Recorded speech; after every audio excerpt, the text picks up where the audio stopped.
Good morning, good afternoon, and good evening to all the developers of the world. Today, we are going to be tackling something that many people who have clicked on this video have definitely got an interest in, and that is creating an inventory management system. And we're going to be using Laravel 11 with Livewire 3 and Jetstream to code all of this. We're going to be taking a different route as to what it is that we're going to be using in terms of our UI development background. We're going to be looking at various things such as email verification, user management without registration, Laravel Sanctum, and all those different stuff.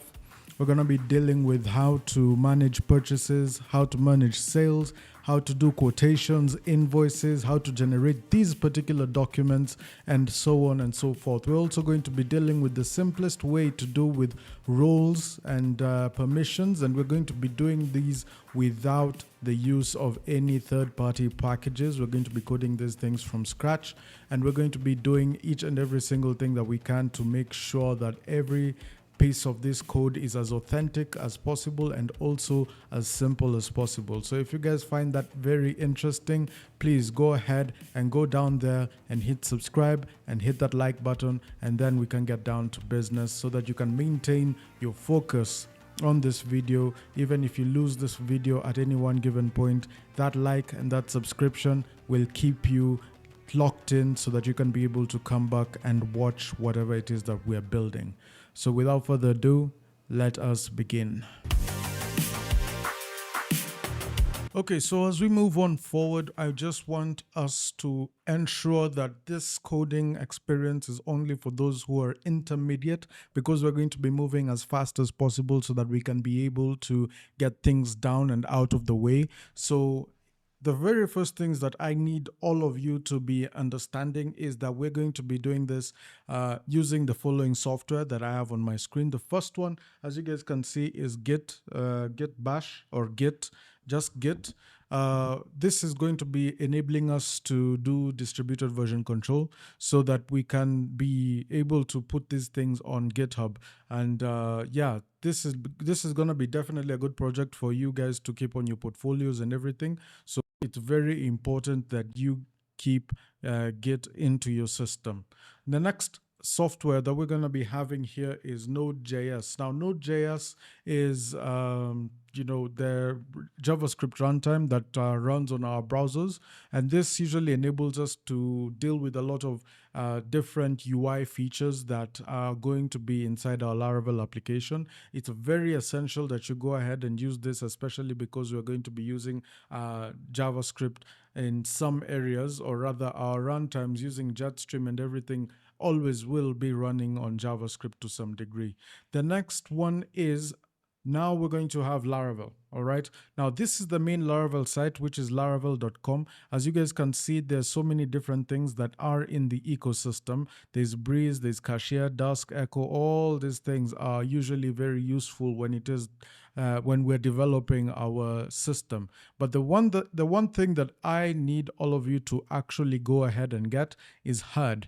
Yes, CRUD is it's like a whole packaged Laravel application that does everything for you on the front side and the back side, and also the generation of new Laravel projects, and also dealing with MySQL and different things like that. So you can go ahead and download this for Windows, and the documentation is as follows. Actually, I can show you the documentation. The installation only just requires you to install CRUD, and it will install PHP, Laravel, Composer, and Node.js, and every single thing that is there. So you can see over here it says after downloading the installer, you need to run it with administrator's permissions so that the installer can add the CRUD helper service that is responsible for updating your host file and map directories and linked sites to .test domains. After the installation process is complete, it, you have fully functioning PHP and Laravel development environments, which means that you can invoke the HUD, PHP, Laravel, and Composer binaries from your terminal. And that's pretty much it. So once that is done, you'll be good to go. The next tool that we need to have here is Jetstream. Of course, we're going to be using Jetstream. It's already inbuilt into HUD. So I'm going to skip that into the next one, and which is Livewire. So Livewire's documentation is also ready to use for those who are not familiar with Livewire. We'll be going through this project fast, but all the essential tools that you need to develop your Livewire application will be in the entirety of this video. So without further ado, ladies and gentlemen, we can go ahead and actually begin our development. The next thing will be MySQL, but it's not mandatory. So you can go to the mysql.com/downloads and download the MySQL Enterprise Edition for developers. And then you can go ahead and set up your Laravel project with MySQL. But Laravel projects generated with HUD are always going to be having, the SQLite packages running in the backend. So that's how we are going to go about dealing with our, database systems. So now, without further ado, ladies and gentlemen, we can begin this. So I'm just going to leave one tab open on my browser. I've opened Laravel HUD, as you guys can have already seen. And what we're going to be starting with is we're going to come in here. We go to Open Sites. We come in and say Add, and we say New Laravel Project, and click on Next. Then we'll come in here and do Jetstream as the starter kit. Then we'll click on Next. Then the project name will be Inventory App Tutorial. So that's going to be that. Then we're going to be building it with Livewire 3. So we'll just select Livewire over here, and then we can just do, nothing else really needs to be done, but we could do email verification, or we could enable it in the application. We will enable it in the application, so I will show you how to go about it, just in case some of you have built Livewire applications without using Laravel HUD. Then the testing framework, I will normally go for PEST, but I don't do tests. So this video will not be centered on how to do tests. And then the target location is the default target location. And then now it will be creating the project. So now as we proceed on, it will carry on and create the Laravel project with Laravel version 11 and all the Jetstream version 5 components with everything that is required within this application. In the meantime, as we proceed on with this downloading and installing, there's another package, or there's another library that we're going to be using, which is AdminLTE. Now, I understand AdminLTE is indeed a Bootstrap version 4 package that is given, so which means we're going to be converting most of our Tailwind CSS packages or Tailwind CSS components that are already installed in the application. We're going to be reconfiguring them with this AdminLTE Bootstrap 4, and we're also going to be we're going to be dealing with Bootstrap 4 changes inside our components as well. So in order for us to proceed on, I think we're in AdminLTE version 4 now, which uses Bootstrap 5. So we're going to be using Bootstrap 5 instead. I think that's a given now. I think we're good to go. So what I'm going to do is I'm just going to come in here and get the beta 1. And I'm going to go ahead and download the source code over here, this zip file. And we're going to proceed on and open so that we can actually see the contents of whatever it is that is in this folder. So I'm just going to come in here, open this, extract everything into the AdminLTE beta folder.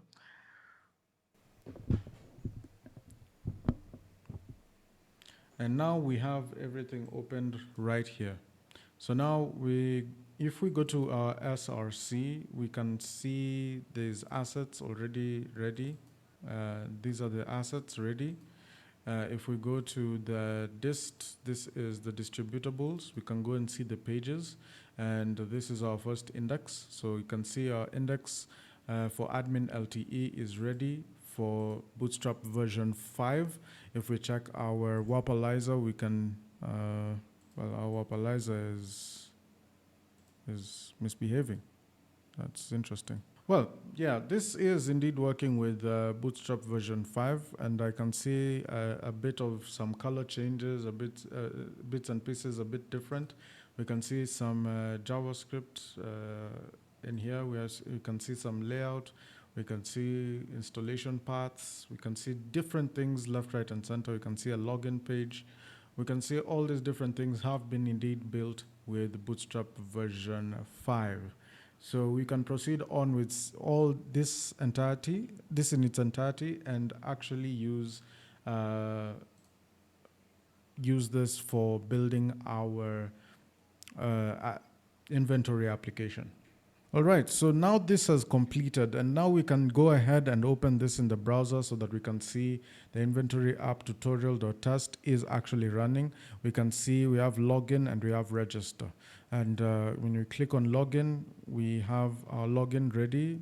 When we click on register, we have our register situation also ready. So now if I click on this and actually create this user, with this email and I'll use a strong password and then register. It will direct me now to the dashboard area. So you can see right out of the gate, the database is working. Everything is actually working as it's supposed to be working. So now, as we come back to HUD and see what is happening here, we can close the console, and then we actually click on this. We open this with the terminal. And then we come in here and say code dot, which is going to open on Visual Studio Code. So code dot, and then it's going to open in Visual Studio Code. And as you can see, we have our Laravel default structure right here. So as we proceed on, I would just like to take this time to actually look at what we will be changing to Bootstrap version 5. And these are these components right here. All these components are going to be changing to Bootstrap version 5. Our authentication is also going to be changing to Bootstrap version 5. And then I believe also these are all going to be using the SED templates. So there's nothing really needed to be changed over here. So that is fine. But there's some places that need to be changed definitely. There's some places here that also need to be changed definitely. And then we can move on forward and actually create some beautiful stuff. Then, of course, aside from that, also we have our layouts app. Over here, our layouts app will also have to be changing. Our guests layout also has to be changing to some degree. And yeah, everything here is scheduled to change. So now how do we proceed on? Well, first things first, we need to bring in that theme that I downloaded just now. This is AdminLTE version 4. So we're going to come in here, bring this here, and take everything actually just from AdminLTE version 4 like this. And we're just going to take the distributables and copy everything that is inside here. So now once we do that, we come inside public, or we could even just do it inside the root folder, and then we come in and create new folder and call it theme. And inside theme, I'm going to go ahead and paste those files. So we have assets, CSS, JS, pages. So these are going to assist us in creating each and every single thing that we need to create when it comes to the backend side of things. Now, as we're moving on forward, we can just close this now that we have everything set. Now, as we go on forward, I'm going to be using assistance of some few things here that enabled us to create some of these components. So I'm just going to come in here and call for Jetstream. And as you can see inside here, we have Nascent Africa's Jetstream. We have one that the latest release was in version 2, which is a Laravel. It's actually a Laravel version 8 package. And so far, I don't think it has any support for version 9, version 10, or version 11. So what we can proceed to do is Actually, we can actually try use this, and if it doesn't work, it doesn't work. So let's proceed on to try it out and see what happens next. Yeah, as you can see, our version of PHP does not satisfy the version of PHP that is supported with this particular package. So what we actually need to do is we need to get this and clone it uh, from wherever it is that we need to clone it. So from this, the clipboard, or we could even download the zip file of the entire project itself. So once we download the zip file of the entire project itself, we'll be able to obtain Jetstream.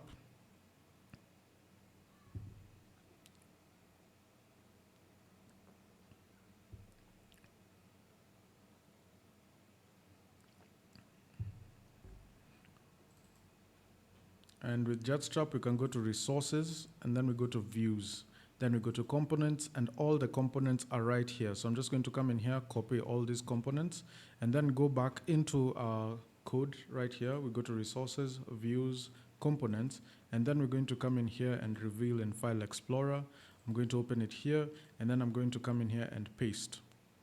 So now I can decide for each file how I'm going to paste it. So you can see files from components, all of them are actually changing to terms. So what I'm going to do before I change anything is I'm going to track my changes using version control. And this is the real importance of why it is that I had to keep version control in my system. So I'm just going to come in here and do git init. And then I'm just checking the status, git status, so that we can see all the files that are actually untracked, which is all of them pretty much. I'm going to do git add all, then git commit -m, and then we're going to do the beginning. And then we just do git. So that's pretty much it. So now once we've done that, when we come in here into the version control area, all I'm just going to come in here and do replace these files at the destination. And once that is done, we'll be able to see that the only thing that hasn't been changed is the application mark, which is indeed the Laravel logo itself. So that aside, everything else has been changed to Bootstrap version 5. So if we go ahead and check out our stuff over here inside our browser, actually I'll just go ahead and open this. If I refresh this, it will show us totally different stuff. It will be all over the place. And you can actually see unable to locate a class or view for component jet application logo. So this is what happens inside our components over here. Instead of doing jet, right? Let's actually check this out slowly. So instead of doing jet, if I reverse this, it will show that this is actually X section only. So we just need to get rid of this jet and replace with nothing for every single bit. So that one is done for the action section .blade.php. Then we move to the application logo. It doesn't have any. Application mark doesn't have any. Authentication doesn't have any. The card doesn't have any. Then over here doesn't have any. The button. And we're just going to go through each and every single folder to check if they are there. So I think I'll just probably fast forward to see. So it's in the confirmation modal. So I'm just going to replace that and save. Confirms password, they're there, and there are 8 of them. So there's 1, and then there's 2, 3, 4, 5, 6, 7, and 8. So I'm just going to replace all, and I'm just going to do the same thing for all of them. So then that one, drop down link, drop down blade, the form section, input error, input blade, label, modal, nav link, responsive, secondary, section,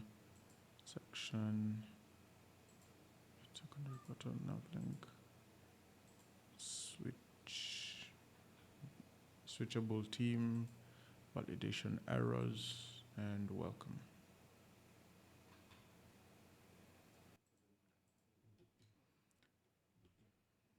So once that has been done, if I refresh this, then we'll be able to see that we have some few things over here, the ID and some few things that are not giving over here. So this is coming in from the drop-down bleed.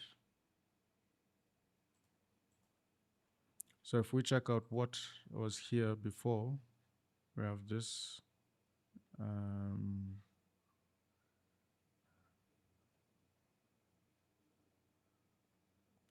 We can actually check out the changes between the two. So you can see in here, we have a difference in also how we are handling things. This one is using a lot of the Alpine.js that comes within the Livewire packages, while this one is also using just the customary controls for our props. Next thing we can actually check out inside our Jetstream components, which are, actually we can check them out,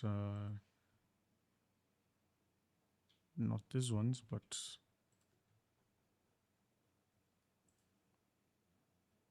you can even see mail, which also needs to change to some degree. We can check out going to Jetstream, can do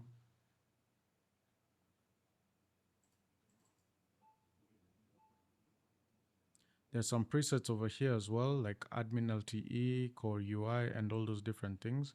But the main thing that we are definitely going to not use is this one over here, which is a Jetstrap with Vue. And I don't think there's any bit of it that has been enabled.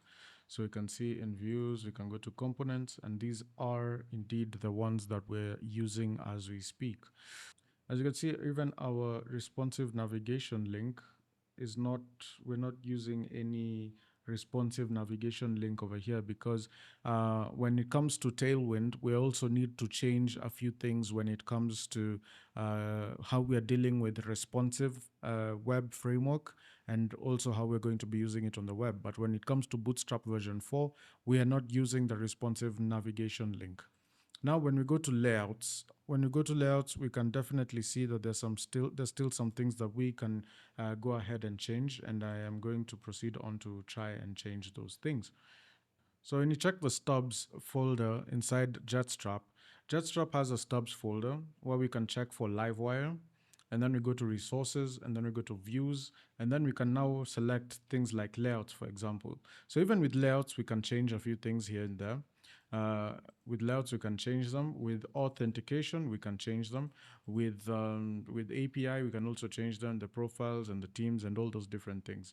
All these are just pretty much just the same layouts, and they've been the same for a very long time. When we go to profile, it's the same situation. When we go to teams, same situation. And that's pretty much how we're going to be dealing with a few things here and there. So what I'm going to do here is I'm just going to come in here and open these with this dashboard over here with the other dashboard that comes in over here in this situation. So as you can see, the dashboard here and the dashboard that we've just opened are two different because of these parts over here. Of course, when it comes to this particular dashboard, let's say we come in here and come and replace it here, then this jet needs to also be replaced, and we just put X welcome just like that. Now, inside the app, we have a few things that we also need to change. So we come into layouts and the open app, we can definitely see that there's something different when it comes to the app over here and the app over here. So what we just need to do is we take over here and take everything over here. And we're not replacing everything in its entirety because you see over here, we're still using Laravel Mix in 2022. So this needs to change to the Vite resources CSS app.css. And for that to be able to work is what we're going to be doing instead is I'll just take the body from this side, and replace the body on this side. And then from here, from this part over here, instead of doing resources CSS app.css, we're going to do resources SAS app.scss. And then we're going to do resources JS app.js. And with that also comes with a few changes that we're going to definitely be doing. So I'll go to resources. I'll create a folder over here called app, called SAS. And then inside SAS, I'll create a folder called app.scss. Now inside app.scss, as we have seen, now now that we've gone to Livewire, I'll just go back to the stubs, go back to Livewire, resources, views. Before we even go to stubs, there's actually the resources over here. Is it? They should have actually changed they should have actually changed everything, because I can see presets, common components. I can't pretty much see the oh yeah, it's inside resources, and then you can see SAS over here. So we have these three folders right here, and these three folders need to actually come inside here. So I'm just going to come in here, reveal in File Explorer, and open this here, and then paste it here, and then replace the file in the destination as well. And then we can see that we have brought in Nunito, variables, Bootstrap, and then the custom. So now, as we proceed on, because Vite is Vite, it's going to definitely need us to install a few things. So the first thing, I'm going to go to the terminal as well, and I'm just going to zoom in so that we can be able to make things a bit more visible. Is first of all, we need to do npm install SAS, and that will install SAS so that we can be able to run this in development. So now we can do npm run dev, but before we even click on npm run dev, I'm just going to come in here and do sass app.scss, and then we'd also do resources app.js. Then we're going to run them. So now when we go back to our open tester and we go to dashboard, of course, there's still this variable ID, and I don't know where it is generating from, or why it is that it needs an ID, or where it is that is generating this ID from. But we can definitely go ahead and check our dashboard so that we can be able to see the changes that we've made.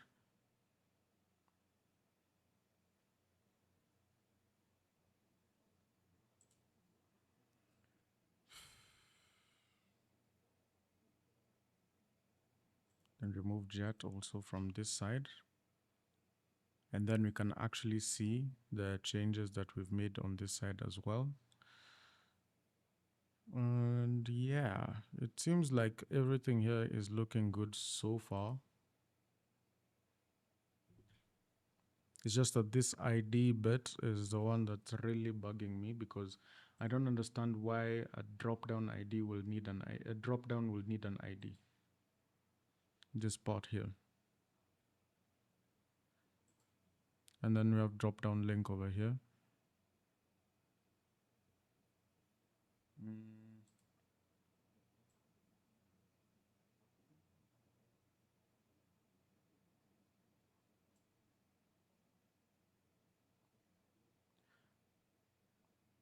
Well, unless the drop-down is actually inside here, and then we're running the drop-down links with the ID as well.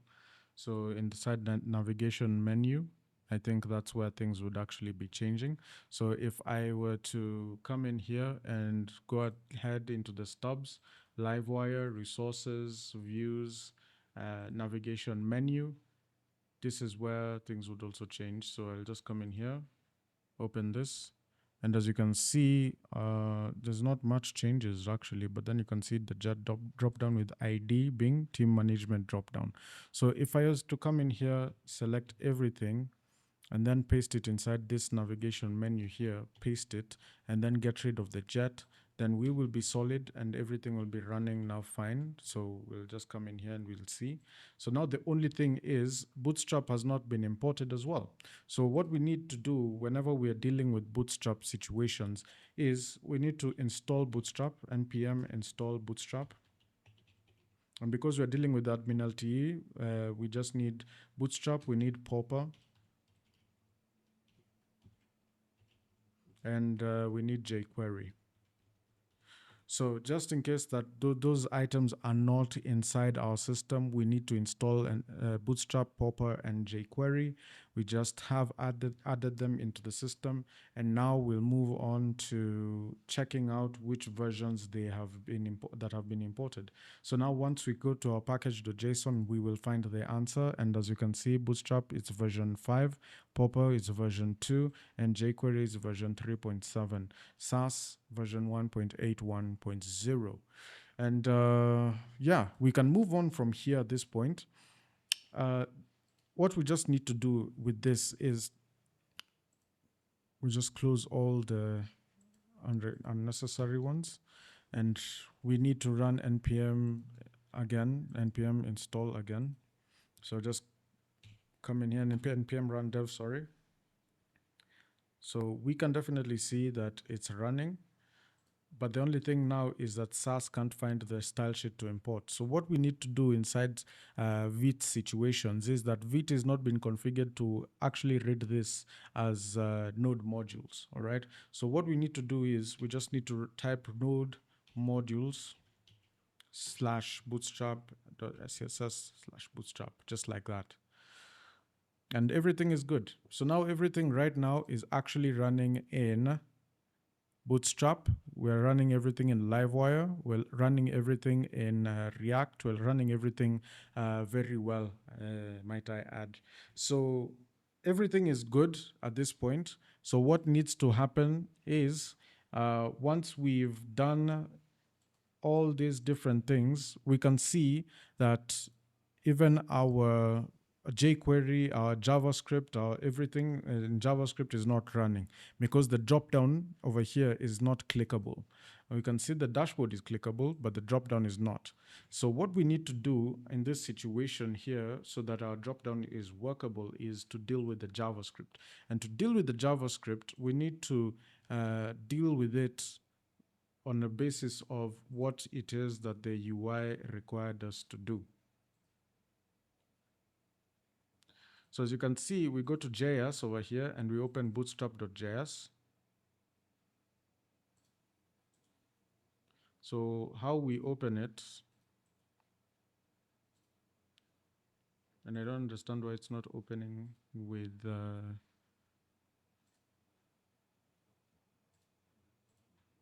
Visual Studio Code. Okay, so this is it. So you can see we are requiring Popper.js at its core. We're putting Bootstrap as a constant variable. We're requiring Lodash and Axios as well, and everything will be fine and dandy. So now at this point, we just need to copy everything here, and then we come in here and paste it here. We've imported Bootstrap, we've imported Popper, we've imported Lodash. And the reason why I knew that Popper is required in this system is because Bootstrap requires Popper at its core to actually run very well with all the modals and all the other JavaScript situations that are required. So now once we've done that, I'm sure once we've done that, everything now falls into place and we can click not yet. So now we need to actually go and check out what is being held inside app.js. So we open this and we can see it requires Alpine.js. So given that Alpine might not be installed in our application, we need to go ahead and install it inside here. So let's just check first of all if we need if Alpine.js is actually installed into our system. So I'll just come in here into our app.js, come and say import Alpine.js from Alpine.js. So import Alpine from Alpine.js. So you see it's not installed whatsoever. So what we need to do is install Alpine.js. So I'm just going to come in here, cancel this npm, and then do npm install Alpine.js.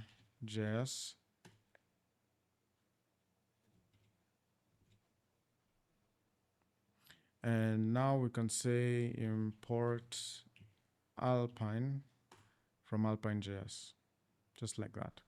So now, once that is ready, we can now copy all these different instructions that come in that are coming in from these stubs. Window.alpine is called Alpine, Alpine start. So that's pretty much it for that basis. Although this is the situation that we have to deal with right now.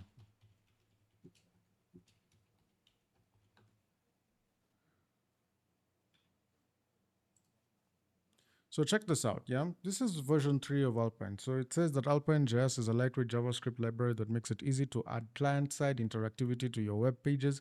It was originally built to complement tools like Livewire, where a more JavaScript-centric utility is helpful for sprinkling interactivity around your app. Livewire ships with Alpine out of the box, so there is no need to install it into your project separately. The best place to learn about using Alpine.js is the Alpine documentation. So now once that's the statement, then if there is no need, then there's no need to actually have this here, correct? So which means the main problem with this not working is probably not an Alpine.js situation. It's probably not an Alpine.js problem. It's probably something different. So I just need to delete that. And we need to run dev until we get to that point where we do not have our system running. We have our system running. So now once we go back here, Vite manifest is ready, I think.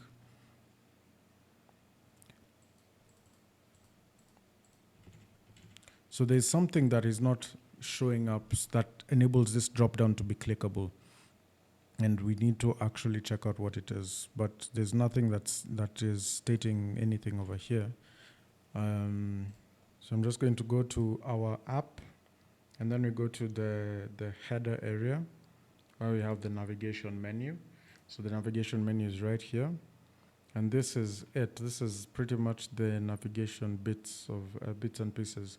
So we have the profile, API tokens, and the logout button that is put together with that area. So what's not happening is this drop down is not dropping down.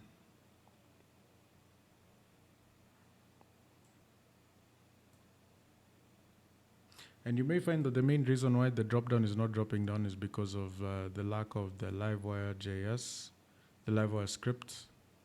You might find that there are a few resources that are required for this dropdown to actually function.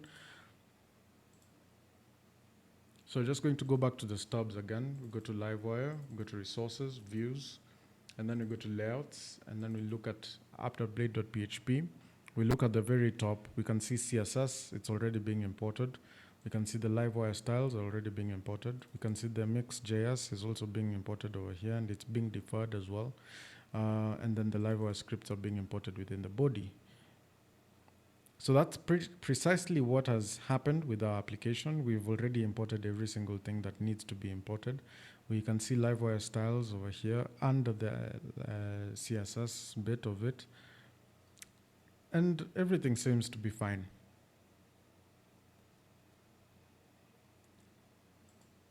The only thing that may not be fine, the main thing that may also come to bite us is this bit over here, where the drop down is.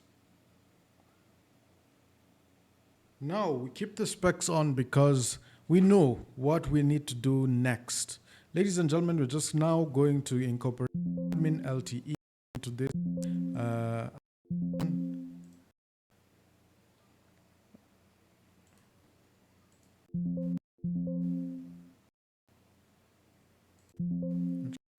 This is in the stub. I'm going to close everything.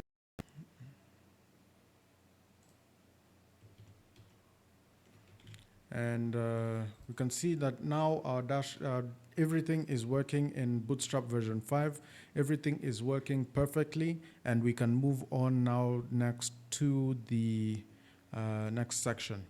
As you can see, even our Alpine is actually active, so it ships together with Livewire version 3, so we don't need to actually install it inside our JS. Now, we can move. The next thing we're going to do is incorporate our AdminLTE, and as you can see, the theme is already there. So what we're going to be doing here is we're going to be taking our theme, and our theme is indeed in our root folder. So we can see in our theme, we can go to pages, and then we can open index right here. And then inside the index, we can also open with live server so that we can actually see the bits and pieces that are indeed inside the HTML. We can also just close that and go back to opening with revealing in File Explorer so that we can actually open it. Oh, actually, it's not opening with our UI, which is interesting. But now we can move. So you can definitely see that there's a lot going on with this theme, and we have so many different things. We have the layouts, we have so many different things actually. We have the layouts, we have the sidebars, we have all of those mumbo jumbo. So what we're going to do is we're going to come in here and take our layout fixed sidebar, expand LG, BG body, tertiary, and all those different things. We're going to take our assets, all of them, and put them inside our public. We're going to, in fact, we're just going to come in here inside public, and then we're going to create a folder called admin-LTE. And then inside AdminLTE, we're just going to come in here and take from the theme, we take our assets, our CSS, and our JS. So just come and take those three, copy, and then paste in here. So these, not be like that, so I'm just going to do unpasting.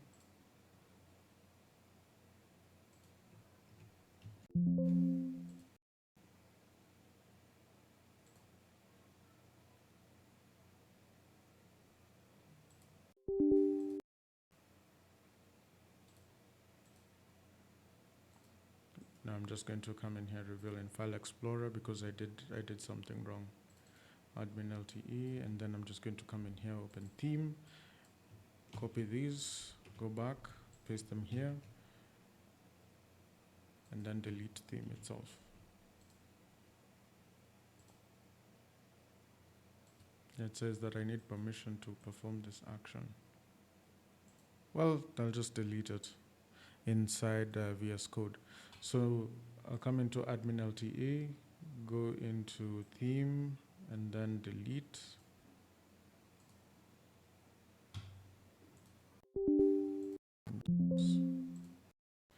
All right, so we have assets here, we have CSS here, we have JS here, and we have pages here.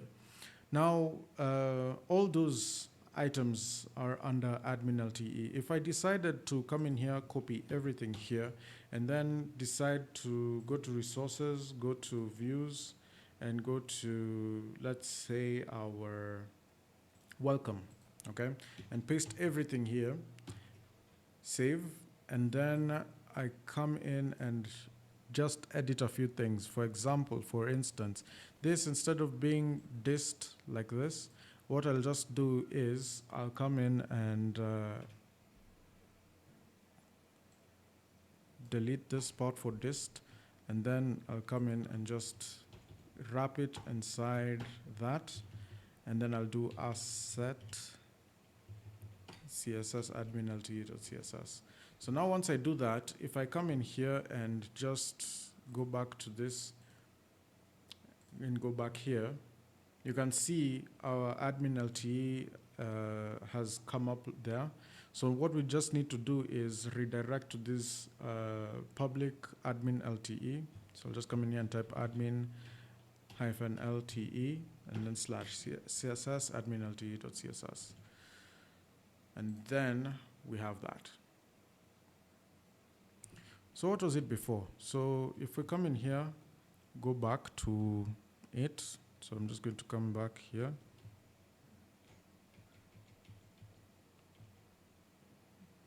We had this.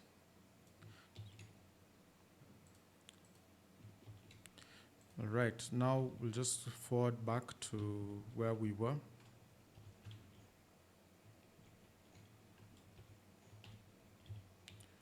And then I'll paste that here, adminLTE CSS, and then I'll just say asset.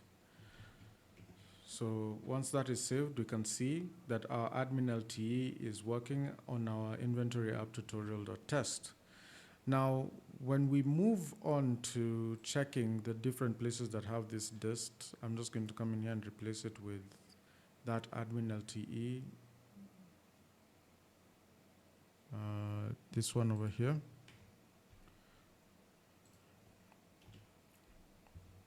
So replace it there as well, there as well, there as well. Actually, just replace everything. And once that is done, we can definitely see now our logo has also popped up. Some of our images have also popped up. This drop down has also happened, has also popped up. This JavaScript stuff is also working in the background. So what happens next? Well, we're just going to do a few things here. We're going to take these things one after another into our layouts folder, and keeping in mind what our layouts folder has that we can be able to continuously hold in terms of even the navigation, even the like for logging out, logging in inside the dashboard and all those different things. Now, one thing that we need to also understand is that we're not going to be using the welcome.blade.php whatsoever. So inside our routes, we just need to go ahead and disable this. So I'm just going to come in here and disable that, and we can move on to crafting out our application. Next thing is we need to also understand that we're not even that we're not going to use that. Every time we go to our home routes, it redirects us to the admin dashboard, or rather the dashboard itself. So return redirect to dashboard, okay?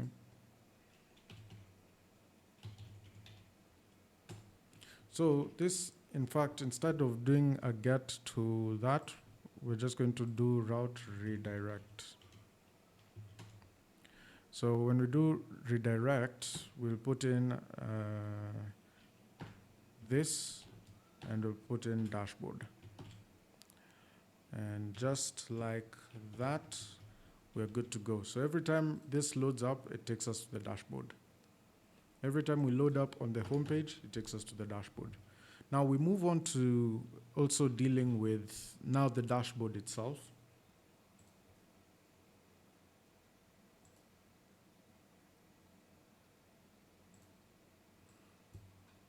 And most people will be asking, how is it that we're going to incorporate AdminLTE into the basis of everything, the basis of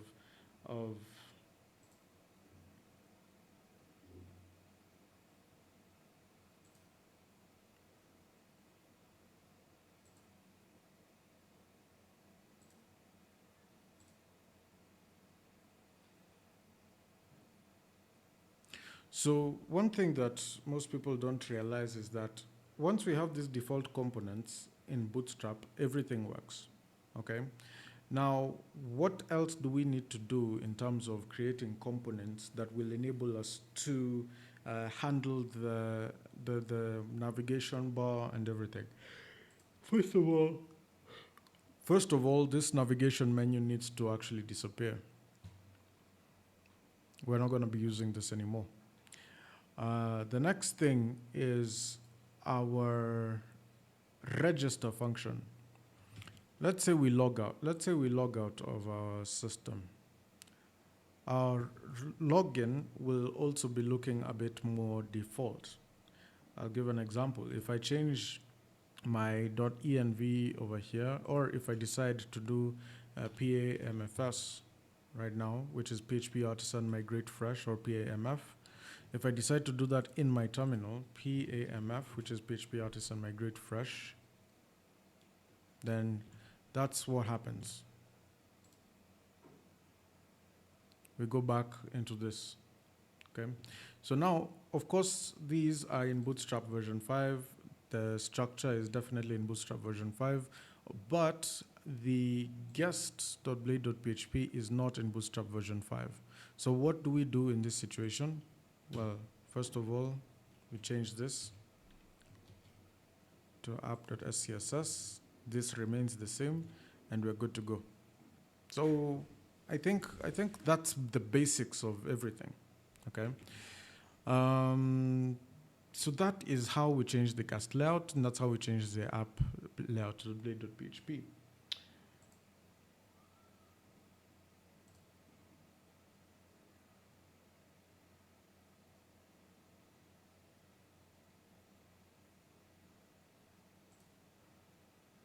So now there's some components that I'm going to be adding onto this components level over here. And the way I'm going to add them is through the PHP artisan command that is make component, which is actually over here.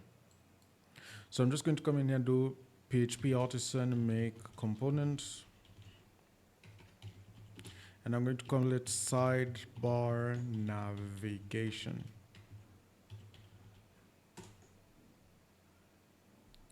So inside my component over here, we have sidebar navigation. And inside this sidebar navigation, I'm going to actually go into AdminLTE and collect its sidebar. So I'm just going to come in here into my welcome, where I have the sidebar for sure. Then I'm going to come in here from start to end, wherever it is that we have the sidebar. Begin sidebar. So you can see over here we have aside. Then we have the end of aside. So what I'm going to do here is I'm going to collect this, okay, and then I'm going to paste it inside my sidebar navigation right here. And there we go. So inside this aside, I have all these different the sidebar wrapper and everything.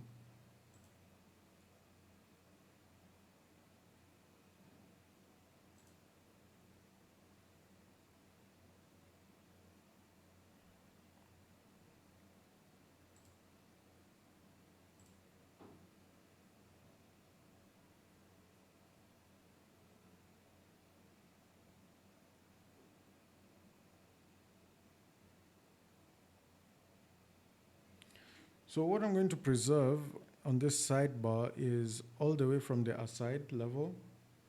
I'm just going to go all the way till the sidebar wrapper, and then anything that we have inside this UL, I'm just going to keep as a link, a separate link. So all these are links. This is a link, this is a link, this is a link, this is a link, this is a link. All of those links. I just want all of these links. All of those links to be coupled down together.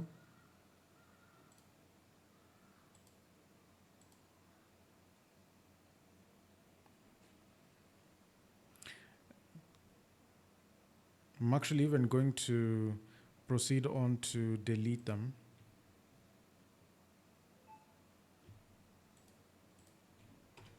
So that we have up until this point right there.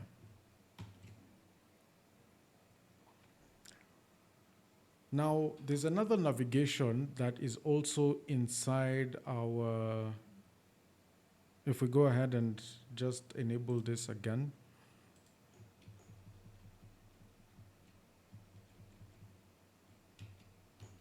We'll just enable this again just for testing purposes. So if we come back here and go back to our home page, we have this navigation bar over here, and we also have this navigation bar from the top. And then we have this section over here.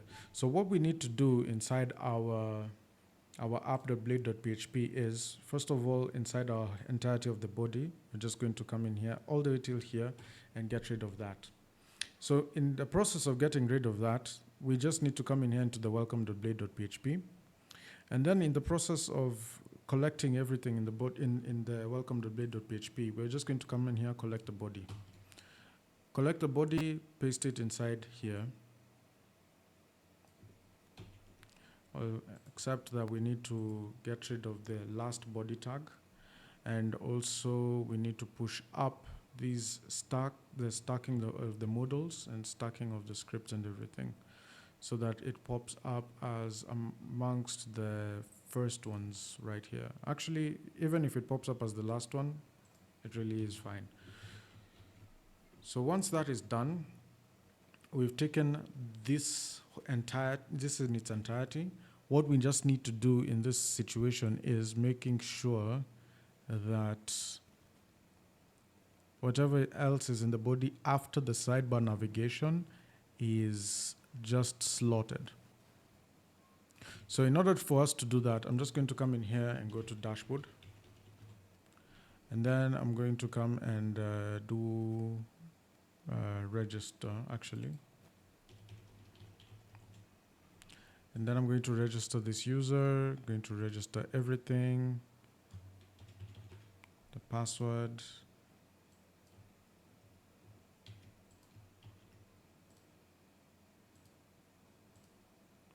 and use strong password and register, and then update password. So you can see everything here is using that new level of AdminLTE, including that particular section. So what we need to actually come through and replace is we actually need to place in the not just the sidebar, we just need to replace, or rather place in the style sheets and everything. So these links over here need to be placed in. So this part for the viewport, the title, author, description, and everything, they all need to be placed in. So I'm just going to come in here and copy. Then I'm going to paste it inside this part over here. So once that is done, as you can see, everything is okay in terms of CSS. But now in terms of JS, we need, and JS is also actually okay because I imported the JS with the body as well. So the CSS is okay, the JS is okay. So now the next thing that we need to do is make sure that after the sidebar navigation is over, we need, so I'll just come in here and do the aside part. So the nav, this is the nav bar is closed. This is the sidebar navigation, and then this is the main. So now inside the main, wherever it is that we have container fluid starting, that is where it ends. And I know we have this part for app content header, and then app content. So we have the app content header where we have our header coming up over here. So we'll come in here and just put our header like so. And then over here, we'll come in here and do home and header.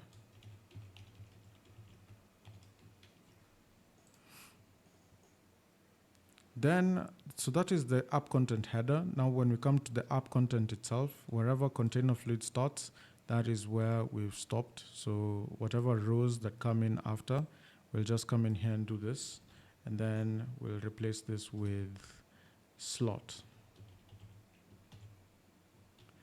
And once that has been replaced with slot, over here, when we come in here and do footer, whatever it is that we'll have inside footer, we can put anything that we want, and everything will be just fine. So I'm just going to come in here and null out the footer, and everything is just fine at this point. So now that that is been done, when we refresh, we'll definitely get some few errors, maybe be dashboard, be whatnot.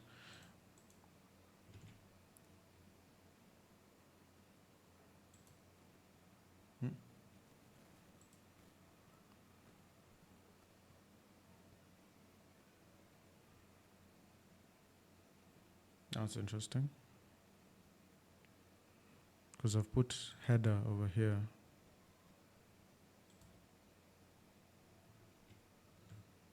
Oh, yes. We've put header over here and then header over here as well. So now what needs to actually happen is when we go to the dashboard itself and it's running this app layout, instead of going with the H2, we just need this part over here to be like this. So now monitor this. If I come in here and save this, this comes back to being small. This one remains the way it was before. And then we have our welcome that is over here. So that's just fine. Now we just need to change our links over here. This is working fine. This is all working fine. All you just need to do is also change this over here. This button for the sign out also needs to change. So yeah, now that's how we go about, that's how we've started coding in this situation. So now for navigation menu, I'm just going to come in here and do @Livewire navigation menu. And for that, it comes already set up over here. So now you can see that this actually works. And this, when you go to profile, let's just wait for it because it's not cached.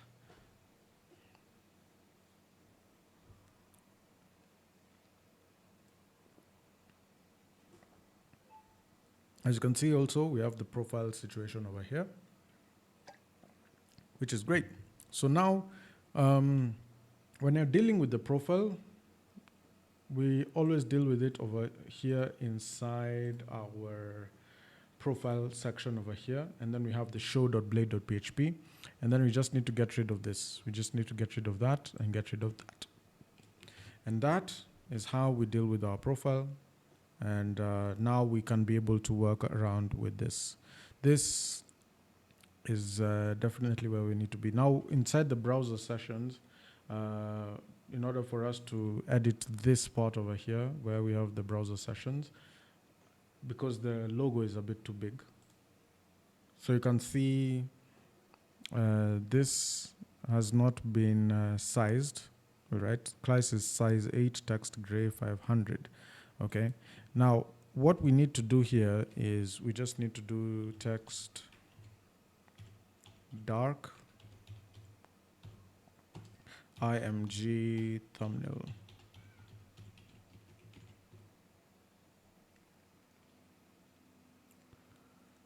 So it's still thumbnail, but then the size needs to be smaller. So I'm just going to do a width of 50.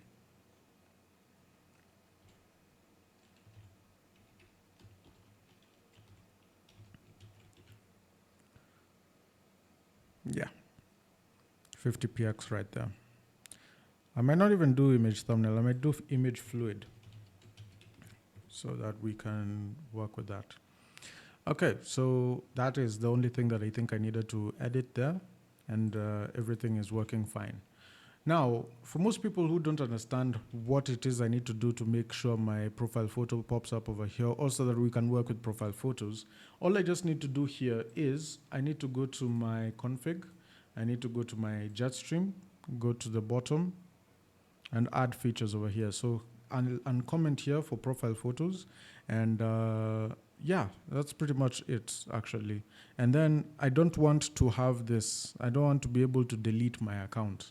Right, so I'll come in here and do comment out account deletion. So once that is done, if I refresh here, then you can see we can do profile photos over here. And then when you go down over here, we can work with this, which is perfect actually, which is very much perfect.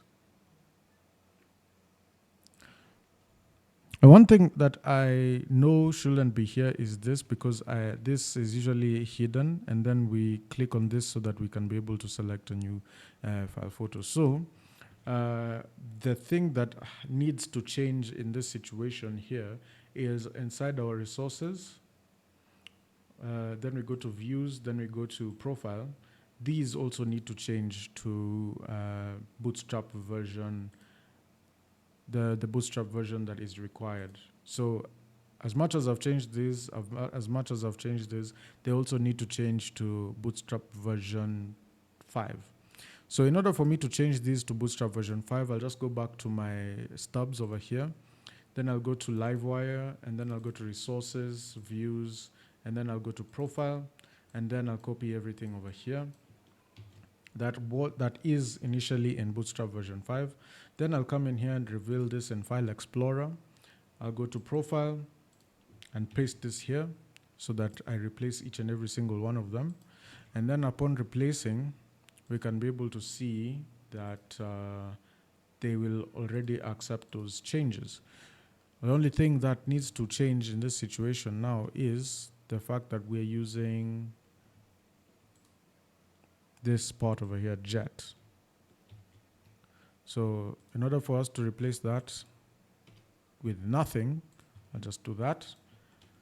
And then I'll come in here, I'll do that here as well. I'll do that here as well. And then I'll do that here as well. And here as well. So here, here, here, here, this one and this one are all sorted. So now once that is done, we can come in here, refresh this. Jet action section is the one that has not changed, which is inside our show.blade.php. Is it action section?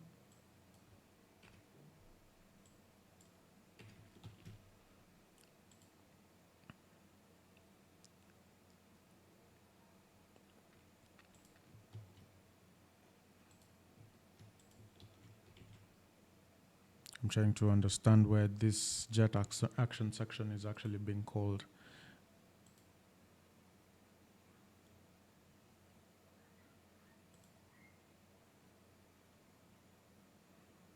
X action section, that's what it is.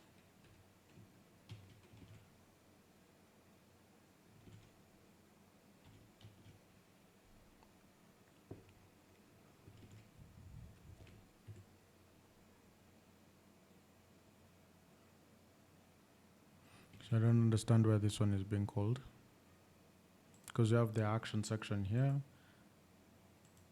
We have an action section over here as well. Action section, no, show is using the app layout, which is fine still.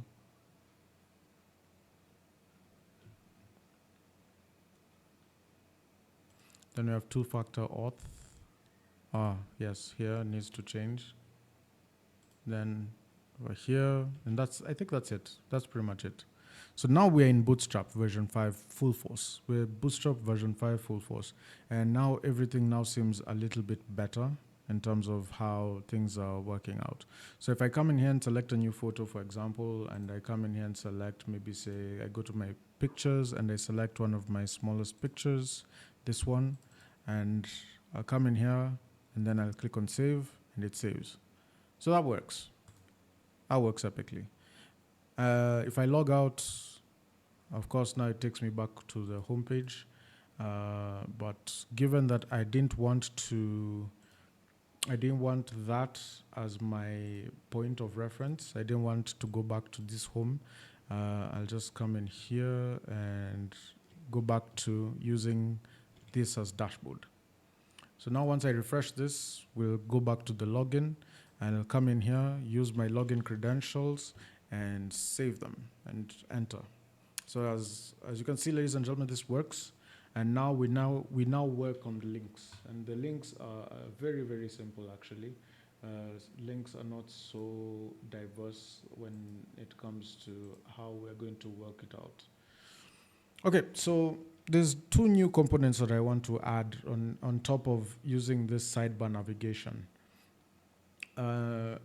And that is inside our components. Of course, we all saw that I created this sidebar navigation over here with this aside already put into play, and I had removed everything. But now, because we've worked it out in our situational format, and this is just me updating what it is that I plan to code.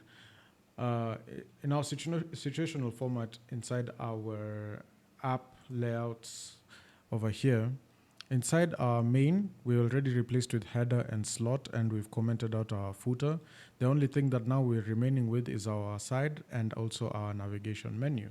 Inside our navigation menu, what we needed to replace in this situation here is this navigation, okay? So I'm just going to come in here, copy everything, and paste everything here. So if I refresh this, this comes into play, as you can see. So now when I click on here, we have this sign out button, but this sign out button does not work. If I click on this, nothing is working with that sign out button. So the only way that that can work is if we make that button trigger a form just the same way that it was being used inside our situation over here where we had this part over here, this drop-down link with the route logout, on click prevent default, and all that stuff. So I'm just going to go ahead and copy this, and then I'm also going to copy this just so that it can stay in my clipboard. And then I'm just going to come in here and do Control Shift Z so that we can go back to where we were before. And this is where we were before. So now when I click on this sign out, which is this button over here, I want to be able to come in here and do a route logout.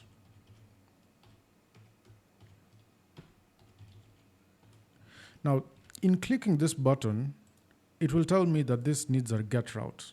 Okay, it only supports post. It's a get route and it needs a post method. So now, in order for me to actually enable this to do a post method, all right, I'll just come in here and paste this form method that I copied earlier. And then inside here, I need to put this on-click function to prevent this logout from clicking, and then actually do this as a post method by submitting this form just as it is. And just by doing that, I believe we've gotten everything running. So now I just need to comment this out so that we can begin. And now that we've done this, we can click on this and it signs out. Click on this, we sign in again. So that works very easily.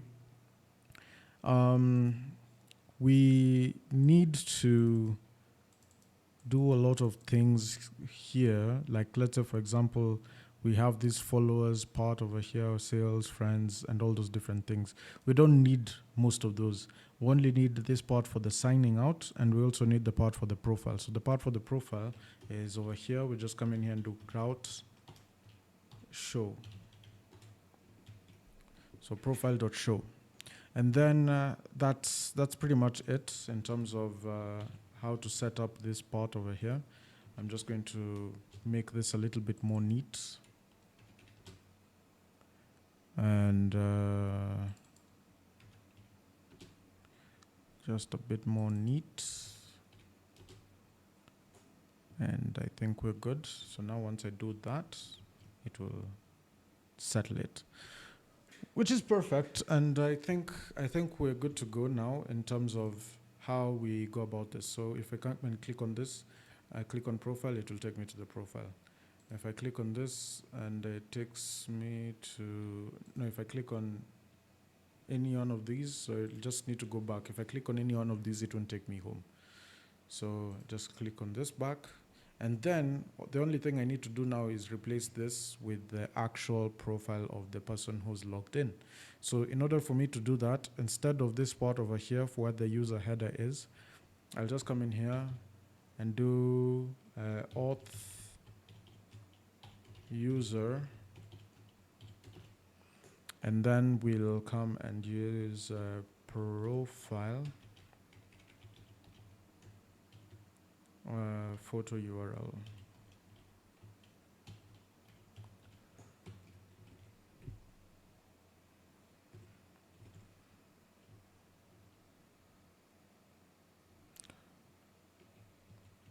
But let's see what happened. Okay, so that should be that.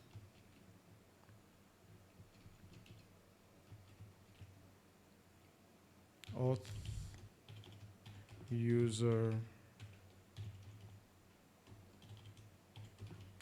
profile photo URL.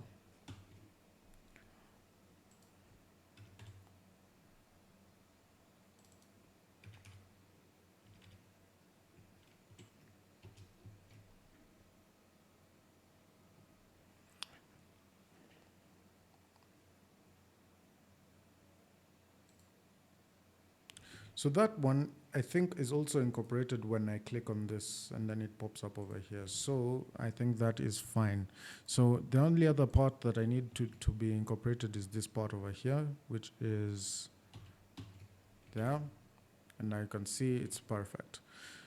Now, as we push on forward, some of these items, like these followers, sales, friends, we don't need.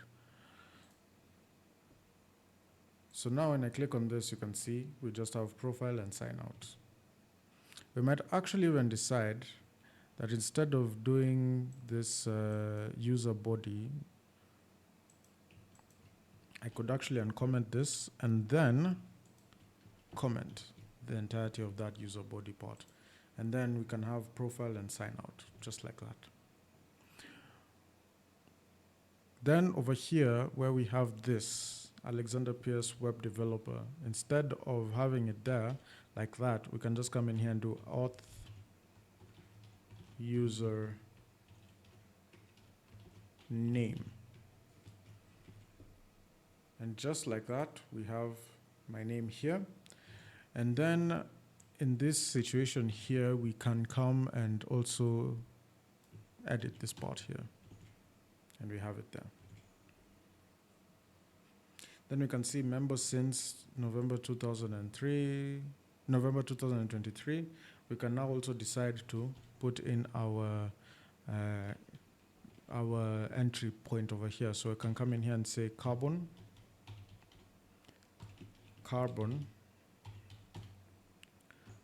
parse, and then we come in here and do auth user created at.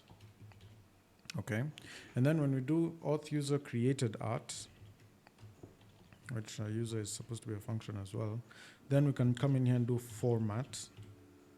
And when we do format, we can come in here and do our M like this, and then we do dot and then our Y.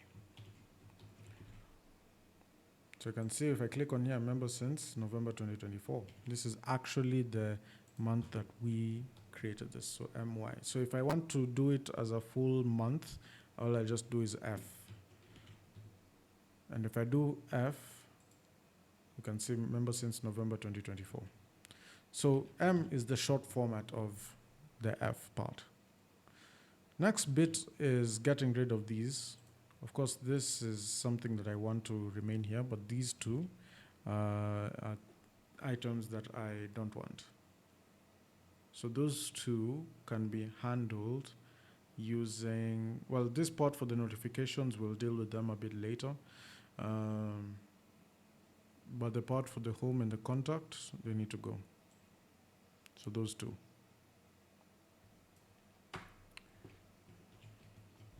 This one, data LTE toggle sidebar, this needs to be there so that we can be able to toggle the sidebar. Okay. Then we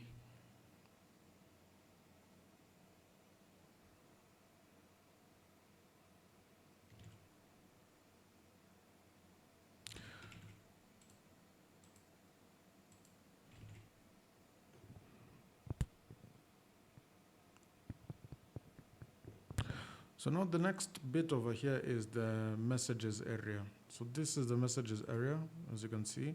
Then after this is the notifications area. And then after the notifications area, we have the full screen toggle. So between this side and that side, we're just going to comment out all of this. And yeah, we'll leave it at that. So this is the search.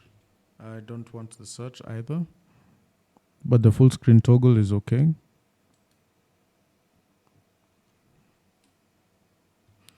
So having the full screen toggle is actually quite fine.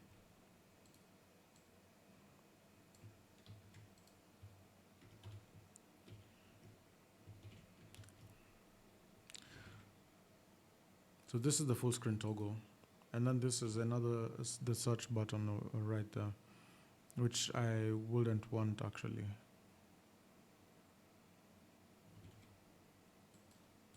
But it doesn't work anyway. So there's not much difference to me whether it's there or it's not there. So that is indeed the top navigation bar, the top navigation menu. Now we have the sidebar navigation, which we need to deal with.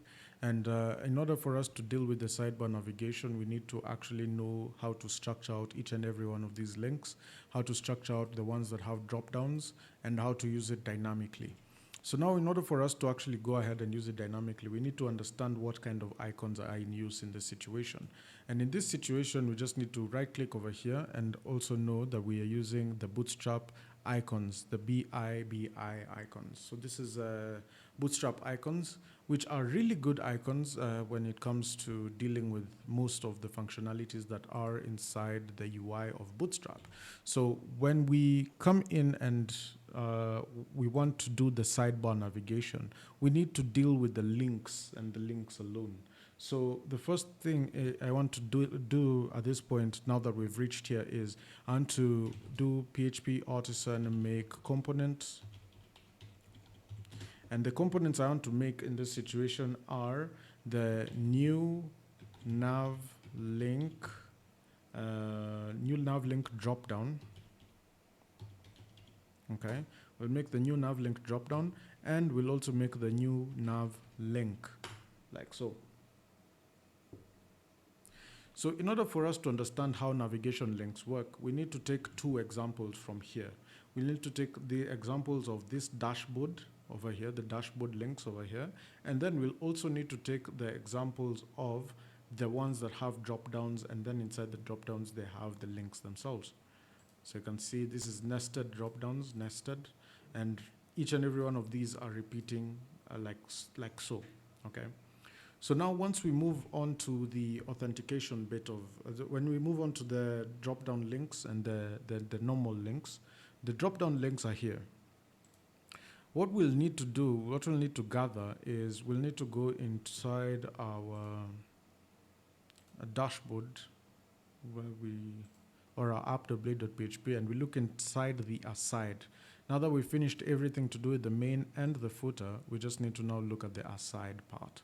Now inside the aside part, we need to take in our dashboard link. Okay, this is our dashboard link. And as you can see, we have various things. So you can see we have the drop down from the dashboard. So we have the drop down. We can have the drop down like so.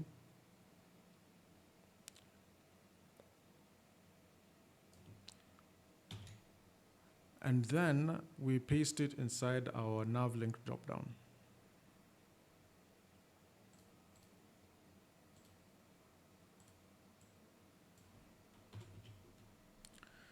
And then down here, we'll just come in here and do slot, and then we'll close it in like that. And there's a reason why I'm doing this. So now once we've done slot down there, we'll also need to come in here and edit this. This should be title. Okay, this is the title of the link. And then we also have a few other things that we need to do. So there's something like the route also, in a case where we will have a route that is being driven by these main nav link drop down buttons. So given that we have our situations here, we're not using any routes whatsoever when it comes to this part over here, but we need to also check whether or not the current route is what it is. So inside our props, we're going to have our props over here, and then we're going to come in here and use maybe say route. And our route in this situation would be null, just in case that we don't pass in any routes on this. Then we have title. and our title will be what? Will be something, all right? So it can't be null. So then we have also our font awesome icon, or rather our BI icon. And our BI icon, of course, now it can be null, because you know, there's very many situations where, like now inside this drop down, we might not have our icons. Then on top of that, we have whether or not it's active.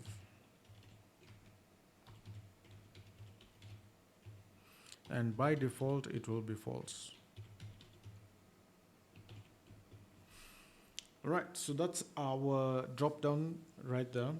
And then inside our LI, we have nav item, menu open, and then there's some different classes that are usually there. So if you check this, we've clicked on this nav link, nav item. When we click on it, we can see nav item menu open, right? And then over here, nav link active, okay? And then we still have our navigation tree right down here, which is something that will be dealt with separately with these other navigation link icons and everything. So, in fact, we will actually say that this slot should be inside one of those the nav tree views. So I'm just going to come in here, copy this, and then come in here, paste it here, and then close it up down here. So now there's a few changes also that usually happen when we are dealing with Bootstrap, but I think they've also been curbed in this version of AdminLTE. But as we proceed on, let's actually see what we can do with this. So actually, in fact, let's actually do everything that we said we were going to do. So when we move on to this menu open situation, it's only open when, you know, that part is actually open. But how will it know that it's actually open? On this one, it actually uses JavaScript to tell whether or not it's actually working. It uses JavaScript, and that's how it's able to tell that this is the actual link. It uses JavaScript for all that. It doesn't use anything else. For us to use PHP for this, what we need to do is we need to run it like so. We'll run a function inside Laravel that is passed through as a helper function called request. Then we'll use the route is function, and then we'll run in the route that we pass in through here, okay? And once we pass it through in through here, it returns either true or false. In a situation where it doesn't run the active route, being the route that is being prescribed with this drop-down link, then it will return false. Then we also need to check again. Now, once it returns true, we also need to check another thing. Is the route active? Okay. If the route is active, then we're going to be using menu open. And it's a guarantee that we're going to be using menu open. But there's something else that we also need to remember, that as a function also runs here, or as a class also runs here. So as you can see, we have this part over here, the dashboard number 2. Inside this dashboard number 2, it's inside here. Nav item menu open. So this is part over here. When you watch the classes that change, it's only the menu open and then the menu close. If I was to put it into perspective with what used to happen in Livewire version 3, with some of my older applications here, if I click on inspect, and then you can see navlink, when I click on this, we have the nav item over here, menu is opening, menu open. So this is for the navigation item, which is this one.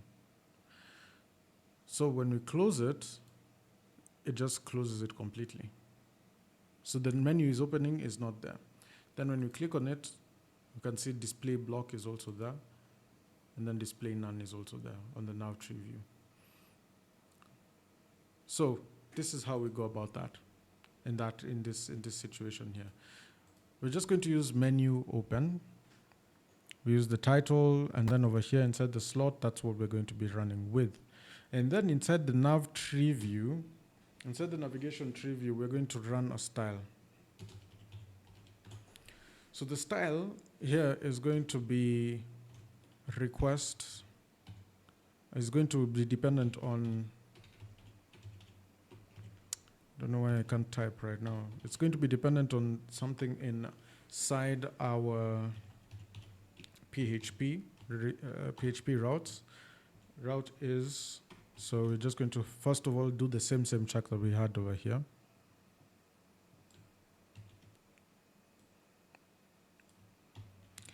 All right, and then if it's active, then display block.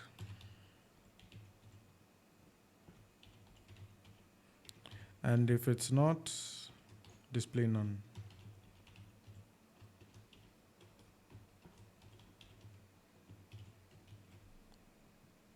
Something pretty simple at that point. Now, this in its entirety is exactly what we're going to be using in the nav link over here. Okay, in the nav link,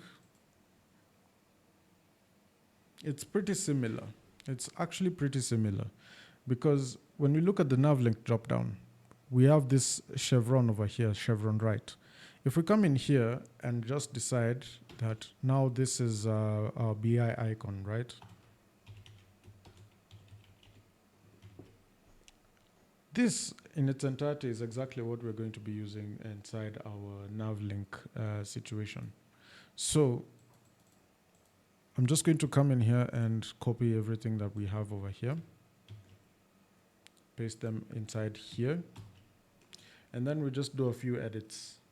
Because first of all, in this first part over here in the nav link dropdown, it's mandatory for us to have our icon. And if the icon is not there, then we don't have anything, right? Next thing we also need to understand is this title. It's still mandatory, of course, but it's not going to appear in the same manner as the way this icon was appearing initially. So, for instance, if we look at now our how the links over here appear, let's just copy that and paste this over here. So you can see, if I was to organize everything and see how they're arranged, you can see we have the BI circle appearing before this paragraph tag. So this icon should pop outside the paragraph tag. The next thing is this routes. This route is dependent or solely dependent on the route itself.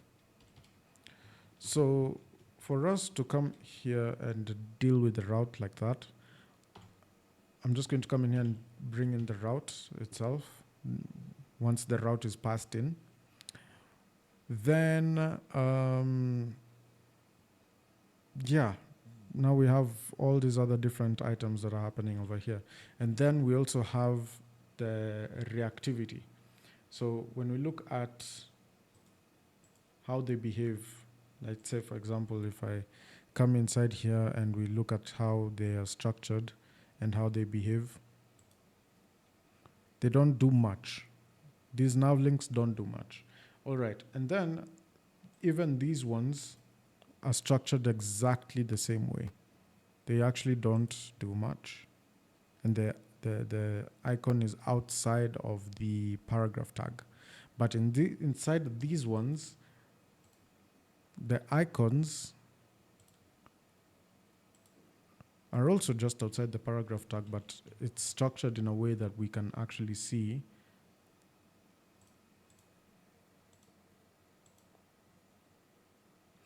Oh, this is supposed to be the chevron. Oops. So the chevron right doesn't change. The icon that was supposed to be passing outside over here is the one that changes. So even this one needs to go.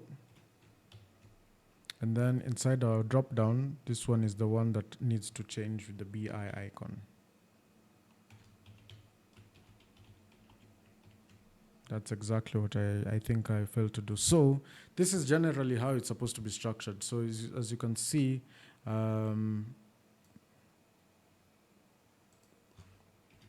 we have the li, which is the list, the list item.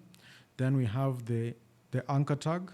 Then after the anchor tag, inside the anchor tag, we have the icon and the paragraph tag of the title.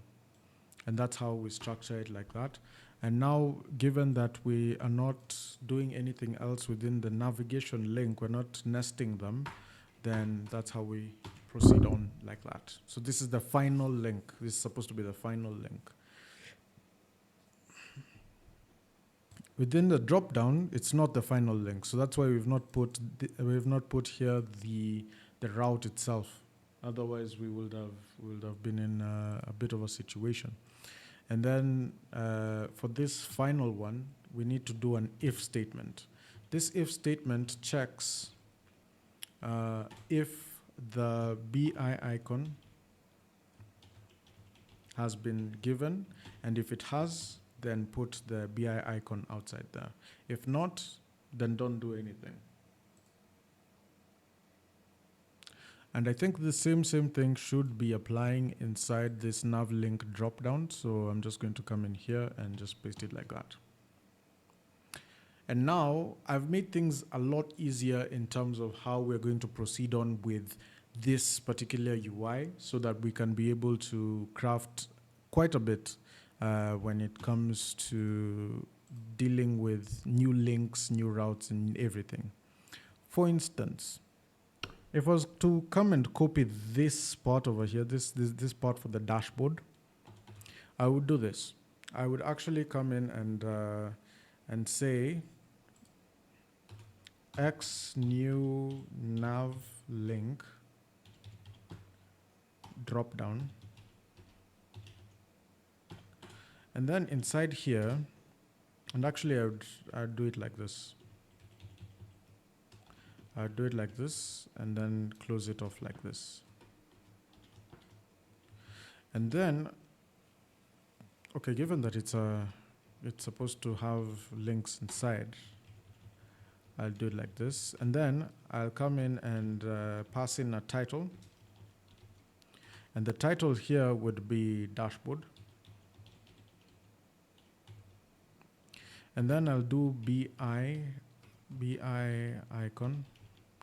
And then the BI icon would be, now in this situation, it will be BI speedometer.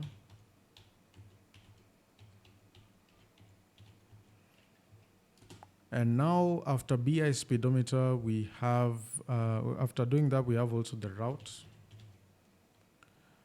The route in this situation would be, now me passing in a route like this, route. And then I'll come in here and say dashboard. And then after that, we work on it like so. The last piece is whether or not it's active. And that one is always checked when the route itself is the active one.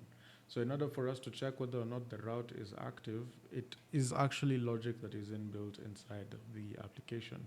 So all I just need to do is put in the icon, the title, and the route. And that's pretty much it. So now inside here, I could actually now do the x new nav link. All right, and then inside the x new nav link, all I just need to do is pass in a title here. So given that it's the final, I can leave it like that. And then I just do title. Then I do test. Then route. The route now in this situation would be, so need to do route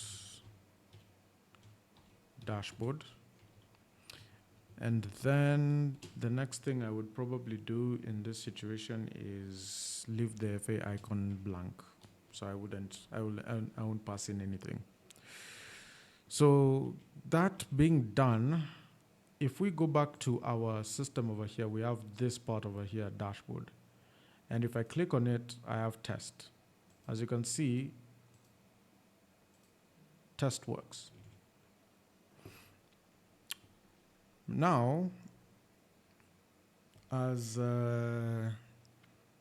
also understand that this chevron right becomes chevron down, we need to go ahead and change that for ourselves inside our nav links over here. So we have this new nav link drop down over here. If there's a BI icon, then it shows us the icon, just as it's showing us over here. But this icon is being shown outside. And then we have this BI chevron right.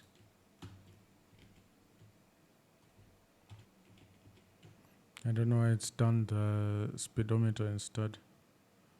I think it's because this, yeah, it's because of this. This part for nav arrow shouldn't be nav arrow.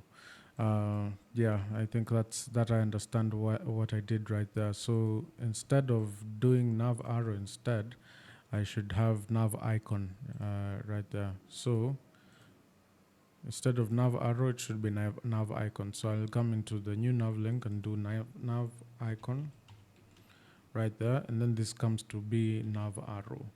And that's the drop down part. Now when we come to the nav link over here, it shouldn't be nav arrow, but nav icon. So now once that is done, we can see the nav icon and we can see everything is working just like that. So the dashboard test. Great. So that works. And now because that works, we can actually go ahead and go to this app.blade.php. We can actually come in here and delete all the LIs all the way till the very end, which is coming all the way till here, this UL here. So once we delete all of that, we have an application UI that actually works, and we can see that everything is working quite well. So now in this situation here, instead of going ahead with the sidebar, sidebar situation over here inside our app.blade.php, we can actually come in and say, we'll come and take this,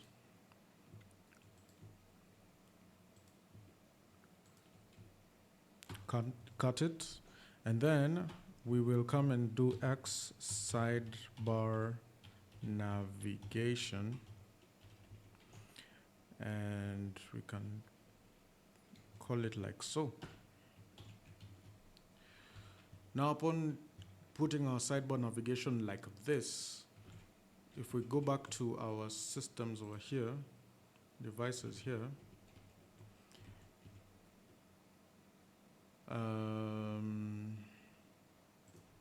we'll go back to sidebar navigation over here and paste everything here.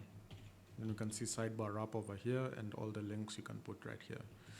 So now once that is done, we have our links right there. The only thing we need to definitely change is this part over here where we have the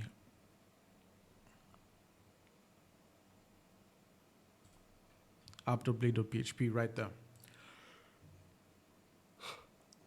Okay, so we have this part here, AdminLTE 4. I'm just going to change this to inventory app.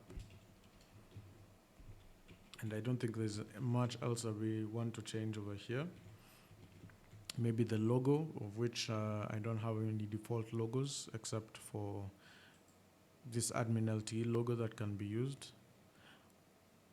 And yeah, I think at that point we can continue from here. Now we have a working application to move with.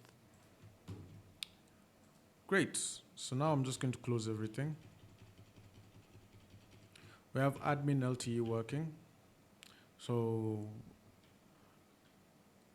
I think what we can now do is get a color palette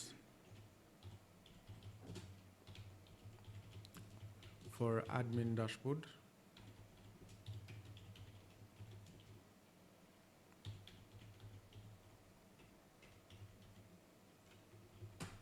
For an inventory management system, and we can maybe use some inspirations from Bootstrap Dash and inventory dashboard and Dribble. So this is Bootstrap Dash. We can use a few colors. Can use these colors. Actually, these colors look good. So F29, F67, 1E1, E2C, and then these are the supporting colors, of which now we can actually use this quite a bit. So these are nice colors. These are nice colors. So what we're going to do here is we're going to create those colors as variables inside our resources, SAS, and app.scss. So the variables are going to be like these ones, okay? Except the way we're going to deal with them is not the same way these ones are being dealt with. What we're just going to do is we're just going to have them as classes. So I'm just going to do dot inventory or I'll say inv primary, and then I'll just do maybe say bg inventory primary, then do bg inventory secondary,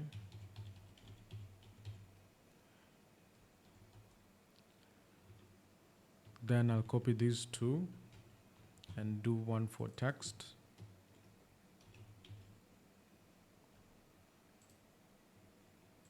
and then I'll do one for, yeah, I think I'll just do these ones for text and for colors. So now I'll come in here and do primary colors F29, F67. So this is BG, so background color. Then we'll do F29, F67 with a hashtag at the front. And then the secondary will be this black one, which is 1E1, E2C.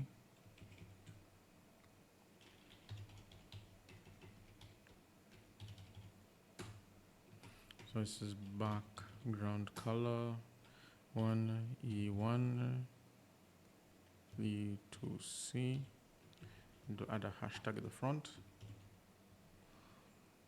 Then we have the text primary, so I'll just do color,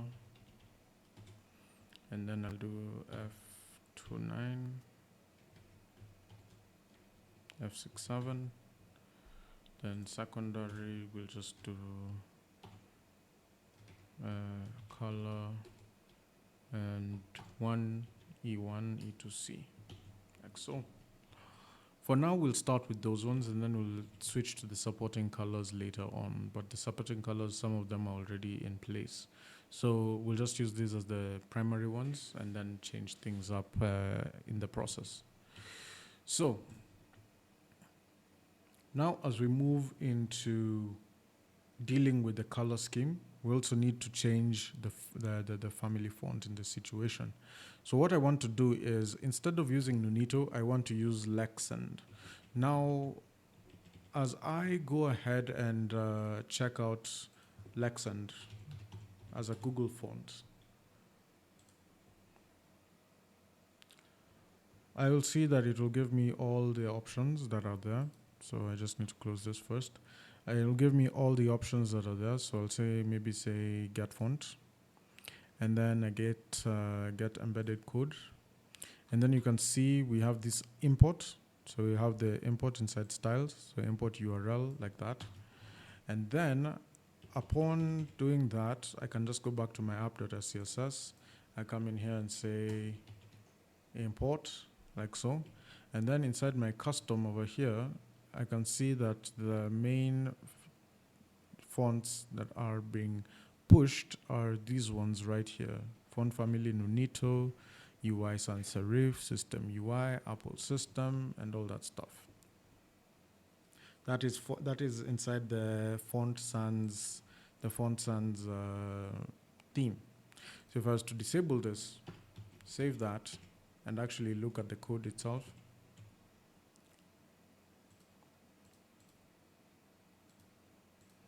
So I just need to come in here and check this out. So inventory app test tutorial.test. Going to the dashboard, you can see there's not much changed so far. So now what I just need to do here is, well, since this is not working, I can just come in here and say body, and then I'll come and say font family, and I'll use Lexand. Actually, I'll just come back to Lexand and the Google fonts, get font, get embedded code, and as you can see, font family Lexand serif. So I'll just come in here, font family Lexand serif.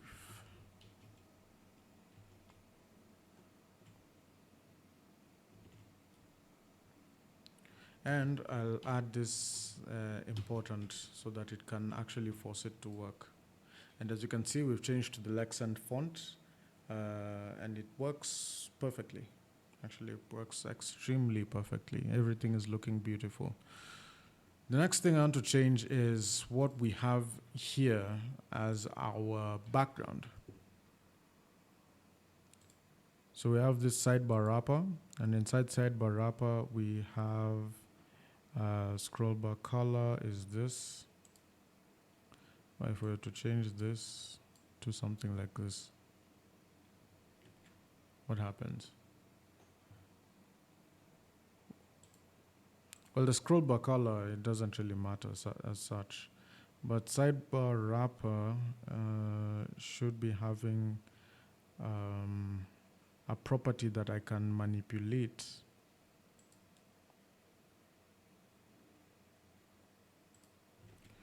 Maybe inside our public AdminLTE, then we go to CSS, AdminLTE.css, then we type in sidebar wrapper. So you can see background color is secondary BG, which is up here as a variable.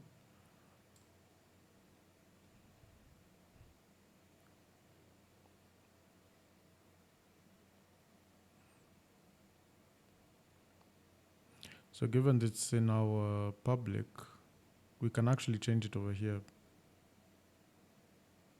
Primary BG, PS, primary BG. Or secondary BG.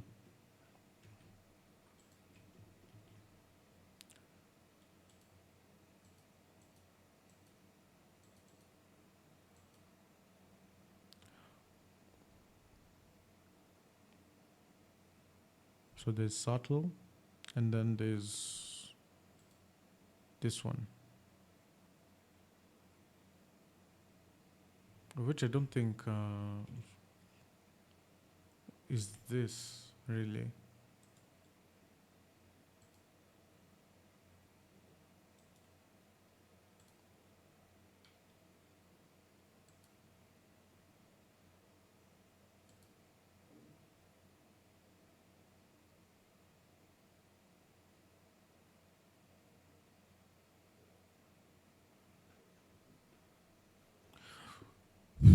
So I think on this side, we have this class over here that is BG body secondary. If I change this color over here to this, it actually changes what we have over on this side. So I'm going to come in here and change this to 1E, 1E to C. So I'm just going to do BG body secondary and BG body secondary over here. So I'll just do BG body secondary. And in order for me to do BG body secondary, I'm just going to come in here and just say background color, which will be 1E1, E2C, which is that. And I will come in here and put important so that it overrides the classes. So once it does that, and I refresh this, as you can see, it's changed that color. Now, if I come in here and I want to change this particular color here, what I want to do here is I'd change only the brand area as we proceed on. So what I'll do is I'll go into my app, w.php, inside resources, views, layouts, and I will change it from that notable point actually, which is right here inside this part, the brand area.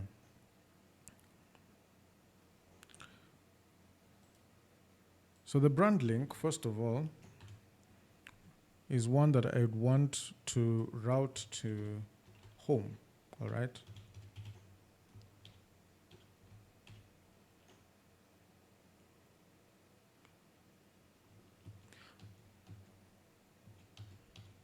So I'll just come in here and do the slash, and then wherever this redirects to, it's already on the honest.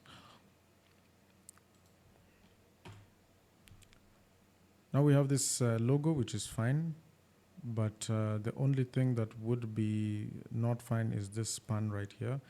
The class I want is text inv, and then I'll say primary.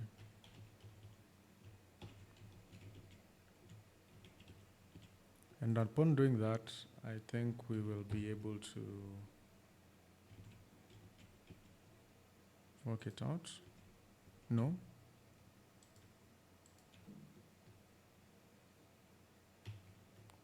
Maybe put it inside sidebar brand. Text inv primary.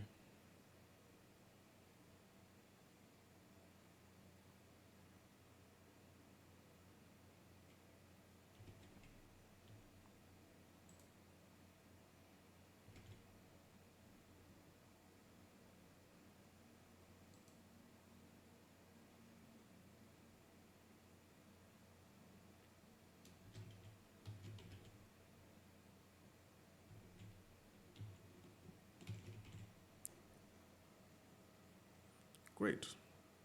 So that's how we work this out. I think we know that that works. And so we can actually focus now, ladies and gentlemen, on the main things that are bringing us into wanting to operate this application. So let's take a break. Let's get our coffees. And, now we have everything running very well.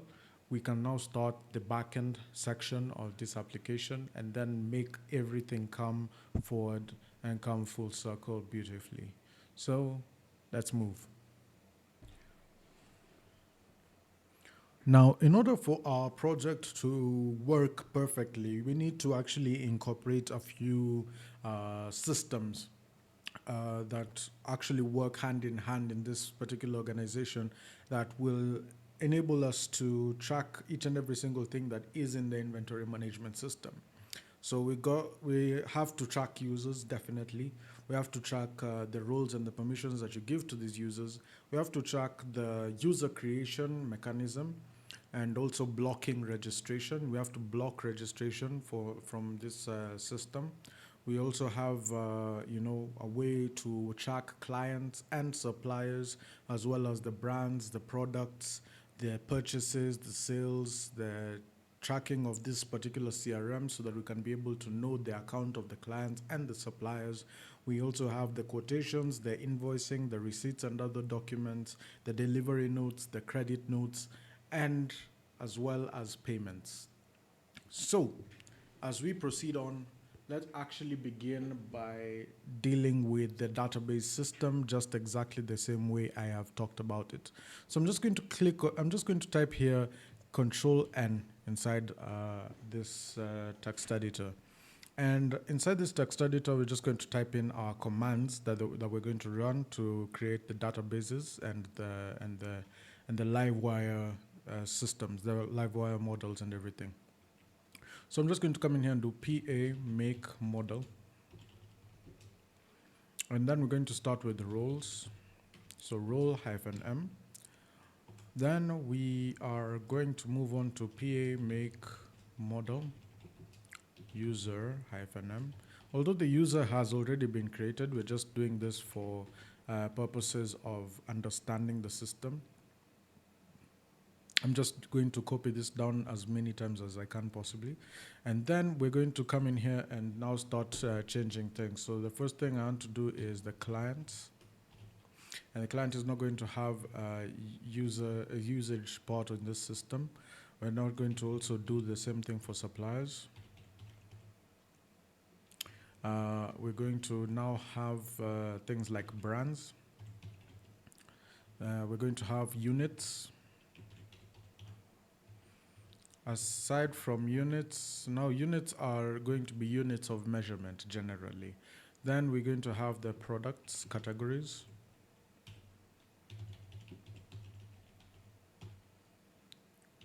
Then we have the products themselves. Then we'll have purchases. So purchases, it should be just purchase and then sale. And then after that, we're also going to make a migration underneath the purchases that we attach to the product as well. So we're just going to come in here and do PA make migration. And then this one will be create product. So it's supposed to be product purchase table. And then we'll do the same thing for sale. So create product sale table. So these two tables are going to be pivot tables between the sales and the product, and also this one for the purchases and the product. And then it will enable us to also get the quantities in terms of how much you've purchased, how much you've sold, and things like that.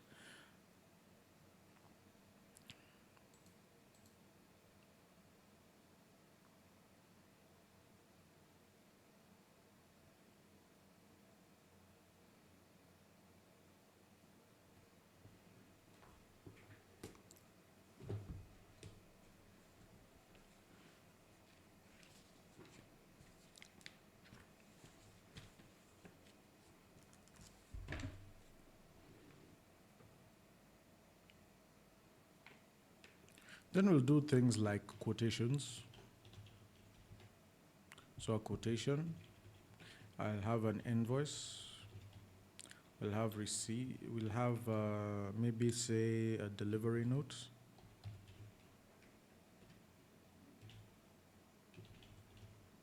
We'll have an order, all right? And then we'll have an order ahead of the delivery note so that we be able to issue delivery notes based off of orders, and then we'll have credit notes. And given that the delivery note is on a basis of, what it is that has been delivered against what is actually going to be counted, what is actually counted on site, we're just going to do delivery summary. Or we'll just do the delivery note. We'll just do delivery note so that we can be able to understand fully, like what it is that has been delivered from a particular company as compared to what it is that is in the order. And in a situation where in the order the delivery is not similar to that, then we can invoice on a basis of whatever it is that the delivery note has said. And then now we move on to credit notes. So credit notes are adjustments that are implicated onto the invoices in such situations. And then the next thing that we're going to be actually dealing with is things like banks, things like payment methods, and all that stuff. So when we come to dealing with clients, for example, we need to pay multiple clients at the same time. We need to actually save their bank in this situation. So we're just going to come in here and do PA make model. And then we're going to have a bank -m, okay? And we're just going to store all the kinds of banks over here together with their short codes and their short names and all those different things, such that when we're saving the payment method for these different clients, we have them in check. And those different payment methods are supposed to be mandatory. Now we have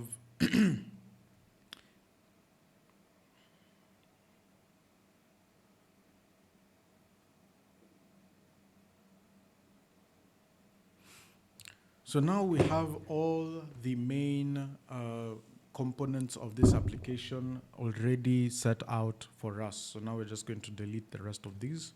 And then for all of these, for those guys who don't understand why we have done this, all right, I'm just going to come in here and just copy all of these. And then go to the terminal and hit Shift, Insert, and hit Enter. So whichever is already existing will be the one that, is put aside.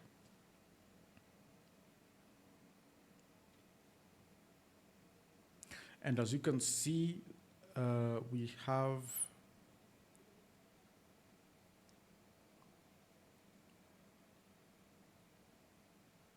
where is the credit note table already existing? Unless yeah, this is why. So now that we have this ready, I can just come here and delete this, save, and then we can definitely see that our databases are like so. So we have our roles table and our users table. What I intend on doing is create hard coding roles in particular within this system, such that, like, let's say, for example, if we have ID over here and then the role title here, so table. So I'm going to come in here and do ID and a title.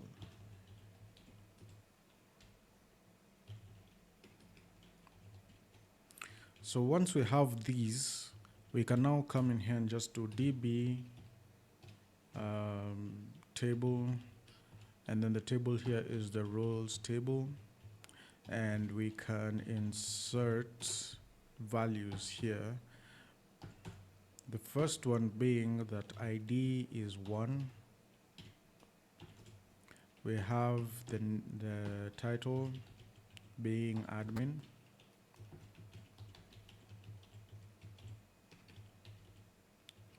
And then we have I think we just have created that being now.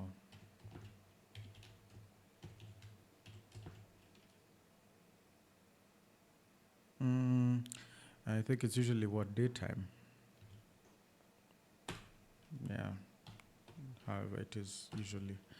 And then we have that role as administrator.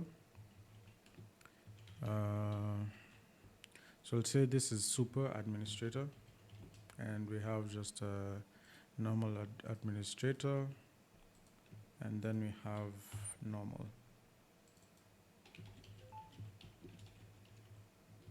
And there are some things that the normal user will not be able to do.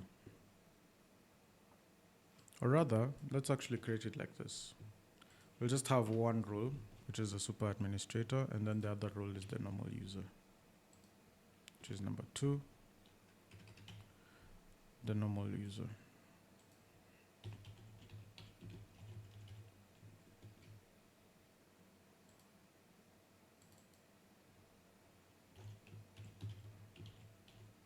and this should be to date time string.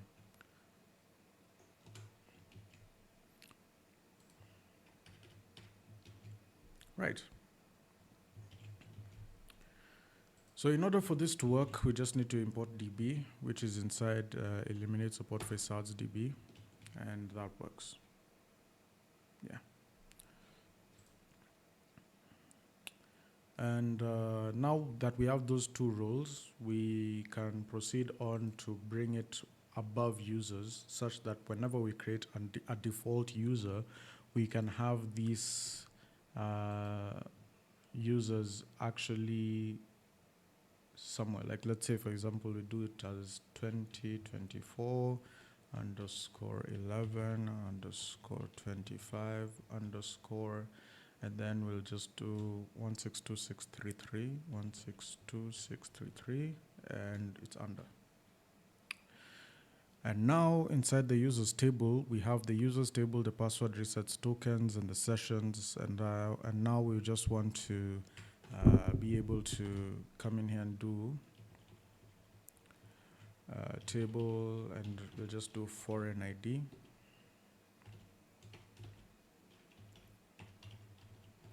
And inside foreign ID, we'll just do role ID, and we'll say constraint. So that's how we'll create ours. And that's how we'll work it out. Another way that we would have probably created this without actually causing a bit of a hassle or a struggle is by doing it like this. I will get rid of this. Actually, in fact, I would undo the way I did the renaming.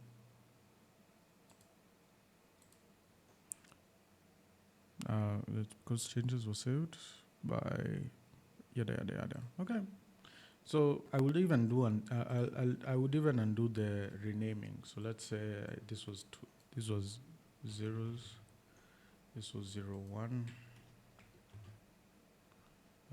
this was zeros. I could even undo the renaming, and then no 01 actually.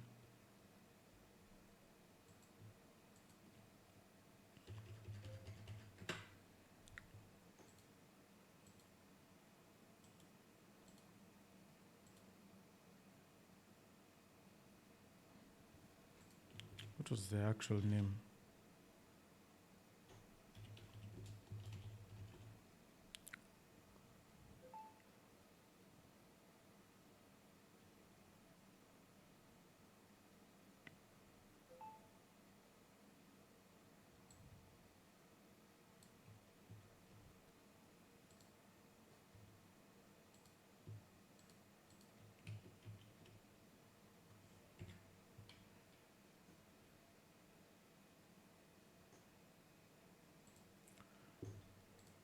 Okay, so I've undone the renaming at this point, and then what I need to do here is I'll create roles to users migration. So I'll just come and do PA make migration, and then I'll say create role user table, which is a pivot table between the roles and the users.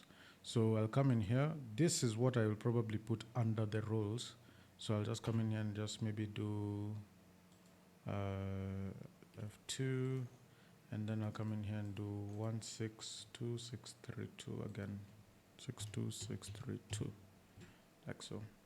And then maybe this one, maybe say 162.633, so that it comes right under the roles.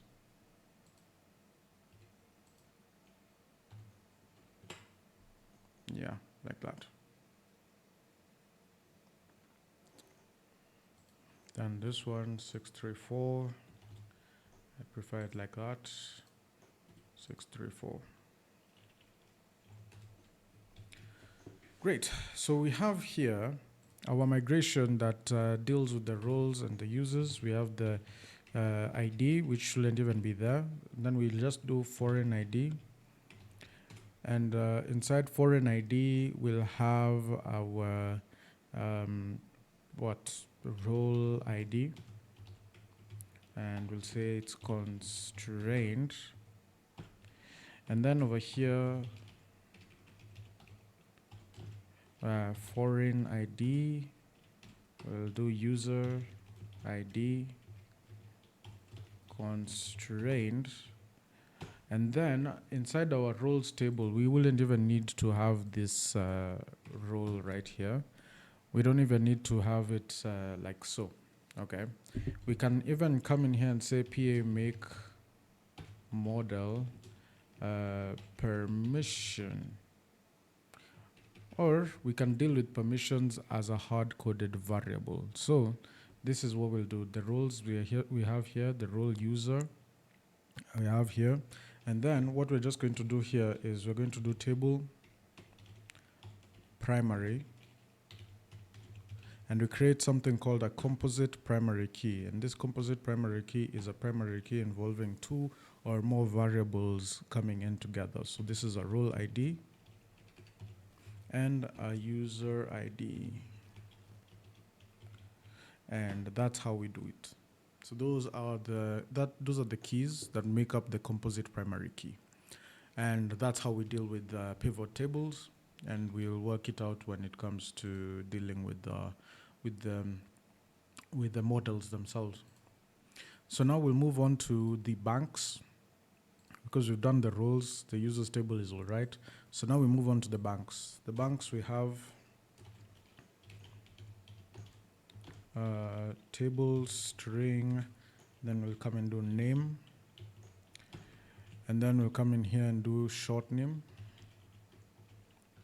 Then we'll come in here and do the sort code, and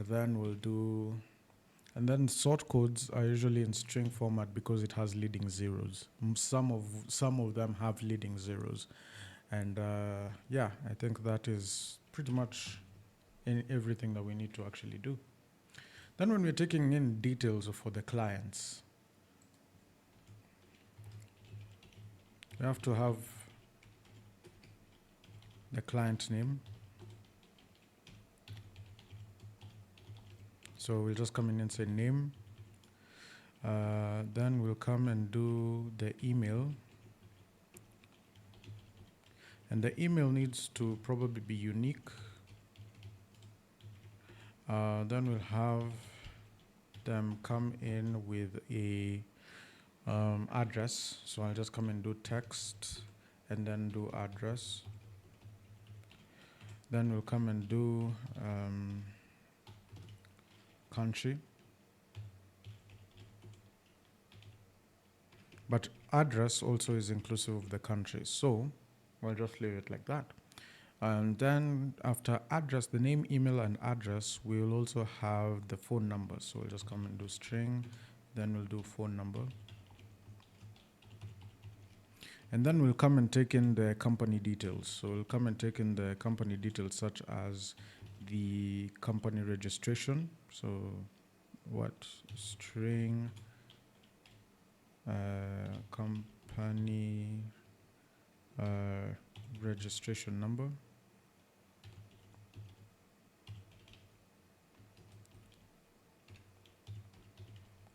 And in a case where this company doesn't have a registration number, or rather the company is an individual, this client is an individual, then the registration number can be left null. Now, we'll just come in here and do string, and this will be tax ID. Now, tax ID is usually a KRA pin or whatnot. So this can be left, cannot be left null, but this one has to be unique.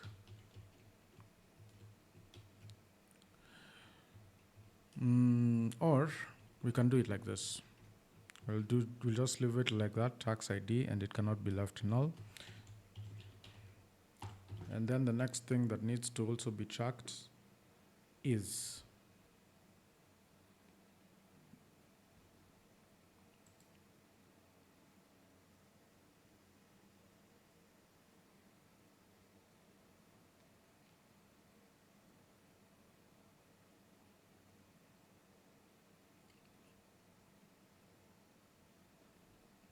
the bank ID. So we'll just come in here and do foreign ID. And then we'll come and say bank ID constraint. And then we'll have this as account number. So this one will be string. And then we'll come in here and do an account number. Again, we leave the account number as a string because again it can have leading zeros, so it is actually saved as a string. So now for people to stop people from using letters inside account number, we'll have to use regex inside the place where we are filling in and verifying these details. And that's pretty much it. So the same thing that we're using in the clients is the same thing that we'll be using in the suppliers table. So we have the clients table over here. Now we move on to the suppliers table over here and we paste it right there. And that's pretty much it. Then we move on to the brands. The brands will just be a title. Will just be a title, and this one can't be left null. The only thing that can be left null is the logo of the brand.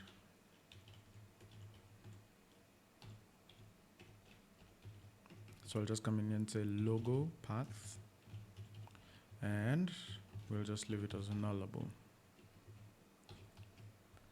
Then we move on to units. For units, we'll have to do table. And then before we even go to units, actually we'll just do, because there's a way you can do unit types, and then we deal with volume, we deal with weight, we deal with pieces or singles, and that's one thing. So now we'll come in here and say string title or string name, unit name. Let's just do unit name, yeah. Title and name is still okay. I think that's it's still quite fine. Roles are the ones that have titles. So instead of putting it anywhere else, over here brand should be brand name. Unit should be unit name. Supplier name, client name, bank name. That's okay. Then we move to product categories. Table string name, category name, and that is that. Now we move on to the products table. Now inside the products table, we come in here and take a lot of things. First things first, we have the category ID, which is a foreign ID. And we come in here and take it from the product category ID. And we'll say constraint, and it will automatically pick it from there. And then we'll come in here and do table string. Then we'll have the name, table string description. We'll have text description. And then we'll come in here, and this is where the units come into play. So this is foreign ID.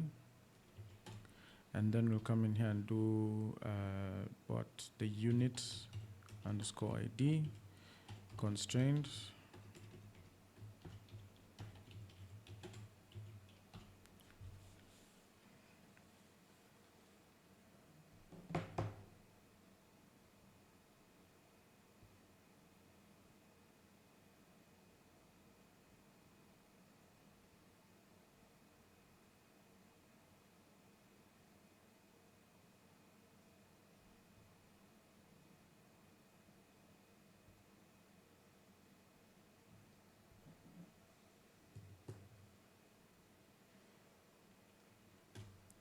And then we'll come in here and say the quantity. So this one will be unsigned. This will be unsigned decimal. I'll just say decimal. Although decimals can occur negatively inside the database, so I'll just do unsigned float. What unsigned? What's actually happening here?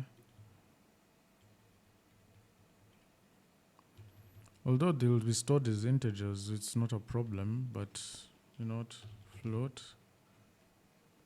or decimal. I'll do decimal because of accuracy. And then decimal, this one will be quantity. So this quantity does not represent the amount of items or the amount of products that we have. It represents this particular product and the unit of measurement that is represented in it. Let's say, for example, this cup is what is being sold. The quantity of this is 500, or let's say 500 milliliters. So that is the quantity that is being represented by this. It's not going to be like how many items we have in the database or how many items we have in the store or something like that. Whenever we write in quantity, we're writing like one unit. What is the quantity in terms of the units that it's being stored? So let's say, for example, we're storing this item in like, let's say, milliliters, then the quantity should also be dictated. And in such a manner, we will have these different products as stored as many times as you will want it to be stored. So that's what is going to happen over here. And then now in this situation, we're going to have this product unit ID and the quantity for this particular item being stored in such a manner. In a situation where we have like let's say, for example, we have multiple blueband variations. We have to create those multiple blueband variations as different product items.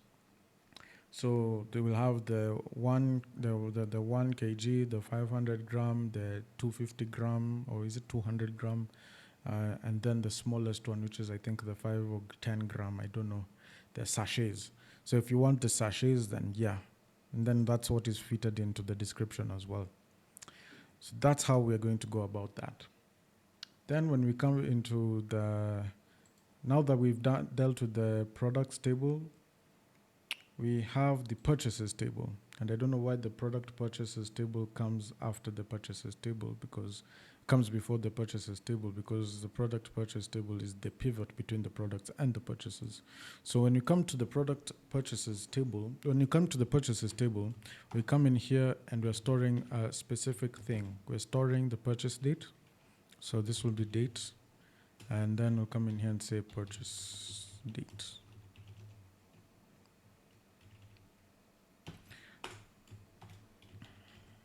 And then after that, I think that's pretty much the main thing that's supposed to pop up over here. When we come to the product purchases table, this is what happens. We're going to come in here and take the product's ID, so foreign ID.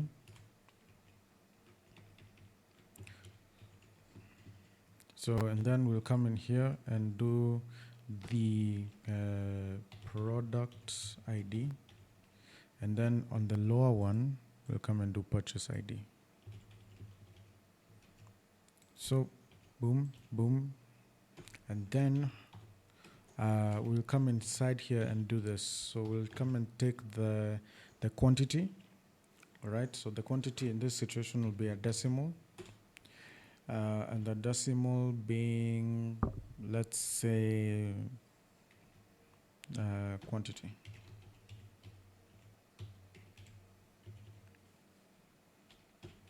And then we'll also have the amount, right?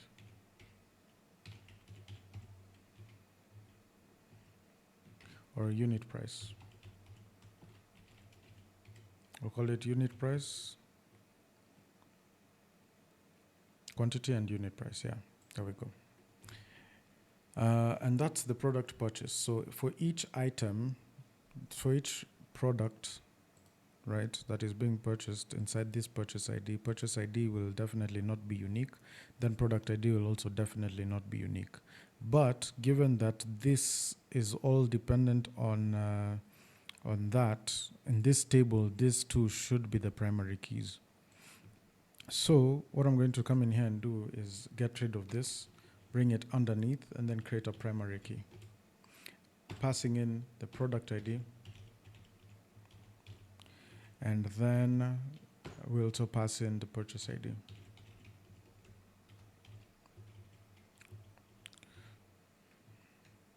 And that's how we deal with this kind of pivot table, where we also have to get in the quantity of items within this purchase and the unit price. So this quantity is representing this product ID.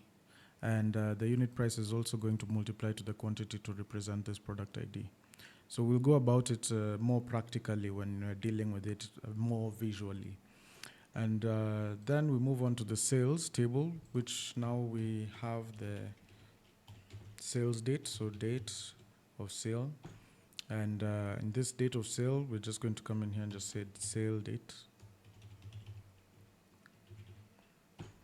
And when you come to the product sale table, it's pretty much the same as the product purchases table, except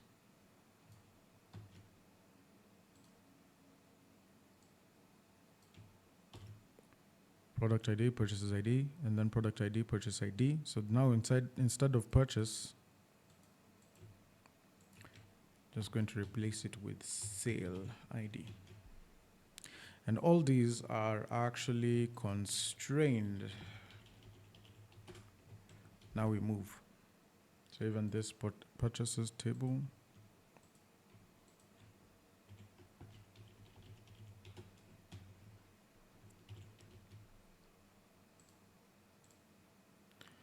Then when we move to the quotations table, the quotations are actually, supposed to represent what is inside the table that is the products table, of course. So we're just going to come in here and do, actually, we would actually leave the quotations like this and then create a pivot between the quotations and the products, such that whatever product is being selected for this particular quotation, we just need to select which supply it is that is going to be given to this quotation, or pretty much which client is going to be given this quotation. So something that I may have missed is that these purchases, when we're doing purchases, we have to list down who it is that we bought it from. So which means that this is a foreign ID, supply ID.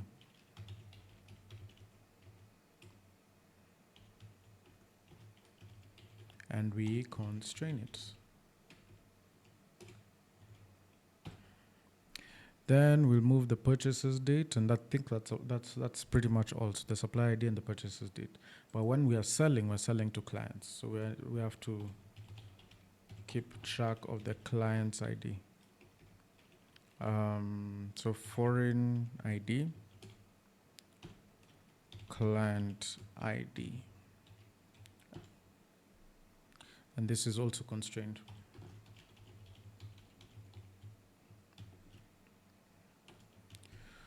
So now as we move, we can see that now we have the quotations area. So this one, a quotation is always given to a client. So we'll just do a foreign ID again, and then we'll do a client ID constrained.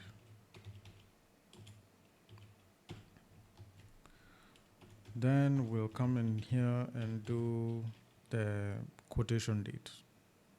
Could be the quotation date, but when it's created, it just stores it in the timestamp. So I don't think we need to actually create a quotation date. The one thing that I know we need to create is doing the product quotation. So PQ, so it's product quotation. That's according to the conventions. So I'm just going to come in here, do PA make migration, create product quotation, table. And that makes it easy. So create product rotation table. When we come here into the product rotation table, we'll come in here and deal with it like so. Foreign ID. And then we'll have the quotation ID. Of course, it is constrained. Then we'll copy this and paste it down there. Then we'll come in here and do product. And then we'll come and do table primary. And inside primary, we'll have the product ID. And we'll have the quotation ID. And yeah, now that is done. So all we just need to do here is the table. And then we'll say what? Decimal. And here we'll just have the quantity. And then here we'll just have the unit cost. So table unit cost. Decimal unit cost. Or unit price. Just as it's been used everywhere else. And yeah, that's how we go about that. The invoices, it's pretty much the same thing, very straightforward. Credit notes, it's just a matter of doing the same thing on a matter of adjustments. And yeah, so credit notes are like basically invoices that are minused from the invoices from the invoices themselves. So if the total of the credit note is a certain amount on the invoice, then that's how we go about that. Then we have our orders. Orders are on a basis of, what it is that we've requested for, and then it uses the purchase prices that are the usual purchase prices of these particular products. Now, these products, we have the quantity and the description, but we've not set aside pricing for any one of them.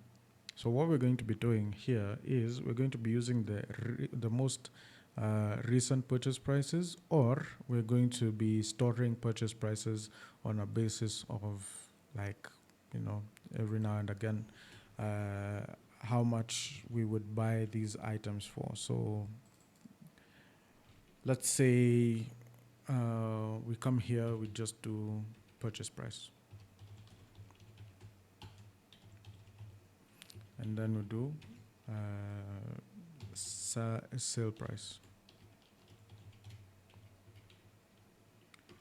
So that we'll know that the expected profit that we'll be getting from this particular product is a certain amount.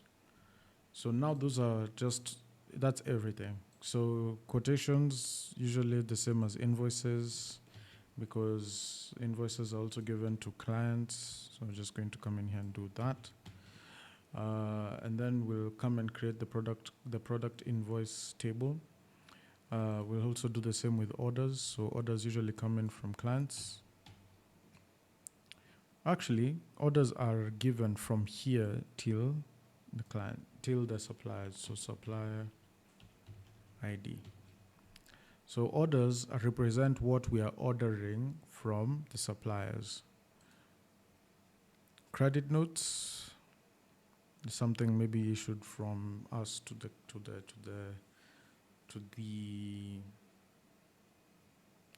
the clients. So I'll probably just come in here and replace this here. And then we'll come and, do a bit of tweaking and editing. So now we have the product quotation already. So after product quotation, we have to have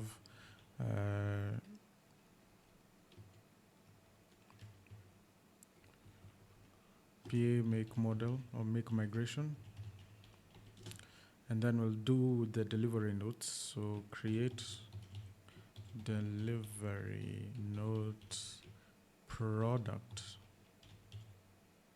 table. Then we'll do one for the, so we look at the next one, which is orders. So OP, so order product table. Then the next one is the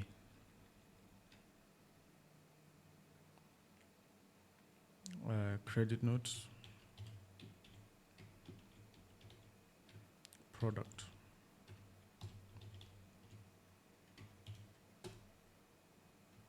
And then the next one after that is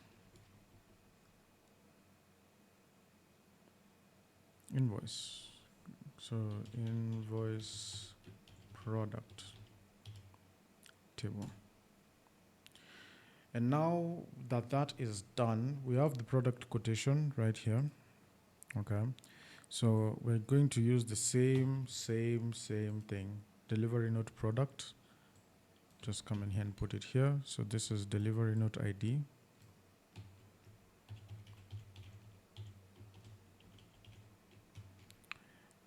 We have the order product, just same thing here. So instead of quotation, we have order. Then we have credit notes, which is same thing.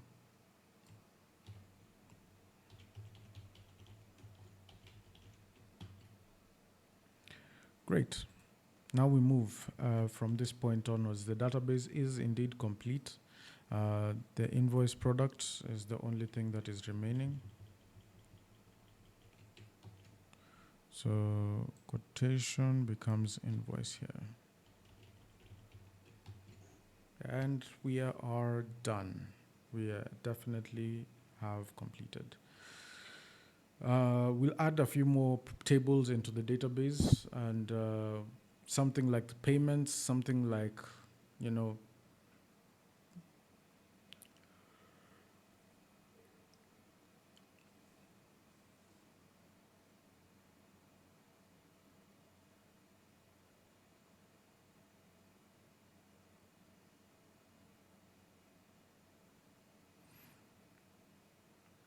also processing of payments, sending money to various suppliers, returning money to clients who have overpaid, things like that. We'll always be able to, you know, see a way to sort that one out. And the payment processor that we'll probably be using towards the end of this project will be Paystack, but it's not going to be inclusive in this tutorial or this entirety of this project. So that will be an addition when it comes time to, you know, add on to this project. So now let's move forward and see what it is that we can do.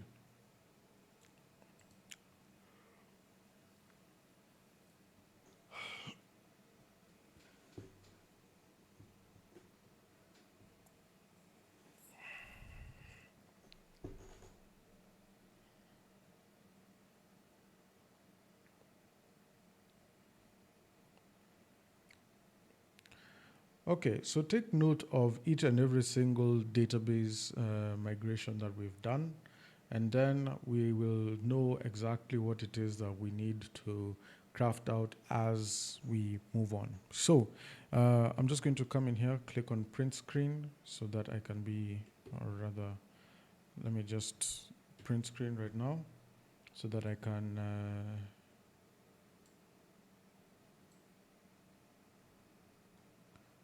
take this, open it on the side. So I'll open it on the side like so. Open this right here, and then we have liftoff. So I'm just going to keep this on the side over here so that I can be able to create my new Livewire items. So I'm just going to hit Control N again, and then I'm going to do PA make Livewire, and then we'll start by doing things like admin dashboard. Okay. Then we'll just do admin users index.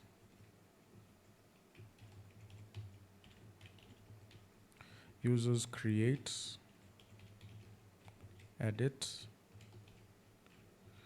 and then we'll take this And now we'll know that we have users, we have roles, we have banks, clients, suppliers, brands, units, product categories, products, and then purchases, sales, quotations, delivery notes, orders, credit notes, invoices, and yeah, that's how we go about that. So whenever we're dealing with, like, let's say this is users, these first three are done. So now we'll come and take this, and this. We'll take it to be roles. This will be banks.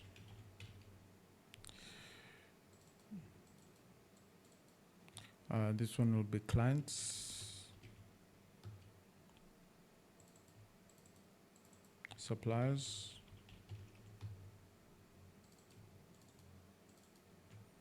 brands, units,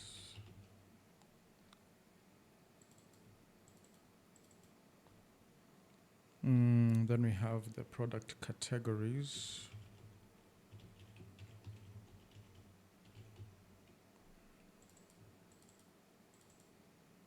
Then we have the products themselves.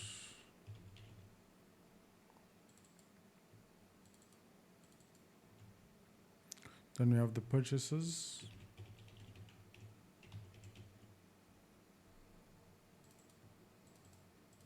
Sales.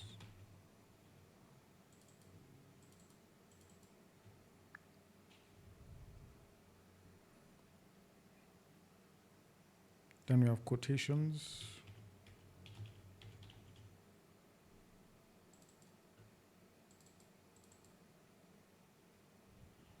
Delivery notes.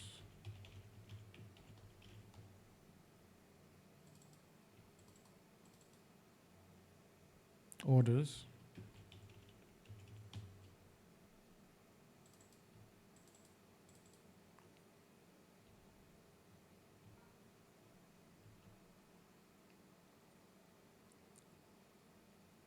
Then the next thing we have is after orders, it should be credit notes and invoices.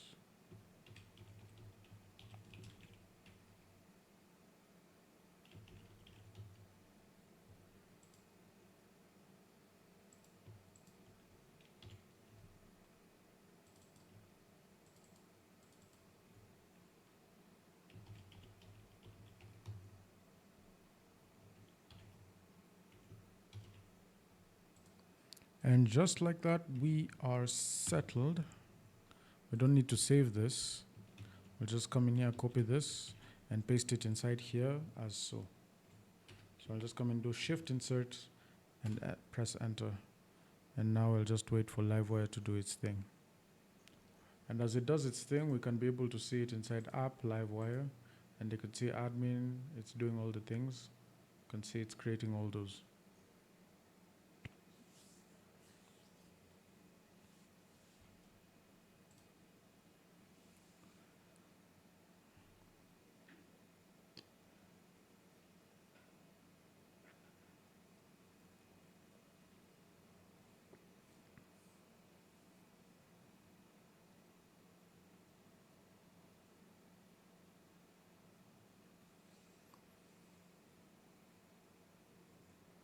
So now we can close this, just delete it.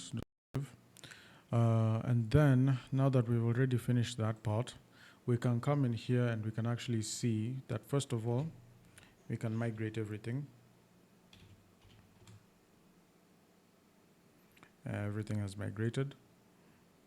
We can create our default user inside our database here. And our default user could have been inside here. So we can come in here and say db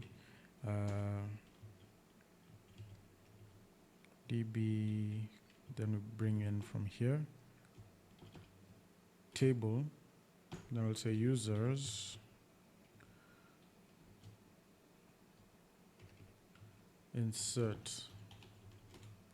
And now when we insert, we'll come in here and say name. Our default user will be the administrator.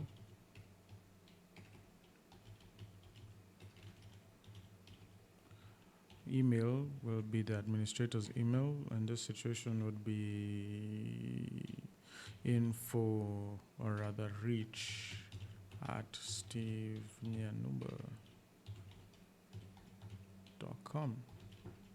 And now this will be email. You know, one thing I would love to do is actually take this and cancel it out, just do env and then do default, or say admin email, and then we'll do admin password afterwards, and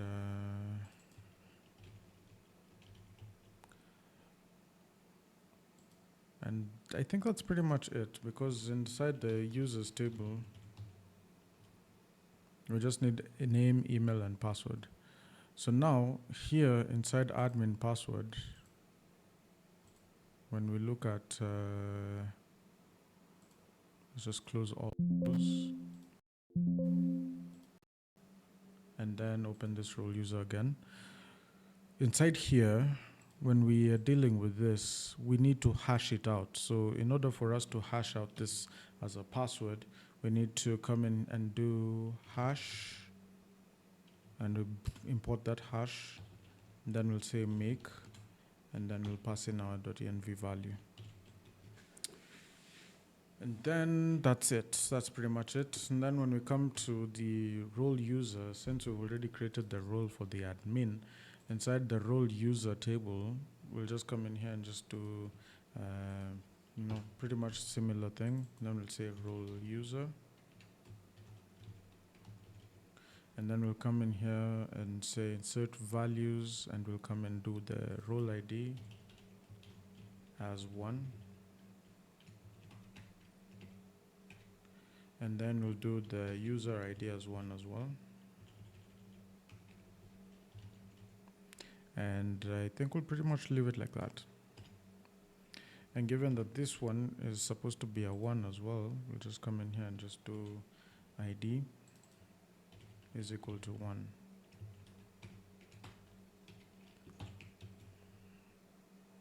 That's pretty much it.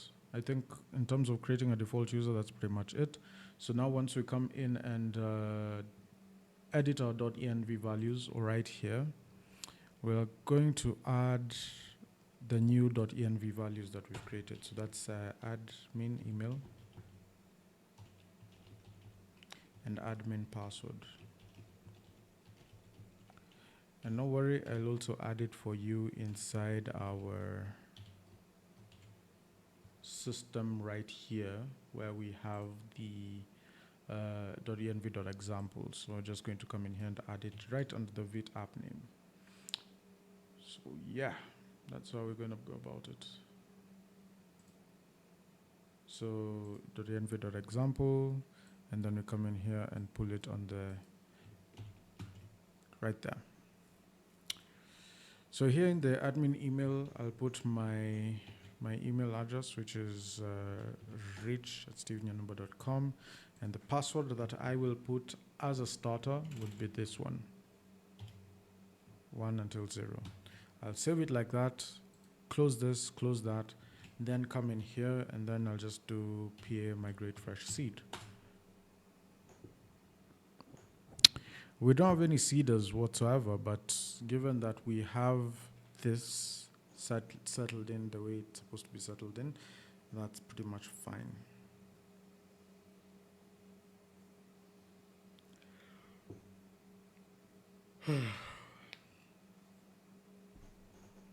Great.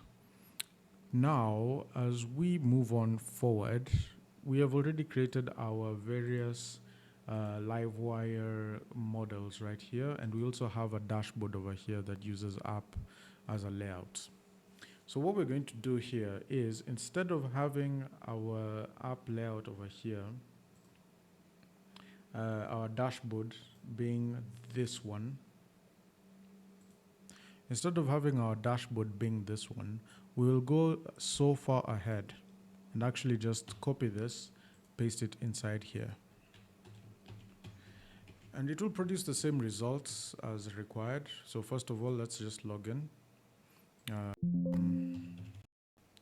And given that it's used that new password that I've put, I'm just going to use that new one.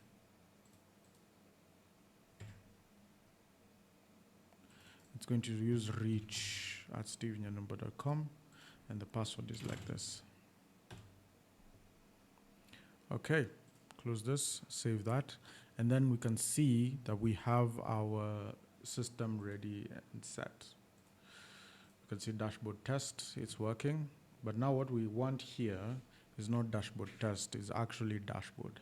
So what I'm going to go into my views, components, and I'm going to go to my sidebar navigation. Is instead of having new nav link drop down over here, I'm just going to come in here, bring new nav link up here, call it dashboard, and then we're going to have the buy icon being the speedometer. And then that's pretty much it. And then route being route dashboard. So if I come back here, you can see we have this right there. Great. One thing that we never really got to understand is how these had actually disappeared, right?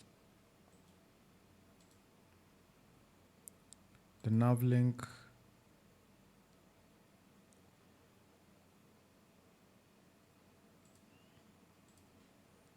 the sidebar wrapper nav link, and the on hover functionality of it all. So in essence, what I'm just going to pretty much do is, instead of having this right here,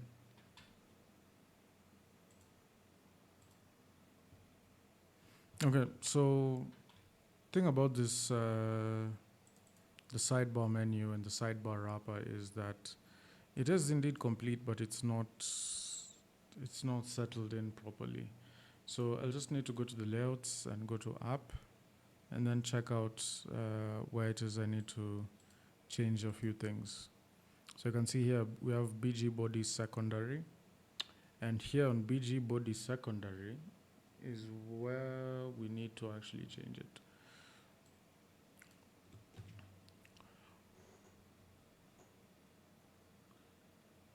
Now, if I go to my SAS app.scss, that's where I've put BG body secondary. If I removed this,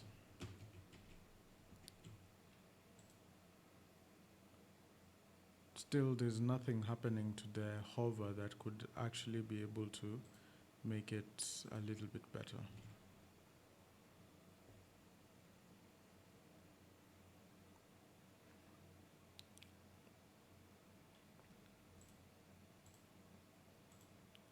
Which means there's something that definitely had happened in here.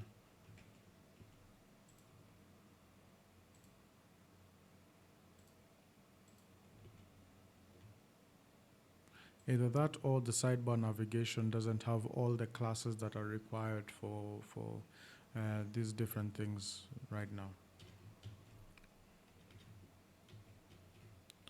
For example, if we come in here and do menu open, menu is opening,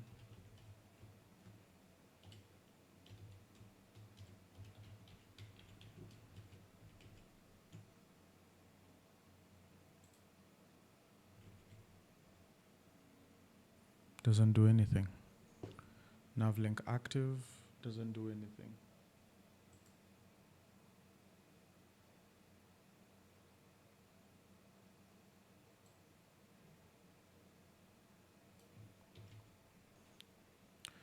But we also need to check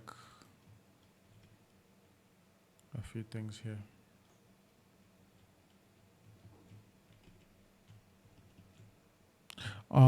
The one thing that I keep on forgetting to do, you see, this is the route URL. This shouldn't be the route URL. It should just be dashboard, like so. Okay, it It should just be like that. And once I do that, it should actually be active like right now. Route dashboard like that. Okay, so we can proceed on and just create all these different links that are required to be created. And for us to do that now, because we already have everything inside our Livewire level, we can do that inside our routes. So the first things first that I want to also get rid of is this idea of the dashboard. So instead of having a dashboard that returns just the view that is dashboard, I want to come in here and delete this function right here, and then use the, first I'll just come in here and say use Livewire admin. So it's app Livewire admin. And then from there, I'll just come in here and say admin dashboard.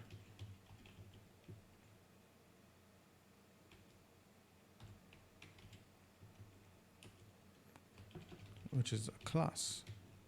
And once that is done, we can see Livewire page, component layout, view not found, components layout app. So for us to actually get that, it's supposed to come inside config, and then we go to our Jetstream. I think it's Jetstream. If it's not Jetstream, it should be inside our Livewire. So if Livewire is not showing up over here, what we're going to do is we're going to come inside our bash. We're going to do PA make or PA vendor publish.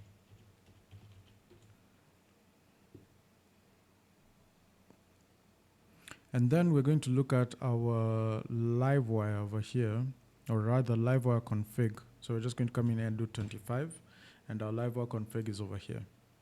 So once we come to our Livewire config, our class namespace over here, we could change it if we want to. Resource path could change if we want to. And then we have layout over here, which we can also change if we want to. So instead of going to components layouts app, we can go to layouts app. And then that's how we go about that. And once we do that, we refresh and we have everything. Another thing that we could do is we could have a lazy placeholder, all right, which is still null, but we can be able to put it so that we can put lazy loading components that would otherwise, show up in a case where the page loads very slowly. And then one thing that I also want to enable over here is this legacy model binding. I'll just set it as true. And then because legacy model binding is the old way of binding models into Livewire, instead of using the new Livewire 3, we'll just use the normal Livewire 2. And most people would want to use it like that. Then we need to do, navigate SPA mode. By adding wire navigate to links in your Laravel application, Livewire will prevent the default link handling and instead request those pages via Ajax, creating this single page application like effect. So this part for wire navigate, since it's already there, we can use it. We can actually use it. All we just need to do is look for places with href. So I'll just come and do href and equals. And wherever it is that is there, we can just come in here and put wire navigate. Okay.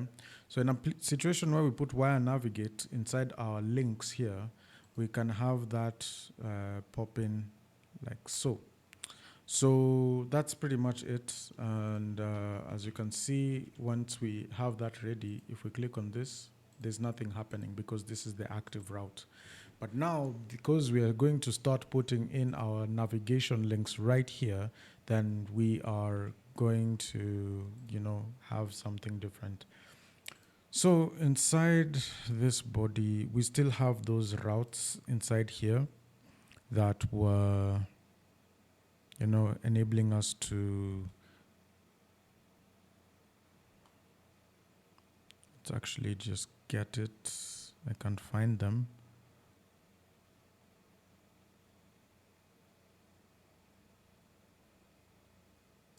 Yeah, it is aside.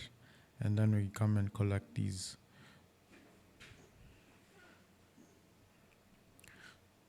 So you can see we have nav tree view. Is that what it's supposed to be instead of, and then nav item over here?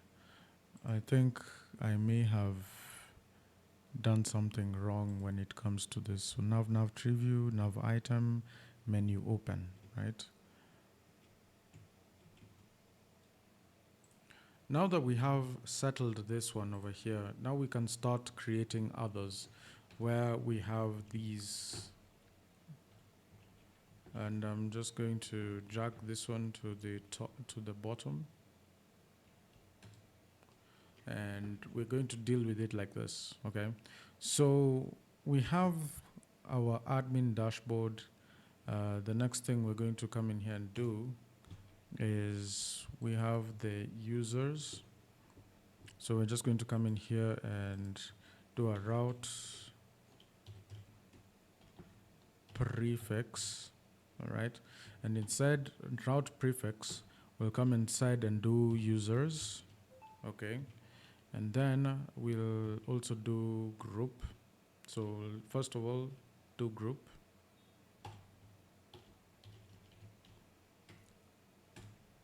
And then inside group, we'll come in function and run these inside.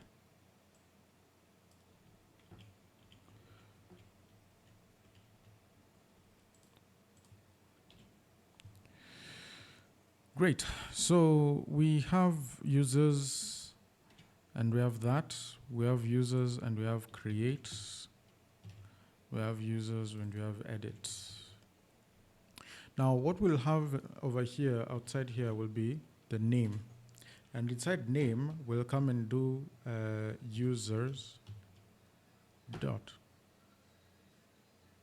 Users dot right there. Then these will come in and just come and apply themselves. Index, create, and then edit. And these will just apply themselves. They don't really have to have anything else to work around with. So now over here, we'll just come in to add admin users index. Then we'll have admin users create. And then we'll have admin users edit. Okay. Then now because we have this prefix of users and then we have this value for users, then all we just need to come into sidebar navigation to do is to add that into our description. So I'll just come in here and just do x new nav link, x new nav link drop down. And once I do that, the next thing I'm going to come in here and do is title. And the title over here will be users, and then the BI icon, and this one should just be BI underscore icon will be BI, maybe say users for now because I don't know which one works there. And then the route would be inside this route.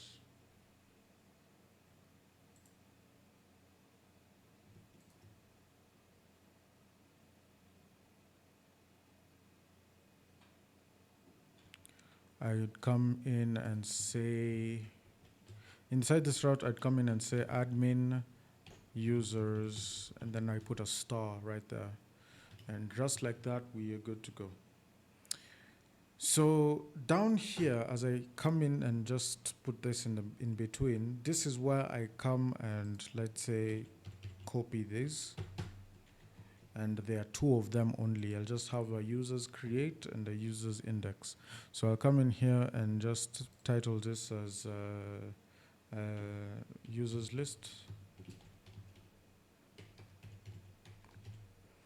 And then create new user, create user. And then over here, I don't have any icons, so I'll just come in here and just eliminate that completely. And then I'll just come and do route admin users index. And then here will be admin dot users dot create. And that's how we go about that. So now in the process, we'll come in here and see that we have users over here. If I click on this, and it's not popping down, so I think new nav link needs to behave. But then when we have this, the wire navigate is okay. I think this needs to actually behave.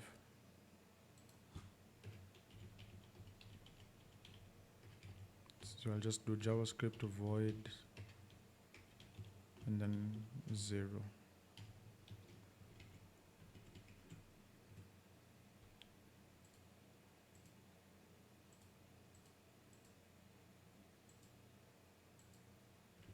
But this is the problem with having the wire navigate, because you know, we can't wire ignore right there.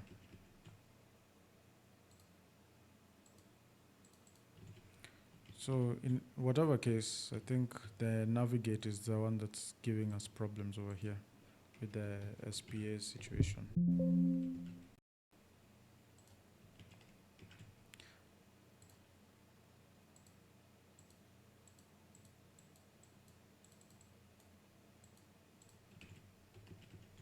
There's something that's not happening with these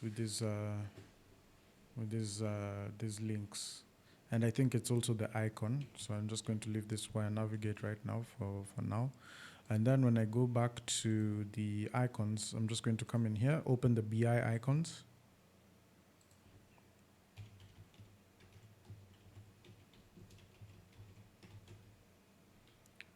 So you can see the Bootstrap icons, a new official package right there.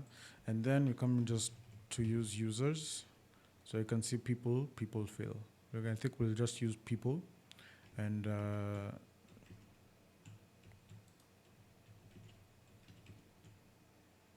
so I'll just come in here inside our sidebar navigation. Instead of BI users, I'll say BI people. I think that's essentially what we need, but it's still not working in terms of the selection and the scroll down, the drop down, and that's not ideal indeed.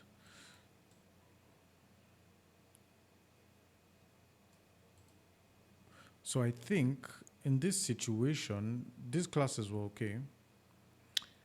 Me adding these extras here were a problem.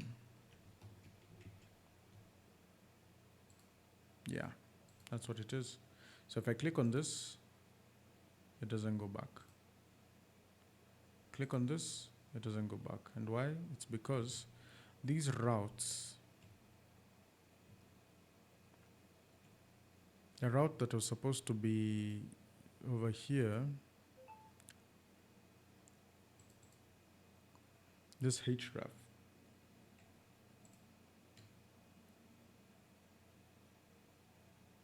was supposed to be covered in like this.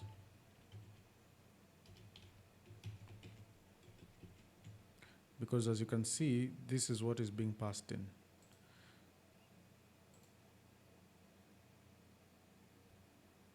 So you see route admin users index not defined, and the reason why it's not defined is because there's probably a problem as well inside my web routes.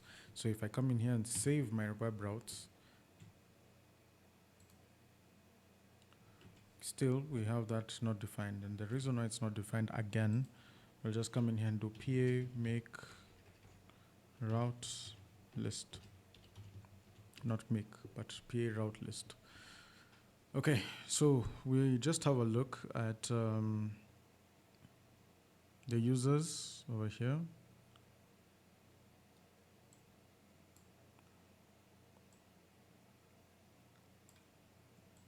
You can see it's called its index.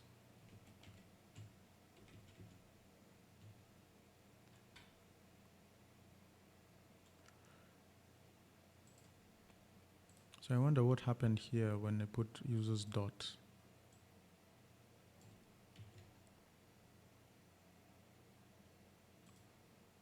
Users name. That's what should have happened. Ah, yeah, you can see users index. Now, before we put in the group, I just want to put here admin.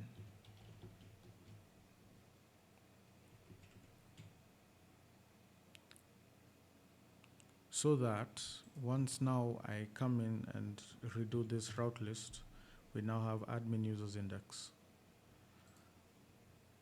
Great. So what's next? Route dashboard is not defined, definitely, because of that. So now what we need to do here is we need to go back to our sidebar navigation, and we need to come in here and do route admin.dashboard.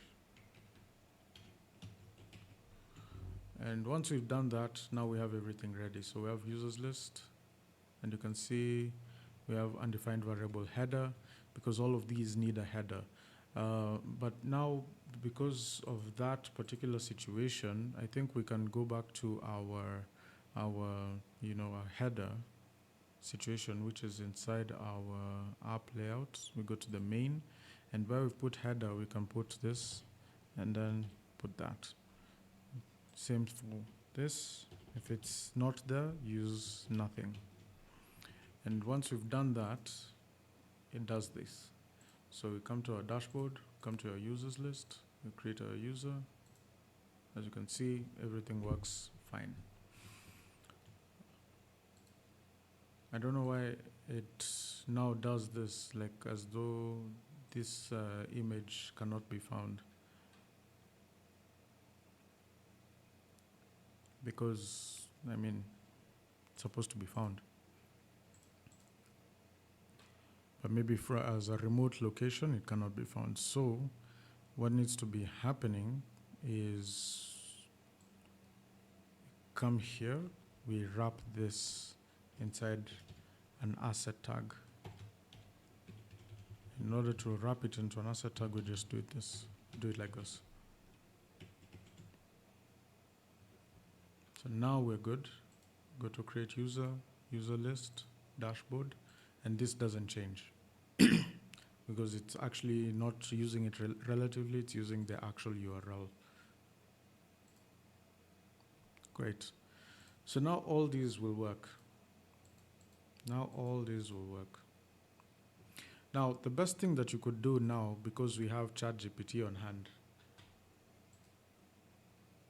is we open ChatGPT like so, and then we go into our routes. We collect the data that we have. We'll collect this as the routes. We'll say that this is our routes.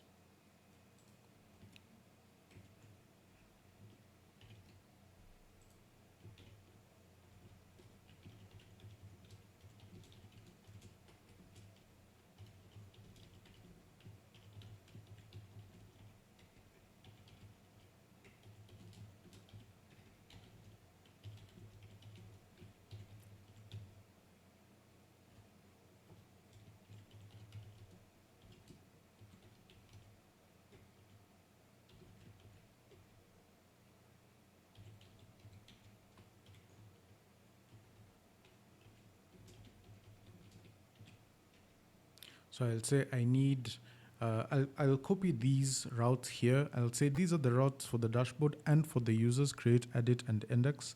And then I'll say I need routes for create, edit, index of the following.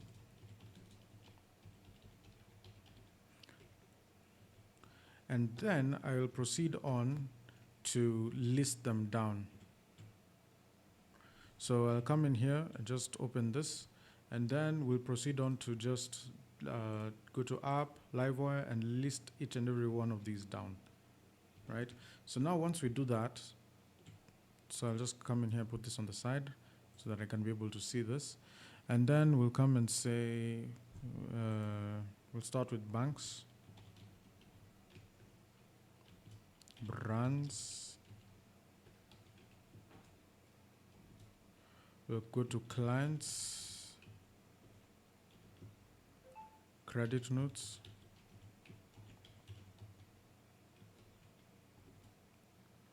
delivery notes,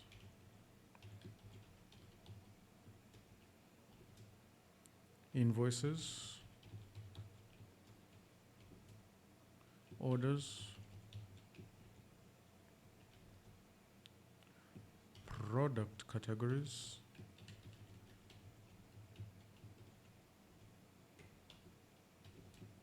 products, purchases, quotations,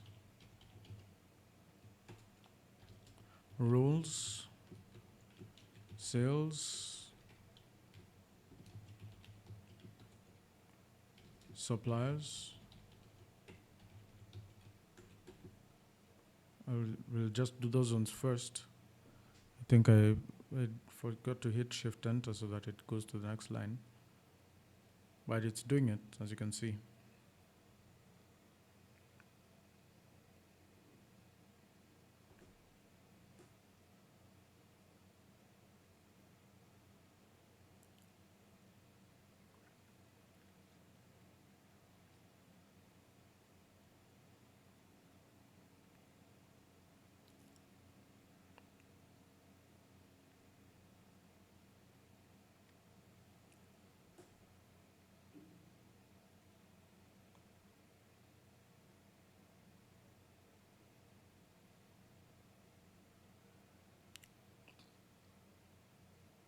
And then we'll just come in here, and as now it's finished, we just copy everything since everything looks good.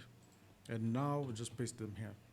So everything is perfectly fine in terms of how it is that we're going to combat this. And given that even like, as you can see, it's even bringing in the right class for each and every one of these. And now as we move on forward, we know which ones we've not done. We've not done units, and we've not done units, we've done users. So I'll just copy this, do prefix units, and then name units. I'll come in here, select this one, and this one. All right. Actually, this one, and this one. And I use Alt to multi-select. So when I double click on suppliers, it's like I double click on suppliers without pressing Alt. All right. Then I hold Alt and then double click on this next one and double click on this next one. And then now I can type simultaneously. So instead of suppliers, I'll have units like that. And then once we've done that, I think we're good to go. So if we come in here and check now our routes, we have a lot more routes added onto the situation. As you can see, it's a very huge list now. And now that we have this done, we can proceed on and create the drop-down links. So now, given that we already have our example in our sidebar navigation right here, we can say create for those links like so. Then I come in here and paste this here, and then come in.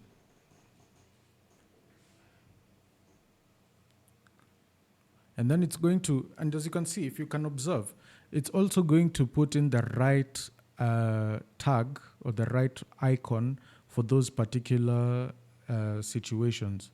So you can see it's actually doing this intelligently. It's going to the Bootstrap icons situation. It's actually going to get the right type of icons so that we don't waste time on doing a lot of those things right there. And then from there, we just paste this and we get a move on. And then you see we work on the little things later on after we've already finished the bigger functionalities. So that's the essence of using ChatGPT when coding a project like this one. And I know we're already just about, 3-4 hours in almost, but we've really gone far when it comes to dealing with this. So I'm just going to come in here and just copy this. And then once we've copied it,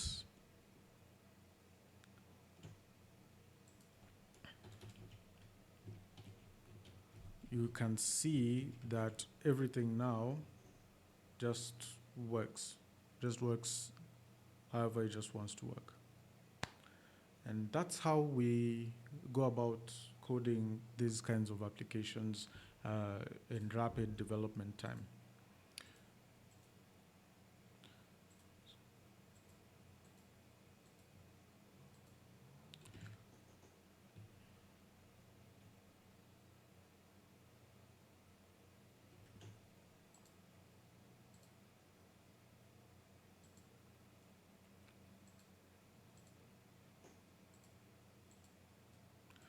So I don't know why when I click on this, it doesn't do anything, but I think it's also because of this, the new nav link, me putting this JavaScript void 0, and I think it should just be like this, and then I click on this.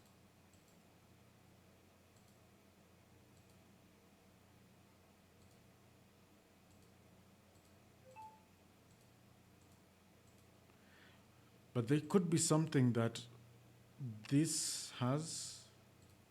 Aha, now we have everything ready.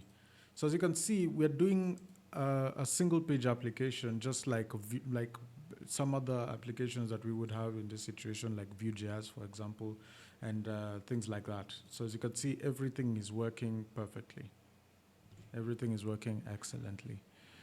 And yeah, that's how we go about such matters. Great. So the main thing that's really bugging my mind is how we lost some of these stylings when dealing with, like dealing with these links. So if I'm clicking on dashboard number 1, you can see this is already hovered and this is also in white. The others are grayed out to some degree, but this is in white, this is already in that manner.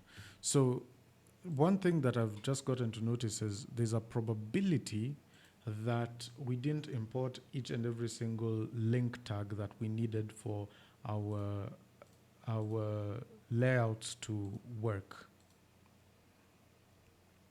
So let me sort that out and then I'll tell you guys what it is that I did to sort that out.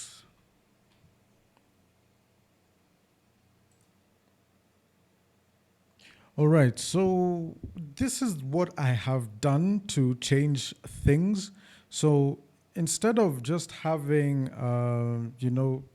all this being dictated by AdminLTE, what I just did was I had to go back into my code and just add the following code. So I added the nav item underneath the background secondary, which is now this one, like the nav item, and I just lightened this color to be able to do the damage. But then here's the thing.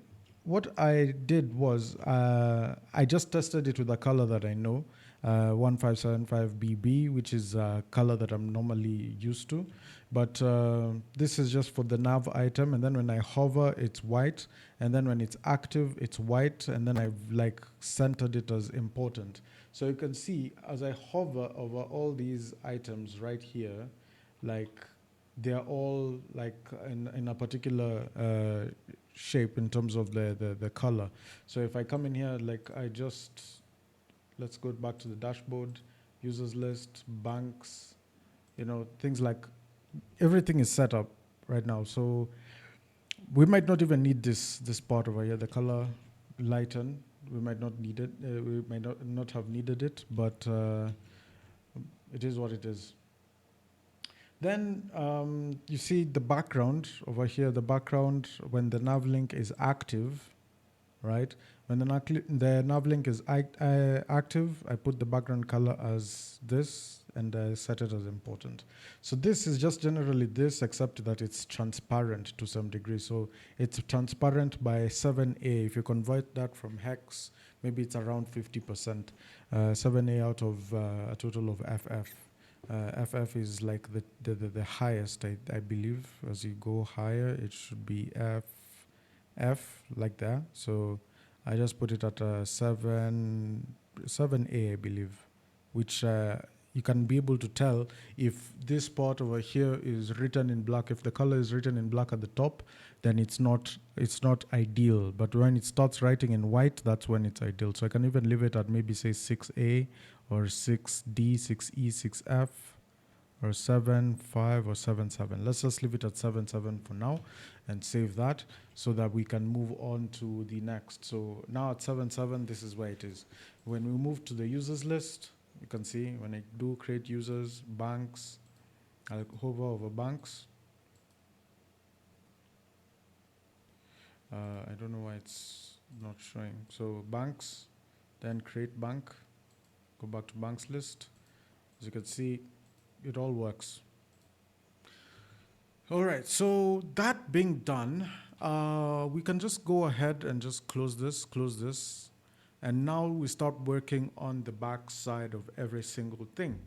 So what I mean by this is, and by the way, this rounded, I might be able to just remove it from being rounded and just make it straight. Actually, let's try and do that right now with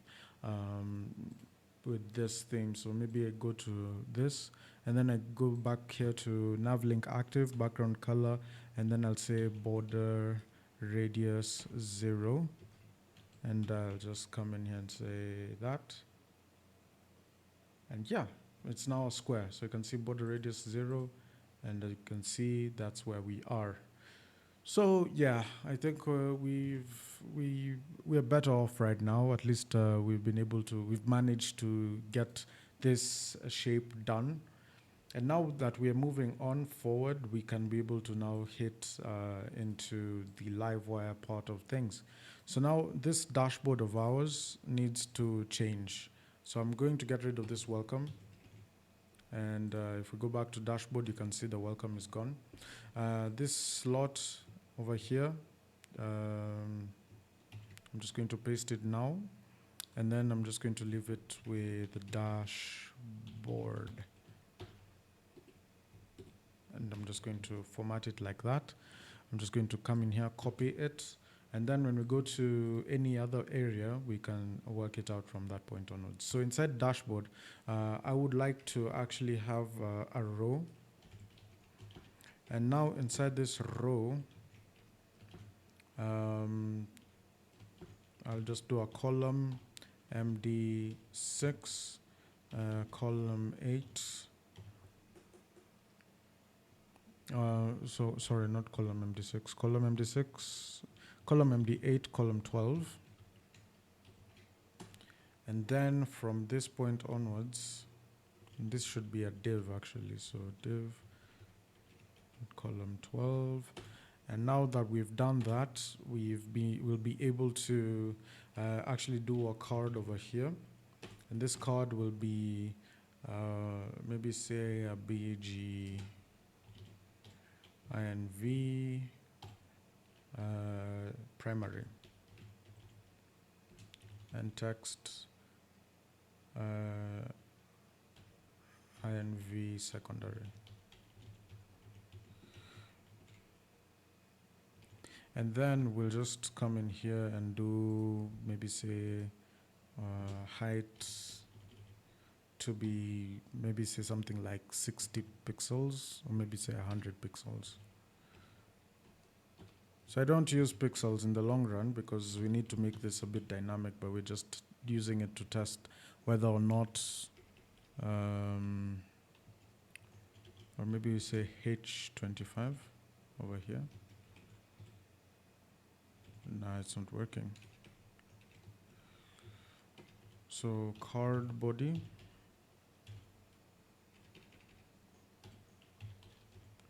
And then inside the card body, I'll just probably put in like a number, a large number. So I'll just do a h1 dot text. Now text end, because now we're using Bootstrap 5. We'll just do text end, and then we'll say, maybe say something like span. We'll span dot. We'll span. Let's say KES, and then we'll just put in here a number. Maybe say 2500, just to test things out. So you can see text right. This is here. This BG is not working.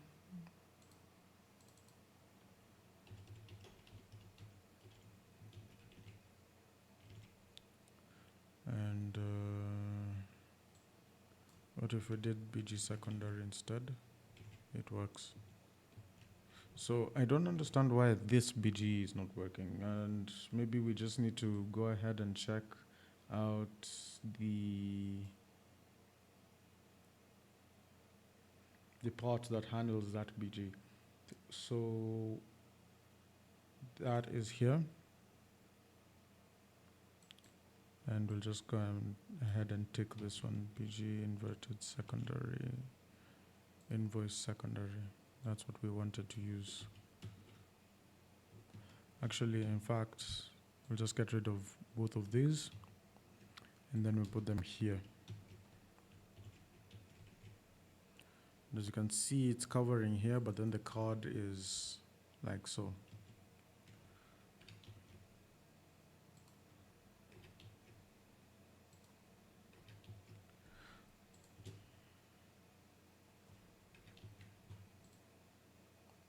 So it seems as though the card is the Bootstrap is overwriting the work over here. So if I put this here, it's still going to overwrite it. So now what I'm going to do is I'm going to go back to my layouts, and my layouts are up here, then app.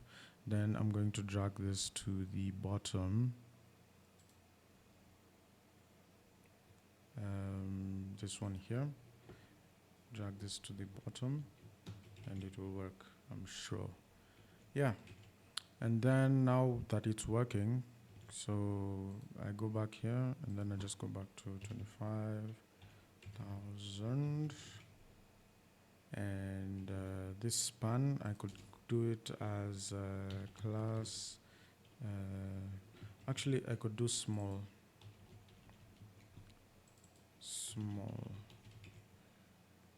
Yeah, and then even this small, I could actually even just pull it out here. And this class of text end, I could span it across. So span, and then the class, I would put it like, say, somewhere like here.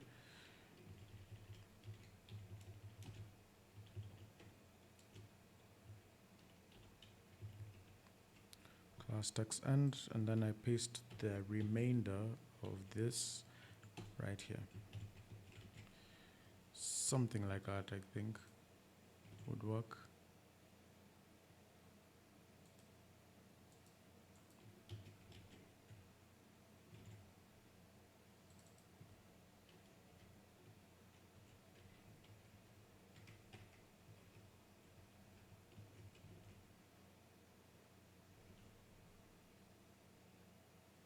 And then maybe say H6 here.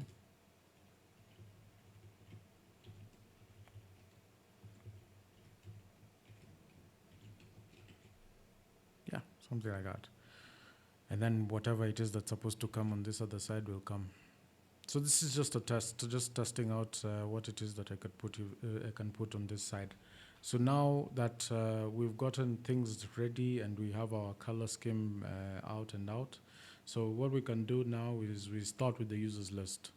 And now to start with the users list means we go to users index, and we come in here, X slot header, and then we'll call it users. Just call it users, and then card. I'll just do a table responsive, which is a table special, a hover without the inverse and table responsive. And I'll cut the table responsive and just take this entire table and put it inside a card. So dot card, and I'll paste table responsive there. So I'll just take this table here, and then I'll come in here and take this table responsive. And this is how we work around it. So I'll come in here and do ID. I'll just do put name of the user, then there's the email address, and then role, and then we'll have actions. Right, and then we'll have it done over here for each. So we'll just have to see what the table entails. And we have the card here, we have the table responsive put in there. But then it needs to stretch out. So I think this table responsive needs to be attached onto the table.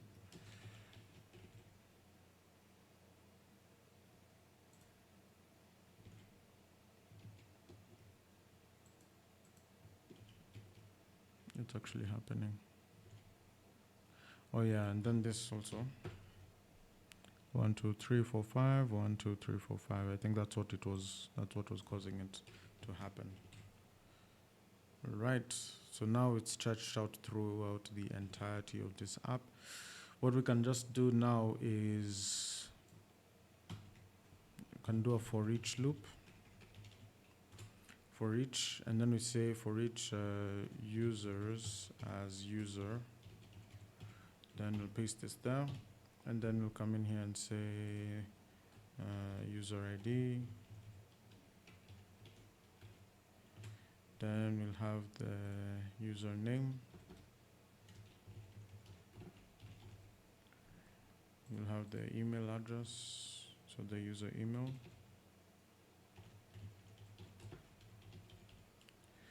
Then we'll have the user password.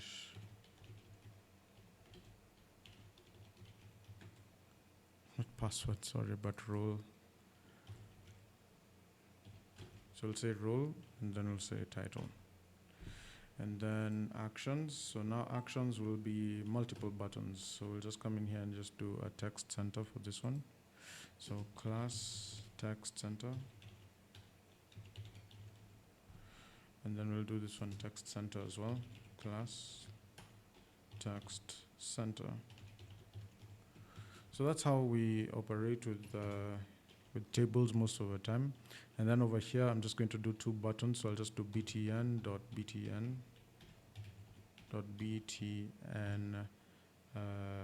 hyphen secondary, then times 2, so that those two buttons pop up like so.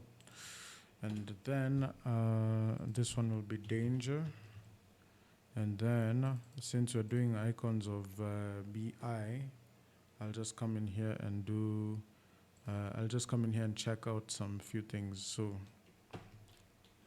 delete, we have this one for the trash. So we have trash 1, trash fill, and trash. So we can use trash, and then we can use edit. So edit pencil square. So this one will be i.bi.bi pencil square, and then the next one will be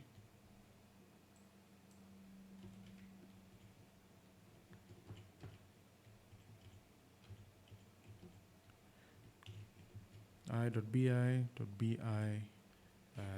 trash, and that's it. I'll just do trash fill just to be sure. And then with this index, we'll just go back here and we'll say index over here. I'll come in and pass in users as all the users.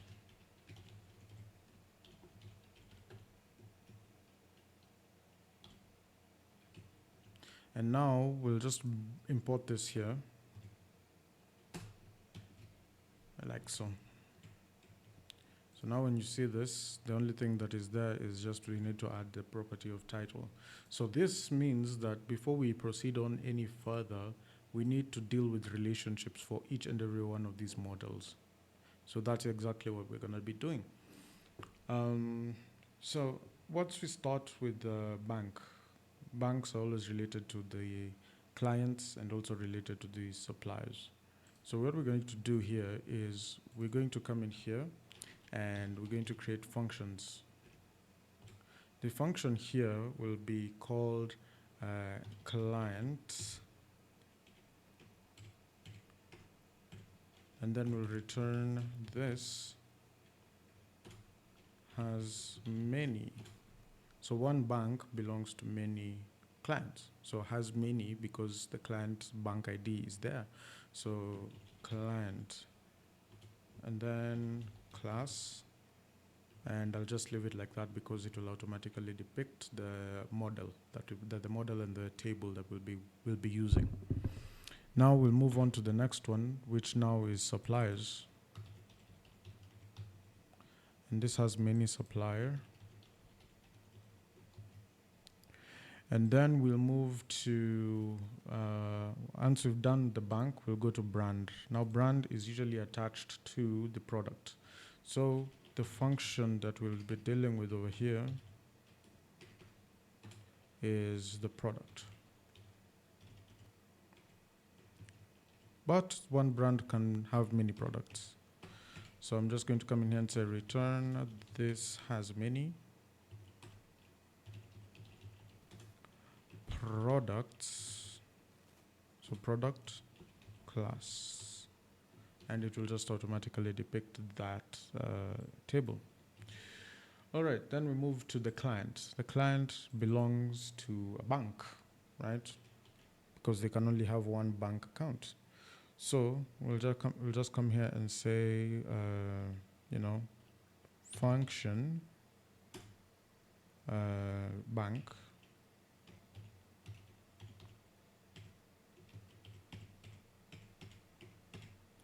and we'll say return this belongs to bank.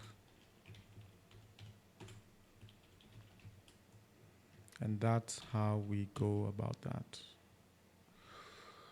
All right, so that's the bank side of things. That's the client side of things. We move to credit note. We'll come back to credit note because these are amongst the last things that we'll be building.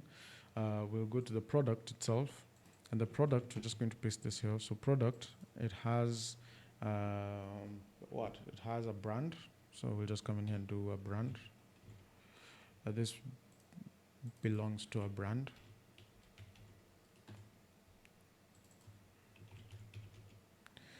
All right, it also has a unit. So we'll just use unit, and we'll say this belongs to a unit.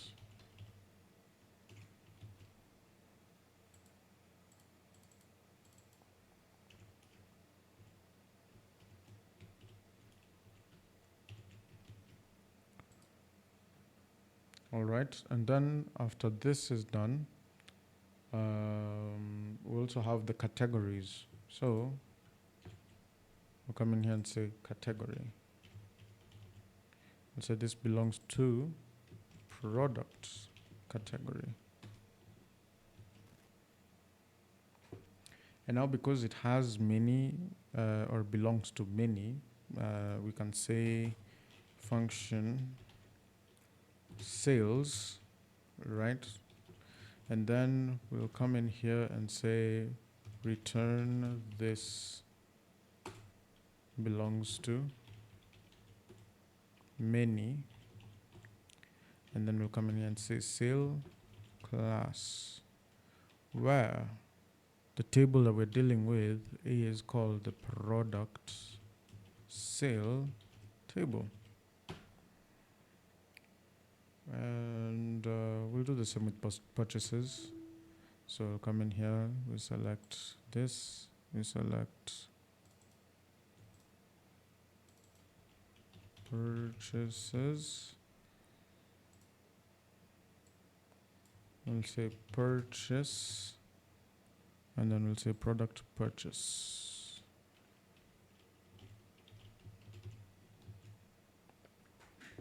And that's the kind of relationship that we're trying to build between the products and the sales, products and the purchases. And I think the database will tell us any more relationships that are there.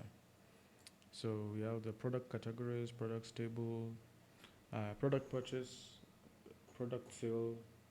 Then we also have product quotation, delivery note product. So we'll move on forward. We'll come and say now that the relationships are with the invoices, so with the quotation. So quotations, this belongs to many quotation. And then we'll say product quotation. We'll come and copy this as well. Again, down here, we have the delivery notes.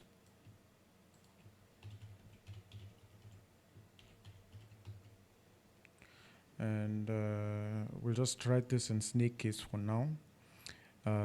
This belongs to many delivery notes class, where then we have delivery note product.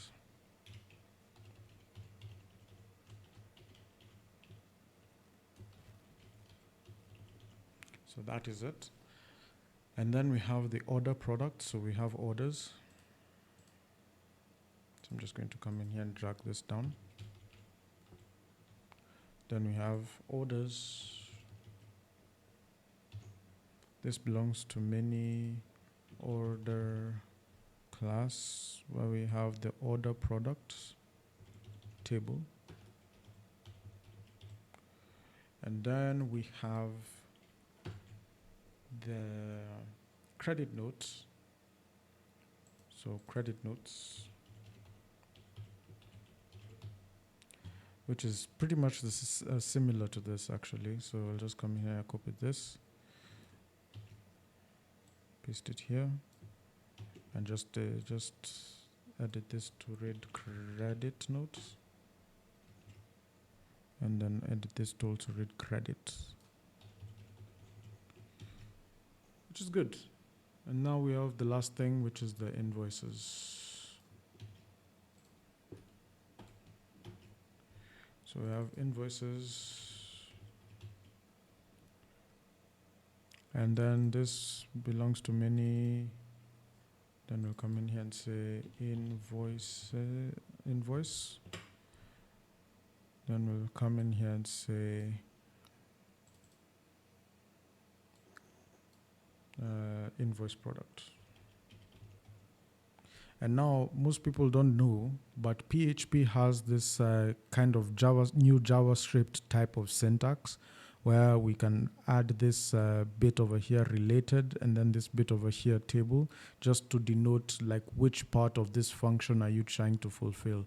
Are you trying to fulfill the related part, the table part, the foreign pivot key, the related pivot key, the parent key? Which one do you want? Instead of having to fill out each and every single section, you can just fill out the ones that you need to fill. Just so that you can avoid writing all these pieces of code. All the same, you can just leave them as is, and they'll just work.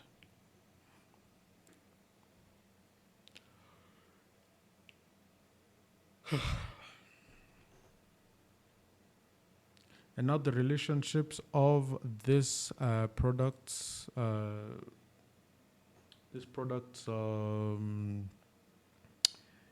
The products model is done.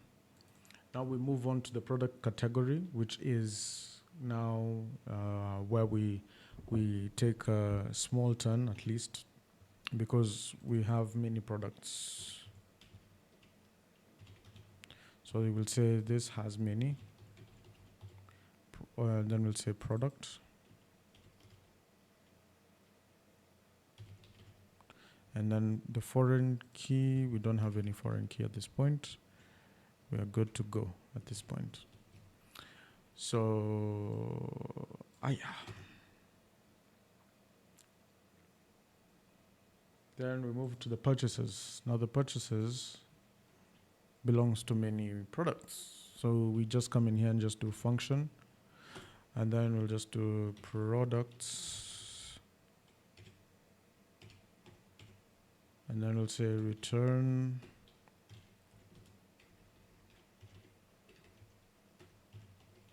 if I can type, this belongs to many products. So a product class, and then we put in the table, which is now the product purchase.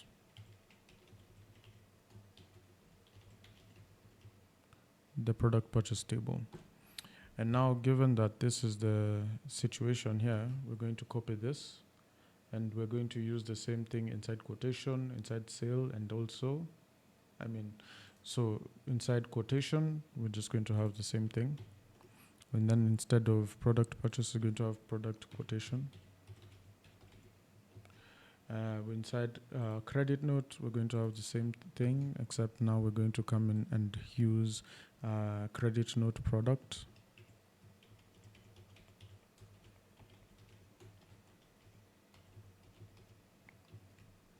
And then we'll also have the same thing in delivery note, except now we're going to use delivery note product.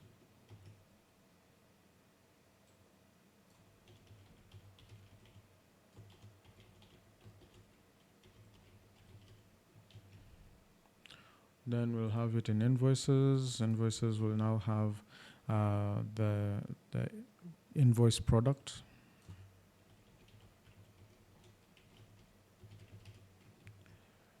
Same thing in orders. So in order product.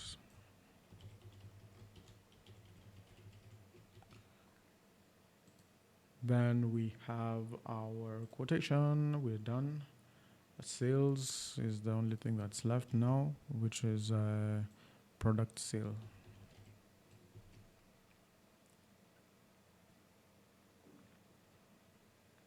Which is product sale should be here. Yeah, there we go. And yeah, I think we're good to go. Now the last things I want to deal with is the users and the roles. So we have the roles, so functions of the users. Return this belongs to many user. And the table is role user. Then we'll do the same thing here in roles in our users table, where we have roles.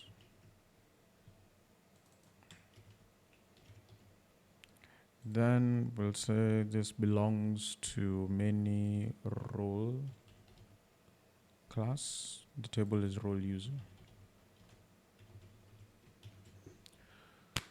And that's how we deal with all kinds of relationships and models. That's all of them done.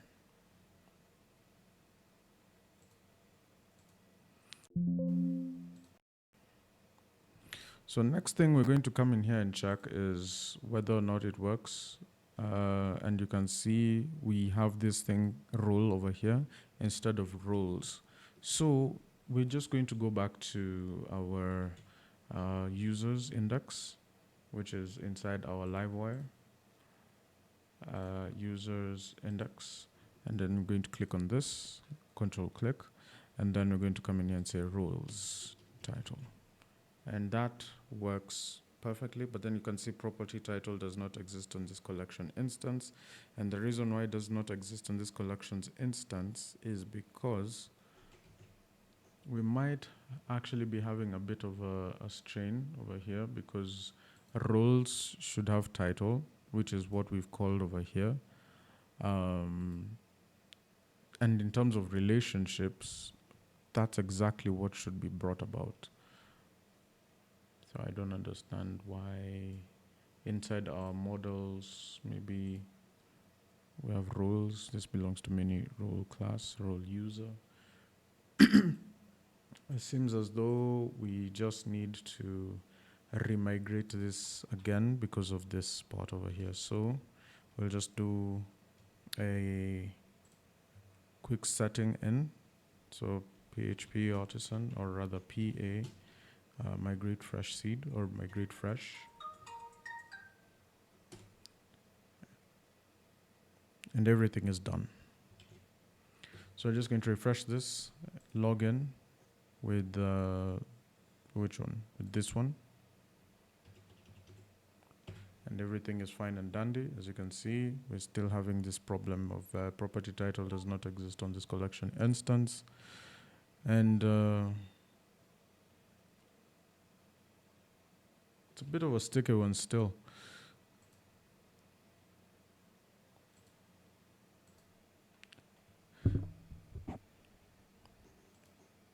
Now, you need to realize what it is that we are doing over here, all right?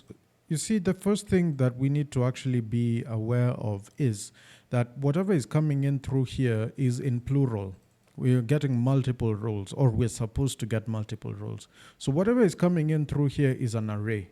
If we decided to come in here and do first, and then make that a function, and then call in title, then it will actually maybe bring in what it is that we need over here. So if we come in here, just do that, and user roles first title, then it comes in and brings in our first role over here.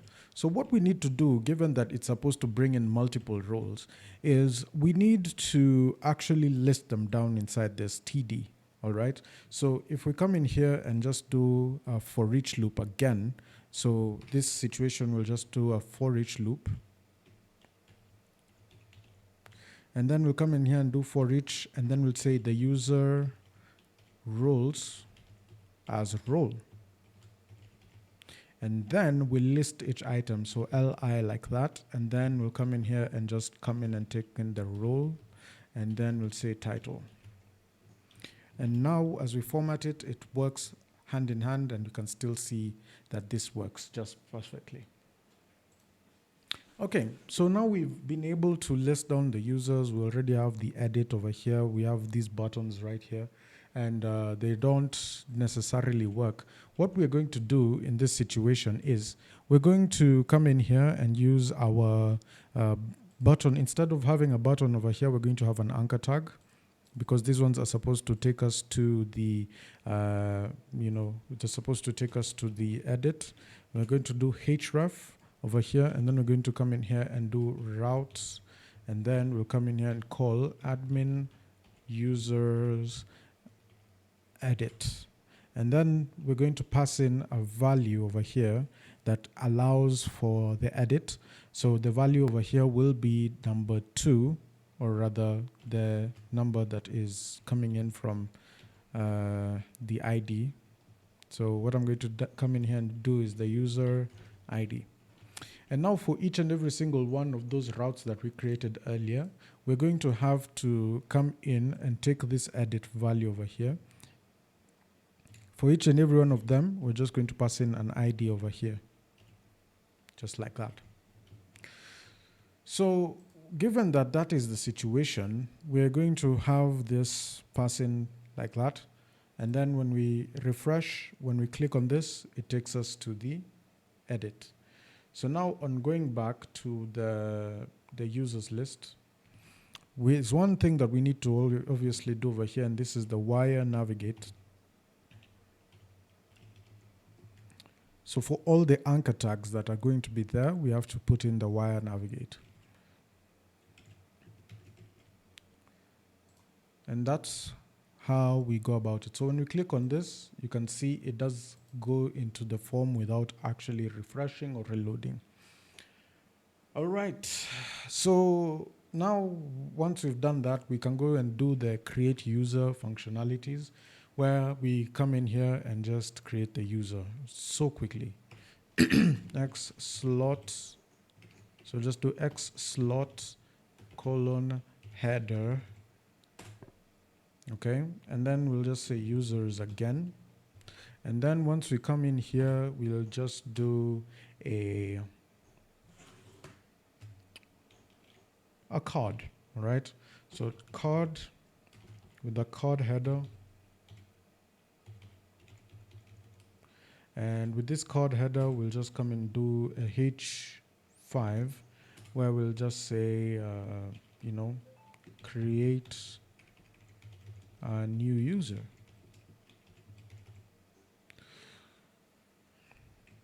So in creating this new user, we're going to apply a form over here. So card body.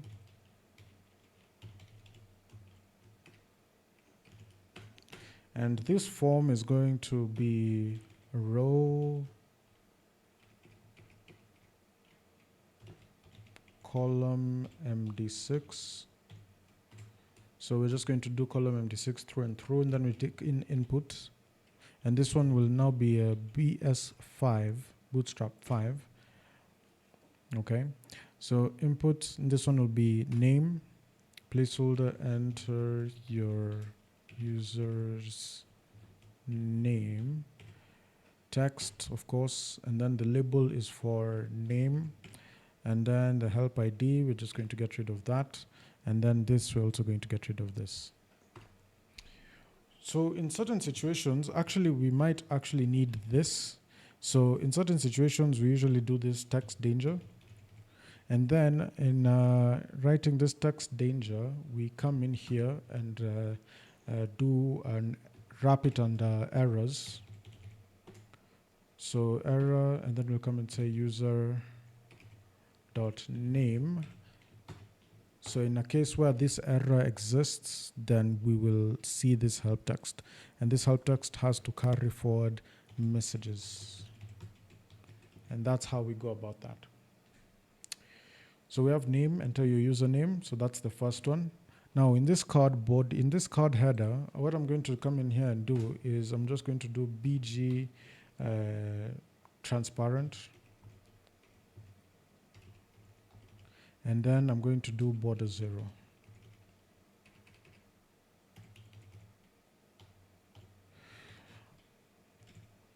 So this is how it appears without that. But then if I go ahead and do BGINV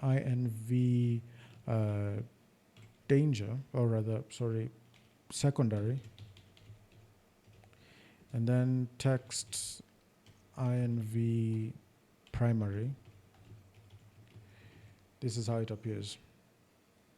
So that's one way to go about this. I could even do text white instead, but this is more on the lines of the color scheme. So then we'll have this name, and then we also have to have email. So we'll come in here and just copy this entire column, and then we'll have email.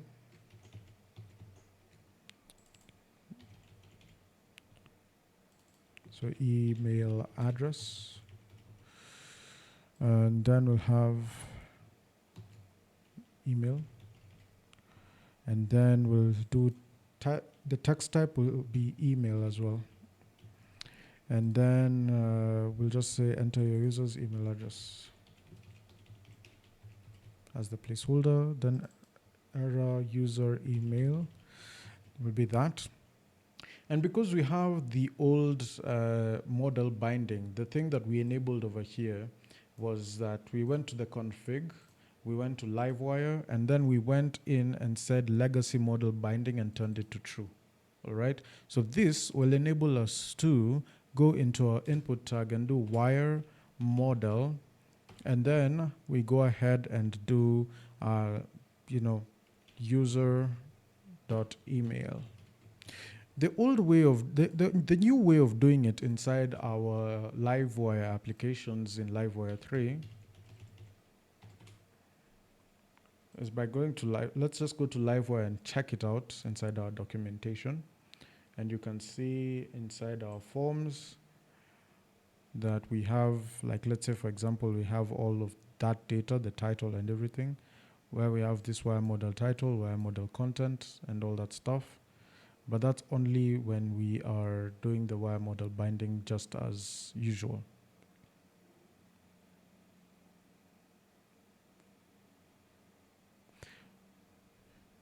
So the old way also would have gotten rid of, the old way would have gotten rid of the way we do it in the old ways. This is the way we do it in the new way in terms of validation. So as you can see, we have various things that are ongoing over here in terms of the wire model binding.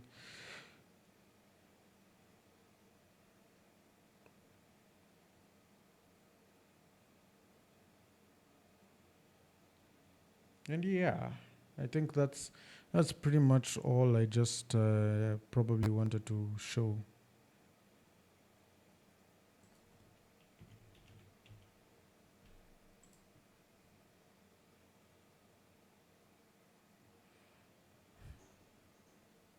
So as you can see here, this is what happened here. In Livewire 2 supported wire model binding directly to Eloquent model properties. For example, the following was a common pattern. This was a common pattern. But in Livewire 3, binding directly to Eloquent models has been disabled in favor of using individual properties or extracting form objects. So form objects is the new way of dealing with things. So as you can see, this is how this new way of dealing with it is being done. And you'd normally just submit the form via submit save without actually having to bind the way it used to bind. But now because of the legacy model binding being turned off, you're not submitting without having to put in a form. You have to submit a form so that it takes the form and then, you know, posts everything. So that's how it pretty much does it. This is the new way of model binding. So right now we're using the old way because we don't want to have to create a form. And yeah, that's how we go about this. So as you can see, we're not creating a form whatsoever. We have the user's email, we have the user's name, user's email over here. And then we proceed on, and then we have to create the password and then confirm the password. So we'll come in here, label for email. This one will be password. And then we'll come in here and say confirm password.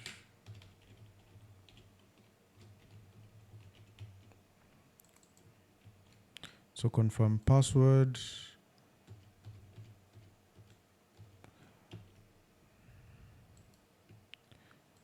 Confirm password.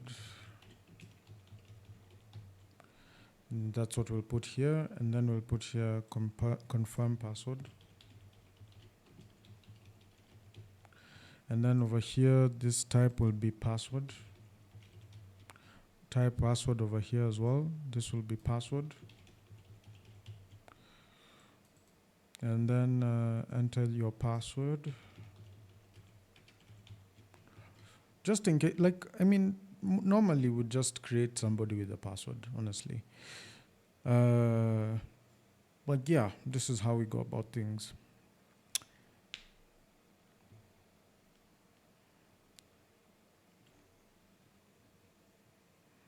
But now, in a situation where we create a new user and we don't want the person who is creating the new user to know what the password is, let's actually do that.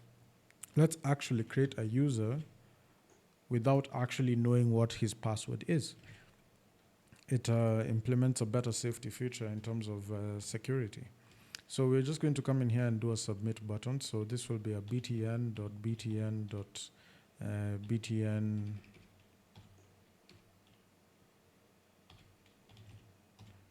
dark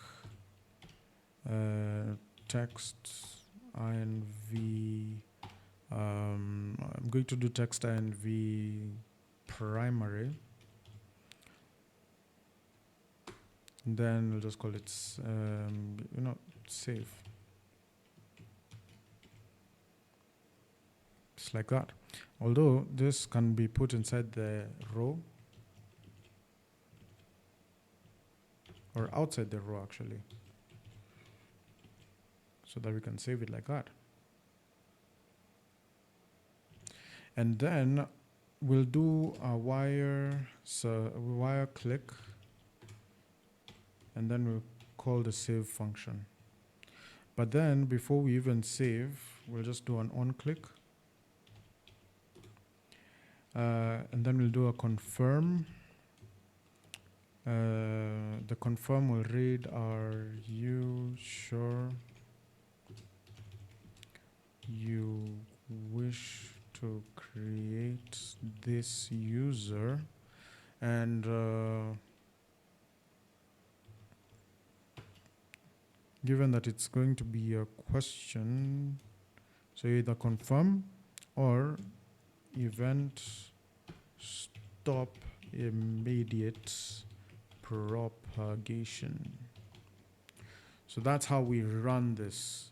You either confirm or you stop immediate propagation. And then the save function is called. So if I click on this save, are you sure you wish to create this user? If I cancel, then it's not going to do anything. But if I hit save and then I hit OK, it's going to run the function, which is not actually in the public method. So that works. So now once we do that, inside our create, it's also supposed to do the same thing inside our edit. So I'm just going to come in here and paste this here, and then we'll say edit this user, edit this user. So I'll come in here, go to the users list, click on this, and then we have this. But now we've not calibrated anything whatsoever. So let's actually sort this out. Let's actually create this while sending emails towards the person who is supposed to be created. So we'll come in here into the users, create. And then what we will do here is we'll create some functions over here. So I'll come in here and say public user, which will import from the models. And then we'll come in here and say user. And then we'll come in here and do a function called mount. And inside mount, we'll come in here and say this user is equal to new user. And once we've done that inside this function called mount, we can actually create this function called save, which goes like this. Oops. It goes like this. So first of all, the first thing is we need to validate. So this validates. But the only thing that we're validating is rules that we've passed in through. So we need to come in here and create another function called rules. And this function here, what is it going to do? It's actually going to return the rules as follows. So the rules are like this. We start with the user name, which is, required. Okay. Then we'll do the email, which is also required. And now, once we've done that, then we can proceed on by creating the user. So we validated.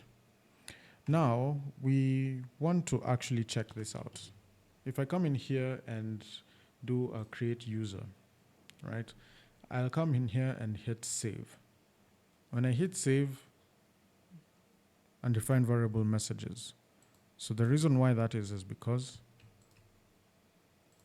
we have this messages, but it's supposed to be message, not messages. So yeah. So you can see the name field is required, the email field is required. And that's how we run this. This is how most of the time it's supposed to come out. So now we move on, we push on and try to, create something different. What if we ran this inside a try-catch where we sort of, dealt to the UI with a SweetAlert, a SweetAlert toast. So what I'm talking about here is we're going to be talking about the toast, SweetAlert. So you come in here, SweetAlerts 2, and then you can be able to see what happened here. You can see this. So this is exactly what we're going to do. We're going to install this, and we're going to use npm for this. So we're going to come in here and use npm. So npm install SweetAlert 2.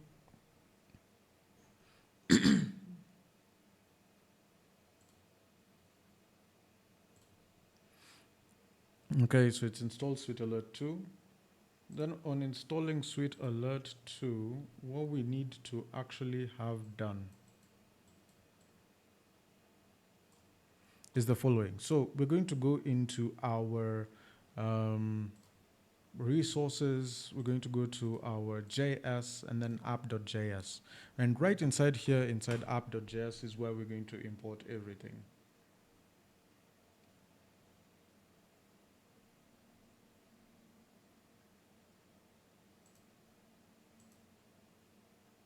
All right, so we come in here and just do import swal, like so, okay? And then the next thing we're going to do is we're going to call a const toast is equal to swal dot mixin. And this mixin is just a function that has a few values here. So we're going to start with toast being true. All right, and then we have position being top right. We're always going to have a timer. Timer will be maybe say 7500 milliseconds, which is 7 seconds, 7.5 seconds. And then we're going to show a timer progress bar, which will be true. Okay. So that being done, this is when we come in here and just say window.toast is equal to toast. And that's how we set it up. So now, once we've set it up like that, we are going to go into our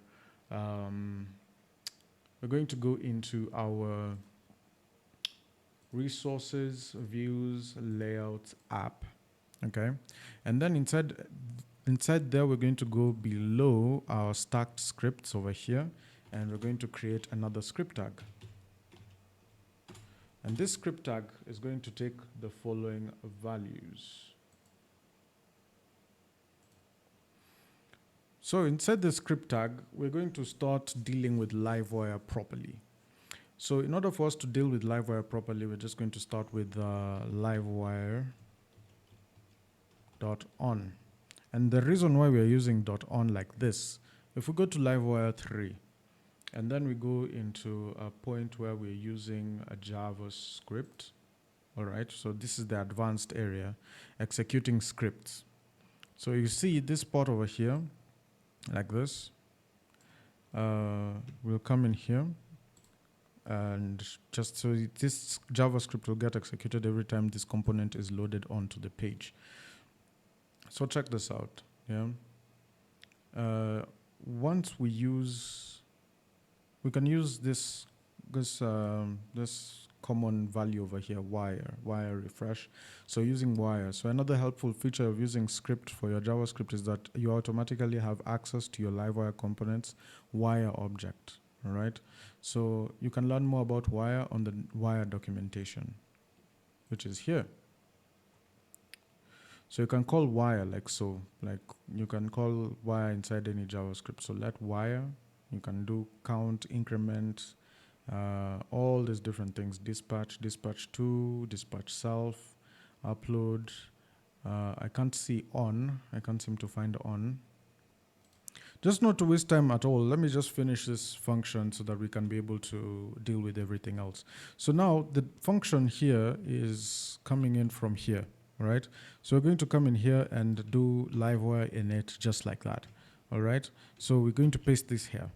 Then once we do that, we have access to a certain function or a certain class inside Livewire's JavaScript library, which is Livewire on. All right, so once we initialize like this, we're going to use a common, denominator that a denominating event that if dispatched, we will be able to call any kind of function that's within this particular, call up. So I'm just going to come here and say on done, and then I'm going to pass in the event. And then in the event that event is called, then we'll come in here and just do a few if measures. So I'm going to come in here and say if, and then I'll just do e.success. All right, and this is where the JavaScript coding is very important. So I'll just do if success, I'll do if warning, error, info, and then I think that's it. I think that's pretty much it. So success, warning, info, and error. So the ones that I am going to be calling are all inside swal right here. So if we look at swal right here,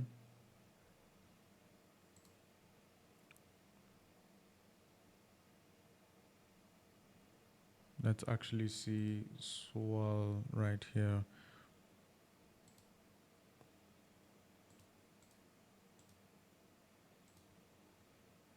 So you can see over here, you see it's a success, error, a warning, info, and question.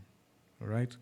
So this is where we're going to actually even question is here. So there's success, error, warning, info, and question. So we're just going to have all those there. So I'm just going to come here and add question. So given that that's our situation right now, then we are going to run them like this. If success, then I got, all right. So toast, since it's being passed through the window, so we're just going to do toast fire. And then this fire function runs like this. So we have the icon, which is going to be success, and the message or text. The text will be the text coming in from E, then we'll say message or E success actually. So this is what happens.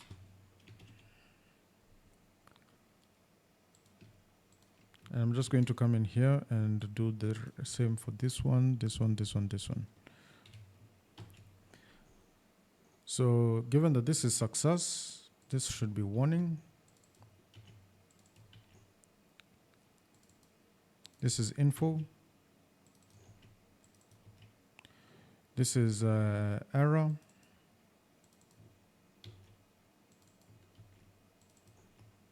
This is a question. And that's how we do it. So that is generally how this function runs. So let's say, for example, now instead of this validate is called after, the submission is done. What about if we put it inside a try catch? And if we put it inside a try catch, where, of course, we validate, and then if there's a throwable, then we just come in here and say this dispatch, and then the event is done. And the parameter here is, let's say, error, given that there's a throwable. And then we'll just come in here and say, we'll say something went wrong.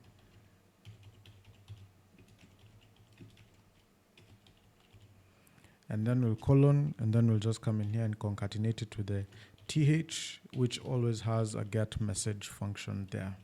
So that's how we're going to handle our errors from now on throughout the entirety of the application. And in order to test it, we're just going to have to, oops, I clicked the store. We're just going to have to go back to the browser, go back here and click on save, click OK.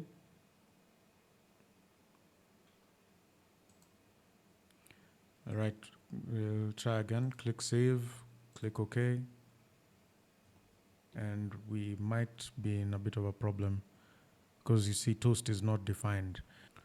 Well, we clearly see that, if this validate is inside this try catch method, then it won't show these error messages, these ones here. But then what happens if I put it inside the try catch? Well, whatever errors that come out goes into the go into the throwable, and then in the throwable, these are that's what happens. It just comes into here, which is perfectly fine. This is exactly what we want as a result, but it's not rendering out this toast.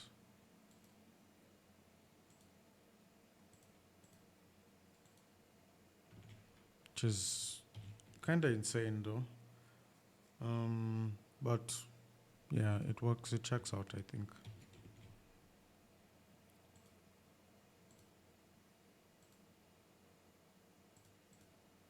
So let's say, for example, if I want to create, like, let's say this user and this email. That's pretty much it. So now the only thing that I probably haven't done is model binding here. So the model binding here is like this one, for example. I need to come in here, put this here, and then use name. And that should be it. So if I want to come in here and use that, there we go. But if I come in here and I want to use, let's say this one, it will tell me that, well, it doesn't tell me anything. But now if I come in here and just do required and then say unique user's email, then that's when it will actually do that thing. So I'll just come in here and do that, and then it will tell me the email has already been taken. So that's essentially what I want to strive for. So now the functionality is, once I am able to create this user, it just directs me back to the users list. So then there's a function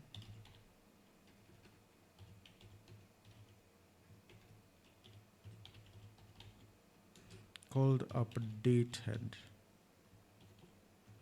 Or rather, let's actually take a look at the life cycles of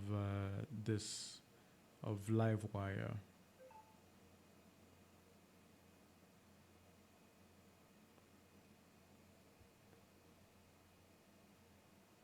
So we have validation here, and then we have this function right here.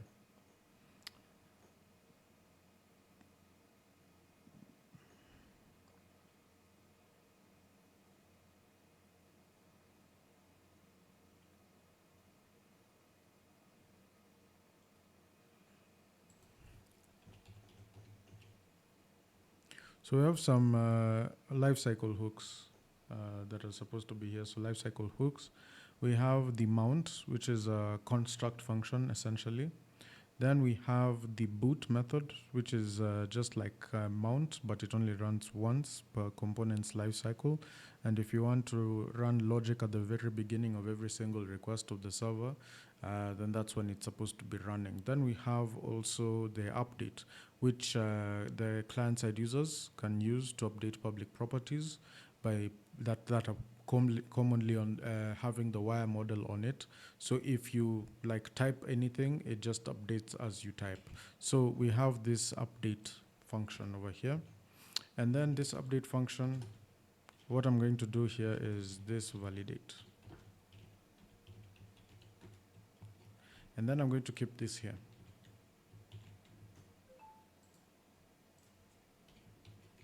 So now, in a situation where I have now start typing here.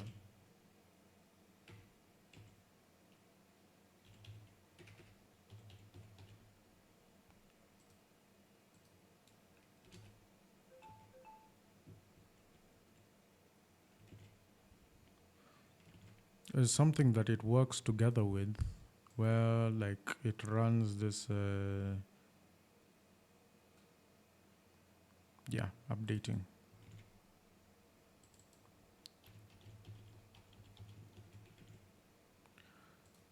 So this is where we just come in and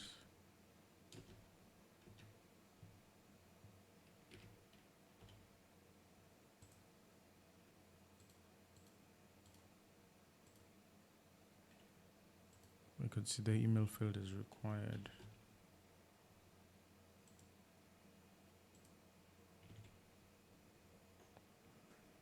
And I don't understand why. But let's actually look at this life cycle. Who can see what's going on? So the above updating method runs before the property is updated, allowing you to catch invalid input and prevent the property from updating. Below is an example of using updated to ensure property's value stays consistent.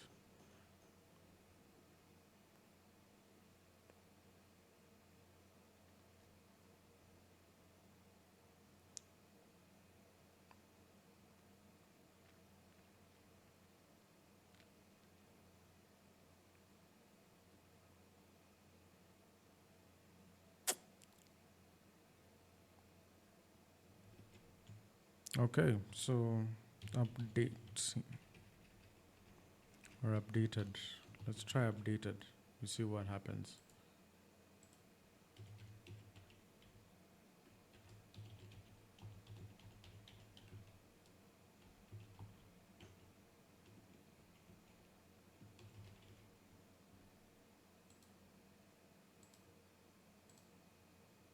This email has already been taken.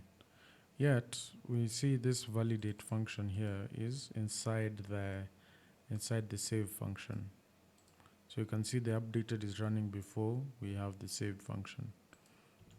So even in this situation, we can actually do wire model live in order to be able to see something. Wire model live, let's see. So I'll come in here and say wire model.live or debounce.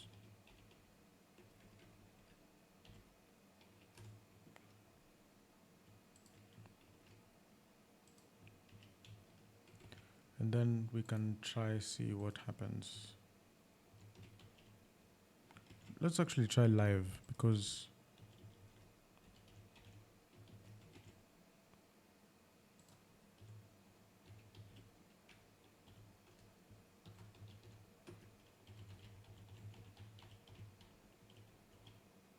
you can see that.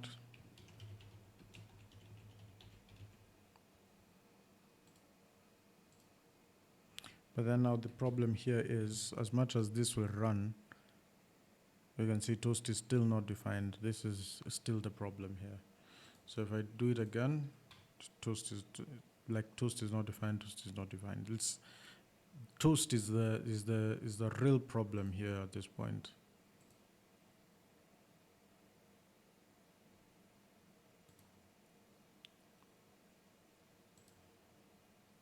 Would have probably been beneficial to actually run it inside of a body. Like so, like let's say we try to go to the layouts and app and actually run it inside the body. So we'll come in and say Vite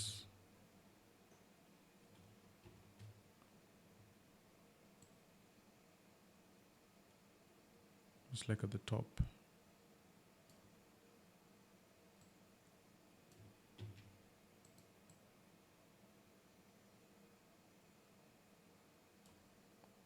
And run it like this.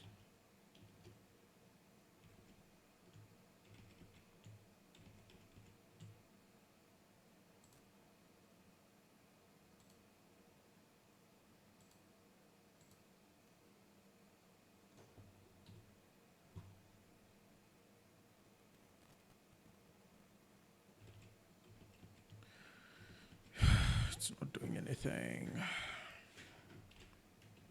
It's such a shame.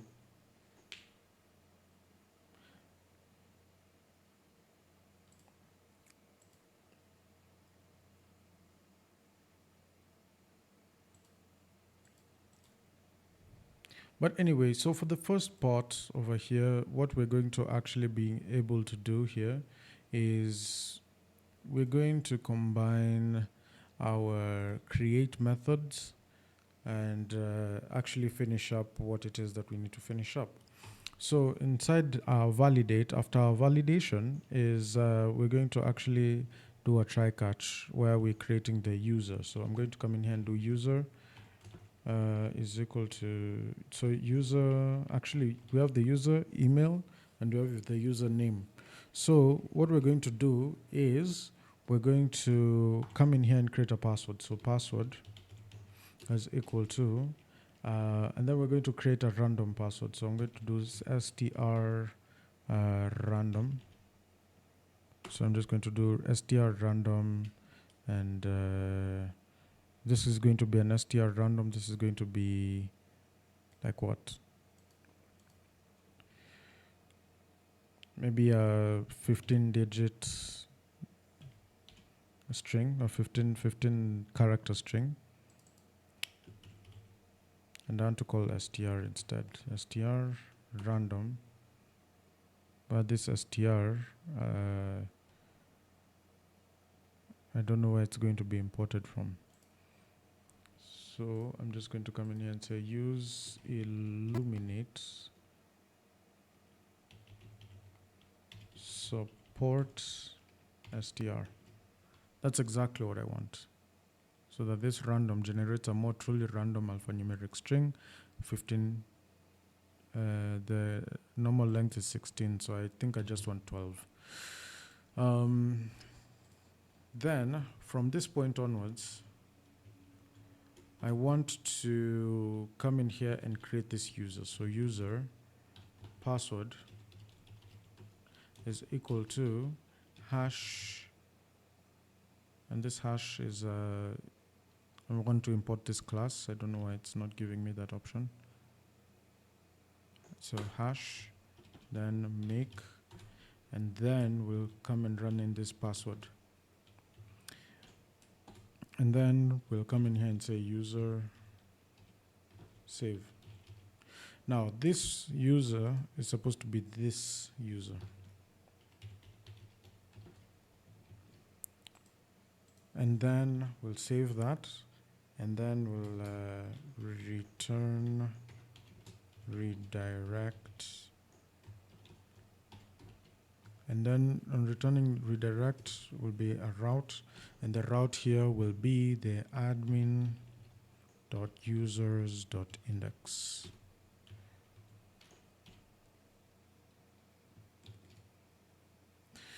Now, given that we are returning to this route here, we want this to be emailed to somebody. We want this to be emailed to the user that has been created. So I'm just going to come in here and do PA, if it will run, PA make mail, user onboarding, or user create email. User created mail. I'm just going to do that. And then in the process of creating this mail, so we have this here, user created mail. And then we're going to come in here. This is pretty much everything. What we're just going to do here, the content will be in a doc, and then the document here will be user created. And now we're going to go to resources, we're going to go to views, we're going to create a folder called doc. And then inside the folder called doc, we're going to create user-created.blade.php. Now, what I just need to do here in this situation is, if you can use ChatGPT, well and good. Just say that you want to create an email. I need an email template for a user that has been created and I need to send them the password for the system password, the email created with, and the password. And this should be in blade PHP format. So something like that, just something random that you can ask ChatGPT to do, and then it will be able to craft something up. So all I'll just need to do here in this situation is copy it and paste it here. And then we follow along by putting in the various items here.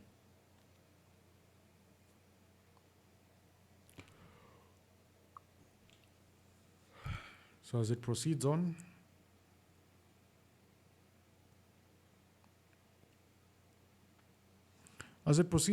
let's go ahead and create, or rather we set up our MailChimp. So MailChimp.io is what I normally use for certain situations like this. So what we're going to do here is we're just going to come in here into MailChimp, go to the home, and then what we're going to do is we're going to take our inbox over here, and we're going to take all our credentials over here. So these are our credentials. You just go to the API section, and then you go to PHP right here, Laravel. And then that's where you come in here and copy all this, the mailer, MailChimp API key, and MailChimp inbox ID. So I'm just going to copy this, and then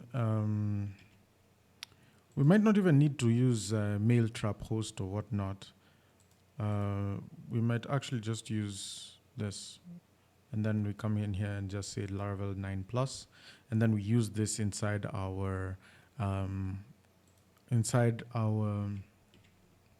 what's this thing called, our .env.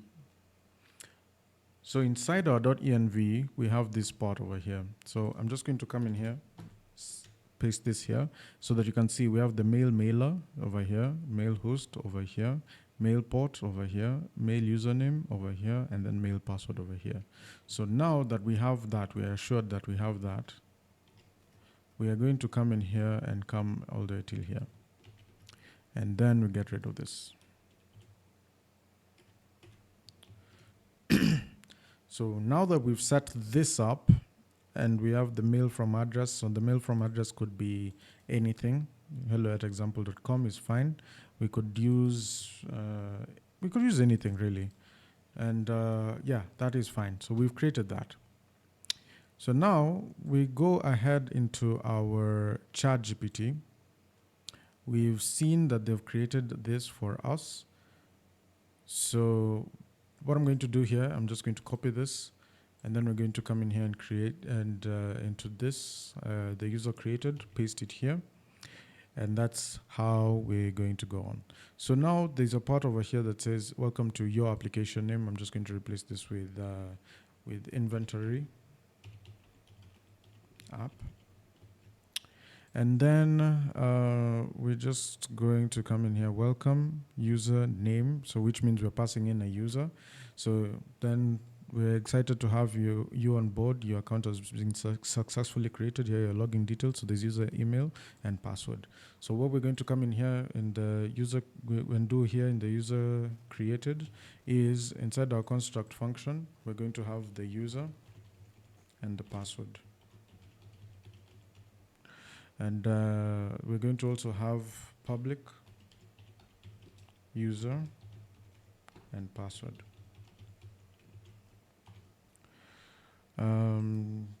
Then we're going to come in here and just say this user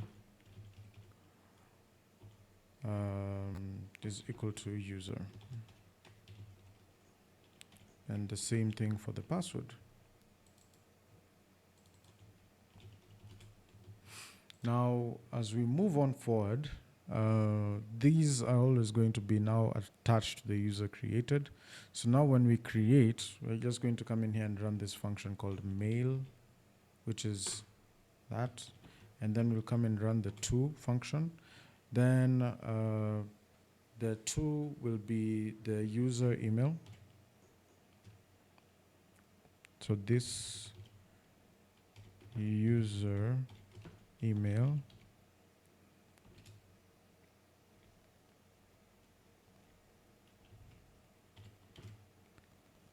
and then send, and then we're going to use a mailable, and this mailable will be the user created mail. Okay.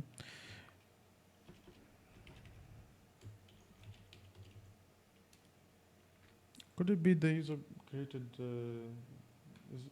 Is it that way? I think it should be that way. I think it should be that way. I'm not entirely certain.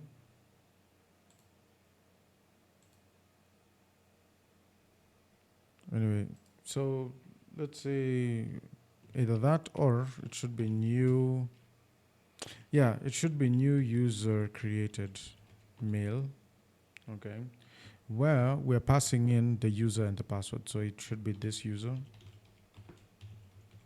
and the password. And that's how we complete that function. So we mail to the email, and then we send the mailable with the new user created mail, this user password, just like that. And then given that we've already done the save function, then all these details will come through. And yeah, I think that's how we go about doing that. So we'll go over handling queues in the next section as we proceed on to create more of these components as we proceed on. So proceed on to take a break, ladies and gentlemen, as we come back and continue with this section.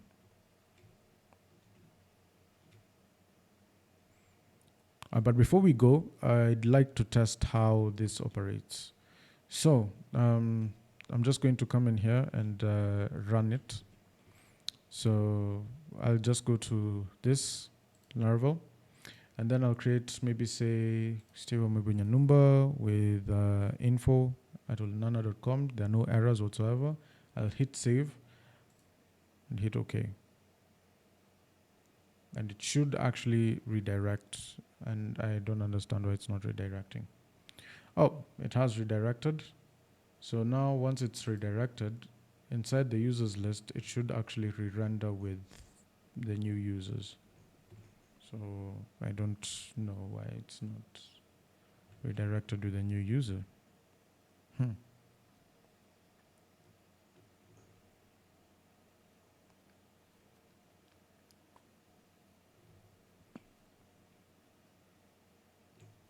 Because all these are the users.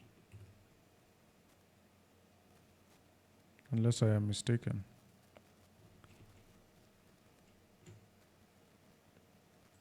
Okay, then we need to go back to mail trap, and you can see user created mail is here. And as you can see, welcome Steve Omebunya number. We're excited to have you on board. Your account has been successfully created. Here are your login details. We have this info@olunana.com. Then we have the password is here. So I'm just going to come in here and try that. So inventory app tutorial test. And I'm just going to come in here to the users section. As you can see, the users have not been updated just yet. And I don't understand why. But I'm just going to log out, or I'm going to sign out. And then I'm going to try and log in with this. And then the password, of course, will be this one. And then we log in. So yeah, this user might not have been created, which is a strange one, really. Because everything here looks like it's run well. But this is supposed to be a function. Oh my goodness, that's embarrassing. That's very embarrassing. Yeah, so let's just go back and log in. And as we log in, we can go ahead and check out this create new user. And then we come in here and create this new user with this new email. And yes, we wish to create this new user, and we let it run. And then we have this new user right here. So now once we have this new user right here, we'll be able to see that inside our mail shop, he's been created, just like that. Although the loading time is so poor, because it's actually like using the internet to actually send a request and then get a response back. That's what the problem is. And we need to use queuing to be able to maneuver through that. But in the meantime, we can proceed on with this. So you can see we have this as a password. So we go here, we do info at olunana.com.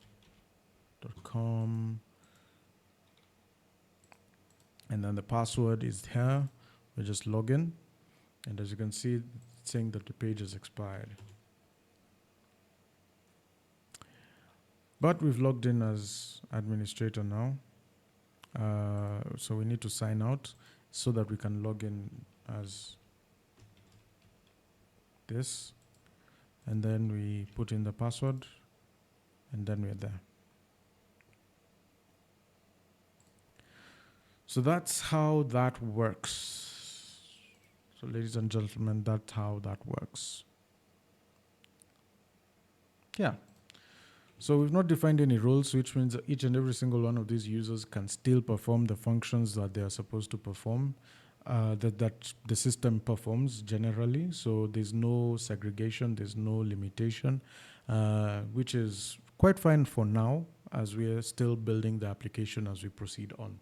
So let's take a break, ladies and gentlemen, and as we come back, we will proceed on to create all the other modules and then focus on trying to segregate the application, trying to minimize access from these different sections. And yeah, I hope to see you then. Okay, I hope you have had an awesome break. For you, it's probably 1 minute. For me, it's 9 hours. But now let's proceed on. So where we've gotten to at this point is we've already done the users list, and we've also done the create functionalities. If I could log in, let's just go ahead and log in. So we already have the create functionalities ready, and we also have the users list functionalities ready. So what we need to do from this point onwards is we could proceed on to do the edits part. So you can see the edit, I have indeed copied the same UI as what was on the create user. So you can see if I come in here, go to the users edit. And then from here, I can proceed on to just come and say, all right, inside our edit, it's pretty much the same, going to be the same as the create functions, except if I was to copy all of this, there's some few changes that I'm going to make. So I'm just going to go to the edit, and then I'm going to proceed on. And then, of course, you're going to have to reference the user's model. And then we're also going to have to use Illuminate support, and then we use str. So once you have that, we're also going to bring in the hash. So we're going to bring in hash make, which also enables us to do that. And then we also have this mail tool, which is not necessary because we're just editing the details of this user. So all we just need to do even is we don't need to edit the password. And that being done, I think will be good. Then all we just need to change here is update. And actually, let me just get rid of that and also get rid of this. And yeah, I think at that point we're good to go. Now, when we proceed on, we can definitely see that we're not creating a new user. we are actually going to find this user by ID, which is always passed in through mount. And that's how we deal with edits that are passing in IDs through the routes. So that's how we go about this. Then we return redirect. And yeah, it's pretty much it. So when we come back here and refresh, you can definitely see the username is there. It's not there, but the email address has been generated. So what we need to also check on the users.edit is if the model binding is good, of which it is not. So I'll just do wire model, and then we'll come and say user's name.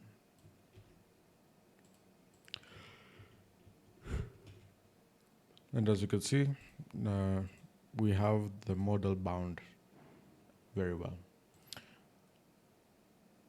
So as you can see, the reason why this is not working in this situation is because like the route that is active is not showing here. So it's a bit of a problem when I click on this because it's not toggling the stuff.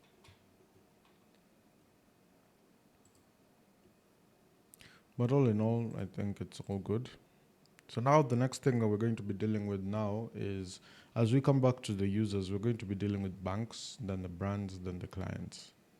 So we're just going to follow this particular order that we have already created these items in.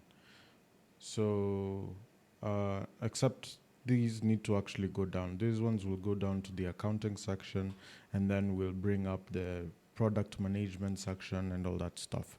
So what we need to do in essence is, when you go back to our welcome and we see what we had over here inside our links,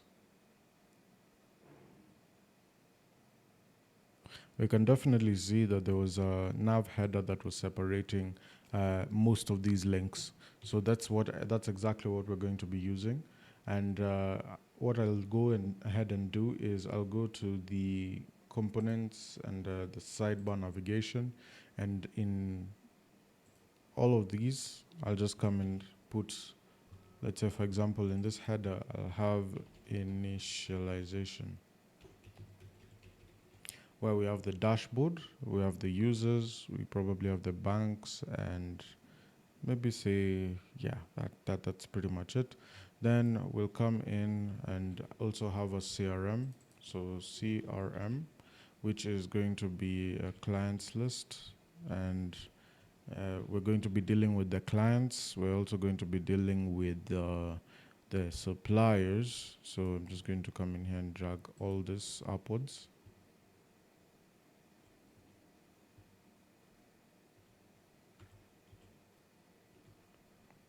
So that it just comes up till there.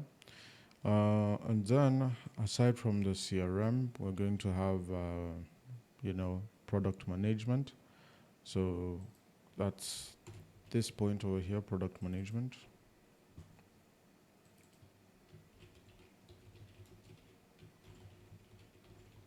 And the product management, I'm just going to deal with brands. So I'm just going to come and take the brands part over here, cut it, and then paste it down here. Then we're going to take the product categories and the products.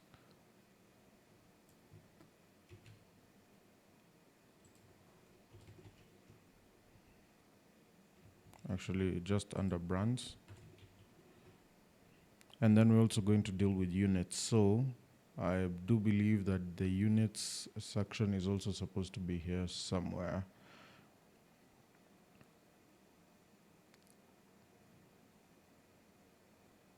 So in this case that it isn't, I'm just going to come in here and copy and paste this down here, where I'll just edit a few things here. So units, then I'll edit this, and this, units, and then units list, and create unit.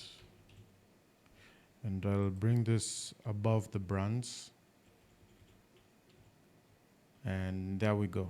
The next thing now we need to have is accounting. And in accounting, we're going to have to deal with the purchases and sales. So accounting.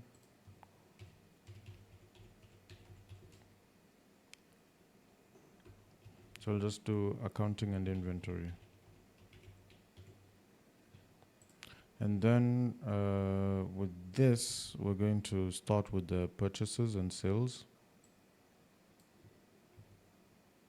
So I'm just going to come in here and bring this up here. I'm going to say start with purchases. We're going to go ahead and use sales after purchases. Then we're going to have our orders.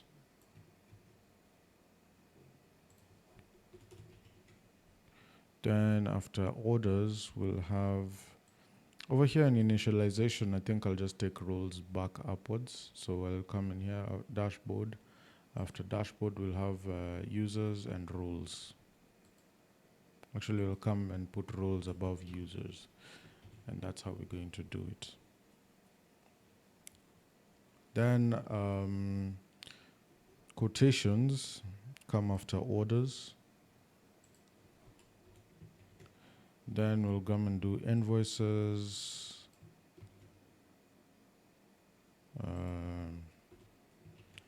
Then delivery notes and credit notes and delivery notes. That's how we go about that. So those are all the links set up. Now, as you can see, we've organized everything over here. As you can see, everything is well set out.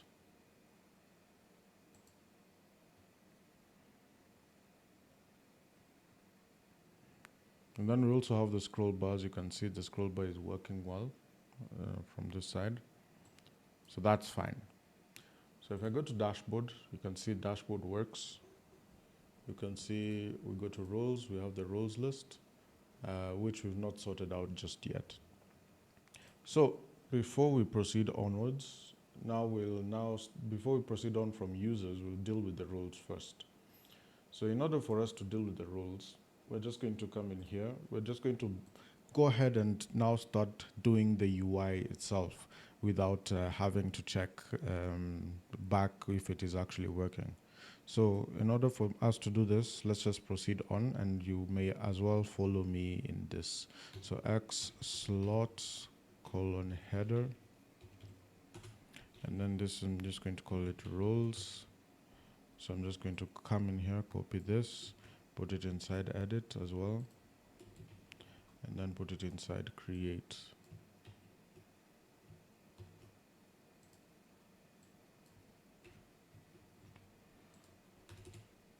So now inside our index file, we could start. We will start with the card.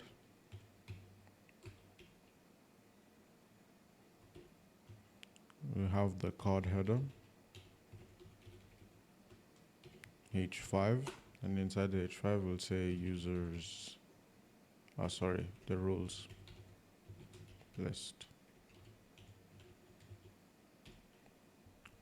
Then we come in and do card body. It's pretty much the same thing that we've been doing here as we have users. Okay, so it's pretty much the same thing. As you can see, we have our tables over here. So in most situations, we would actually create a component for this, but given that the fields are always going to be dynamic, we can't create a component for the table. So what we're going to be doing, well, we can, but I mean, there's no need to go on further and do this like this. So as you can see inside the users side, this is what we did, right? This is exactly what we did. So now instead of doing card, we'll just do card body, and then we'll take this entire thing and put it inside card. So we'll just do .card, card header, and then H5. And then here we'll say users list. And then down here under the card header, we'll do the card body, table responsive. And that's going to work like this. Okay. Now, in the process of this, there's something that we did inside our create for the users, which was this, adding the BG and the text and the border 0. So that's exactly what we're going to do inside here, the index side of things. So inside card header, we add that. And then inside our edit and our create, they already have that. So now as well for us inside these roles, we're going to put this here. And then we're going to come in here into the card body. Actually, we're going to paste that table again. So on pasting this table, we'll just edit a few things. ID, title, and number of users maybe.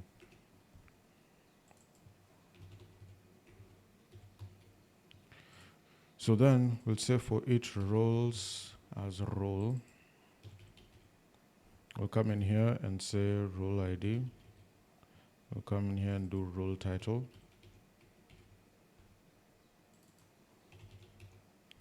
We'll come in here and now this is sort of a moment of truth really. We'll just come in here and delete that, and then we'll come in here and do count, and then we'll say role users, just like that. And then as we move on forward, I think this is good. So I'll just come and say admin roles edit with the role ID. And this is pretty much it.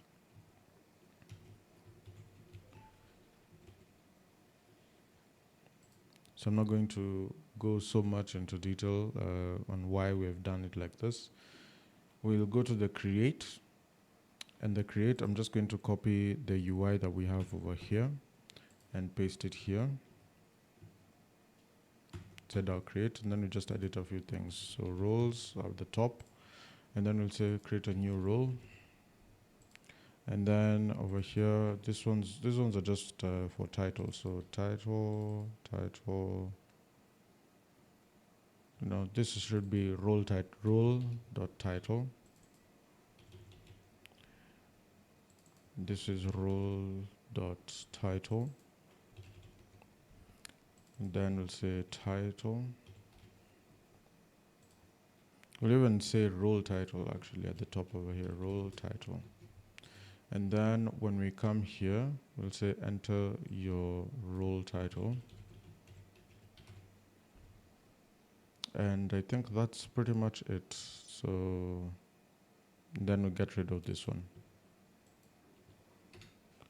So given that we only have one field to fill, so I'm just going to get rid of the column and the row as well.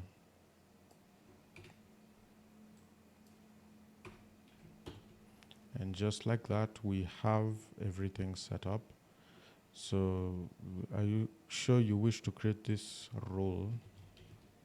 And we'll stop event stop immediate propagation, save, and all those different things. All right, then I'll copy this inside here, and then I'll come in here and paste it inside the edit. And then we'll come in here and say edit this role. And then inside the card body, we have everything set up. I think everything is good.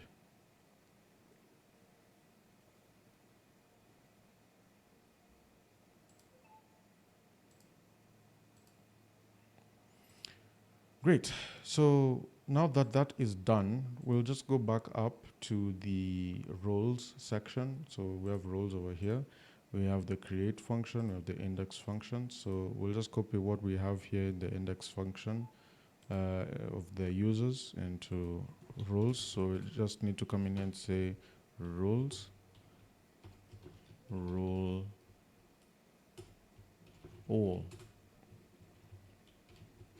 And that's pretty much it. This is separated by a comma since it's on an array.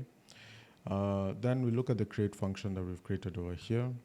I'm just going to come in here and take the same things over here, put them inside roles create.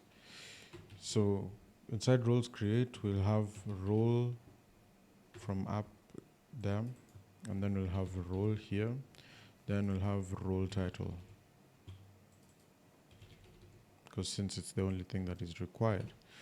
Now, when you come in here and say this role is equal to new role, it's pretty much the same thing. Then we validate using updated, and then we'll also drag in this Illuminate support str. We'll actually bring in the hash as well, and yeah, so just those two. So we'll just come into the create, paste it here. Then we'll come and actually we won't use the hash. We'll just need the str probably. Well, we won't even need the str. Actually, we won't need any of these. We'll just come in here, get rid of this. We'll try, and then we'll say this role save, and then we don't need to mail anything, and then we just need to redirect back to admin roles index, just like that. And once that is done, we can also catch in the process, and in case anything goes wrong. Great. So with this being done, all we just need to do now is copy this and paste it inside the edit. Inside the edit of the roles, and then we just import role, and then we, instead of new role, we'll come in here and do role find ID, and then we'll take this ID, put it here, because that's what's being passed through the mount function. And then I believe we're good. All you just need to do here is role update, and that's it. Not much else to be done in this situation, but we will come and edit a few things over here, especially when we come to deal with permissions later on. All right, then we move on to the sales. And then when we're dealing with, not sales, sorry, oh goodness, banks. So we'll come and deal with banks. When we come to roles list, we can see the roles list is over here, super administrator, the number of users and the actions. If we go to edit, we can see the super administrator is over there. And then if we go to create a new role, we'll come in here and say normal user. And yeah, save. And that's how we go about this. So the delete function is what we've not created just yet, so we will work on that shortly. For banks, we'll just go ahead and deal with banks just the same way we've dealt with everything else. So we'll come to banks, we'll go to index, and then we'll come in here and do banks is banks all. So we'll come and do banks, bank all. And in the long run, we will change this up just a bit. So we'll just come and then try and create everything here. Inside our create function, we'll just paste what we had in the role function over here. So we'll just come and say public bank.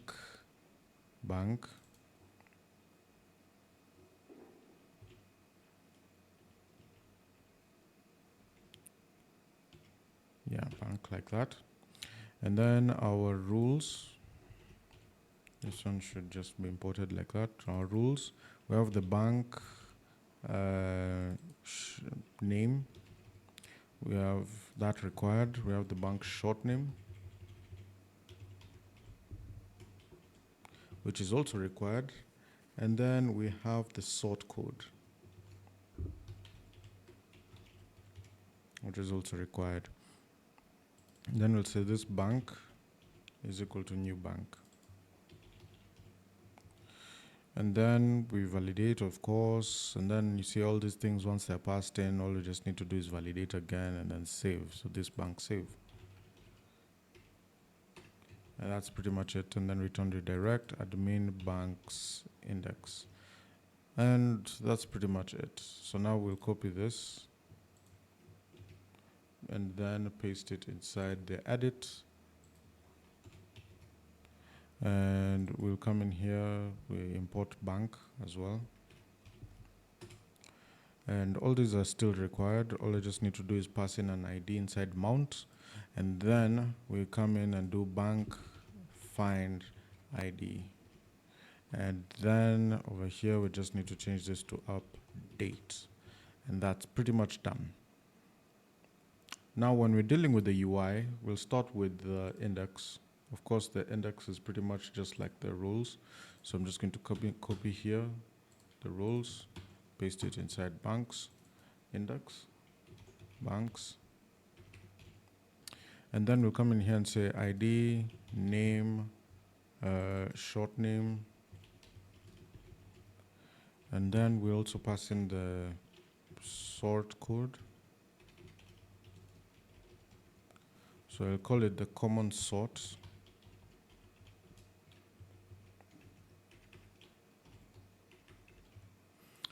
And then we'll say number of users, number of clients, and number of suppliers.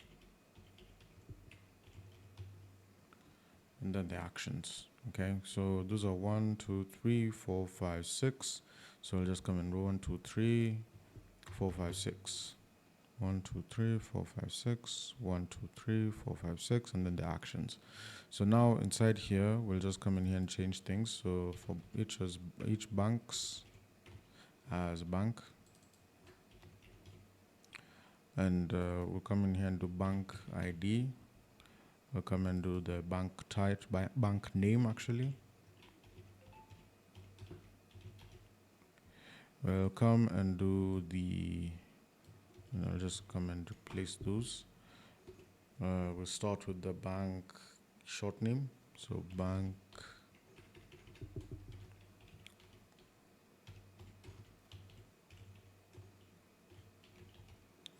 then we do the bank sort code.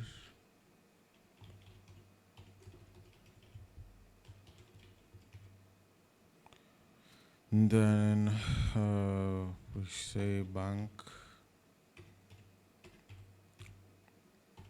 And I'm sure we created the models, so the models for the bank. And we have clients and we have suppliers. So we have bank clients. And what we're going to do here is we're going to wrap it inside our account. And then I'm just going to get rid of this so that I can copy this down and just change this to suppliers. And just like that, we'll just change this to banks, edit with bank ID. And just like that, I think we're good to go. So all this is just mostly copy and paste in most situations when we're dealing with CRUD. Then when we come to the create function, we'll just come in here and copy the create function from the roles because that's the bare bones basic. So I'll just come and replace this with banks and create a new bank. And then we have our card body. So inside our card body, we'll start with the dot row. Then we do a column MD6 dot column 12. And now we move. Now we're moving. So now we come in here. Take this up into there. And this is supposed to be bank name.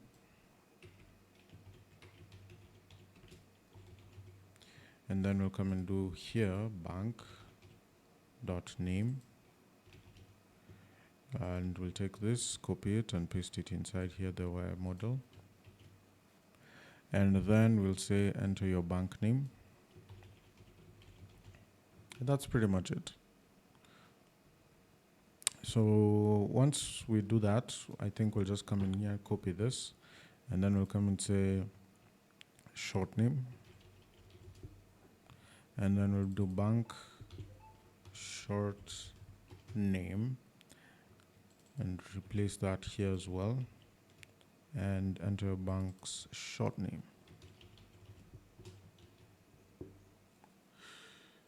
The next, I think we'll just proceed on to do that as well.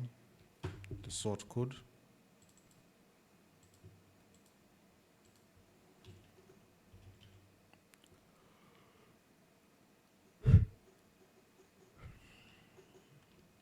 So we'll just say SORT in capital, then code. And yeah, this is pretty much what we need. So now we'll just say enter the bank sort code, and that's pretty much it.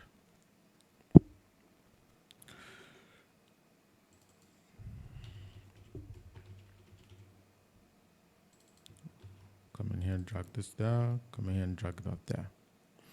Okay, so at least we've gotten to this point where we have our bank sort code, we have our bank short name and our bank name. Now the next thing is we need to actually put these side by side. So we'll need a column MD4, column MD4, column MD4, just to put them side by side actually. So the total number of columns that grid usually takes is 12. So if we put this in to take spaces of 4 columns, 4 columns, 4 columns, they all add up to 12.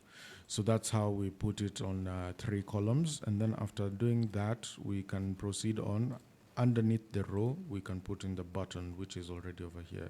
And then it says, are you sure you wish to create this role to create this bank? Event stop immediate propagation, there's a wire click save, and yada yada yada. Now we'll copy everything that is inside here, and then we put it inside the edit. And then inside the edit, all we just need to do is say that we're editing this bank. And that's pretty much it, honestly, because everything else is now covered. So we just move on forward. So now just to check out how things are running, you can see we have the banks list that's over here. Then we have the create bank function. Let's say we say we want to create a Kenya commercial bank, and the short name is KCB, and then the sort code most of the time it's 01100, and yeah, and click on save. And there we are. So we'll just pretty much use that. If we want to edit this sort code, maybe say we want to use the 103, save that, and we're okay. That's pretty much how it goes. So that's how we've just created the banks module. We've created the users module. We've also created the roles module. So pretty much standard stuff, if I do say so myself. And yeah, we can move on forward now.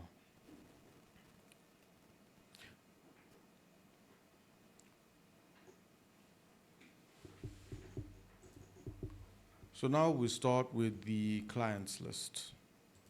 And as always, as the way we've just done things, just because we have the clients and they're almost similar to the users, we're going to come in here, copy the users, and put them inside our clients. So we'll start with clients, we go to clients index, and then we paste it there. So now, instead of users, we'll do clients, and then we'll say clients list. Then we have ID, we have the name, we have the email, we have the address. So I'm just going to come in here and do clients table, open it to the side. So we have the ID, the name, the email, the address. So I'm just going to come in here and do ID, then basic details. The basic details include the name, the email, the address, and the phone number. No, the name, the email, and the phone number. And then we'll come in here and do address.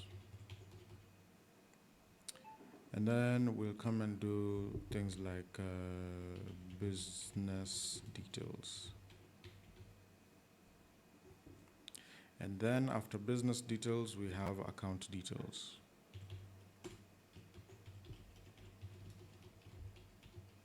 Okay, and then we have actions. So now in the ID side of things, we'll just come in here and say for each client as client. Then we come in here and do client ID. We come in here and do the client name. So now in this part for the basic details, we're going to go back to our theme and actually see what it is that we need to edit. So I'm just going to come in here, go back to where we downloaded the AdminLTE, which is over here. We're going to open a few things over here. So we're just going to go to dist, and then we go to pages, and then we go open the index.html. And we can see, we can go ahead and look for our tables, our UI elements, and then we can go to tables, simple tables. There's some that are here. We can go to check out layouts. We can go check out a lot of things over here that we can borrow. So I'm going to look for the element that I need in particular that I am going to be implementing.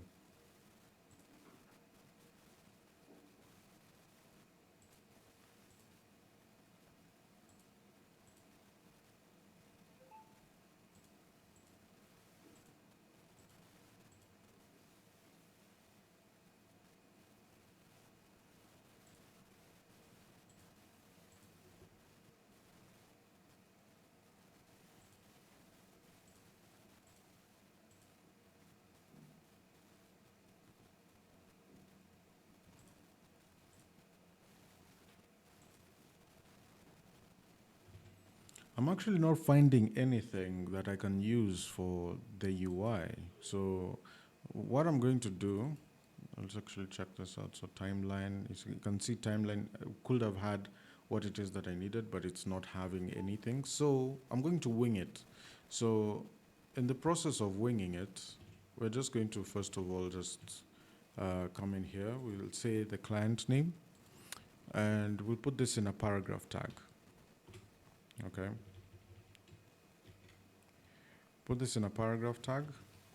Actually format it just a bit so that it appears differently. And then we'll come in here and do small. And do small here. And then we'll do client what email. And then we'll also do the phone number.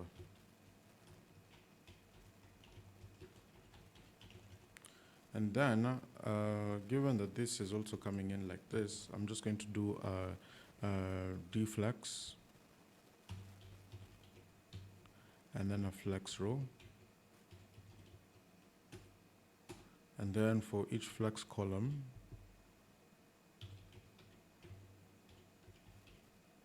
I'm just going to do ×2. So in the first one, I'm going to do the IMG, so Bootstrap 5 like so. And then we're going to come in here and do, actually, because we don't have any images of the client, because I can't see any place we've saved the image of the client, this is pointless. So I'll just come and leave this as is. And then I'll probably make this a H6 and a H6. Right. I think that's okay. I don't think there's anything particularly wrong by this. Yeah, unless maybe I could do a break tag that splits it by a small portion. But I'll just leave it like this for now until we can upload a user. So these are basic details. Then we'll have the client address down here, client address. Then we'll come in here and because we have the business details, all right, so business details will come in like so. So we'll come and say tax ID, or rather small. Then we'll just do tax ID, we bold this, strong tax ID, then we put a colon there, and then outside the strong, we'll just put a space first, and then we'll come and put the client tax ID. Copy this, paste it down. Then we have the registration number, business registration. So we'll just come in here and say registration number, and then we'll come in here and say registration number.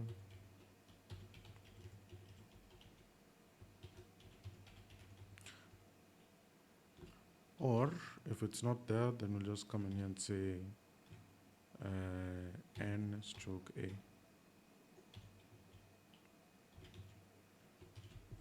And that's pretty much it. And that's for the business details. So now, once we've done the business details, we need to come and do account details. So I'm just going to come in and copy this down here. And then we'll come and say bank detail, bank. And then we'll come and say client, bank, name, like so. And then over here, down here, we'll have the account number. So I'll just do A/C, no. And then we'll do account number.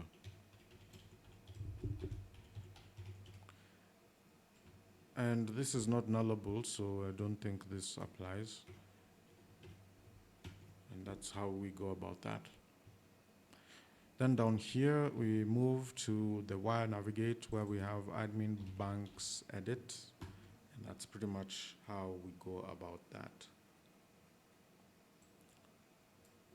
So in order for us to create the edit for the banks, I'm just going to come in here, or rather create for the banks. I'm just going to come into not the banks, but the clients. I'm just going to come into the banks, create, and go to the clients, create, paste it there, and then we come in here and say, so which means all this time, in this index, I came in here and wrote banks. It should be clients. So I'm just going to close this, and then we go to the create section where we've copied that.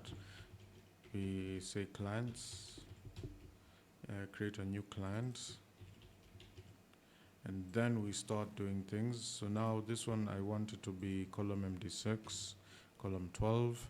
This one should be client name. And then we have client.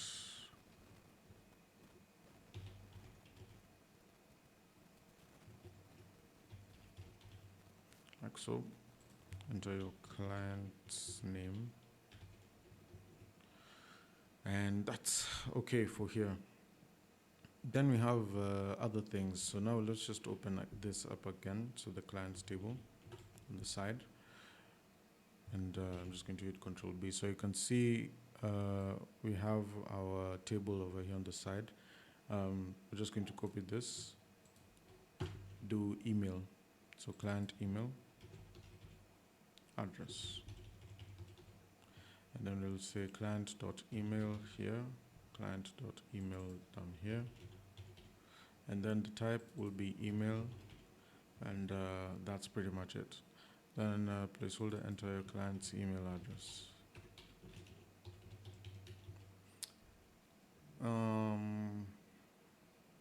Yeah, that works just like that. Then we have the phone number, of which is going to be similar to this. So I'm just going to come in here and take this, copy it, paste it right underneath here. Then formatting the columns, we'll do it later. So I'll just do I'll just do phone number, client.phone number, and over here enter phone number, just like that. And I'm going to leave it as type text because that's exactly what I wanted to do. And then we come in here into the lower forms. So the address, I'll leave it as the last one. Phone number is done, email is done, name is done. So we need registration, tax ID, bank, and account number. So when we are doing the bank level, I think before we even proceed on to the bank level, let's just copy what we have here and paste it down here. We'll just come in here and do registration number.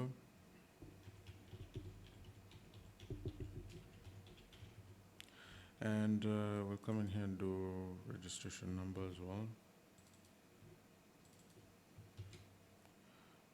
Enter registration number.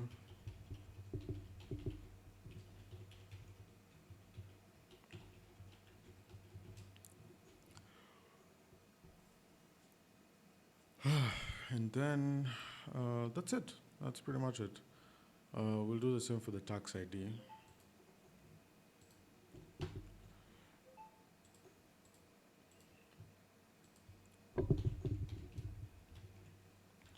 And then with tax ID, I'm just going to come and copy this, paste there, and tax ID. And that's pretty much it for that one. And then the next thing is now the bank ID and the account number, and then the address. So I'm just going to deal with the address first. So it's a text area, and text area of Bootstrap 5 caliber. I'm just going to call it now the address or physical address.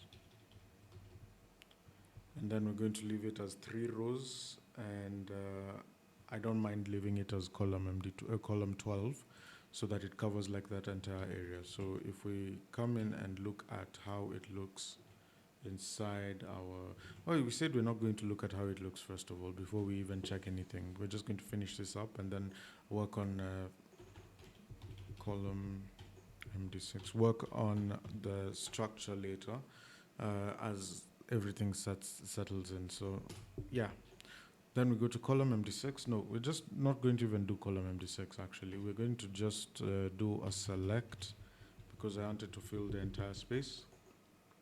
We're going to do a select of Bootstrap 5.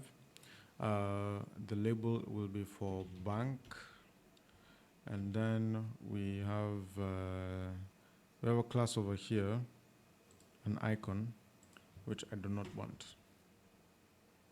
Okay. So then we have form select. Inside this select, we're going to do a wire model. And inside this wire model, we're going to do wire model.live. And that wire model live will be bank ID. Client bank ID. Client.bank ID. And now here in the options, we have the selected first one. We'll just say select your bank. And then the values will be reiterated through the bank's section. So we're just going to come in here and just do for each, then we'll say banks as bank.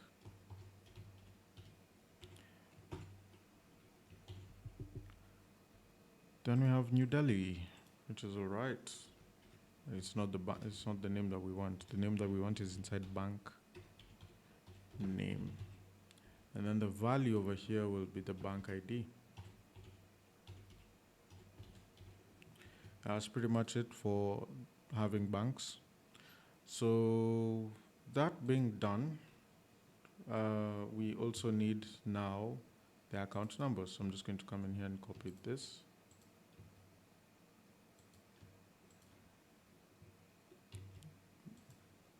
And paste it here. Actually, we don't need this column MD6. I don't need this last div. And then we'll just come in here and say account number. And then we will come here Boy model live client account number. So I'm just going to come in here, copy this here, and enter your client account number. And that's pretty much how we go about that. So now on this here, are you sure you wish to create this client? That's pretty much it. Okay, so that's the create for the clients. If I come in here, copy all this and then put it inside our edit. So I'm just going to close this, Control B, and then hit edit for the clients, and then V, Control V. Then we'll say edit this client. And that's the bottom line, I guess. And now the moment of truth is where we come into this area over here, go to clients, and actually start creating these things. So with the talk of our clients, we have clients being equal to client all, right? And then when we go to our create is more or less like the one that we have in roles. So we'll just go back to our create for here. And then instead of role, we'll just do client.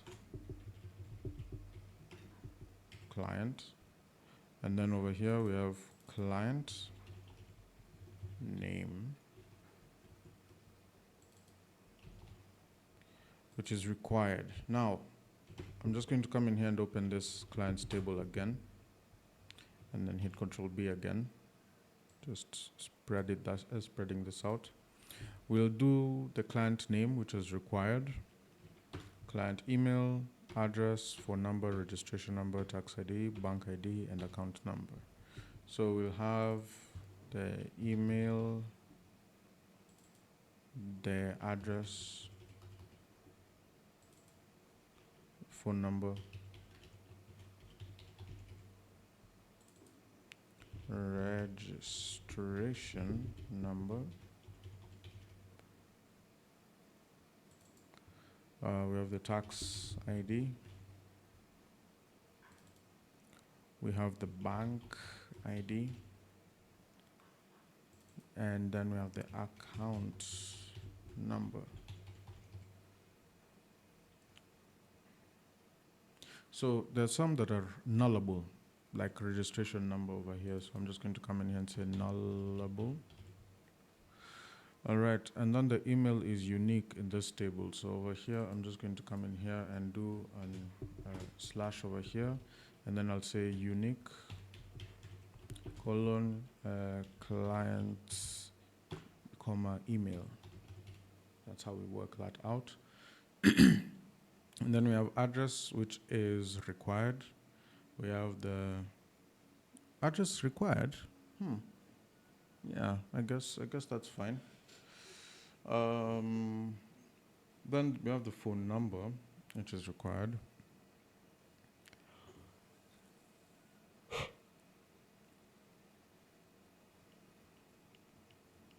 Then we have tax ID, bank ID, account number.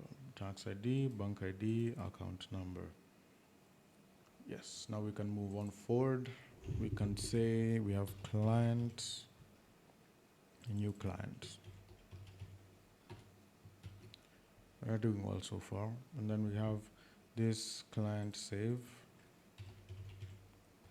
And then we have the return redirect route, admin clients index. Then the throwable is there and everything is good.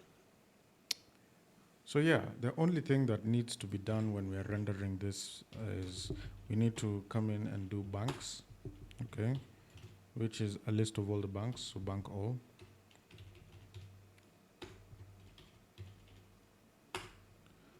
Yeah, that's pretty much it.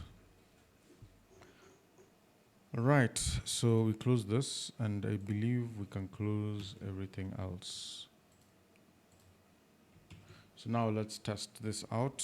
Actually, we've not finished everything, because when we go to our create for clients, it's fine, but our edit is not. So I'm just going to come in here, take the client over here, take it to edit, and instead of new client, we're going to come and do client find ID, where the ID is being passed through mount, and then over here client will just be update. And yeah, I think that's pretty much everything, and we're good. I think we're good.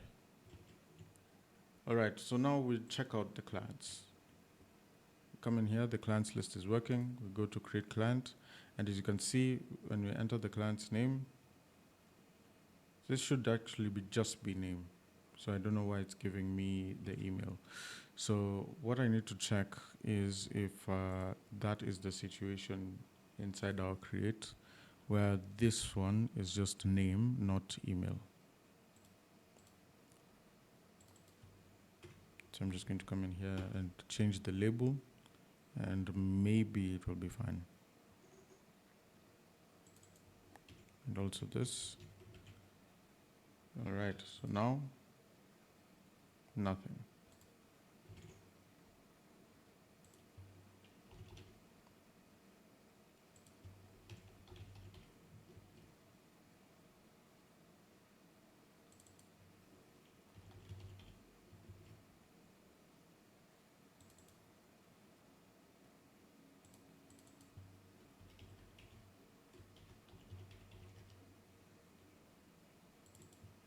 I don't know why it's when it's doing the automatic suggestions,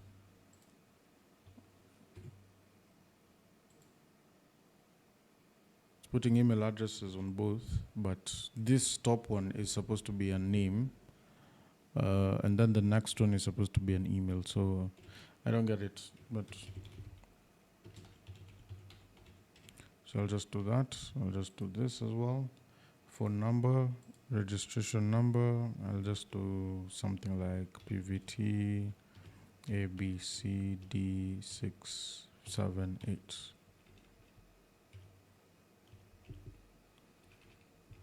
618.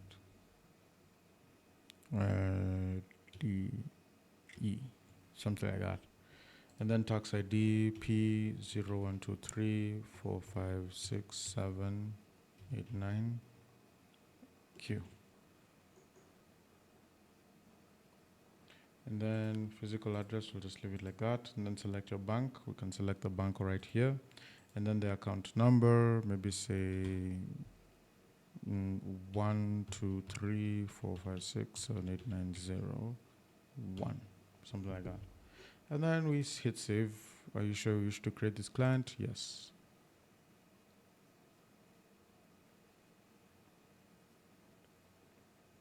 And I don't know what is going on.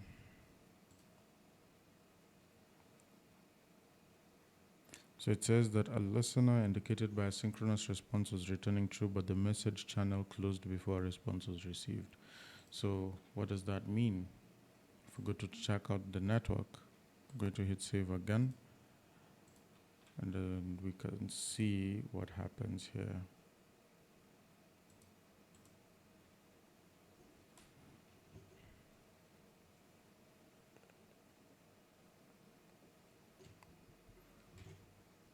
Yeah, so it's something that's not adding up.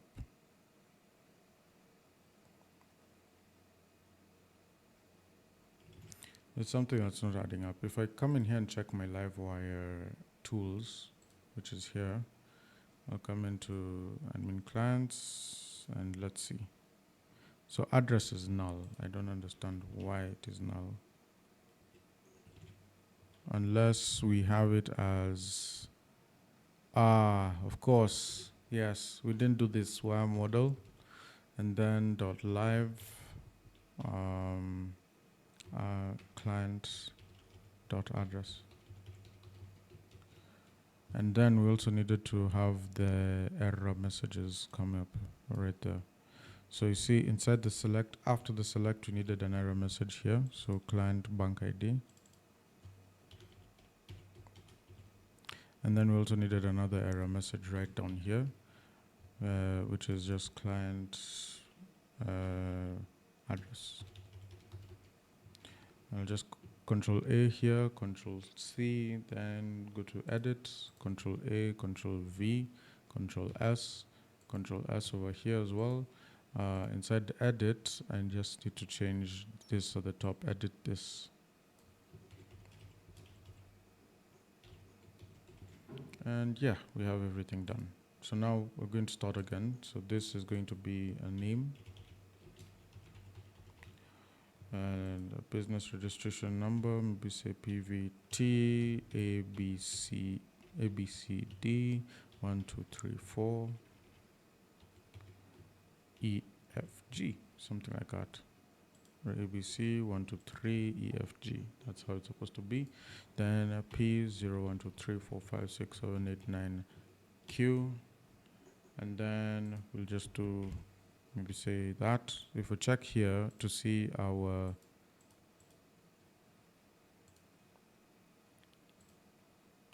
that, so then the select your bank field is required, then 1330 4 5 6 7 8 9, and then we save. Let's see what happens. So now on going back, we can see undefined variable user inside our index for clients. So this one should be clients. Save that, and we're back. So this works out, and then you can even see the basic details is showing very well. So what I just need to do is inside here, I just need to add a break tag, and that's it. That's pretty much good. That's actually really, really good. Then over here on this business details, I'll also have to add another break tag. And then we'll add another break tag here as well. And we're good. Now our table is actually set up very, very well. If we go to our edit, I'm pretty sure everything is working out, or not. So it's saying undefined variable banks. So the same thing that we needed to do inside our edit that we did inside our create is what is required. So we'll come in here and we'll say banks is equal to bank all. That's it. So as you can see, the selected one is still there, and the account number is still there. And if we hit save, but you can see our physical address is not showing up. Physical address is not showing up. So you need to check out this inside the edit.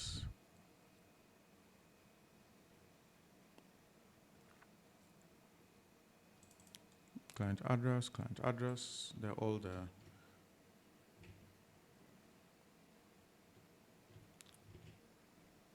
So there's a high likelihood that if we check our database and go into our clients, we can see address is right here, but then it's not showing up in the edit where we have the client address over here. What needs to happen here is, as much as the wire model is over here, what needs to also come up over here is we need to put it inside the text area itself, client address, like so.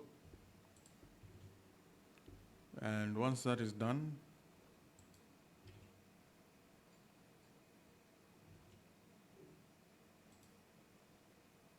oh, this is the banks. Is this the bank's edit? Ooh, we've made big errors. So I'm just going to come in here and reverse that. Yeah, we made a big error there. The error that we made was that inside our clients, whatever it was that was in the create was supposed to be put in the edit of the clients. And then after that, we come and say edit this. And once we do that, That's where things are. I hope the banks has reversed everything. I know you're wondering what has happened. I was wearing white, now I'm wearing black. Ha ha ha. Let's go. So, as we even proceed on, you'll see the clients and the suppliers are always going to be the same. So, what we're going to do here is I'm just going to now do the exact same thing, copy and paste everything from clients all the way till suppliers. I don't know why my keyboard is misbehaving. Yeah, okay. Great. So this is the clients list. Now it changes to suppliers list. So all I just come in here and do is suppliers. And what I can do here, what I can do on top of this is I change this and change that, and we have 15 changes that we're going to implement. All I just need to do here is preserve case, and then I click on replace all, and everything works fine and dandy. Now, we'll save that, and then we move to the create situation. So I'm just going to Control C, go to the suppliers, Control V, and then and it's Control A, Control V, by the way. So then we're just going to do the exact same thing again, preserving the case, and that's how we go about that. Then we go to the edit, Control A, Control C. Then we go to edit here, Control A, Control V, and then we just click on this, and we are good to go. So that's the quickest way you can deal with the suppliers that in this situation. Yeah, quickest way to deal with suppliers, and looks like we've logged out already. So I'm just going to refresh this, and then it's going to throw me some errors. So undefined variable suppliers. So just the same way we've copied what it is that is in the client's situation, we're going to do the same copying inside the I don't know what to call this because they're components, and these are components. There's a view component for this backend component, so I don't know what to call these. Then we'll just go to clients, create. Then we'll just come in here, copy everything that is here, and then we'll come in and paste it inside suppliers, create, right here. And then we replace everything, and then we just import the supplier creation tool, which is the model. And then, I don't know why my phone is making sounds all of a sudden.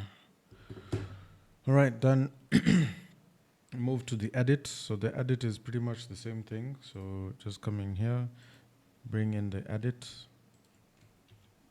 paste it inside suppliers edit, and then replace everything, and then import supplier model, and then I think that's pretty much everything. So now the only thing that needs to be changed is this part over here. So for both the create and the edit, so we just need to come in here to the create, and then we come in here and do the creation of this.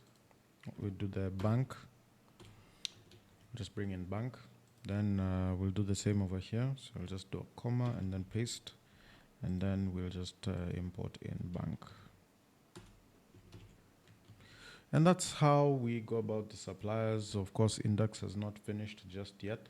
So just the same way we've done this here, we'll just go back to index here, and we're going to comma paste, and then instead of banks here, we'll just bring in suppliers, which is supplier all.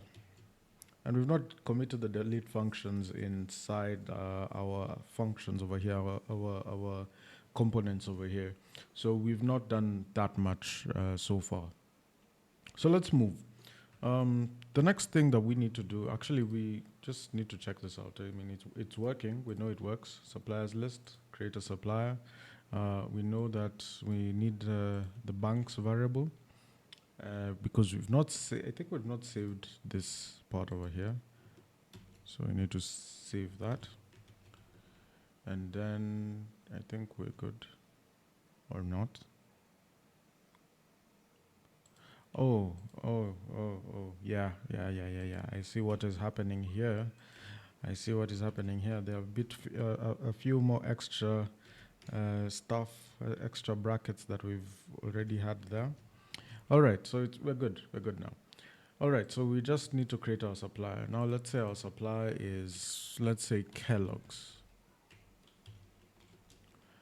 And then supplier is info@kellogg's.org, something like that. Phone number is 0712345678.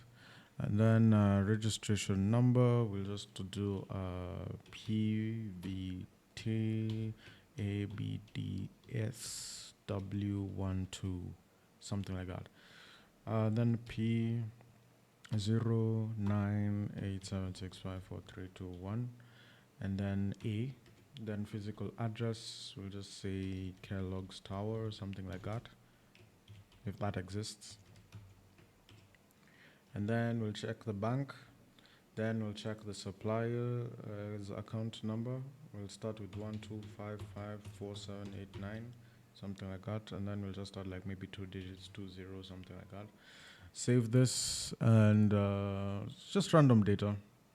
And then now you can see we have this attempt to read property name being unable to be done. And that's because inside our supplier model, we did not list down the banks properly.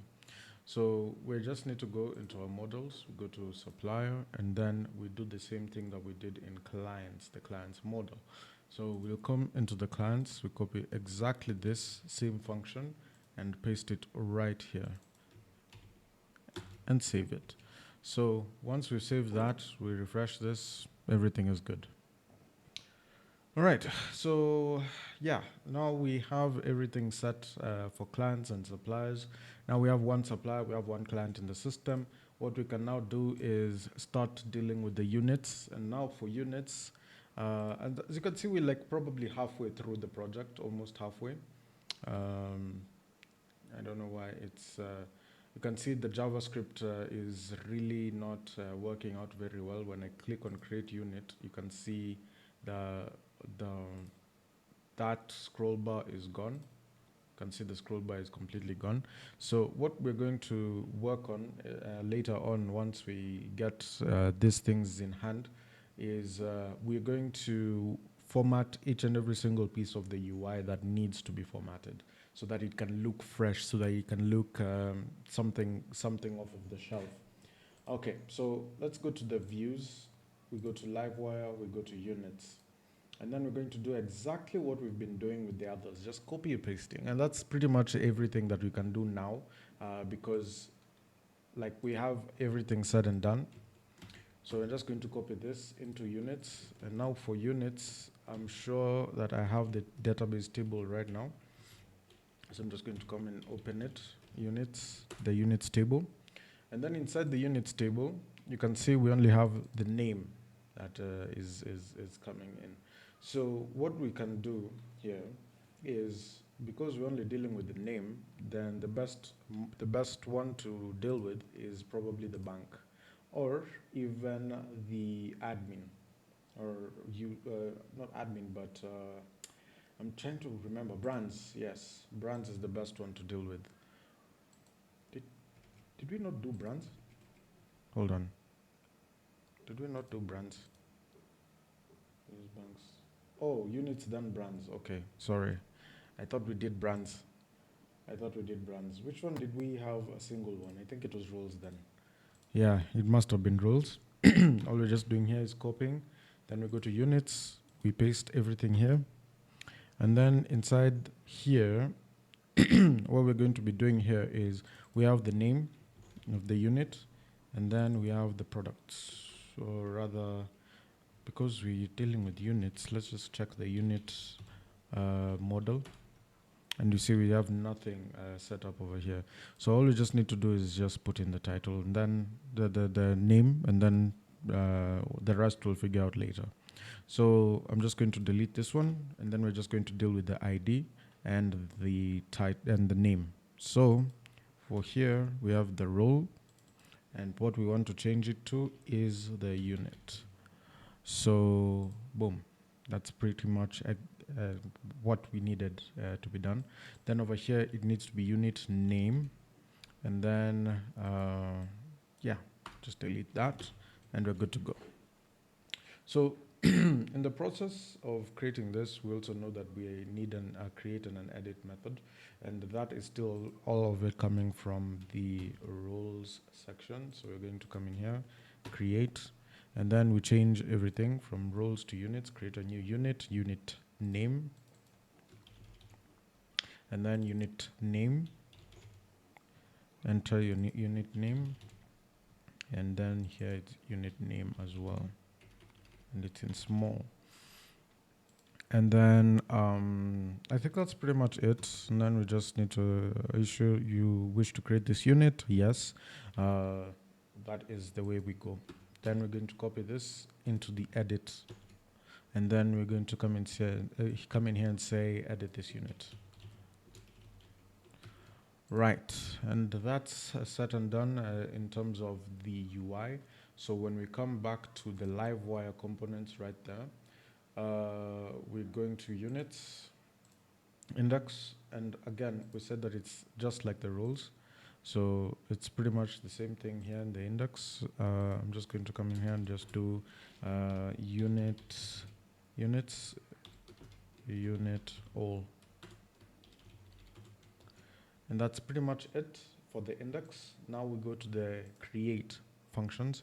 And the create, we're just going to emulate this again. So I'm just going to come in here, copy everything that's here.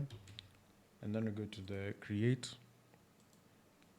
paste it here, replace, and we import the model. So then here it's unit name, which is required. This unit is new unit, this validate, this unit save, and that's pretty much it. Great.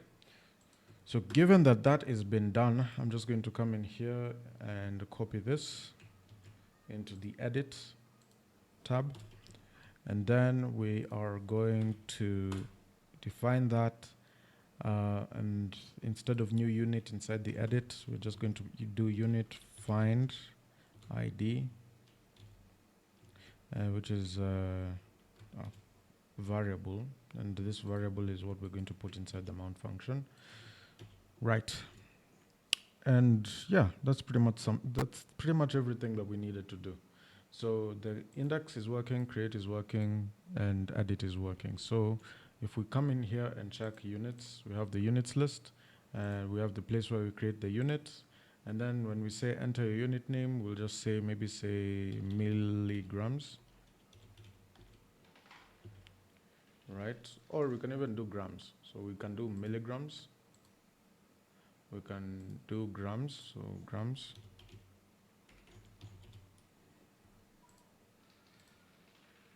And yeah, that's pretty much it. And I think milli, if we want to change it and say it's spelled with a single L, then that's how we're going to do it. But this one is a double L. Why did I press Control S? Okay, so that's pretty much how we're going to go about that. And then we go to brands. So brands and units, same thing. So now instead of this, we're just going to do unit up here, and we're going to do brand up here. And we're going to now do the copying and the pasting as we would love to see it. So this is the create. I'm going to copy this and go to the brand. So brand is up here, create. And then we'll go into changing them all. And then we import the model. And that is pretty much everything. All right, and then we move to the edit, which is pretty much this copied into the edit. We just import this. And then we change this again to brand find ID. And then this ID is also supposed to be up here. And then instead of save here, we just need to do update. And then again, something that I've not been changing is that once the saving is done, like once you go to the edit, let's say for example this one, are you sure you wish to update? This should be update. So every single edit part that I needed to do, update. Then we have suppliers, edit. This needed to be update as well. We have the clients. You can proceed to skip forward, but I'm just going to be doing this so that you know exactly where we've been doing these things. The roles edit, you need to update this role. Then we go to banks edit. Do you wish to update this role? And then I think units, we've done it, and now we've done the edit of this one as well, and I think we're good to go. So I'm just going to save this, and just close all of them so that we can go all the way. We said that we're dealing with brands now, and we're still dealing with this part over here, and we've dealt with this part over here. Now all we just need to do is bring in the guns, which is our brands, being brand all. That's it. So now we'll go here into the UI, and then we'll copy what we've done inside the units, and then inside of brands we'll just do index. We'll change everything, and then we move on to the next part, the create functions. So the create here, but we're adding something special for the brands. So brands will be in the create, change that, save it, and then we'll come in here, copy this, paste it inside the edit, and then change this to edit this. And then we'll change this create to update. That's pretty much it. I think we're good to go now at this point. So when we check our brands list, we haven't saved the index, have we? Yeah. So there we go, the brands list. But there's something else that we need to have in the brands list, okay? And that is the logo. So now in the logo area, we're just going to come in here and then come and do an img. And this image will be a Bootstrap 5 image default, with the source being the brand, and then we'll say logo URL. Okay, and then the image fluid rounded top, and then we'll just do a width of maybe say 60 pixels, which is a standard size for both web and mobile when it comes to these thumbnail images. So we'll just do rounded top, we'll just say rounded circle instead. And yeah, the alt will be brand logo. That's pretty much it. So what enables us to do this is pretty simple, really. The fact that we have inside our brands table the logo path, okay? And then with this logo path, we can create a function inside the model that actually returns the logo URL as an attribute. So that function here is going to be function get logo URL attributes. And you have to write it in snake case so that it works. And then we'll just say return this logo path.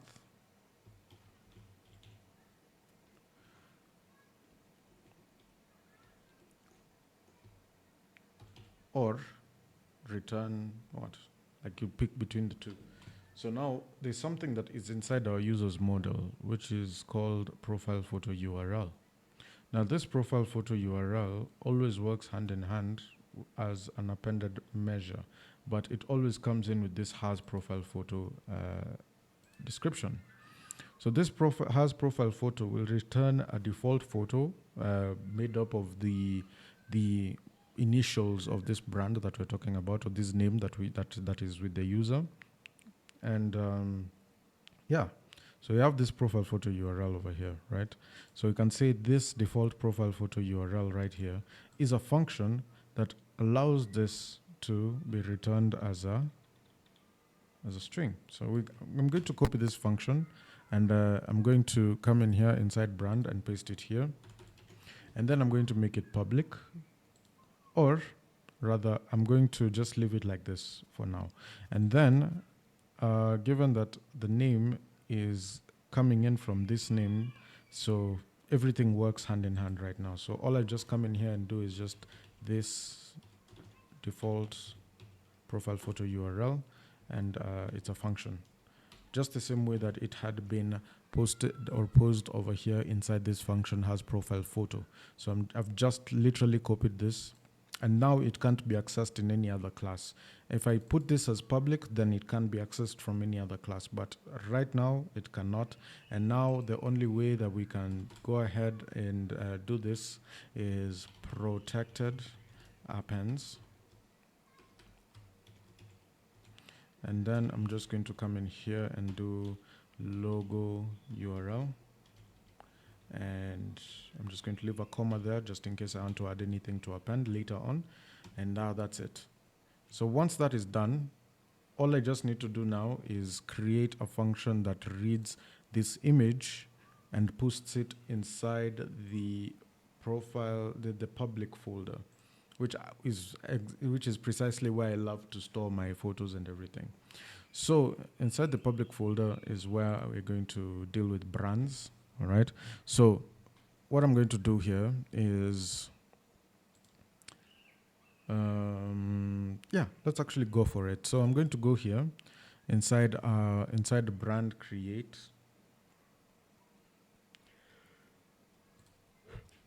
And then I'm going to have an image also come in.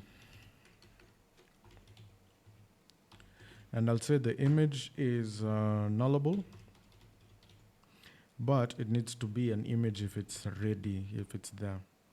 It needs to be an image, and then it needs to be having a maximum size of 2 MBs, so 2048 kilobytes. So that's how it works. Then inside here, I'm just going to come in here and do a try. And in this try method, I'm just going to come in and validate. Okay, so I'll have an if statement over here.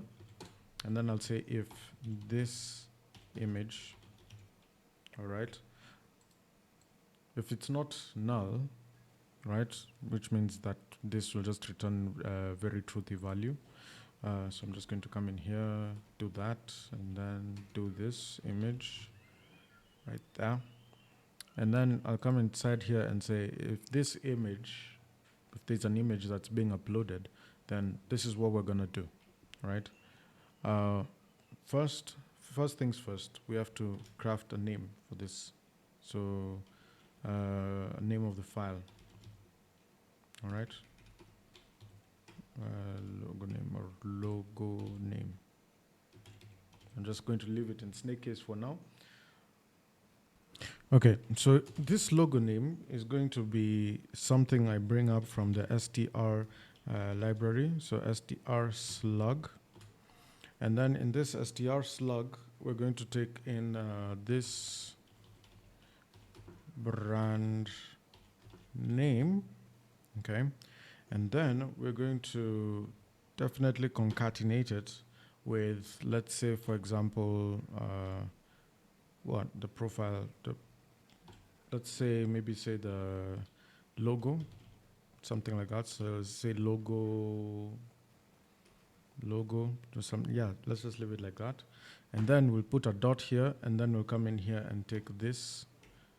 We'll put a dot there and then concatenate it, and then come inside this then logo, maybe say logo. Is it logo or is it image? So this image, and then we'll say get, or rather we just say the extension. So that's how we go about that in getting the file name.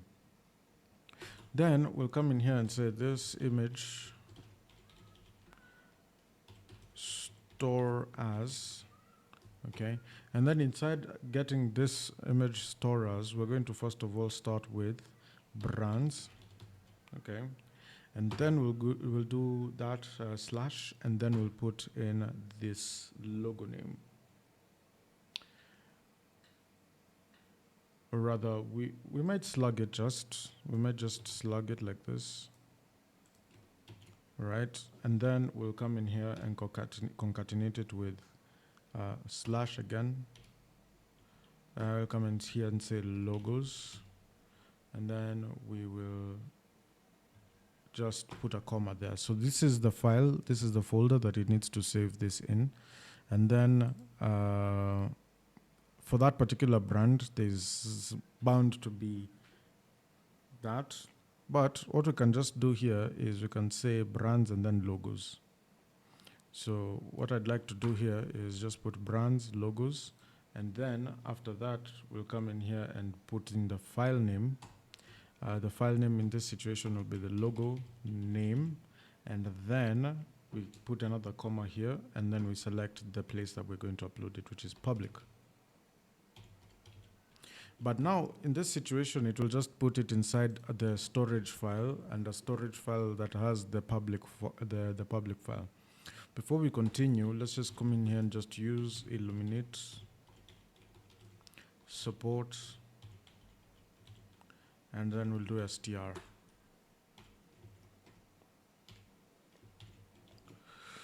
All right, so this is essentially what we needed to do. Now, one thing that we need to change in our configuration, we'll just need to go to our config, and then we'll go to file systems. So what we need to change here is where this public disk is locating its files, right? So instead of doing storage path up public, what I'm going to do here is public path. But you can change it to wherever you want, and then I'm just going to leave this blank.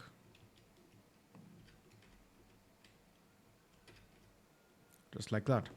Then driver will be obviously local, then root, then the URL will be env app URL with storage. But now what we're going to do here is, because we're pointing straight to the public path, then the URL will be here.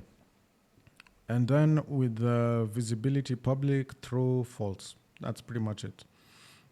So this is the change that is a very, very important if you want to save these files with this method. With these methods inside, let's see, inside here. If you want to save it inside the public folder that is right here. So inside public folder, you'll have brands. You'll have brands, then logos, and then you'll have those. And then again, it will save this as as the file name. So this is essentially what needs to be done. Now, the next thing that we need to do here is we need to come in and say this brand. So this brand,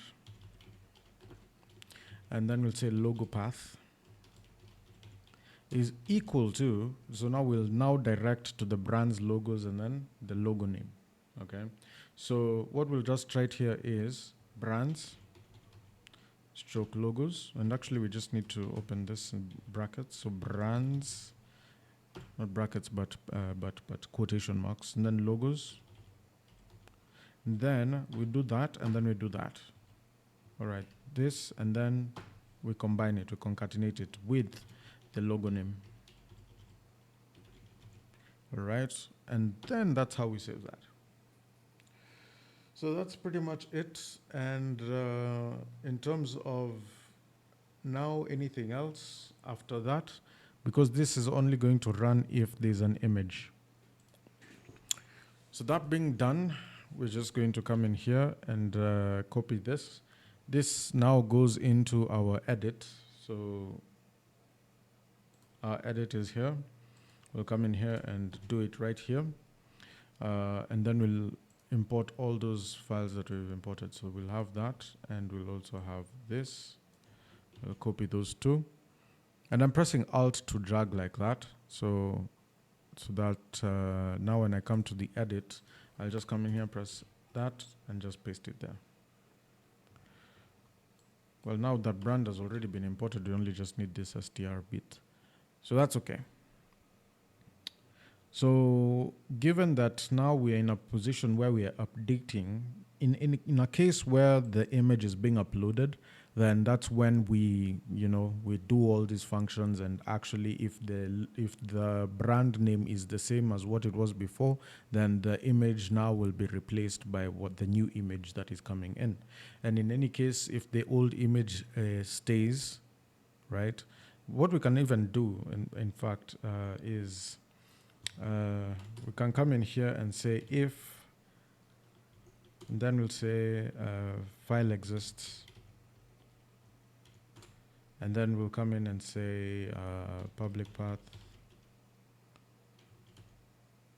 then this brand logo path. Okay, if that file exists, then unlist that file. Or unlink. Is it unlink? It's unlink, which is to delete. And then we'll come in here and copy this inside here, and we'll just finish that. So that's pretty much that. If the file exists, then delete it. Great. So that's how we get, we also manage certain levels of space, and then we move on forward. Great. So once again, we'll come back here, save this, because that's essentially what we need to do.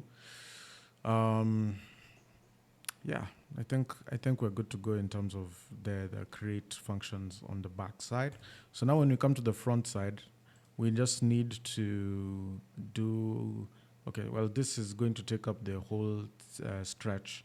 So I'm just going to come in here, cut it, and then we'll do a dot row, and then a column of MD6.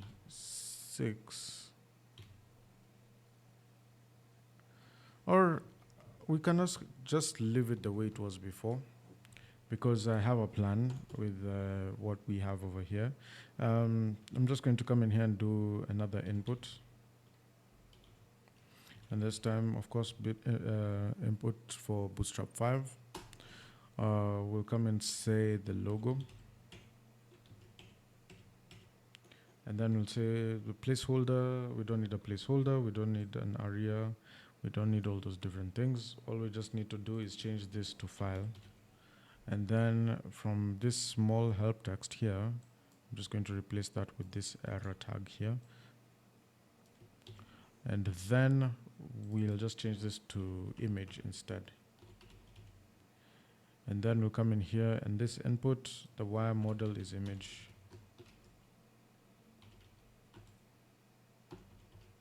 So I'll just do wire model live, and then I'll call it image. So that's pretty much it for that particular section. And once we upload, we'll be able to see it form. So what we just need to do here is another different function for the temporary URL. So I'm just going to go back here, go to this documentation, and we're going to come in here and see temporary preview URLs right there, which is going to allow me to use this over here. If image is equal to, if image, then show me the temporary one. Then what I'm going to have this do, now that I can go back here, is I'm just going to display it underneath this part over here, but only in a div of class MB3.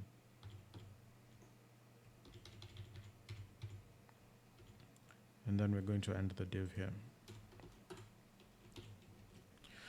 Okay, so if image is that, then show the image temporary URL. That's pretty much the classic way to go about it. So I'm just going to come in here, copy all of this, and paste it inside my edit. And then what I'm going to have this do is I'm just going to come in here and say if I'm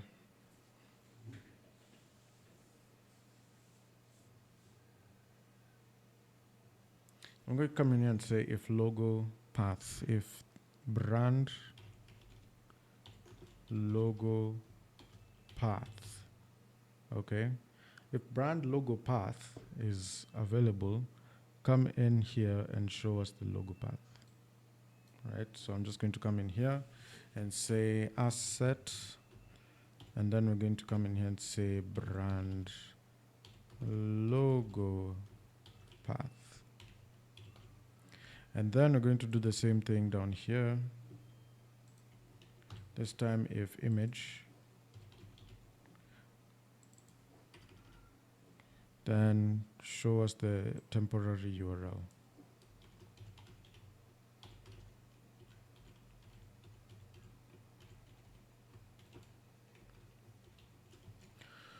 And that's that.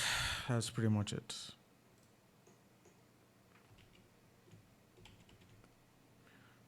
So you can see, if I come in here into the create section, I'll come in here and choose a file, and then I'll come and maybe say Laravel. Laravel is my brand. Now you can see we have an error here. So this error only comes about because we're trying to use the file uploads, but we've not imported the tools that are required for it to work. So I need to come in here and say use with file uploads. I'm going to do the same inside edit because that's exactly what it needs. So I'm just going to come in here and then say use with file uploads.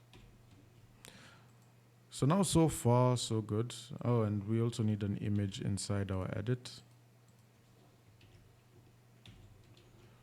And that's it. That's pretty much it.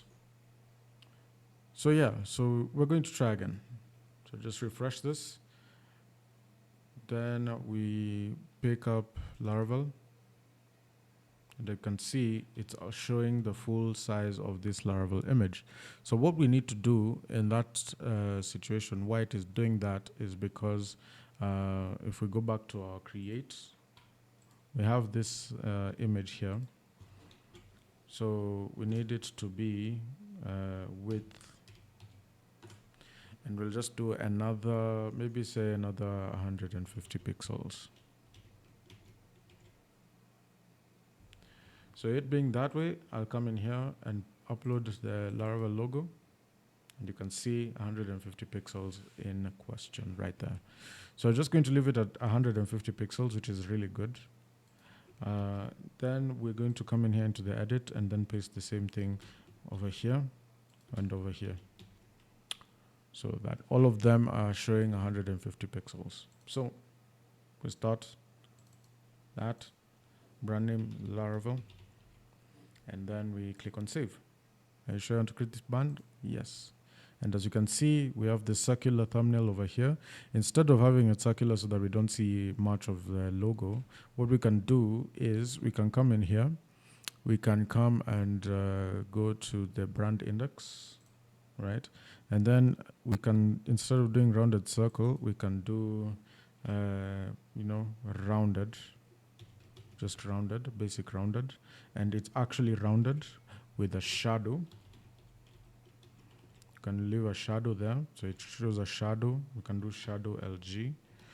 And it shows a bigger shadow. We can do a different kind of approach. We can even do a BG primary. Something like that. We can do rounded 0.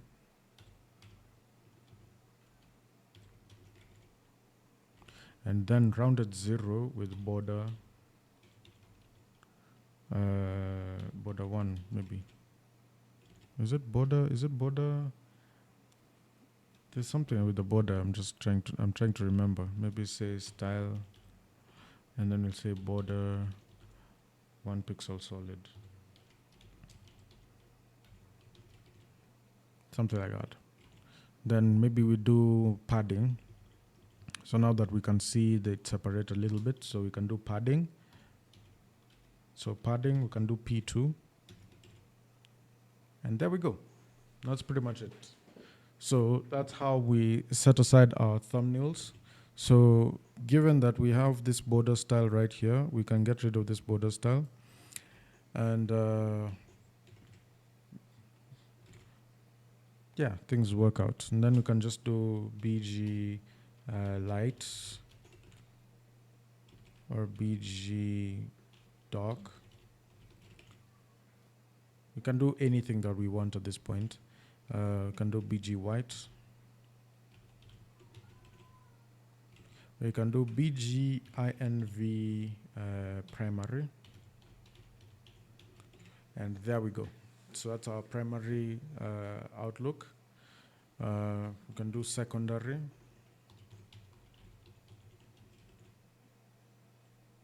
Yeah, pretty much settles that. So I'm just going to leave this the way it is with a shadow. And we're going to do a shadow small. A small shadow could do. Maybe just a shadow, just a bit. And just leave it like this. Yeah. So I'm forgetting the border classes for Bootstrap. I don't know why I'm forgetting the border classes for Bootstrap.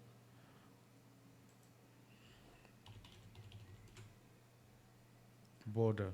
So you can see border. We can just add border.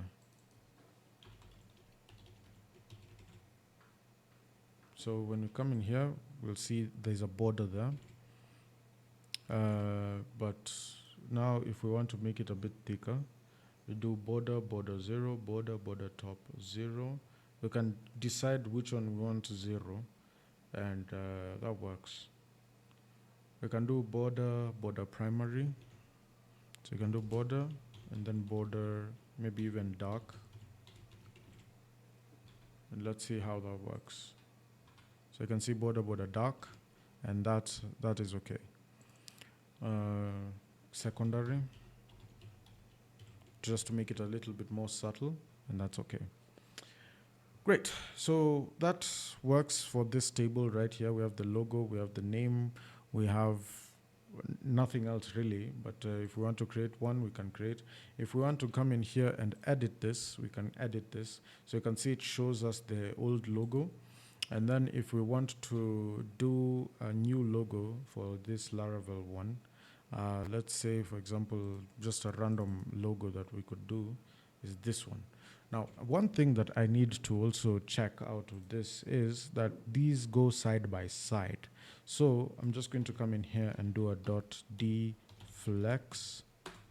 and then we see what happens after. So we'll come in here, I choose another logo, and then it appears side by side. Another thing that we could do here is we could put it in a div with padding, and then it just comes through just like that.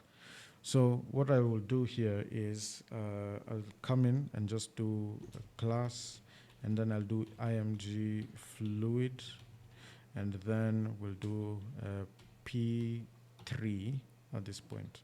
So I'll come in here, copy this, and paste it here, and we see what happens. Oh, and then of course we need borders, so I'll just come in here and do a border, and then I'll do border secondary. So I'll just come and copy that and paste it here, and we're good to go.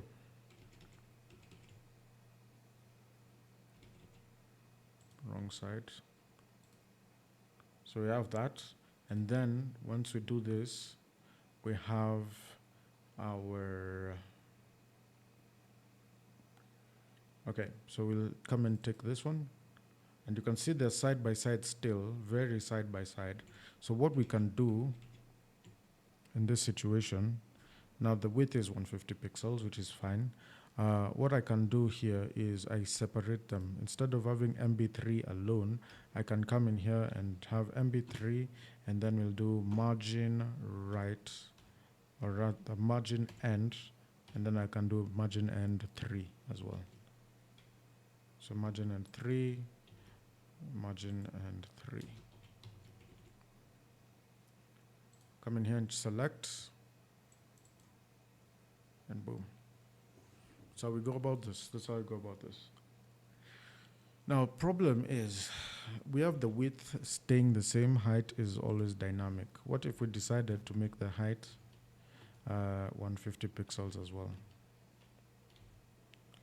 And also did the same with the top one. It means that they would match, correct? They would match in width and height.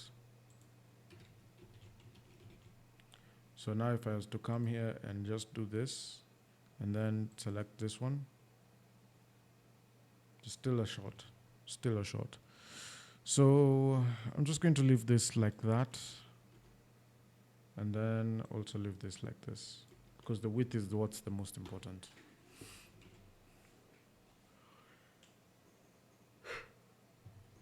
Great. So now this same thing that I did over here with this image fluid and border secondary, I'm going to copy it and put it inside the create, because I didn't put it in the create. Great. And that's how we go about brands. Brands is ready, and it's working quite well. Now we go to the products list, a product categories list first of all. And yeah.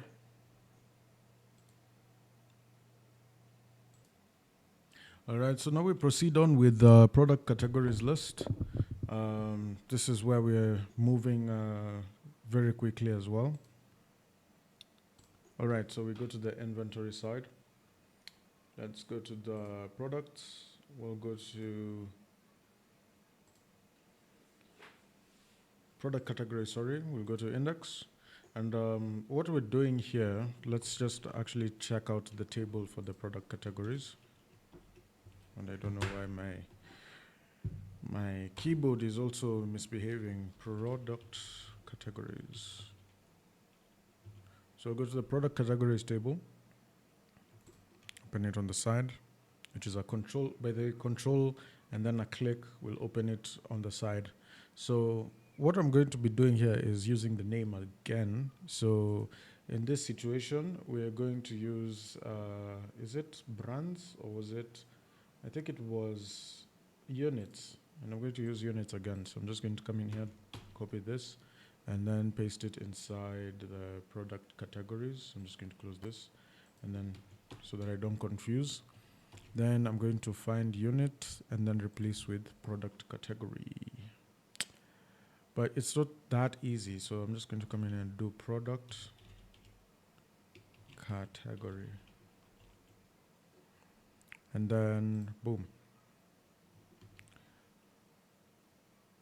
It's not that easy. As you can see, it's a two-worded situation. So I'm just going to come in here and then do product categories.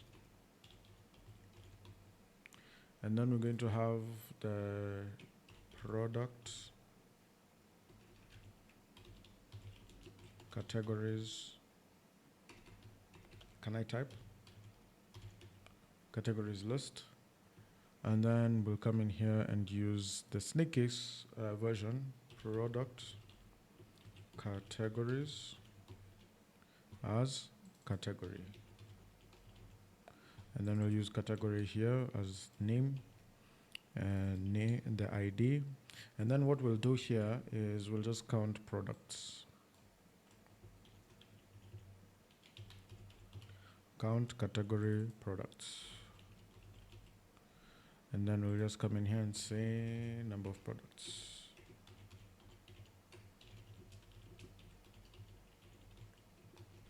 So that's it. That's pretty much that.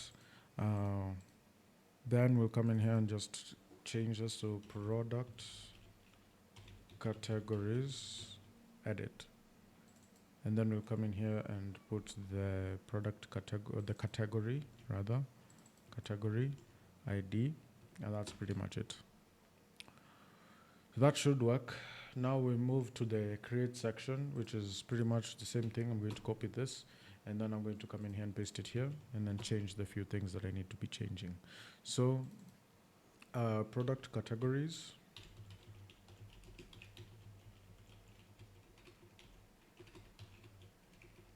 Can I type?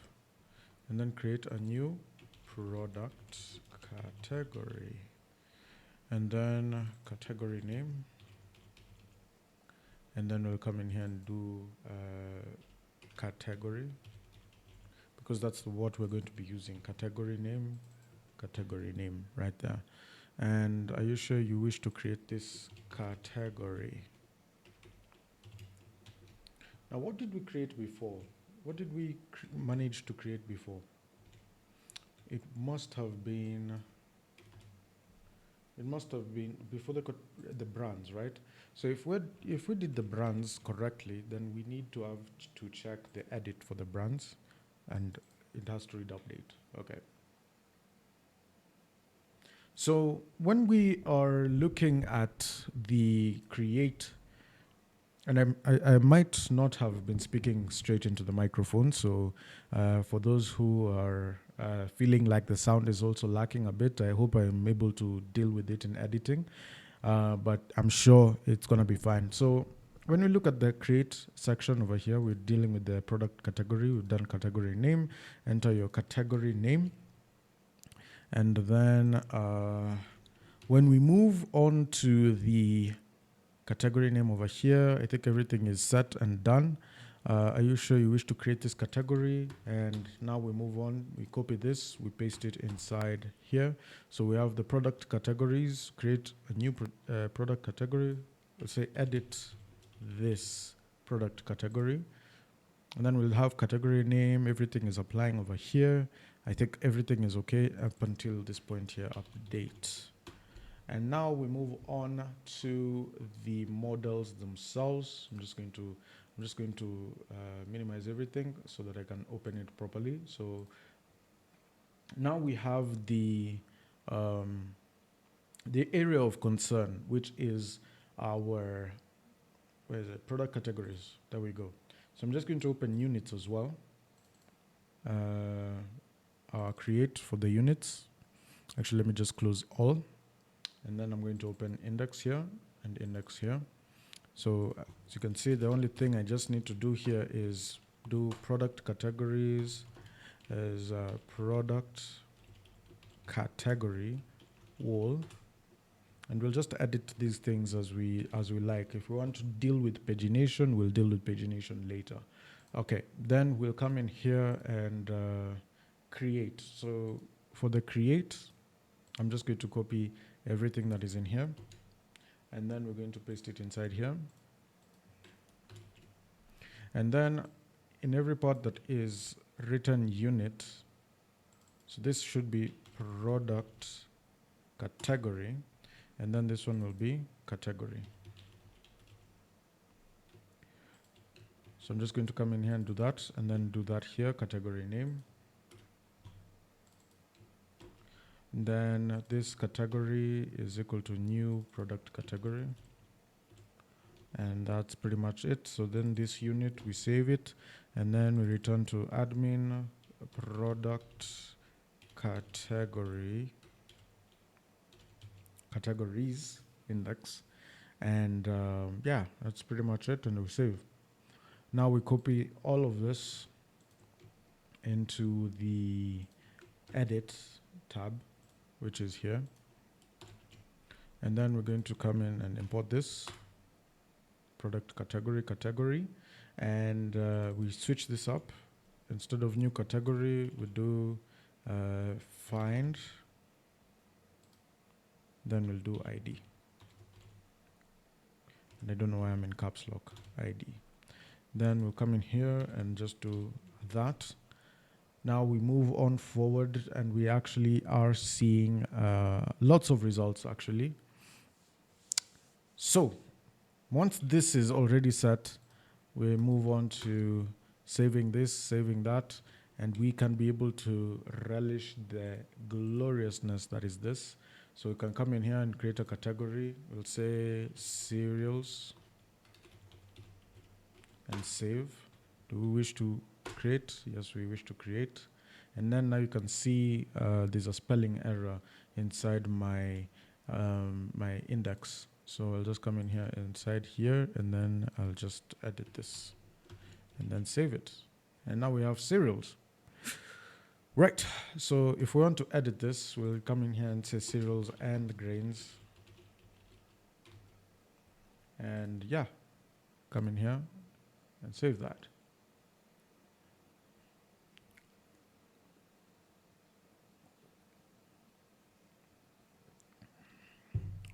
All right, then we'll come into the product section. Now this is the real deal.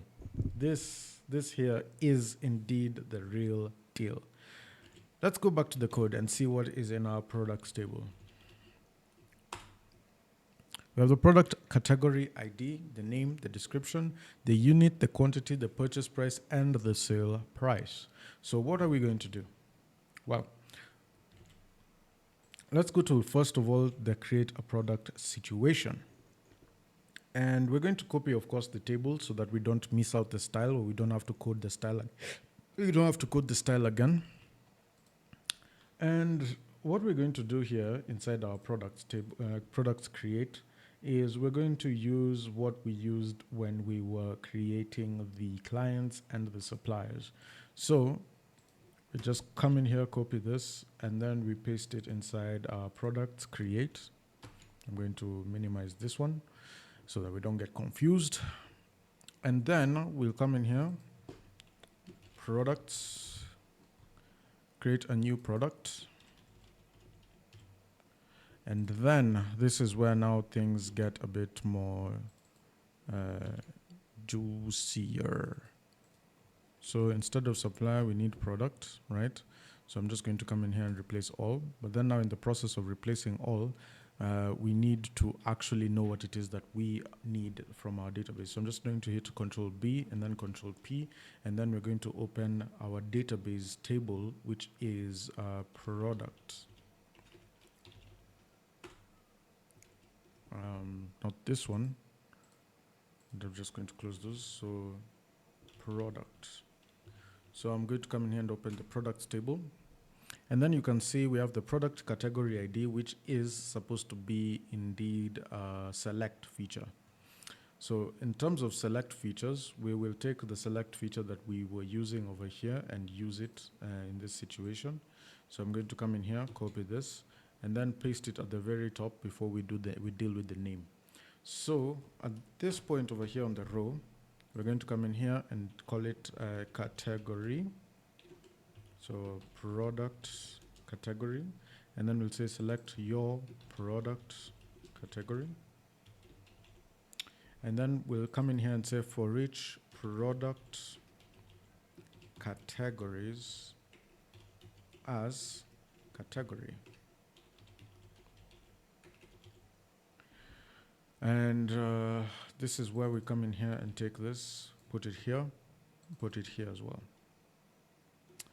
So that works out. And then over here, it's going to be product.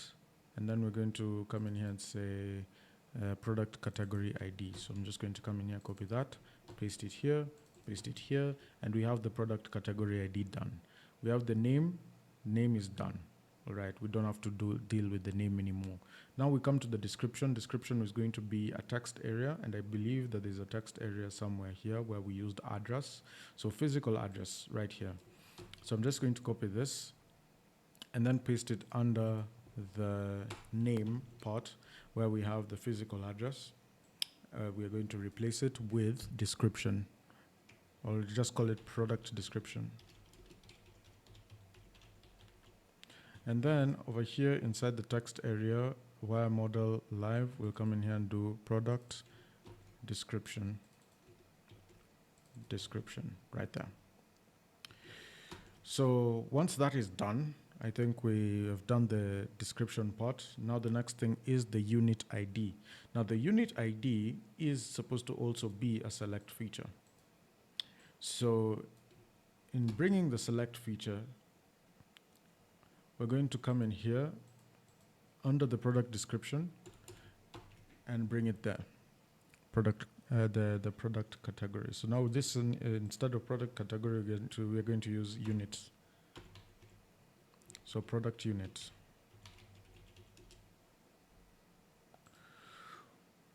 And then over here, we're going to come in here and say unit ID instead of product category. So units. And then select your product unit.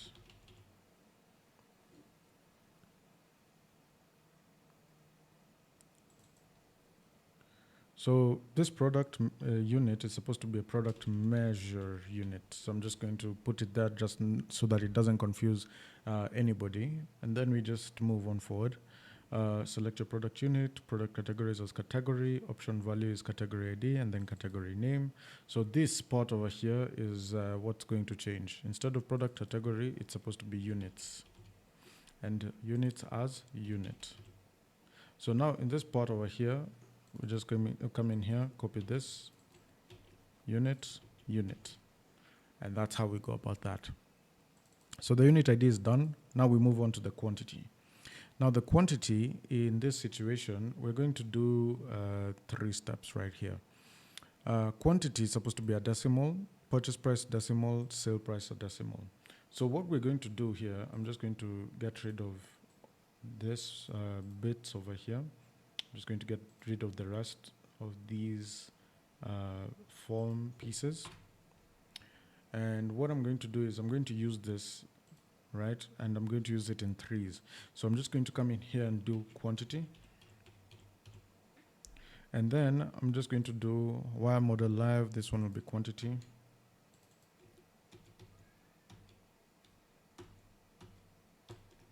So enter your product's quantity.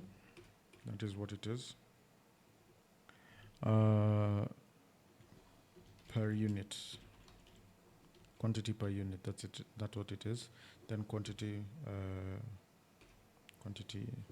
yeah, that's what it is. So this is what it's supposed to do. Let's see. And there's some things will change in the long run also with the units part. So the type here is going to be number, okay?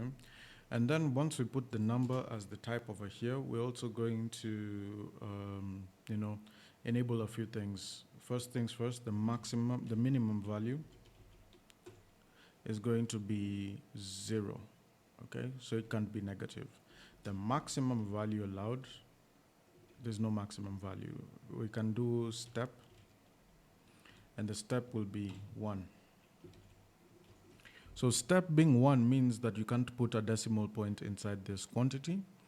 But there's some people who would probably want to do, maybe say like, let's say it's in kilos, and then you want to do a step. So what I'm going to do here is 0.1. So that you can put 0.1 kilos, which is 100 grams. You can do 0.25 kilos, which is not 100 grams. Yeah, 100 grams. 0.25 kilos, which is 250 grams. And then we move on following one another just like that.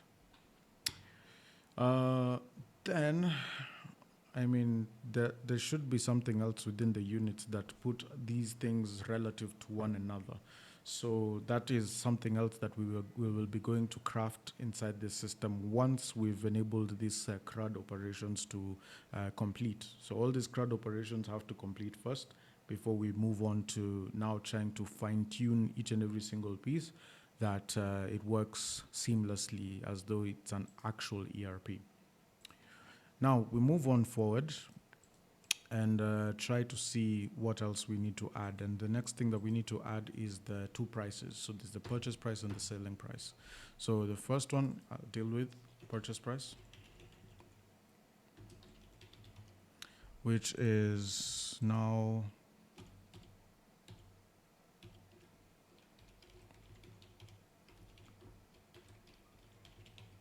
So I'll do products purchase price. And then over here, I would want to have copied this one down like this, so that I only have to replace one word. And that one word here is sale. So I'm just going to do one here, one here, one here, there, there, there. And that's it. So that being done, and then we have our button, which is, do you wish to create this product? Yeah. And we're done. And we're done with this part for the create. So now we have errors obviously over here. The errors come and stem in because we need to have our units and our products, product categories being pushed in. So I'm going to come in here into our index, not our index, but our create. And inside our create, we're going to put in data. The first piece of data is our product categories, which is product category all. And then the next piece of stuff is units, which is going to be unit all. And now we have things ready. So we have the selecting of the product category. We have the name, and now the name. Since given that this is already stretching out all the way till there, and it's a large one, what I'm going to do here is I'm going to remove the form select LG. Let's see how that stems out. So this works. And then the next thing I'm going to do is I'm going to extend this to the rest. So how to extend this to the rest is by getting rid of this column and this one as well. So this extends till there, this extends till that, this extends till there. Then we have the product measure unit and the quantity, of which I wish that the product measure unit and the quantity will have been in tandem together. So there's the product measure unit and the quantity. So what I'm going to do here is I'm going to copy this, leave it there, and then I'm going to copy this ending div, such that once I come in here, product measure unit and quantity, they go hand in hand. Then we have the purchase price and the sell price, which also go hand in hand. And that's how we go about that. Right. So now, in the process of having this, we just come in here and paste everything in the edit tab, save it, and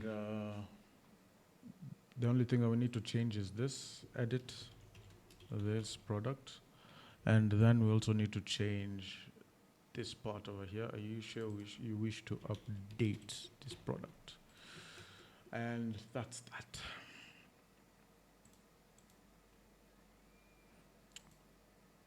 Okay, so now in the create function, now what do we need? We need to have our public product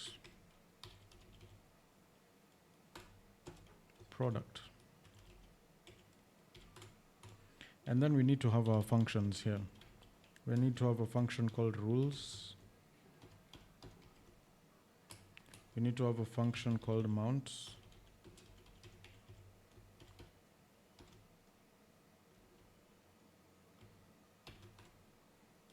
And then we also need to have a function called save.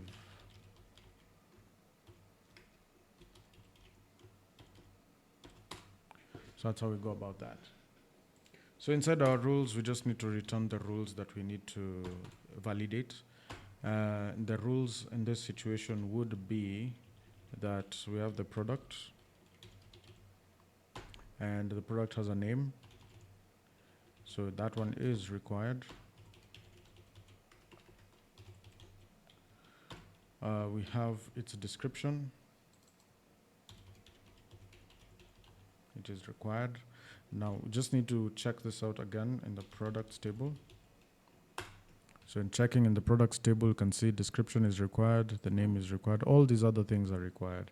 So we'll just need the name, the description, being required. We'll have the unit ID being required.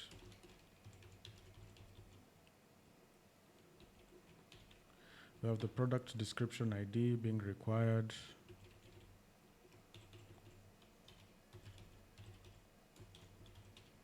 Oh, sorry, the product category ID being required. And then they need to all be separated with commas, so don't forget that they need to be separated with commas. Then the next thing is we need the quantity, purchase price, and sale price.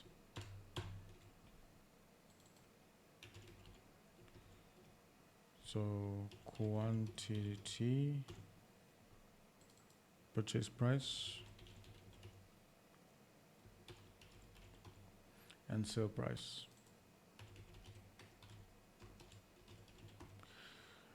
Now, there's an error in the code. If you guys can spot it in 5, 4, 3, 2, 1.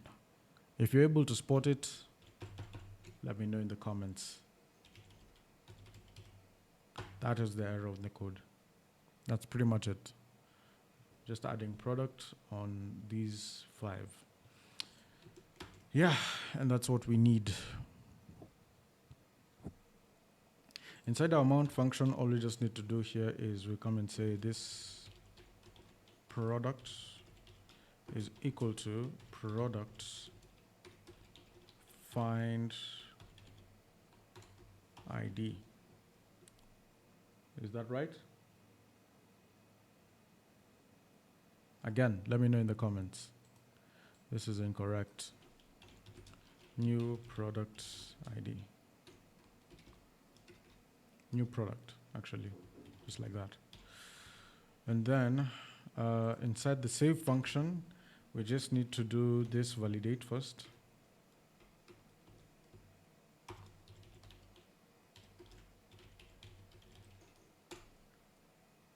And then in the process of validation, we just wrap this into a try catch. And this is how I love to sort out my problems, right? So if we look at how we do the try catch over here, first of all, there's a function that we're missing over here, which is this update, this updated, and then also this one, this dispatch. We just need that one to run down here. And then whatever code we put in here, if it is wrong, then it will just throw that something went wrong, and then it will toast it through the toast function. Cool.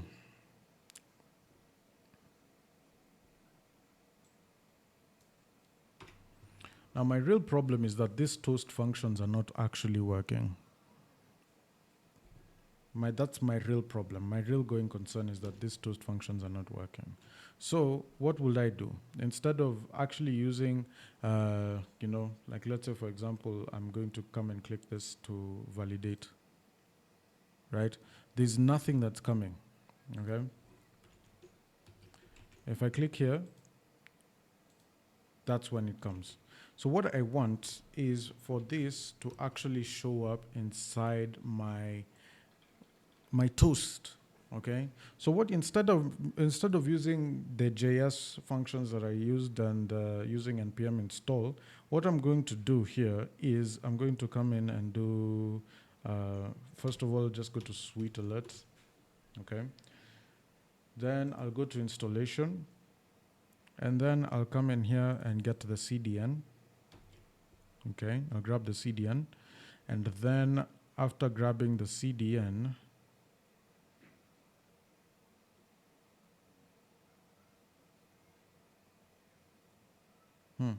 interesting.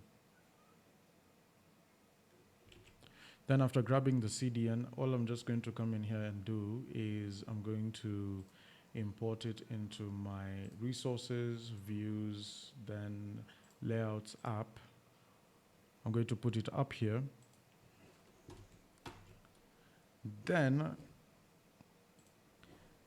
I'm going to copy the code that I put inside my resources, JS, app.js, and I'm just going to come in here and just take this copy it, and then paste it here.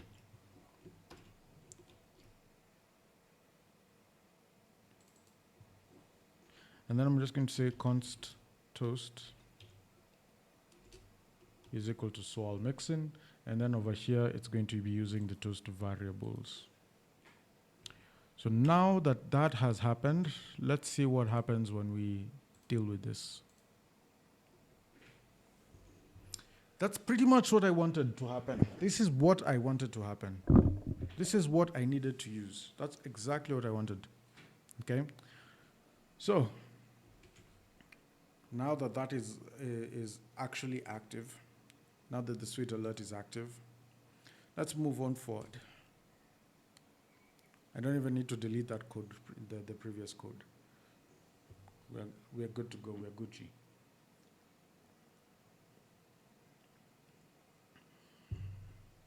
Okay.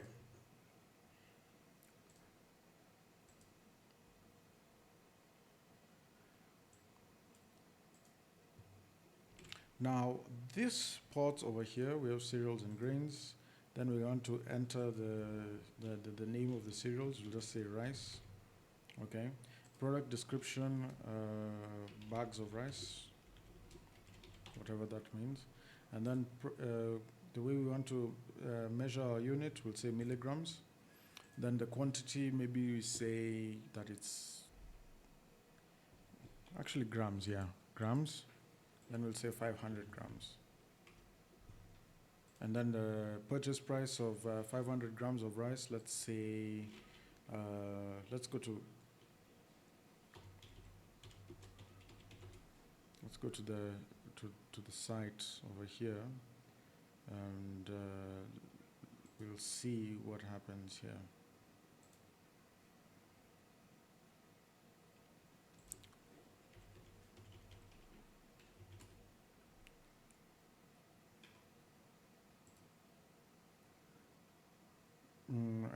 I don't get it. It's Carrefour Kuwait and then Carrefour KSA. This is Thailand. Yeah, this is Thailand. There's Carrefour in Thailand. Interesting.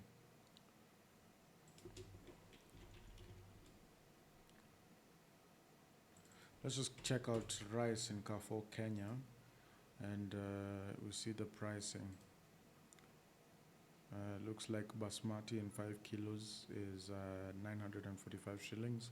So this could be like about 95 shillings.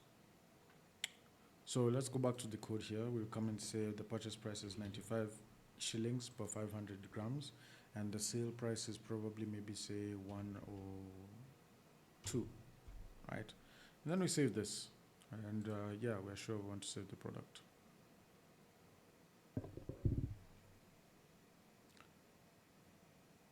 So something is not going through, and that means that there's something that is missing inside the code.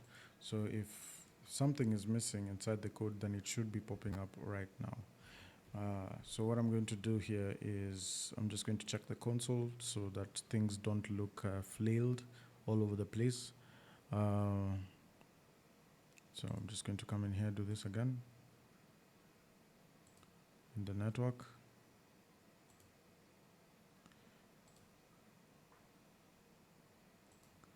Well, all we're doing is validation, actually. Yeah, all we're doing is validation. So this validation is good. It's actually working. The function that I need to be running over here is this one here that I copied, the function updated. And now once that is done, now we can actually run the real deal, which is this product save. And that's how easy it is to code with Livewire. So now we just come in here and return redirect. And then when we return redirect with the route admin.products.index, and everything is fine and dandy. So we'll just come in here back to the create product. We'll create cereals. We'll say rice. We'll say product description, a bag of rice.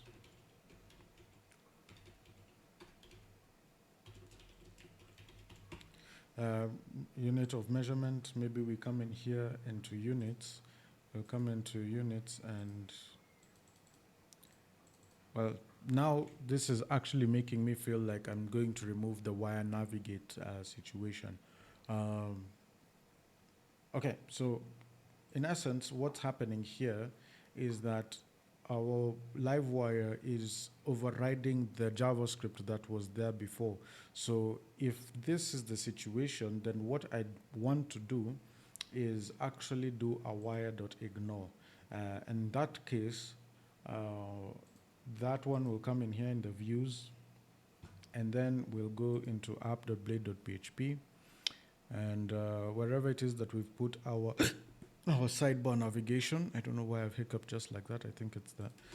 Then I'll come in here and do wire ignore. And then once I do that, let's see what happens next. All right. So I click on units and nothing is clicking. Click on products list. If I click on units, you see everything is working just fine. So instead of just dealing with this thing as an SPA, what I'm going to do in this situation is I'm just going to go into the components bit, and then I'm just going to go into the nav links and the new nav link, and then I'm going to get rid of this wire navigate. And that's pretty much what I wanted to do. So I'll click on this, go to units list, create a unit, and I'm going to create a unit called kilogram. And then I'm going to save. Yeah, pretty much it. All right, and then we're going to go ahead into the products. We're going to create a product. We're going to cereals and grains, rice, a bag of rice. Select your product unit is kilogram. Your quantity is 5 kilograms. And then your purchase price of 5 kilograms of rice is 945 shillings. And your sale price is probably 110.15, let's say. Then I'm going to go ahead and save this, and it redirects me back to the product list. Now, if I want to go and check out the products list, first things first, let's finish sorting out these different situations. So we'll come in here, copy all of this, actually copy everything over here, and then we'll paste it inside here, inside the edit. And the only thing that we're changing here is the edit here. And then we'll come in here, import the product category, we'll import the units, and then we'll need to import the product and use find ID to get it done. So we'll just bring that down, we'll put it up here, and then that's how we go about this. Then the updated will always do the validation as we type in, and yeah, that's pretty much everything that we need to do. So this is in essence everything that we've needed inside our product. So now all we just need to do is do our product list. So we'll just do products, and then we'll come in here and do product all for now. I think we'll do pagination very soon. And then we'll come in here, of course, now just copying off of the other sections that we did. So now we'll have, yeah, let's actually copy from here. So we'll just come in here and copy from the suppliers index and paste it inside that one, this product index. And then we'll just change things. So instead of suppliers, we'll do products. And then we'll change this right there, and then we'll change everything. So products, products list, ID, product name,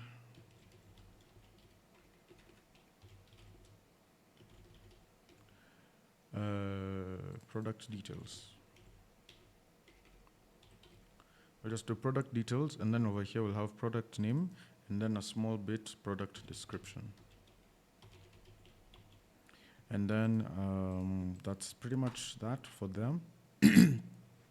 Then after product details, which has name and description, we'll do the category. And then the measure.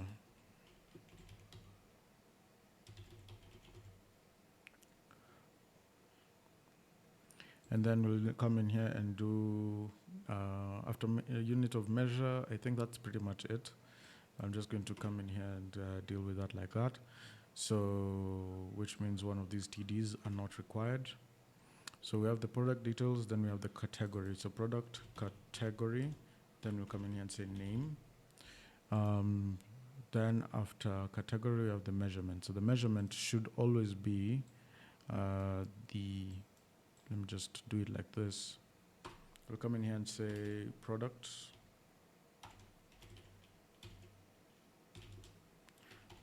Products, and then we'll come in here and say, what? Quantity. And then we'll concatenate it with, we'll concatenate it with spaces. And then we'll come in here and add product unit and name.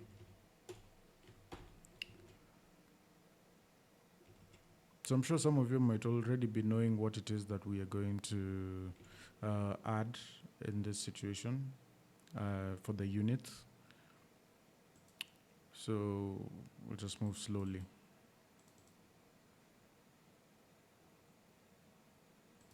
Product category name.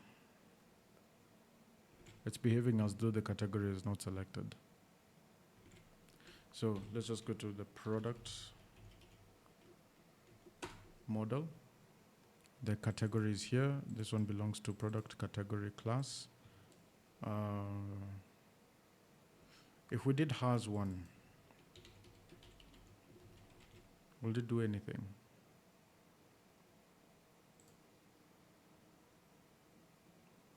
Yeah, it wouldn't do anything. Should be belonging to product category, where the table here, the foreign key is the product category ID.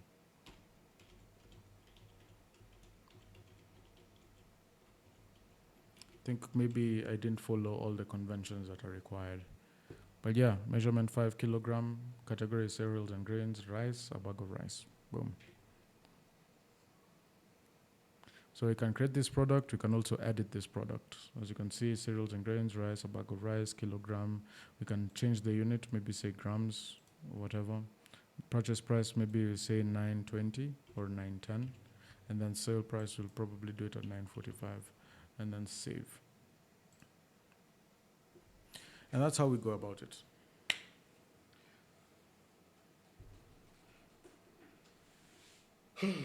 Oh, this is lang. This is very pretty code. And as you can see, our JS is not in compromise, which is great.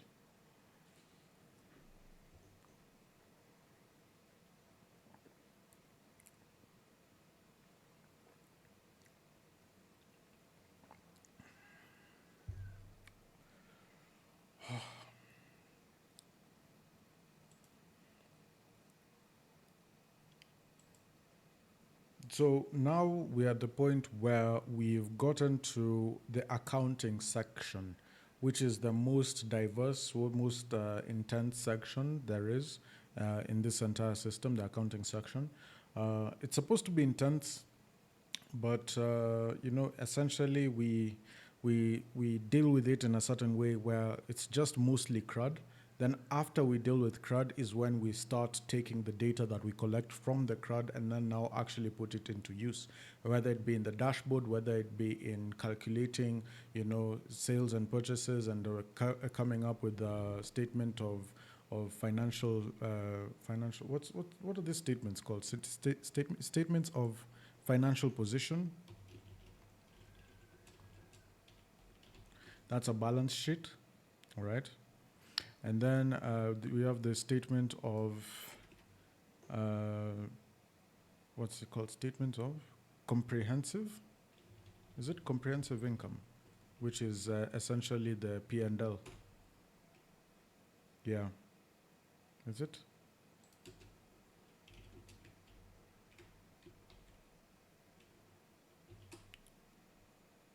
Is it? Yeah, it's pretty much the same thing. Yeah. So there's two statements that you're going to have to generate when it comes to evaluation of how well your business is doing, and that is the statements of comprehensive income and the statements of financial position. So that's essentially the balance sheet and the profit and loss accounts. The balance sheet always balances out where it is that money is going and where it is like currently. If it's going out, then there's something that has come back into the business in exchange of that. And so therefore it should balance out in terms of like the number of assets that you have and the number of liabilities that you have. And in terms of cash, what has gone out has brought in a certain amount of assets or liabilities when it comes to the recalculation of everything. Then when we go over the profit and loss accounts, we also have to calculate how much money we've made in pure profit in terms of like what it is that we need to we can be able to take out from the business and actually plow it back into something different. So this, in essence, is going to enhance that to some degree. And if we were to advance anything, aside from the purposes of whatever it is that this inventory app is going to do, it's to add things like assets, it's to add things like hiring, it's to add things like services, to add things, such things, adding assets, adding hiring, hired items, and also adding services. It could be an advancement. So that's exactly what we plan on doing in the long run, and we'll be doing it in small videos here and there. So now we have our purchases, sales, orders, quotations, invoices, credit notes, and delivery notes. Let's move on to the next stage. All right, now we start the third part, and we're going to be dealing with purchases. And this is going to be an interesting one. I'm just going to come in here and log in. It's going to be an interesting one because purchases, how we deal with purchases, is not the same way we'll be dealing with sales. And then again, we're going to be knowing how to go about doing the multiple section, what's this? The many-to-many relationships and how to handle that. All right. So as we've begun, let me just close all of these. And then we're going to open the purchases table. And then we're also going to open the product purchase table. So we're going to open here. And we can see what it is that we are indeed needing. So this quantity is not to be confused with the product quantity. This quantity is actually the number of units sold or bought in this particular situation with the unit price in tandem. So in this situation, we'll have the quantity and the unit price multiplied to get the total price. And when we put this together, we can come into purchases and actually calculate the total based off of the total amount of product purchase relationships that you put in together, and then you can get the total amount. So let's begin by crafting out the list of purchases.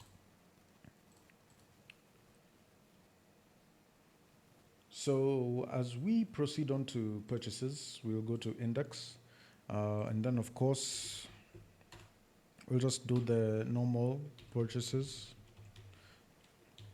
being a purchase all. And we're just going to leave it like that for now. Then we'll go to the create. So this is what we're going to be doing in the create functions. All right, so we're going to have a function here. And this function is mount. And we're just going to have this purchase is equal to new purchase. Okay. And then what we're going to be doing here is we'll just go, first of all, public purchase or public purchase, and we'll just do purchase. And now we start working on those different functionalities inside the save method. But then there's some few methods that we're going to be having. So we're going to first of all add some items into the list, then save that particular list. So we're going to have functions over here. A function add to list. And this add to list is going to be the product ID, the quantity, and the price. So let me just take a small stop right down memory lane. We had an inventory application prior, and this one was one that we were doing purchases and sales. I'm going to try and remember where I stored it. It could have been, let me just go into my HUD, and then I go to open sites. And it could have been one of these, actually. I can't quite recall which one it was. But there is a working version that is online, so I'm just going to go ahead and open it.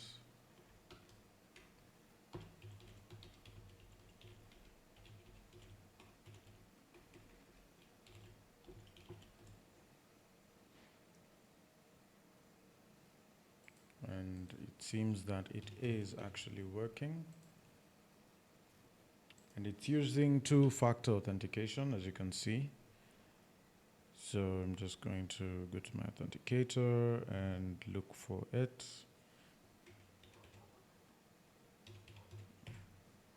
And, oh, that seems not to be the one. 377 937. Could it be that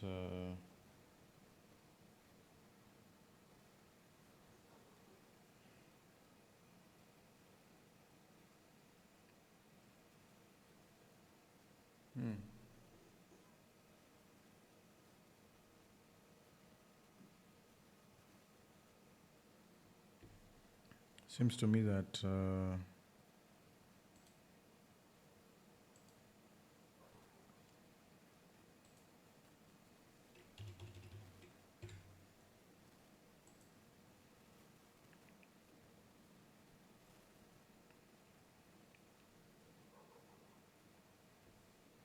653 746. Yeah, there we go. Oh no, this is the HR app. So what I need here is CBLC inventory dot the Alps hotel.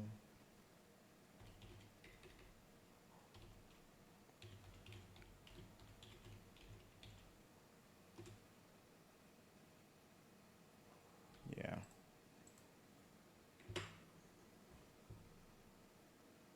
Yeah, this one is 93, no, it's changed, 857 211. So we have something that was working for us. It's a very long time ago that I created this application, but there's this part for purchases where if we come in here and create a new purchase, we have these activities. Okay, so we have this part where we select a supplier. This is a purchase, so the supplier, we select Sasia, for example. Then we put in the purchase date, like let's say, for example, we set it to be today. And then we'll come in here and pick the product that we buy from Sasia. In this situation, it will be honey.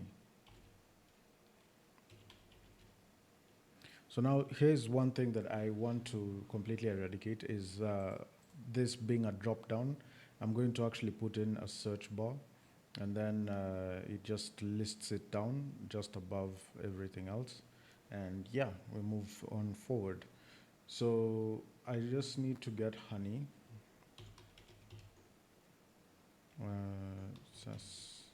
So we'll come in here and take sassia honey, and then we'll do the quantity of these. So you can see it says here honey of 20 grams. Then there's also says here honey of 500 grams. The quantity of this, we want to get like about 6 or 7 pieces, maybe even 9. Let's say 10, right? And then the price, we set the price. The recommended price over here is 350, and this is recommended as purchase price. So we'll just do 350 here, and then we add this to the list. And then when we add it to the list, it comes in and puts in the total of everything. And it also calculates the complete situation. So it calculates the total plus the VAT and then the complete total, depending on whether or not these are vatable or these are not vatable, and so on and so forth. And it continues to add these products into this particular list. And then once it adds finishes adding to the list, then we can make the purchase. So this is in accordance to making the purchase in terms of, okay, we've actually purchased these items and we've recorded them into the system. The invoice has come in from the other company. So that's an actual recorded purchase. The only thing that we've not done is paid. So which means that we've not done any purchase payments. We've not done any sales payments. So that's how this works. So that's exactly what we're supposed to do with our products purchases over here. And what we're going to do here is now we'll just come in here and create a purchase. So we'll go ahead and deal with that shortly when it comes to the create. And this add to list function, we'll deal with that slowly. But right now, as we go to the index, we're just going to go ahead and open this and then copy, maybe say what we have been having here. And we go to the purchases index, paste it there. And over here, we'll come in here and do purchases. And then we'll come in here and do purchases list.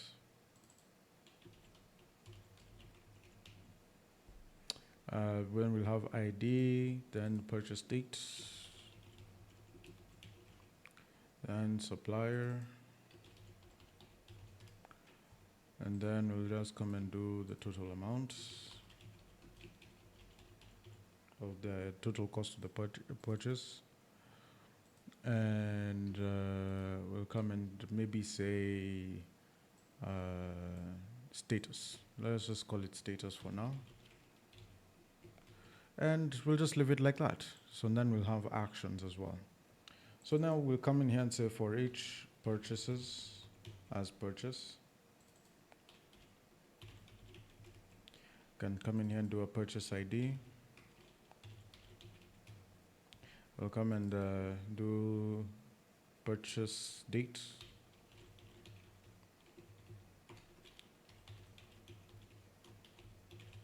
Just like that. And then we'll come in here and do purchase supplier.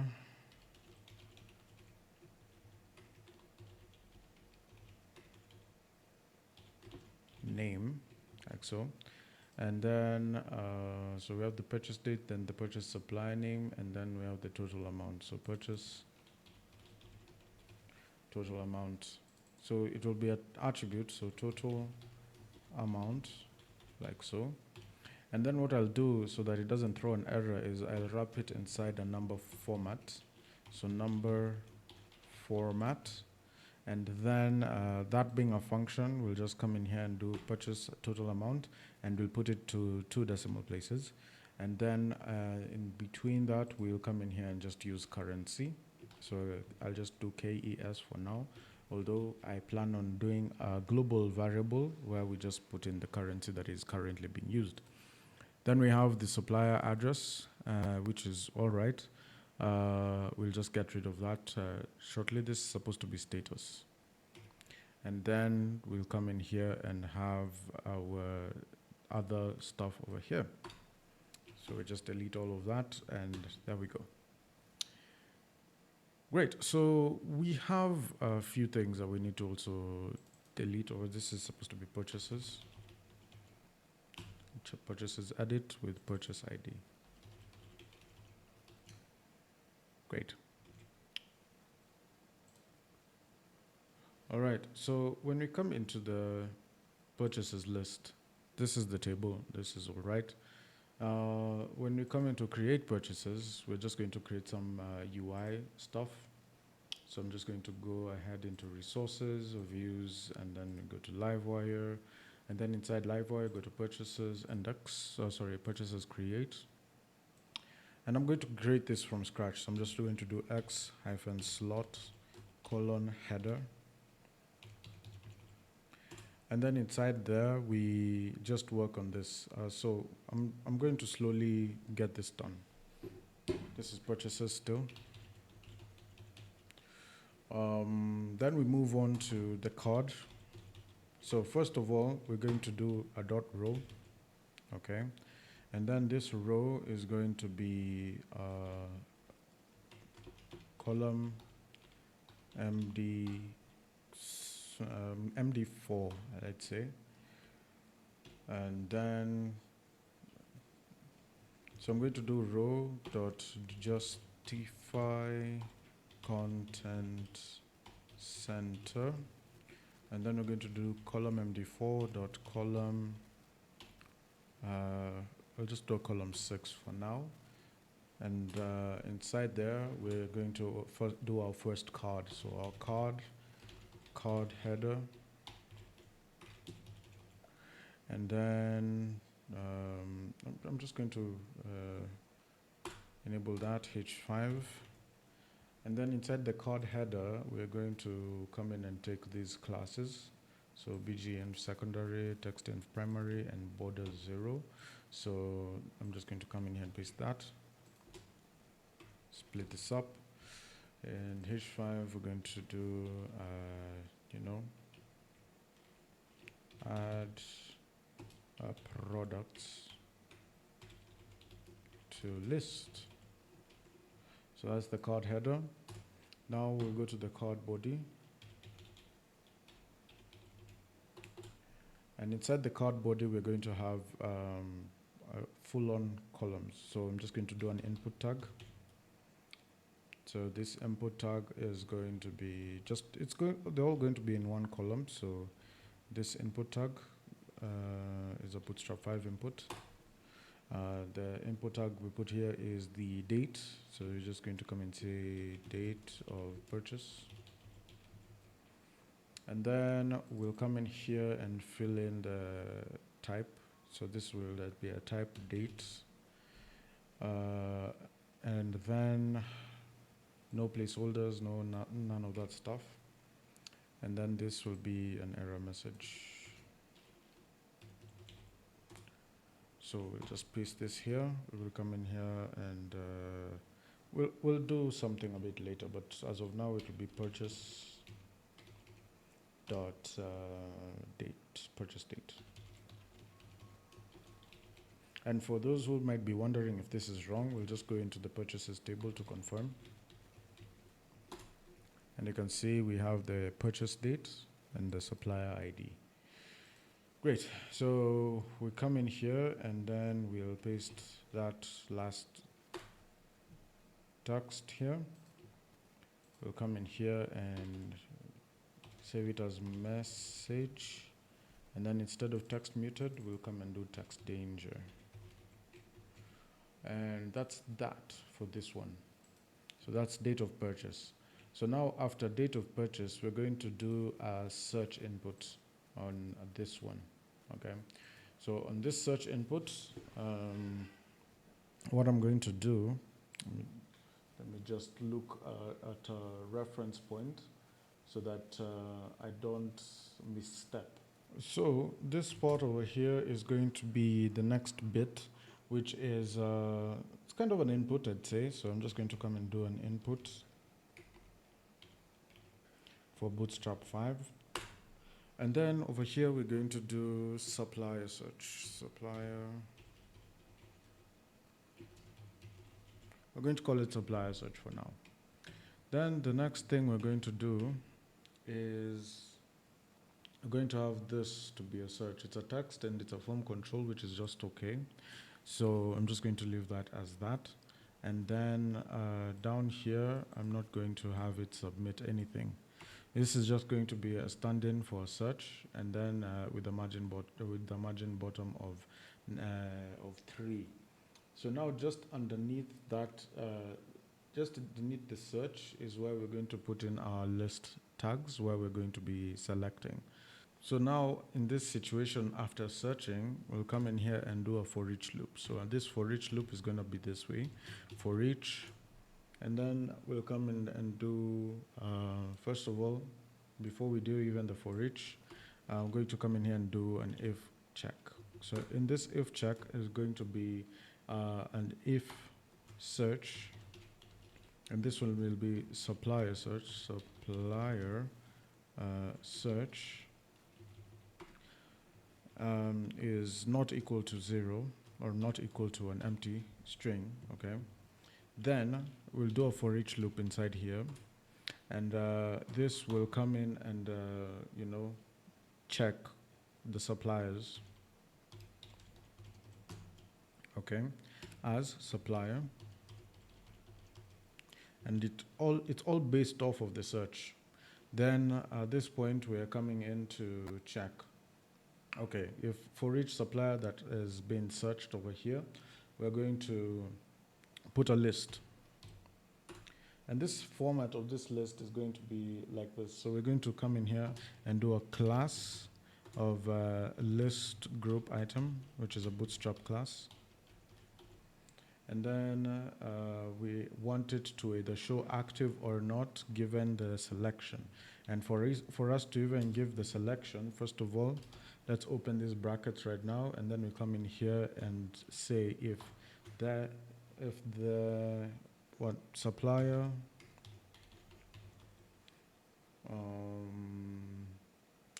let me think here. If the selected supplier in this situation is going to be equivalent to the supplier that is on this group over here, so you can come in here and say supplier ID, all right, is equal to selected supplier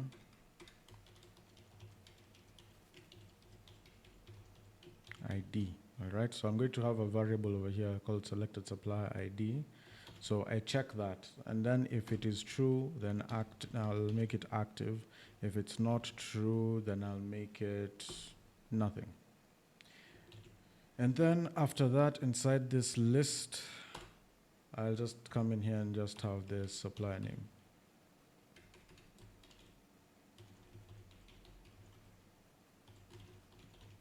In the meantime, these are the variables I said. So supplier ID and selected supplier ID. So this supplier ID is supposed to be supplier like this ID, taking from this supplier. So I'll say if this supplier ID is equal to the selected supplier ID, then make it active. Now inside this list item is supposed to have a click. So I'm going to come in here and do wire click.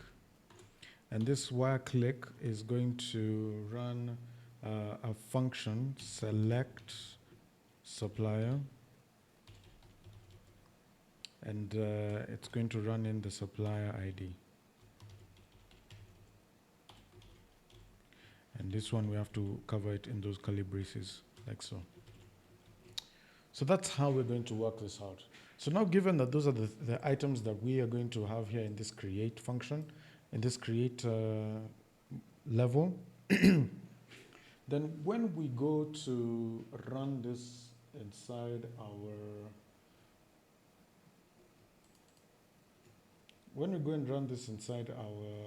model over here, then what we're supposed to have initially is the search.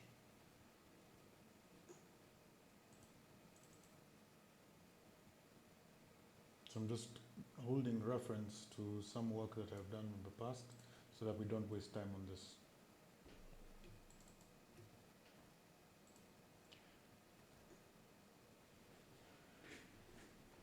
So here's the point of concern. We're going to come in here and have public supplier search,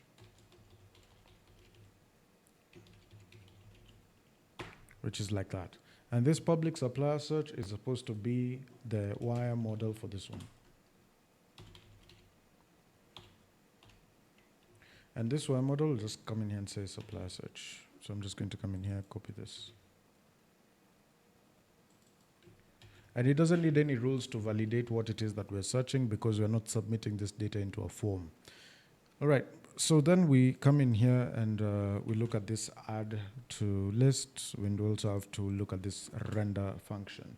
Inside this render function, I'm going to come in here and just do suppliers is equal to supplier, okay? And I'm going to use a bit of some complex Eloquent. So I'm just going to come in here and call supplier, and then I'm going to say where has, okay? And inside this where has, actually we don't even need to call the where has, we just need to call the where, all right? And then we'll call raw, okay? We can call raw and we can combine a few things here. Actually, you know what? Let's first of all do it like this. Let's do where, then we'll just do name, okay? Is where name is what, like. So I'll just come in here and call like.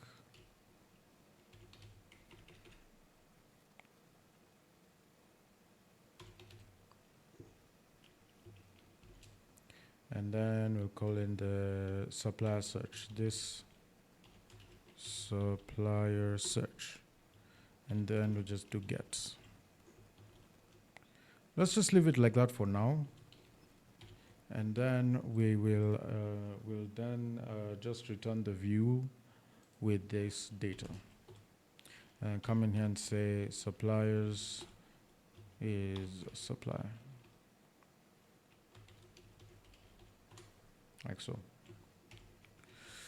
So I'll just leave it at this for now. And yeah, that's pretty much it. Then we also have this function called select supplier, which is going to be a function down here. So I'm just going to copy this and paste it here. And then we're going to say select supplier. And then we'll come and do ID. And then inside this function for select supplier, there's going to be a variable at the very top. So you can see this selected supplier over here. I'm just going to come in here, paste this down here, and replace it with this selected supplier ID is equal to, let's say, null. Or we can just leave it like this. Yeah, we can just leave it like that. And then we'll come in here and do selected supplier, select supplier, and then we'll come and say that this selected supplier ID is equal to what? The ID that has been passed in through. And that's it. So we'll save it like that for now. We'll just run this function for adding to list a bit later once we've tested this and seeing where the errors are going to be, because there's definitely going to be an error over here. So let's actually go to the create purchase side, and you can see illegal operator and value combination. Over here, I want it to use like. So I'm just going to come in here and refresh myself with Laravel, where like and Laravel. So I will probably need this to concatenate this. So I'm just going to come in here and copy that, go back to the code. So this part over here, the value. So I'm just going to come in here, concatenate that with that, and concatenate that with that.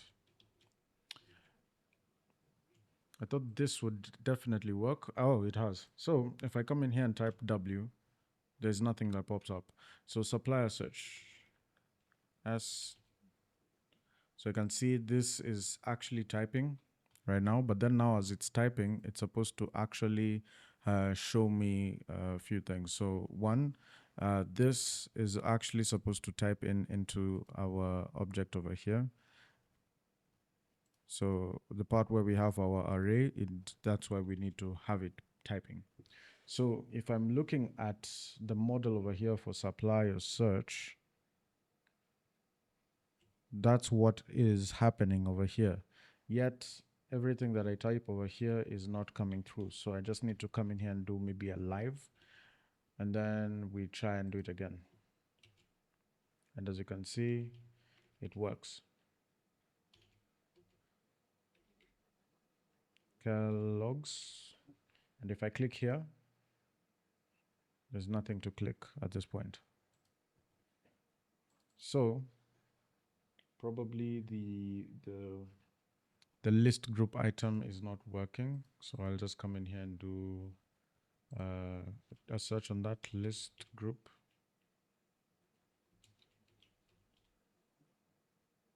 So the basic example of a list group item, we just need to wrap this inside a list group. And that is something that we did not do initially. So in any case, we would have needed to do a list group. So I'm just going to wrap this inside a list group. I'm going to take the entirety of this if statement, and then I'm going to do ul dot list group.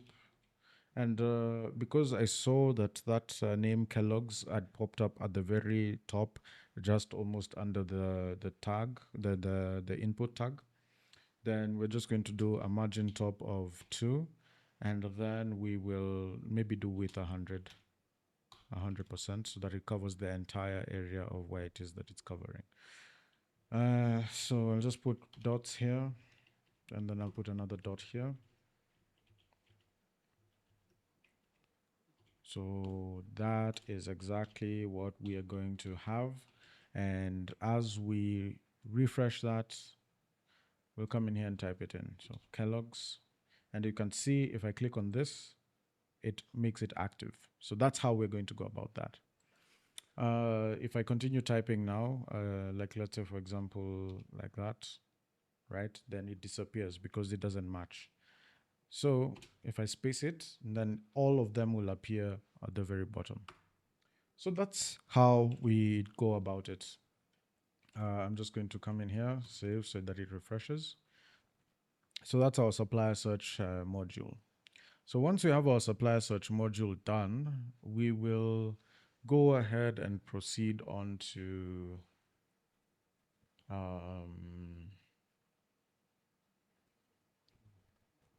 actually inside this card body, I would actually do width 75 so that it covers like maybe a larger portion of the page, so that once we have already filled it in, then whatever it is that's supposed to come on the right of it will come on the right of it. We could even do maybe say a width 50. It's still bigger, bigger than if we didn't have anything there. You can see it's very small. So we'll just do a width 50 and just keep it like that. Yeah, so this is pretty much a good scenario where we have this particular item working for us. The next item that we need to be working for us, aside from the supplier search and the date of purchase, is the products themselves.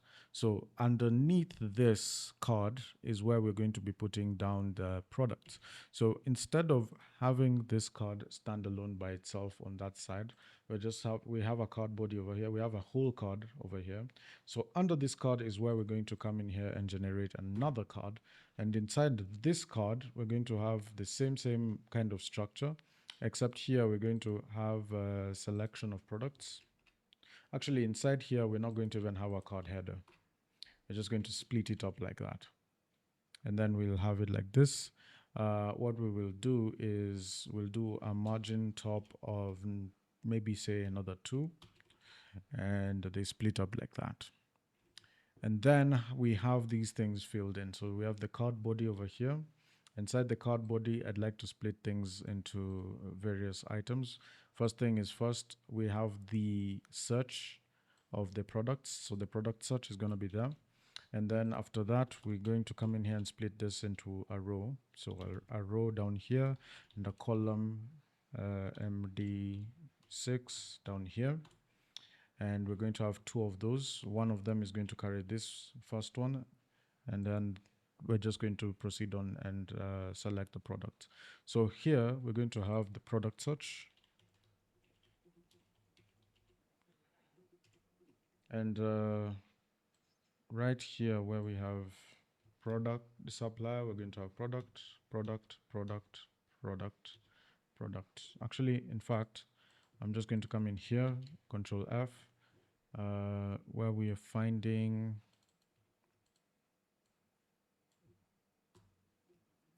so we're just going to come in here, find supplier, and then we're going to replace with product. So, and then we're going to have this for preserve case. We follow along with that one, that one, that one, that one, and that one. So at that point, we stop there, and then we have it done here. So the product search is done. So all we just need to do is copy exactly what we did inside this inside here with what we did with supplier. So we're going to come in here to create, and then we're going to come here and say, selected supplier ID. We're just going to have here selected product ID. All right, selected product ID is there. Then we're going to have this duplicated as well. Then we're going to have it read as product search. And then over here, instead of suppliers, we're just going to come in here and edit this supplier to product. So products, product, where the product search is like that, and we get. And then we just come in here. Yeah, so that's how we go about that. Then we have the select supplier. Then we also have a select product. Select product with this ID, then this selected product ID. So we'll have this solemnly done. We'll save this as well so that we have product search over here. And you can see undefined variable products. So because it's undefined, it's because we don't have it anywhere over here. So we just need to come in here and add it over here. Come and say products, and it being equal to products, just like that. So if I come in here and type R, we have the rice over here. Now, the thing that I would want this rice to have is the unit, the total quantity unit, the measurement. So what I'll do here is I'll come in here, have the product name, have a hyphen, and then I'm going to have the product quantity. And then I'll concatenate it with the product. Actually, I don't need to do another one of those. I'll just concatenate it with product. Then we'll say unit name, just like that. So if I come in here and search, I'll have rice 5 kilogram, and that's it. That's pretty much it. Yeah, so that's how we go about this for now. So the reason I say for now is because I'm sure it's going to change very shortly. So in this one, we'll just come in here and do quantity.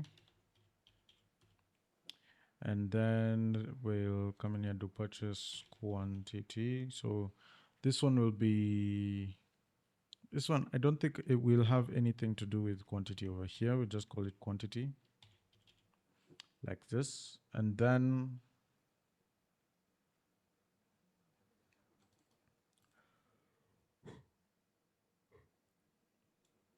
after having quantity right there, you're also going to have the selling price, or rather the purchase price. We just call it price. So I'm just going to come in here, copy this. And first, before I copy it, this should be number, and the minimum should be 0. Yeah, and that's pretty much how it go. That's pretty much how it goes. So we could buy this item, like we could get it from somewhere else for free, and yeah, that's why the 0 is plausible. Then we'll come in here and do price, unit price. Then we'll say price, or we'll call it unit price. And minimum as well is 0, but you can't buy anything less than 0. So it cannot be, it has to be greater than 0. Definitely has to be greater than 0. You can't, okay, the price can be, the minimum, you can actually, yes, like I said, you get it for free. So I think I was confusing quantity and price at this point.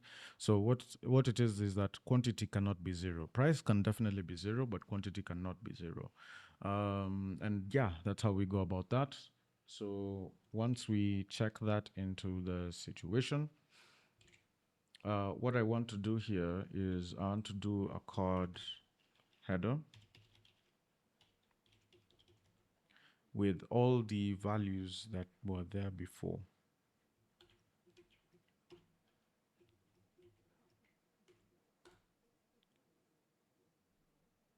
So I'll just come in and drag this to the top. And then I'll just come and drag this here so that once it shows up or pops up over here, it just shows as a line like that.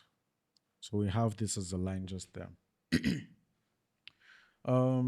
Which is fine. I think it's a really good gesture right there. And yeah, we have quantity, we have the unit price, and we have the products that we're dealing with. We also have the supplier that we're dealing with, and we have the purchase ID, which is going to be just the new purchase that's been created, and that is supposed to be inside here. So that, in essence, that is in essence how it works.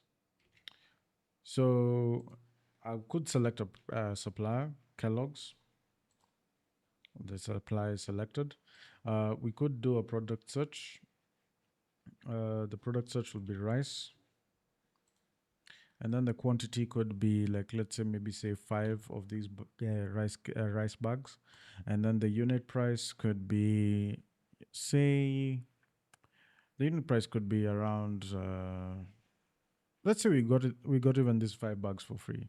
All you just need to do is save now.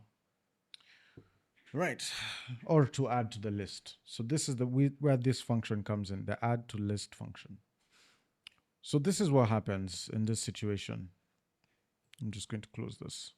So this is what happens in this situation. When we click on add to list, it's going to take the values of whatever it is that has come in as a product, and whatever it is that comes in as a supplier remains to be what it is. So this part for the selection of the supplier could be dynamic, and it could be also towards the end. And yeah, that's pretty much how I'd like to view it in most circumstances. So it could be as well in the end. What I want to do also is inside this create body over here, now that we have it as column MD4, column 6, W50, the remaining columns are 8. So I'll just come in here and do column MD8 dot column 6. And yeah, pretty much that's how we're going to work it out. But before we even do that, we need that button for adding to the list. So we need to add it right outside the row, or rather, we could have it inside the row, but you know, just for purposes of making sure that everything works out, at the very end of this card. In fact, we could even just do this. We could even just have this as adding products to the list. So I'll just come in here and take this as H5, add products to the list.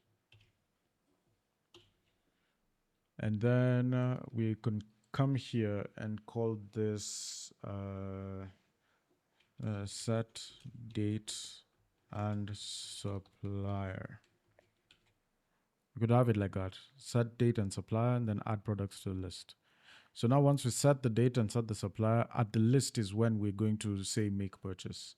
So on down here where we're adding products to the list, we could add products to the list and then we hit save. So hitting save is outside of this row right here. And so on this cart body is where we're going to have this button. So I'm just going to do btn.btn.btn dark. Then just do, yeah, just do it like a dark. And then we're just going to come in here and do a save. In fact, I would much rather copy whatever buttons that we had prior. So I'll copy this button right here.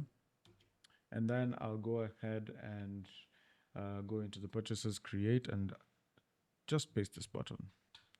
And then we'll come in here and say, are you sure you wish to create this purchase? And now this one is, are you sure you wish to add this product? Add this product to the list.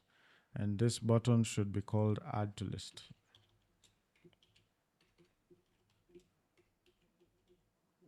And then this one should be add to list. Okay. So when we click on this button, this function add to list is called, and that's how we go about our business. So once we come in here and select this product, right? And then we click on the quantity and the price of the items that we bought. When we click on add to list, then it should definitely, and I'm just going to come in here and do this. So it should definitely come here and say, okay, so we have an array right here. Okay, so I'm just going to come in here and call it. So public list, item list. Let's call it product list. Okay, we'll call it product list because of my familiarity with that array, and we'll just leave it like that. Okay, then we will come here and go to add to list. On adding to the list, we have items like quantity, like, all these different things, quantity, the price, and the product ID. Okay, so we have the product ID, which is going to be like this. So we have array, and then we're going to push into the array, okay, our product list. So I'm just going to come in at product list. Actually, this product list. All right, so this is our array, this product list. We've initialized it as an array. And what we're going to do here is put in an array inside of the array, where this array is going to be an associative array where we can have our product ID,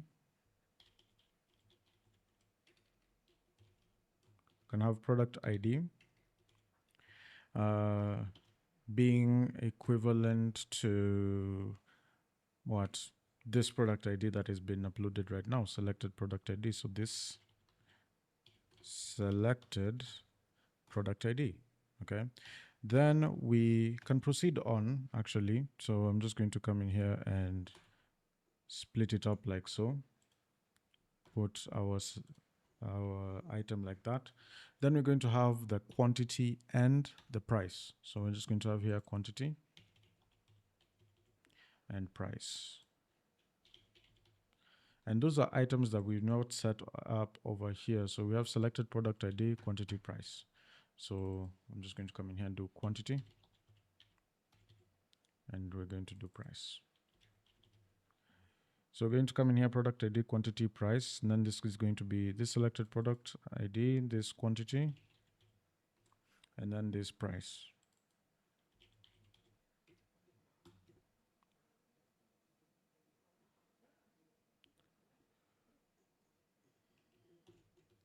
So in a case where this, where we have our, where are we going? Where are we going? Where are we going? Where are we going?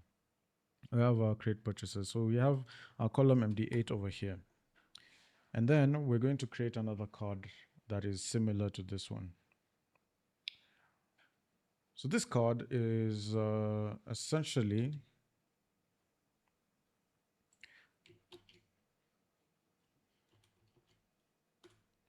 I'm just going to close that card first. And then what I'm going to do here is I'm just going to cut this, and then I'm going to say if, and then I'm going to say product list. Then that's what I'm going to do. So I'm using this product list over here to generate this. And then we're going to come and say a list of added, or we just call this the cart. And then we're going to come in here and also just do a class of text center and text uppercase. And what I want to do here is invert the colors of these colors. So I'm just going to come in here and do primary. And then over here, I'll just do secondary. And that's bound to do much for us. So let's try to do this. We'll select the supplier. Actually, let's select the product ID, the product search. But before we even do that, first of all, we need to validate these items so that we don't throw in errors in the process. So how I'm going to do this is I'm going to come in here and just do our protected rules.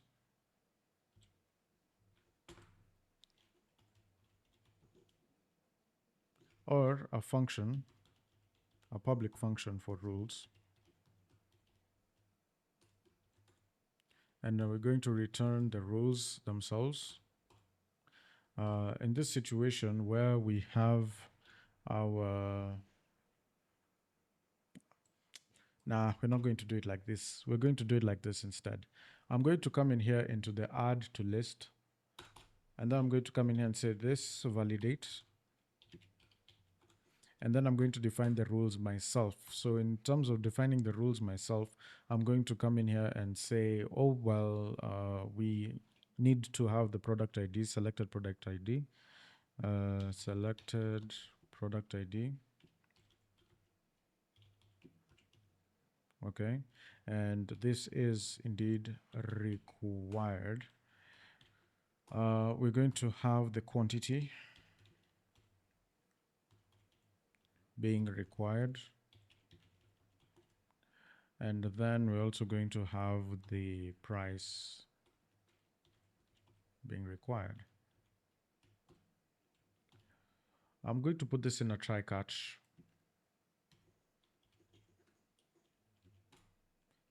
Paste this here.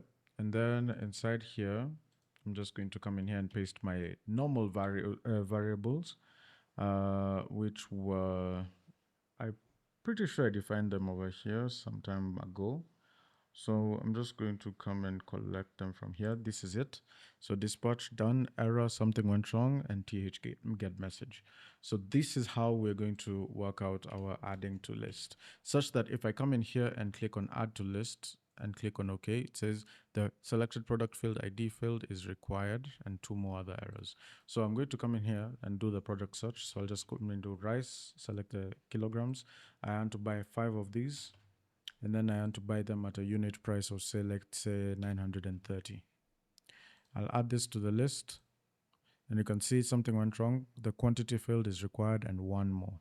So this unit price field is the one that needs to be shaped up, and also the quantity field. So over here we have unit price. It should actually just be price. And then inside the input, we need a wire model. And this wire model needs to be price. Then the same thing happens over here for our quantity. So we're just going to come in here and do wire model quantity. And we save that. We come in here and take rice. Then inside the quantity, we'll come in here and take 10. And the unit price here will come and take maybe say at 9.35. And we'll add to the list. So now we can see our cart is popping up right there. So our cart is popped up because we have items inside our list right now. Okay, so here's the thing. If we come to our purchases over here and look at why it is that this is separating like this with 50, it's because we decided to stretch it out. So what I'm going to do is I'm going to cancel it right now, and then I'm going to put an if tag over here for, I put a condition for this. So I'll come in here and do @if, and then I'll come and say product list. And then I'll place this there. So now I'll just come and negate this so that they work in tandem. So if there's no product list, put the width to be 50. So let's do it like this. Rice, 5 kilograms, quantity, 10 kilos, 10 bags, and then unit price is going to be 930. We add to the list like so, and then it pops up over here like this. So you can see it squeezes it from the size that it was at being 50% of the page, and it squeezes it to the side and also stops it from being center and centers everything all together. Then the cart is listed down over here. So now in this card over here, we have this card header. What I'm going to do here is I'm going to shadow it. All right.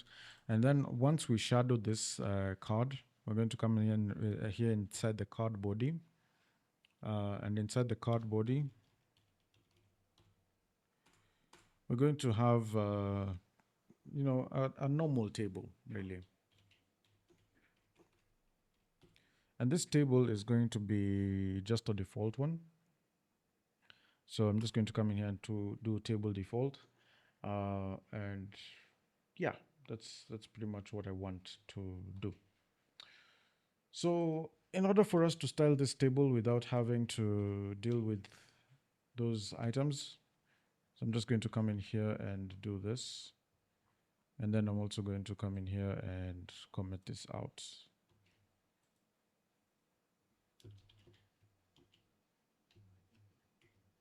So I'm just going to come in here, do that.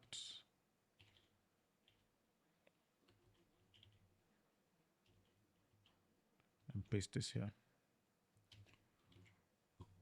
Okay, so we have things ready. So now what we're going to do here is just the usual stuff. The table head, which is going to just be ID. Then we have the product name. We have the product quantity. And then we also have the unit price. And then we have actions here. So now in the process of getting all these items ready, we're also going to have 1, 2, 3, 4. So we're going to have total price also over here. So inside here, this TR, we're going to have 1, 2, 3, 4, 5, 6. 1, 2, 3. I'm just going to come in here, 4, 5, 6. And then we're just going to duplicate this just to test it out while we X this one. And then we'll say if, and then we'll come and say product list.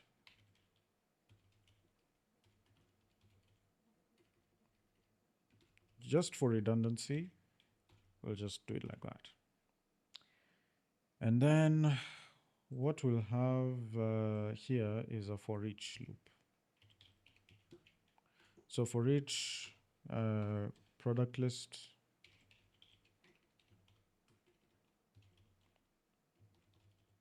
as product or as list item, just call it list item. We'll come in here and just paste it like that. And Yeah. So now when we paste this, you can see it goes all the way till the end. So now that we've confirmed that, we don't need this anymore. And now we're good. So now when we come in here and take this list item, what we're going to be doing here with this list item, we're going to come in here and say, well, the product, and we're going to come in here and take it from the model. So I'm just doing app models product find, and what I'm going to find is this list item, and I'm going to come in here and write product ID like so.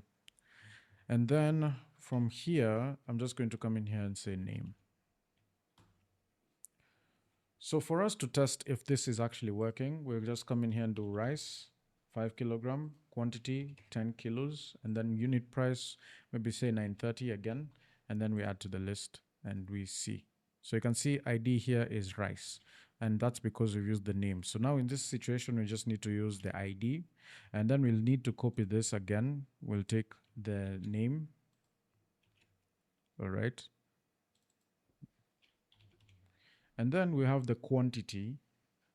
All right. So before we even go ahead and do the name, what I want to do here is I want to wrap this inside the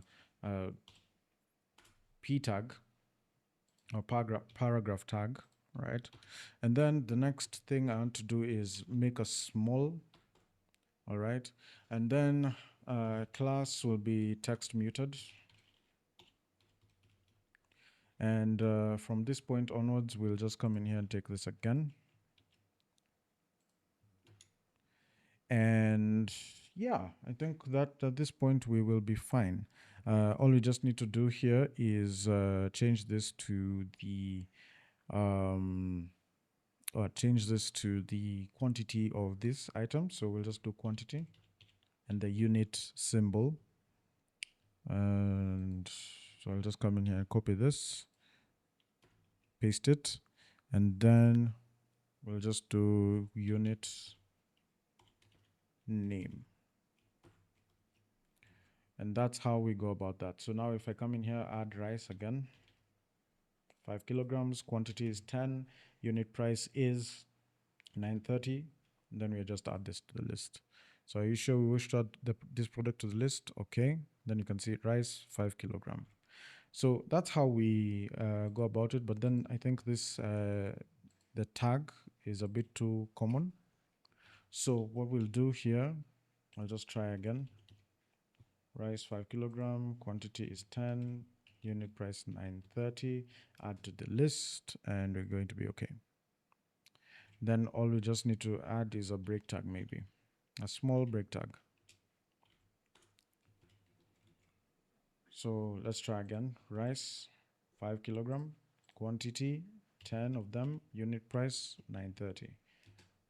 And then we are adding that. So this looks a lot better. This looks a lot more compact. Okay, now we move on to the quantity, and the quantity is just within this particular list item product ID. So I'm just going to come in here and take this, and then paste it here. So list item, this one should be quantity. And then we have unit price as well.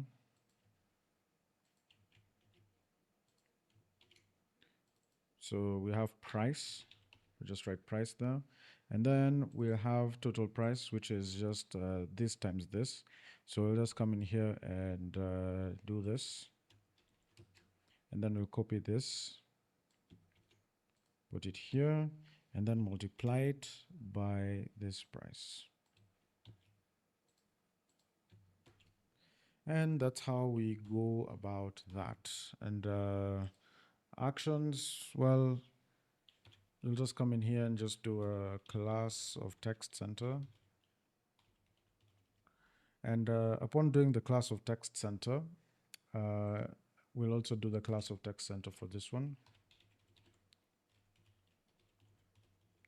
And that is the way we go about this. So I'm just going to come in here and do a I'll just do two buttons. So I'm just going to come in here and do btn.btn.btn secondary, and then I'll do a times 2.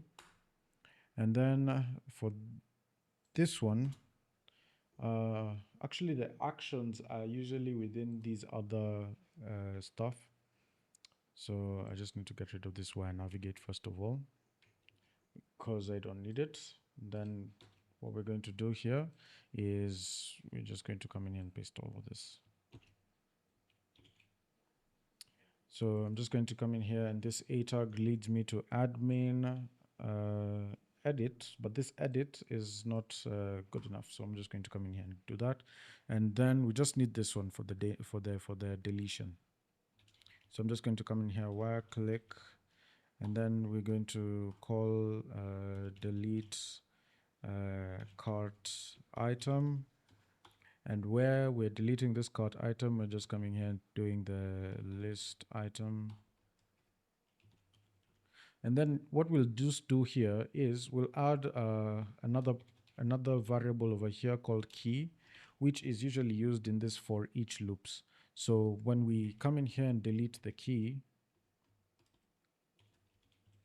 and we'll use a function for deleting or unlisting items from the array, and the one that is usually best suited, I am not entirely certain, but it should indeed be, I'm not entirely certain which one it is that is used, because I've used different ones, but it seems like the one that is most suitable is the array splice. And yeah, that's how we proceed on with this one.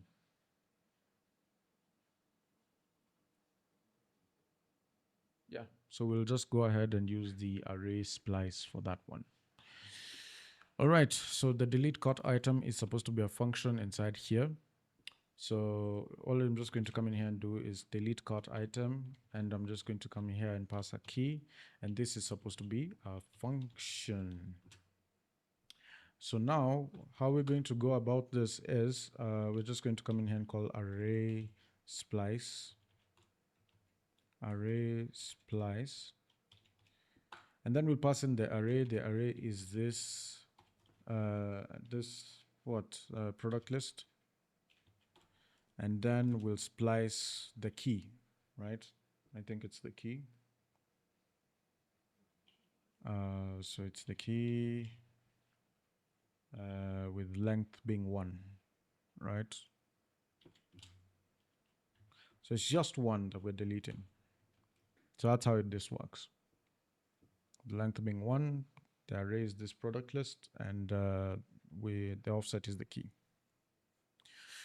Great. So in order for us to test this out, we just need to come back here into the cart. We try the product search. We'll take the rice, 5 kilograms. We need 15 of them. We need this to be a unit price. The unit price will be maybe say 930. And then we'll add this to the list. And we sure we want to add it? Yes. So it adds that. So we have that, and the total price will be 930 times 15, which is 13,950. If we don't want this anymore, we delete it. So that's how we're dealing with it so far, and I think everything is working out very, very well. Going back to the create, there's this part over here that now I need to probably get back into shape. So I'm just going to come in here and then paste it inside here again.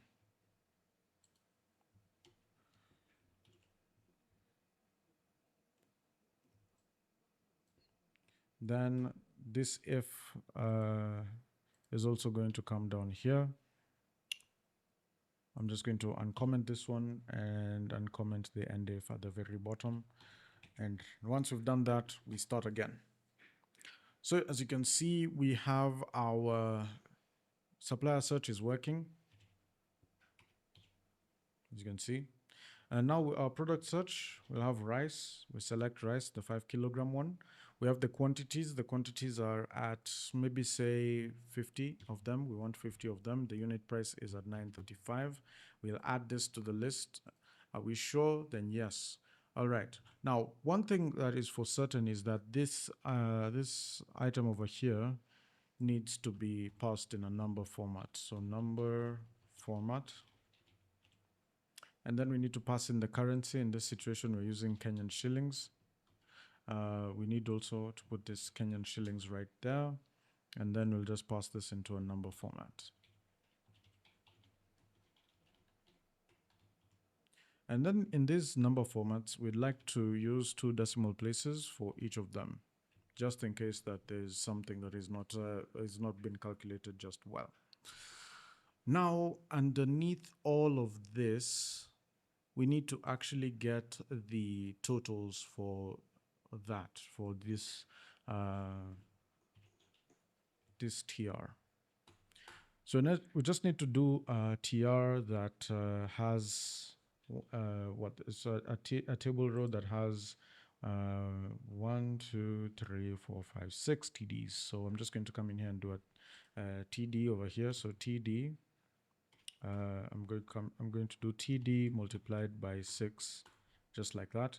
And then at the very end, you can see that we have our point of raising the quantities.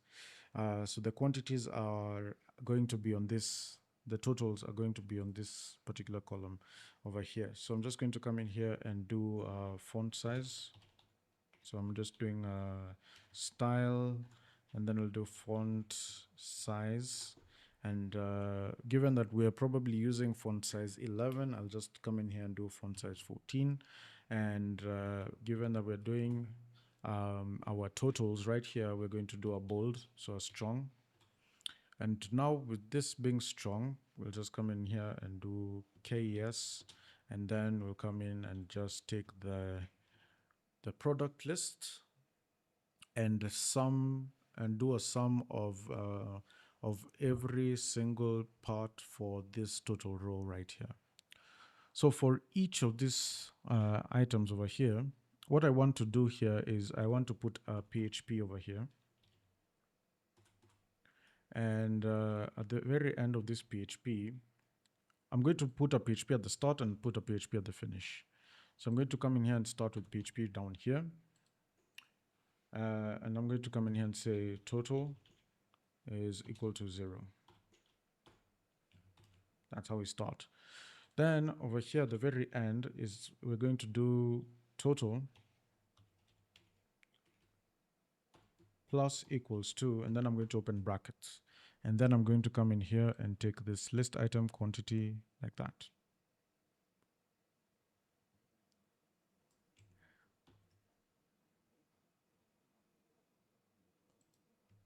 So from here till here. And then I'm just going to paste it there, and everything seems to be quite okay. So when I come down here, the Kenyan shillings that I'm going to be putting here is a number format of maybe say this list item. Sorry, this number format of this total. And then we're going to have it as 2 decimal places. So now, how does this work? So I'm just going to come in here and do rice, 5 kilograms. The quantity over here I'm going to do is 15. The unit price is 9.30, and I'm going to add this to the list, and it adds to the list. So you can see the total price down here, and everything works very fine. Then we move on to adding another one. We're going to add a quantity of maybe say another 15 bags of this, but this time we're going to get them at 9.37 or 9.35, let's say. And then we add that to the list. And we can see we're adding all this. So if you take the calculator and add, and add, first of all, you take 15 multiplied by 935. It's going to be 14,025. 15 times 930, it's going to be 13,950. So those values are correct. So now what we need to do is do the 13,950 plus the 14,025. and we get the 27,975 down here. So that's how we go about that. And in essence, everything is good. So what we just need to do here is we need to do a column span for this one. And then we're going to say that this one takes 2 columns. And then I'm going to remove 1 column from here. And then all I just need to do here is the font size being higher than this. So maybe I'll do a 16 or an 18 pixels. And then the same for this top part over here. And then I'll come in here and just do a strong, and then we'll just do total. Great. So now once we start again, rice 5 kilogram, the quantity is 15 of them, the unit price is 930, and then we're just going to add this to the list.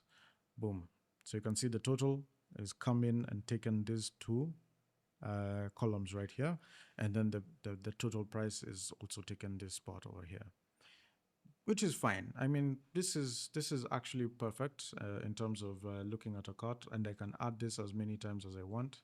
So you can see it's adding different sections for that. So what I want in this situation here is if I'm going to go back to the create function over here, this create add to list. Okay. If we're just going to do an if statement down here. If, and this if would make us actually look at each and every single item that's within this product list. Actually, we're going to first of all search. We're going to go for each. And for each product list, as we'll take the key and the product. Okay.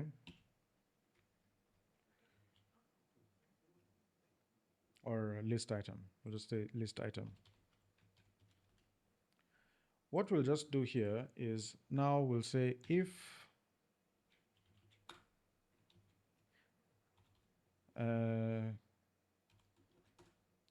so now we're looking at this selected product ID, the quantity and the price, and then we're looking at this product ID, quantity and the price. So now we'll come in here and say if list item, so the list items product ID, okay, is equivalent to the selected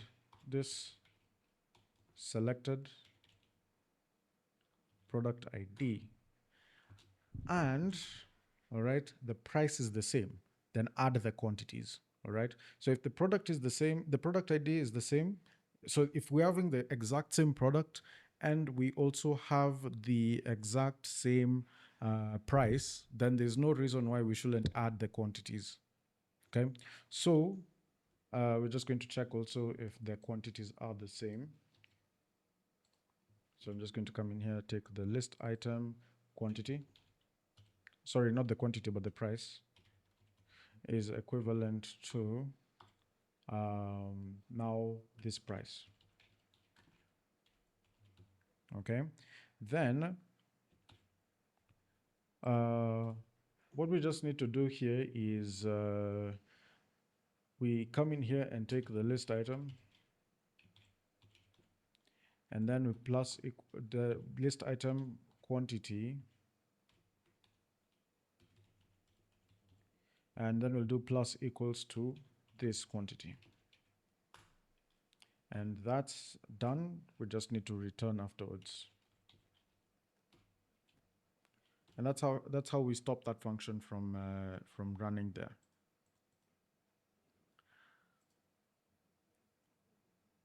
So it's supposed to be for each this product list, and that's pretty much how we go about that. This is how we go about this.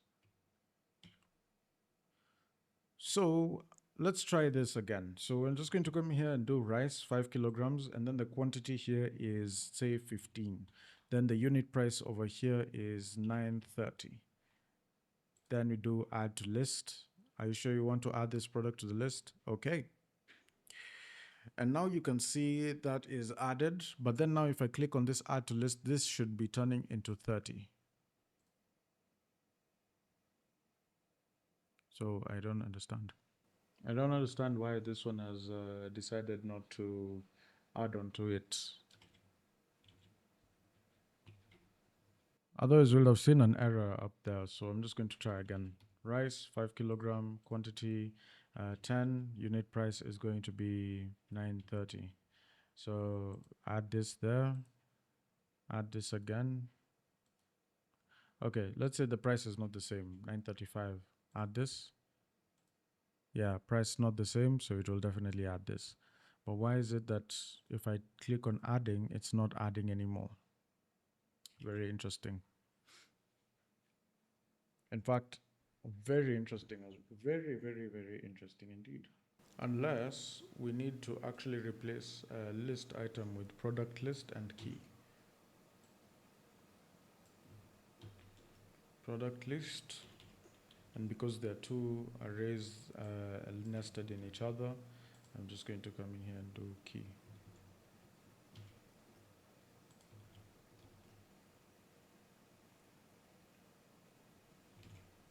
So let's try that again.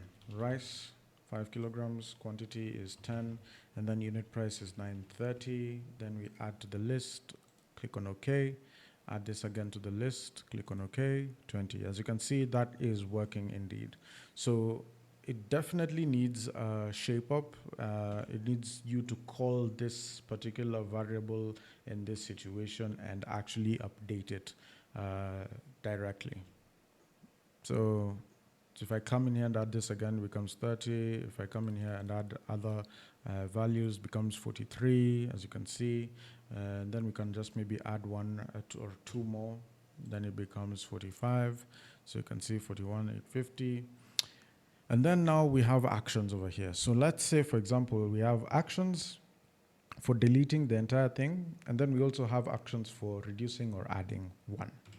So we'll say add one more quantity or reduce one more quantity. So we'll just come in here and say add quantity. Okay. And then we'll have reduce quantity.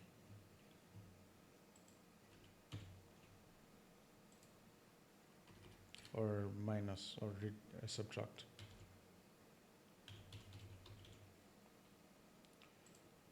So all of these are functions. Now to add the quantity in this situation, we're looking at the array list over here. And the key that we're looking at over here is there. So we'll take the key, we'll come in here into this product list and take the quantity, all right? And then we minus.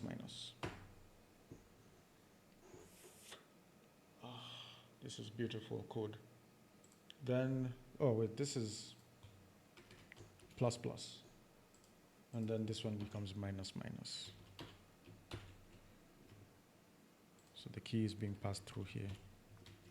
And now inside our create, we're going to create those two buttons. So we're going to come in here and do two buttons right here. This one will be a minus and then this one will be a plus. Okay, so this one being a minus will come and make it a warning. And then this one being a plus will make it a success. And then we'll come in here and say minus or subtract. It's actually subtract. Subtract quantity with the key. And then we'll come in here and add quantity with the key. So now we just need to check out our Bootstrap icons. So we'll come in here and go to the icons. And then we'll look for the add. So the add will be the plus icon. Where is it? The plus. And then we have minus or subtract. And it's going to be minus somewhere.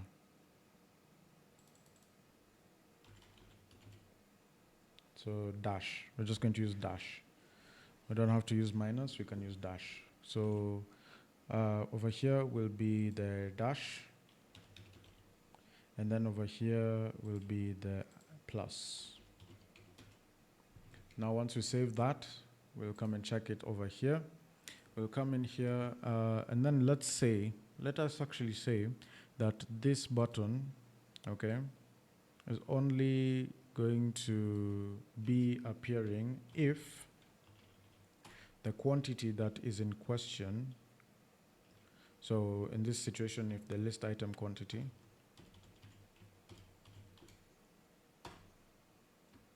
so list item quantity is greater than 1.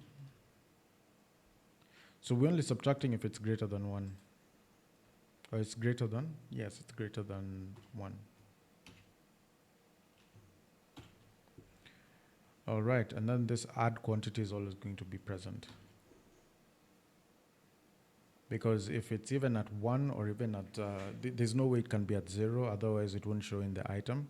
But in any case, that's how we go about this. Great. So now, one last thing over here is that if now this quantity is 0,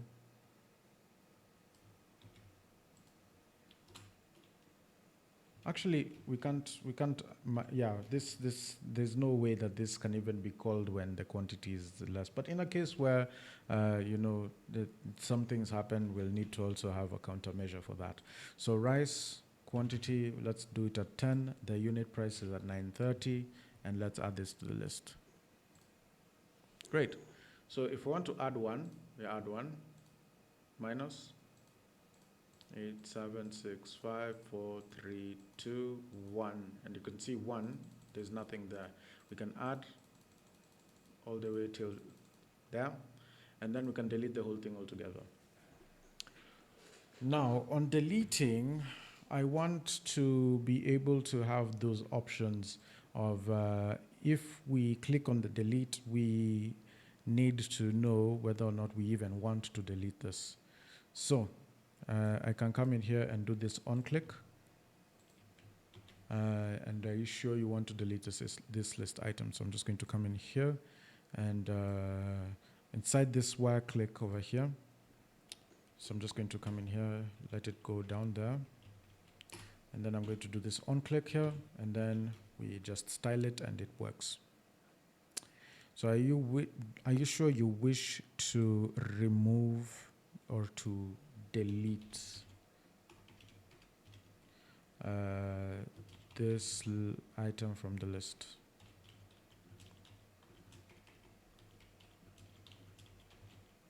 And are you sure you wish to remove? I think remove would have been a better word. All right, then we start. Again, rice, 5 kilograms, quantity, 10, unit price, 9.30, add to the list, and yeah, there we go. So now when we click on this, are you sure you wish to remove this item from the list? And I'm not sure, so I'll just keep it like that. And yeah, I think that's pretty much how it goes. So if I want to add another at a different price, maybe to say 9.45, then I'll add this to the list, and then we say, yeah, this one is at 9.45, this one is at 9.30. They're both at different prices. Let's say I added this to 12 by mistake. Okay, I need to edit this, and I need it to be 6. And that's how we go about this. That's how we edit that value. If we want it to go higher, go lower, it's all good. The unit price is the editing of the unit price is the only bugging thing. And yeah, this is pretty much how we stand out. But as of now, it can stay like this. As of now, it can stay like this. So now, what we need is a button down here, underneath here, that makes the purchase. So inside this cart, we have the cart body, and then we have the table. We're just going to minimize the table. And then we're going to have let's even do a dot row. all right? And then we'll just do the button that is similar to this one, all right, here. All right, then we'll say, are you sure you wish to make the purchase? Are you sure you wish to make the purchase? Make the purchase. And then over here on this wire click, I'm just going to come in here and say make purchase. And that's a function as well. And then we're going to say make purchase. So the reason why I've done a dot row down there is simple, really. So if we look at this button as we add this into the cart, 9:30. Look at this. The make purchase has encompassed the entirety of the width. Okay. Another way we could have done this is by not using row and by taking the class and say width 100. So I'm just going to come in here and do rice, which is 5 kilos. Quantity is 10. Unit price is 9.30. Add to the list. Yeah. So this is pretty much the same thing. In fact, this would be better because it still has a bit of padding so that it looks a little bit more centered towards the table rather than the card, rather than the card itself. So that is how it works. All right. So we're moving well. We're moving well. So if I click on this, there's nothing that's going to happen. As you can see, the public method make purchase not found in component. So how do we make this purchase now that we have all the details? We have the product ID, we have the quantity and the unit price, and then the total price just calculates itself. And then we have on UI functions with PHP that run in the background so that we can be able to see it in the table itself. And then of course this is running much faster actually. This is quite fast. So you can see it's pushing all those values very, very quickly. And all you just need to do is create the make purchase. So inside the create, we have to have a variable, or rather, let me just actually cut this and put it underneath so that we don't mistake the process. We don't mistake the steps that we've taken. Then we just need to have a function here, make purchase.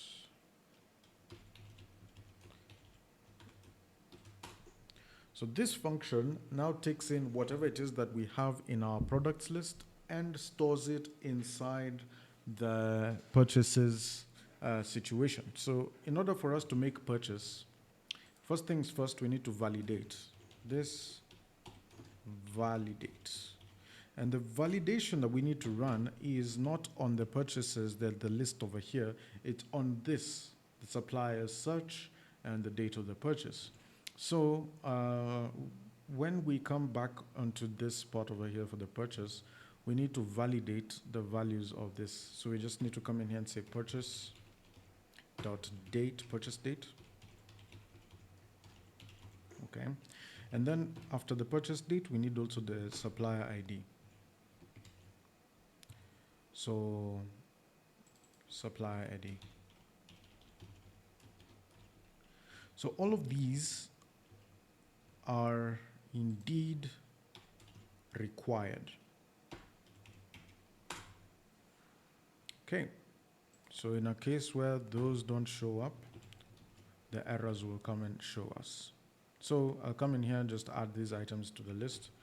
Rice 5 kilos, quantity is 10 here, then the unit price is 9.30, then we add this to the list.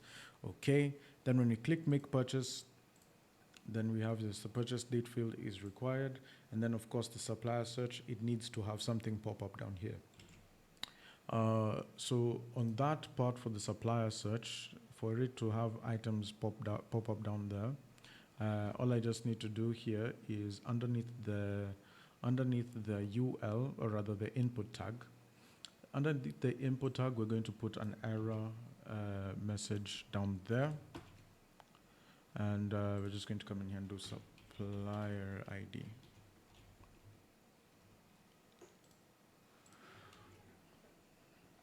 Great. Yeah, and the only function that we needed to have ready in this situation is that whenever we have this supplier added into, when we select the supplier, it just sets this supplier ID as this, and it doesn't change anything. But now when we select the product, when we add this product into the list, we need to have reset. So we need to have done this reset, and when we do this reset, we're going to have to run it a little bit better. Okay, so we have to set down the properties. This reset will reset the selected product ID, this one here.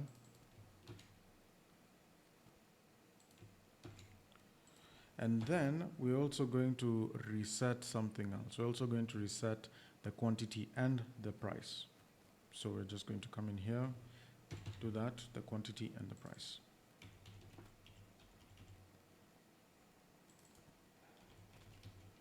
And then we just close that off. So such that if I come in here and just do rice 5 kilogram, we do the quantity as 10, we do the unit price as 930. Again, when we add to the list, it resets this part over here. So it resets this, and the only thing that I don't understand is it's not resetting is this, but this one is only coming in because of the product search. All right, so it needs to also reset the product search, which is over here. So the product search is supposed to be resetting over here.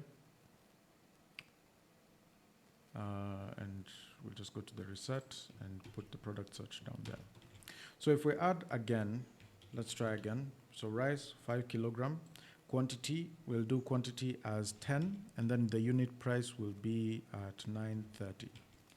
And then we add this into there, and you can see it's reset this completely. But it will reset this completely, but it will not reset our values that we set up over here. So let's say we set up this date to be today and the supplier search to be Kellogg's. We'll set again rice, 5 kilograms. Quantity will be maybe say, I don't know, maybe say 14. And then the unit price will probably be at this point 960. If I add this to the list, it will refresh this, but this remains the same. Great. So now when I click on make purchase, these errors are completely gone. So there's no way to deselect this when it's selected.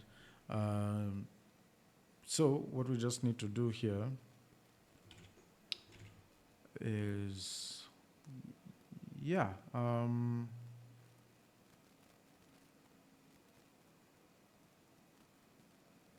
there's no way to deselect this actually, because when we had this function over here for select supplier is equal to this ID. So now in this situation,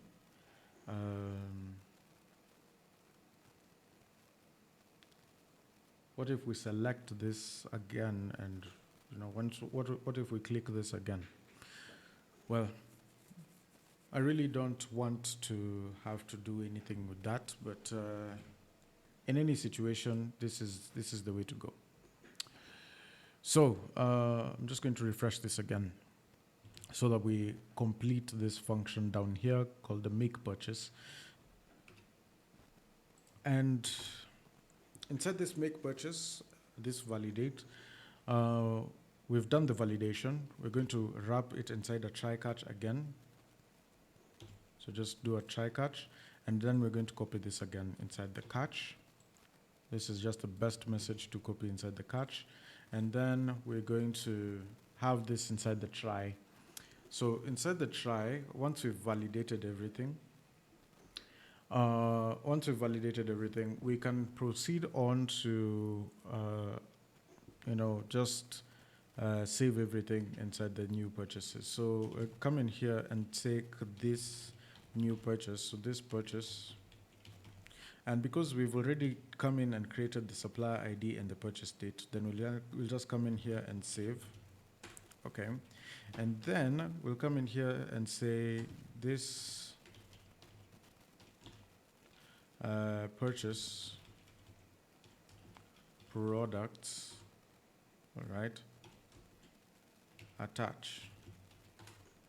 So now we have the ID that is coming in to be attached. So the attaching is the products that we're going to be dealing with.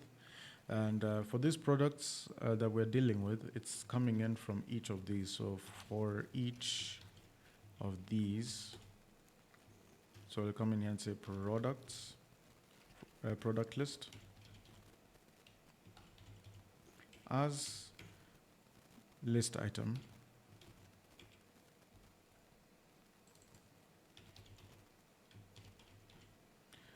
What we're going to come in here and do is paste what it is that we were planning to do over here. So we come here and attach the list item product ID. Okay. So we'll attach the list item, the product ID,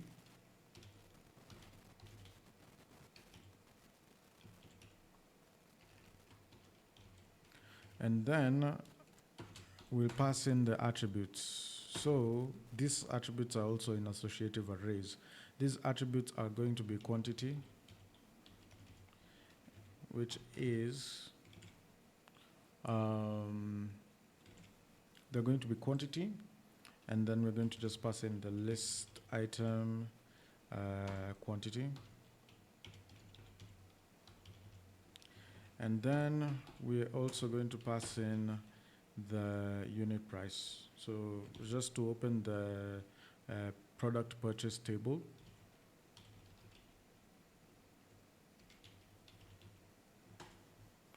we're going to have the product ID, purchases ID. Product ID is purchases ID as a primary key. Then we have the quantity and the unit price. So we're just going to come in here and add the unit price.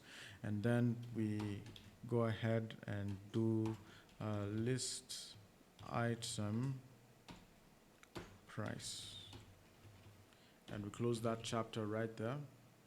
And actually, it's an associative array, so it usually is separated by commas, and we're just going to leave it like that. And then we'll come in here and say for each of these product list as list item and all that mumbo jumbo. So now once we do that, then it does everything that we need it to do. And that's only then can we return redirect. And then we'll just say the route is indeed the admin.products, purchases dot index. And that's how we finish that function.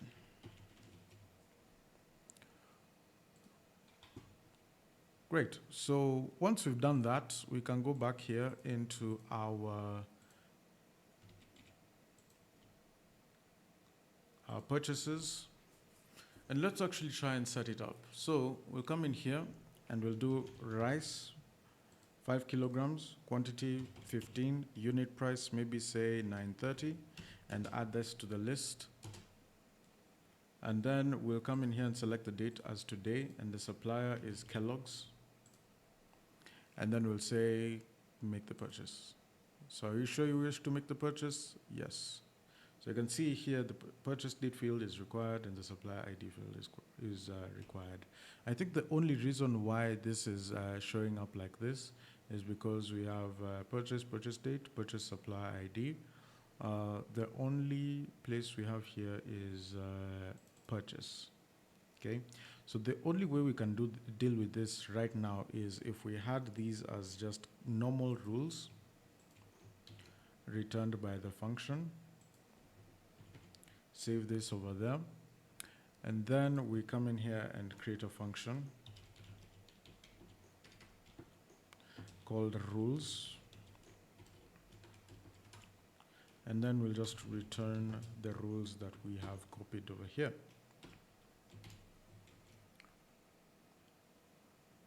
That should be just that. So we'll come and try again. let's come and do rice, 5 kilos. Quantity, let's say 10 or 15 bags of that. Then the unit price is going to be in, what? Let's say unit price is 930 again. So now when we click on make purchase, of course it's going to say that this went wrong, the purchase date field is required and one more. So we'll come in here and say that this is done today, make the purchase. So there's something wrong over here. There's something wrong inside the create function. Ah, yes, of course. So this is what's wrong with this part over here. So we have this wire model bit that is not done. And we need to just do purchase date.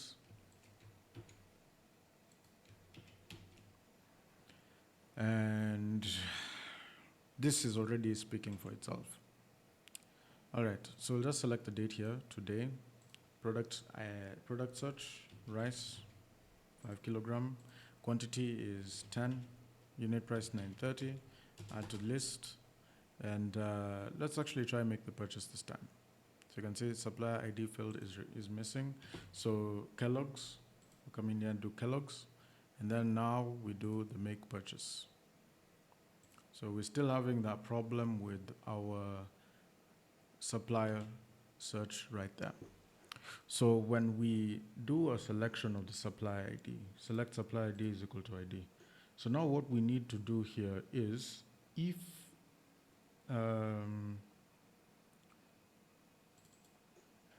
once we select the supplier ID, okay, that's what is going to happen.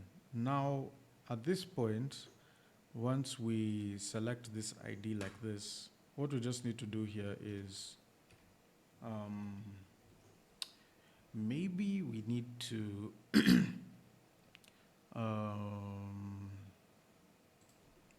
after doing this validate, of course,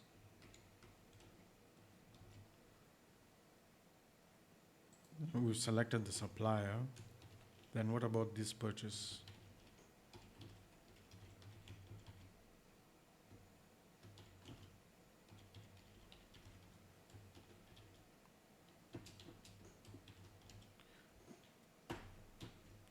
All right, so let's say that this is what we use instead of the instead of this. Then if we go back to our create, wherever it is that we had our supplier search, we're just going to come in here and replace it with purchase supply ID. And then we're going to override this, or actually get rid of that. And then because selected supply ID is not in use, we're not going to be using it. Pretty standard stuff, actually. So let's try this again. I'm going to come in here and type Kellogg's, select it, and it's actually going to work. I'm going to select the date. The date here will be 26th. The product search here is rice, 5 kilograms. The quantity is 10. The unit price is going to be 930.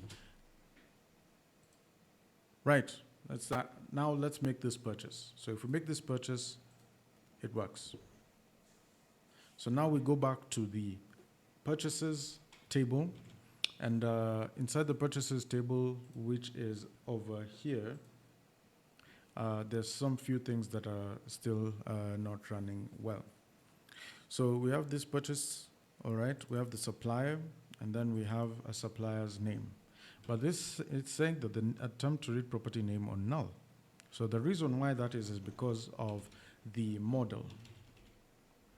So the only reason why this model, the purchase model, is having that problem is because the purchase model hasn't had any products attached to it, any suppliers attached to it. So I'm just going to come in here and do function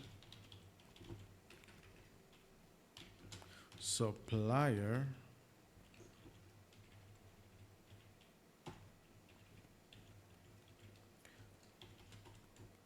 and at this point we have our supplier, so we're going to just return this belongs to, And then we come in here and use supplier class.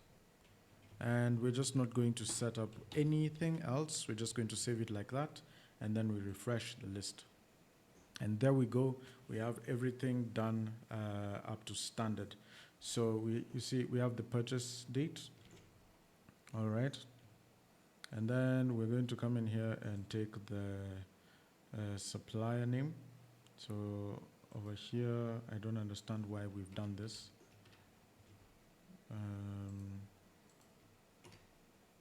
We can come in here and actually just do supplier date. We just cut this. And yeah, so we have the supplier area over here. So this is ID, date, and then we move on to the supplier. And then another TD, of course.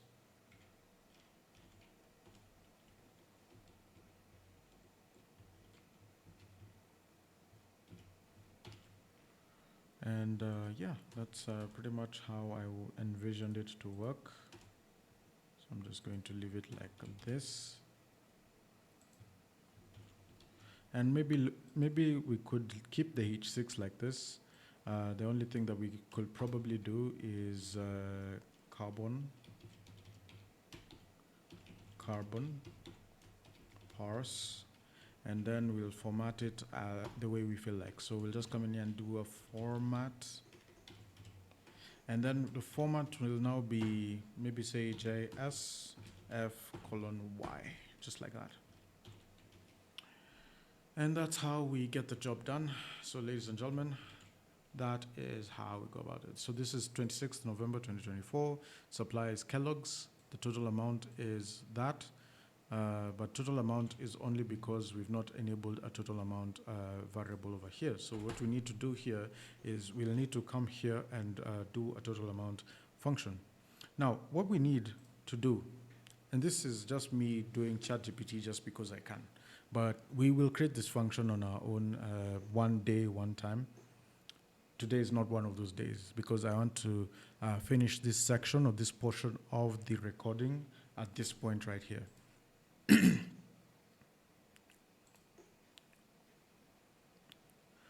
Okay, so I have a purchases model and a products model, and they both have databases.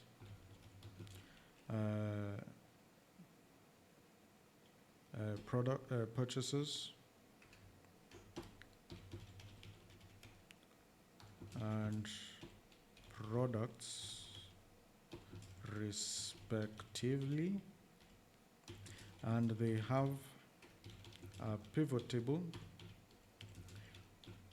which follows all the normal conventions of Laravel in creating a pivot table, except I added a quantity and a price, columns in that pivot table to represent the purchase price for each product linked to the purchase. Give me a function that I can put in the purchase model that calculates the total amount called get total amount attributes, And this is the beauty about doing ChatGPT stuff. It will do it so quickly if you give it an elaborate description of what it is that you want it to do. So check this out. You can see this function right here is exactly what we need. Okay, so check this out. So if I come back to ChatGPT and copy this function just the way it is without having to do anything, right? I'll save it like that, and then I'll come back here into this and refresh this, and you'll see the total amount will indeed update or not. Get total amount attribute. Total amount is over here, purchase total amount. And then we'll just do protected.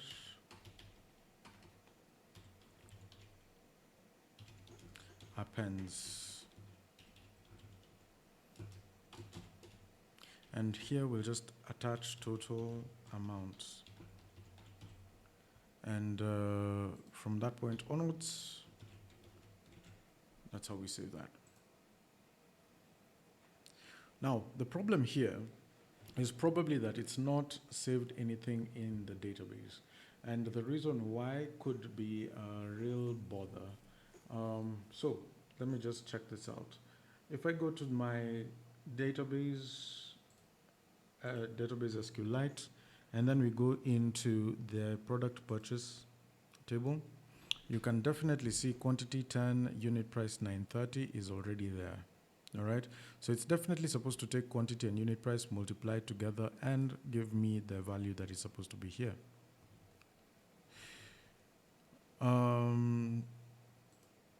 This is fine.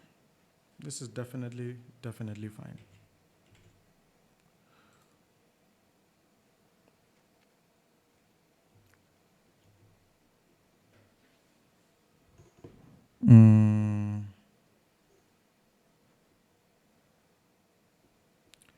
Yeah.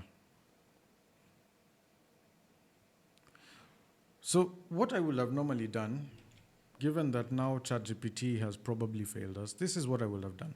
Okay, I would have first of all reiterated for each of these products, right?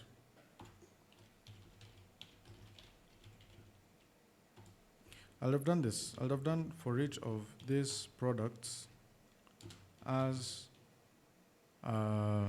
product.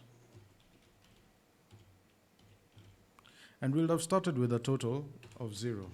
Total being equal to 0. So we'll have iterated for each this product as product.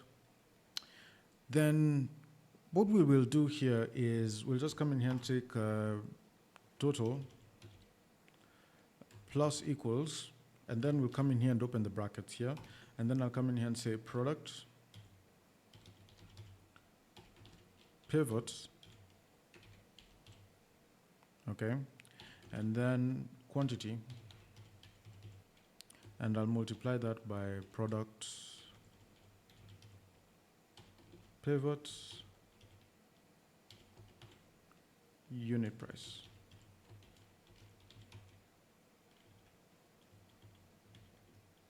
And I do believe that there's a possibility that the only reason why it failed was because of getting the column wrong, right? So I think, let me just go back to that function again. It got the column, yeah, it got the column wrong. Ah, that's it, unit price. Okay, so ChatGPT didn't fail us, it's just me who is dumb. I'll just save that, come in here, refresh this, and okay, so maybe I am not dumb. Maybe I am indeed. Control Shift Z, please.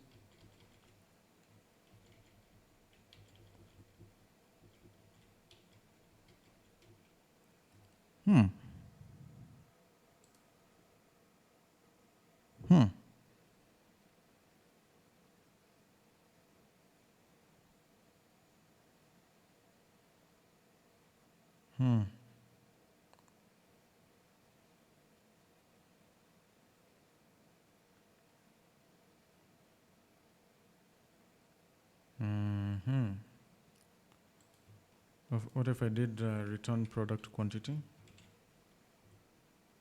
Nothing.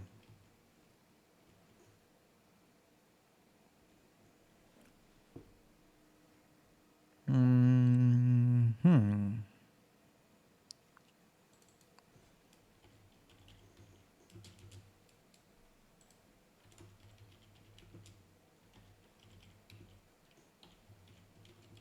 Or if I did that? Nothing. Okay, what if I remove this from the number format? What will it give us as the error?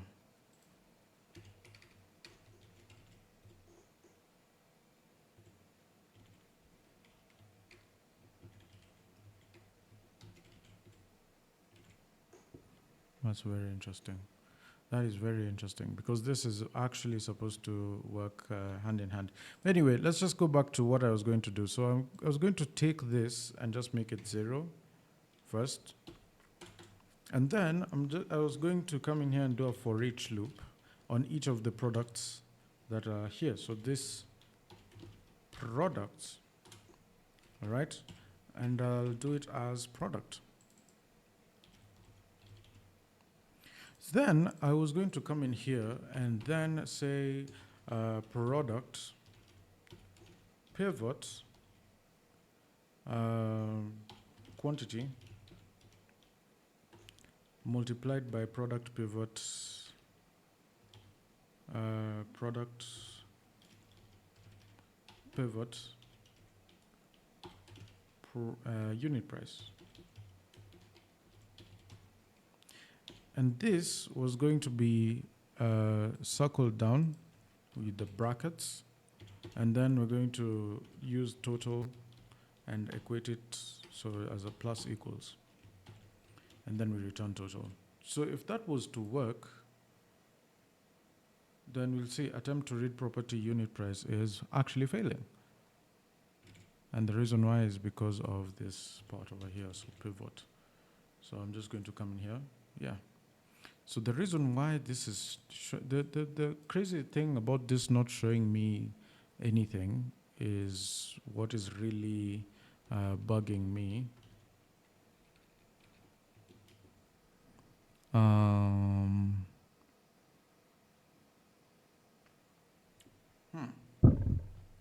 So let's see. Let's actually go back to our documentation so that we can actually understand what where Laravel gets off by doing this to us. So Laravel get values from pivot. And we need it from interact with pivot table. And this is a version 7 command. So I'll just go back to the documentation right now.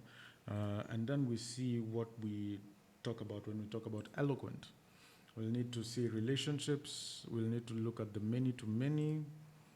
And then we can definitely look at how the pivot tables are created.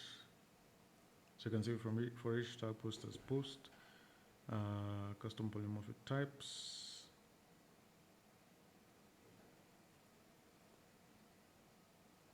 dynamic relationships, querying relations. So this has many.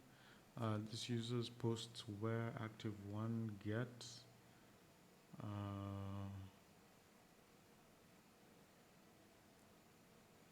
Querying relationship existence.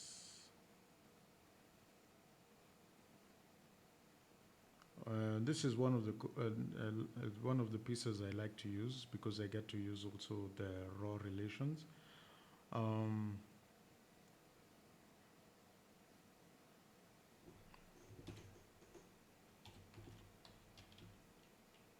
right. So this is where we need. This is where it is. So for each user's roles as role, echo role pivot created at. This is how it works. The thing that really bugs me here is why is it working in this instance and in my instance it's not working? So you can retrieve intermediate table columns, which is fine. It retrieves this from the role user.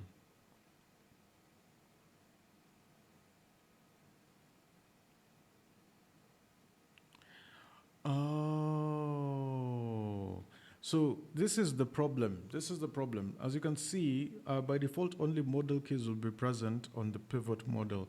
If your intermediate table contains extra attributes, you must specify them when defining the relationship. So if that is the situation, then we need to actually go back to our code, okay? Looks like ChatGPT was not in the problem. Looks like we need to go back into the code itself. Where's this code? Right? So we need to go back to the code itself, and instead of having just this ready, we need to come in here and say with, according to the documentation, I think I closed this.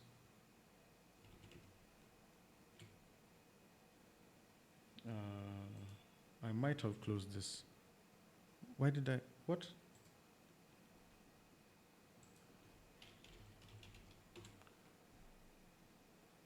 I don't understand what happened. Where did my browser go?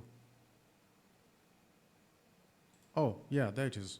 Okay, so we need to come in and say with pivot, and then we add all these. These are just the different properties that needed to be added. So we'll need to come back here and then say with pivot, okay?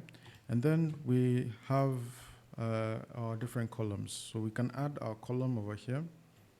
The first one here is, we can even add an array. We can add it as an array, actually. We can have it as quantity. We can have, as well as quantity, we can also have unit price.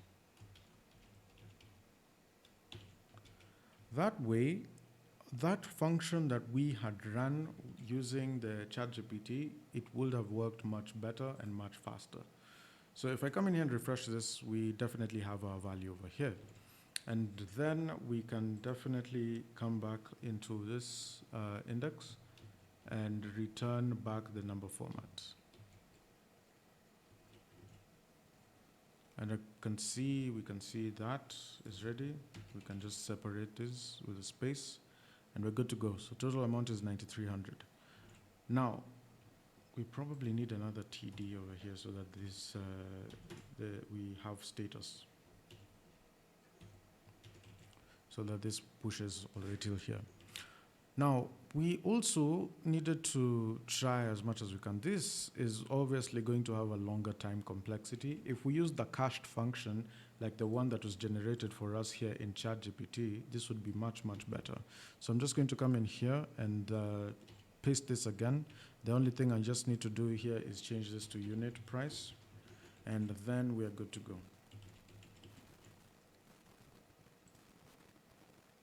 And it works. I mean, it's pretty simple. So that part is just for the creation of purchases. Editing this purchase is another story. It's another story. So that is the next thing that we are probably going to be doing in this section right here. And therefore we can obviously take a break from that point onwards. So until that point, we can be confident that we're going to be finishing this application very, very soon. For those who have reached this point, I intended to make this entire course a whole whopping 14 hours. But as YouTube regulations state, we're only going to be able to upload up to 256 gigabytes of footage, or 12 hours, whichever is less.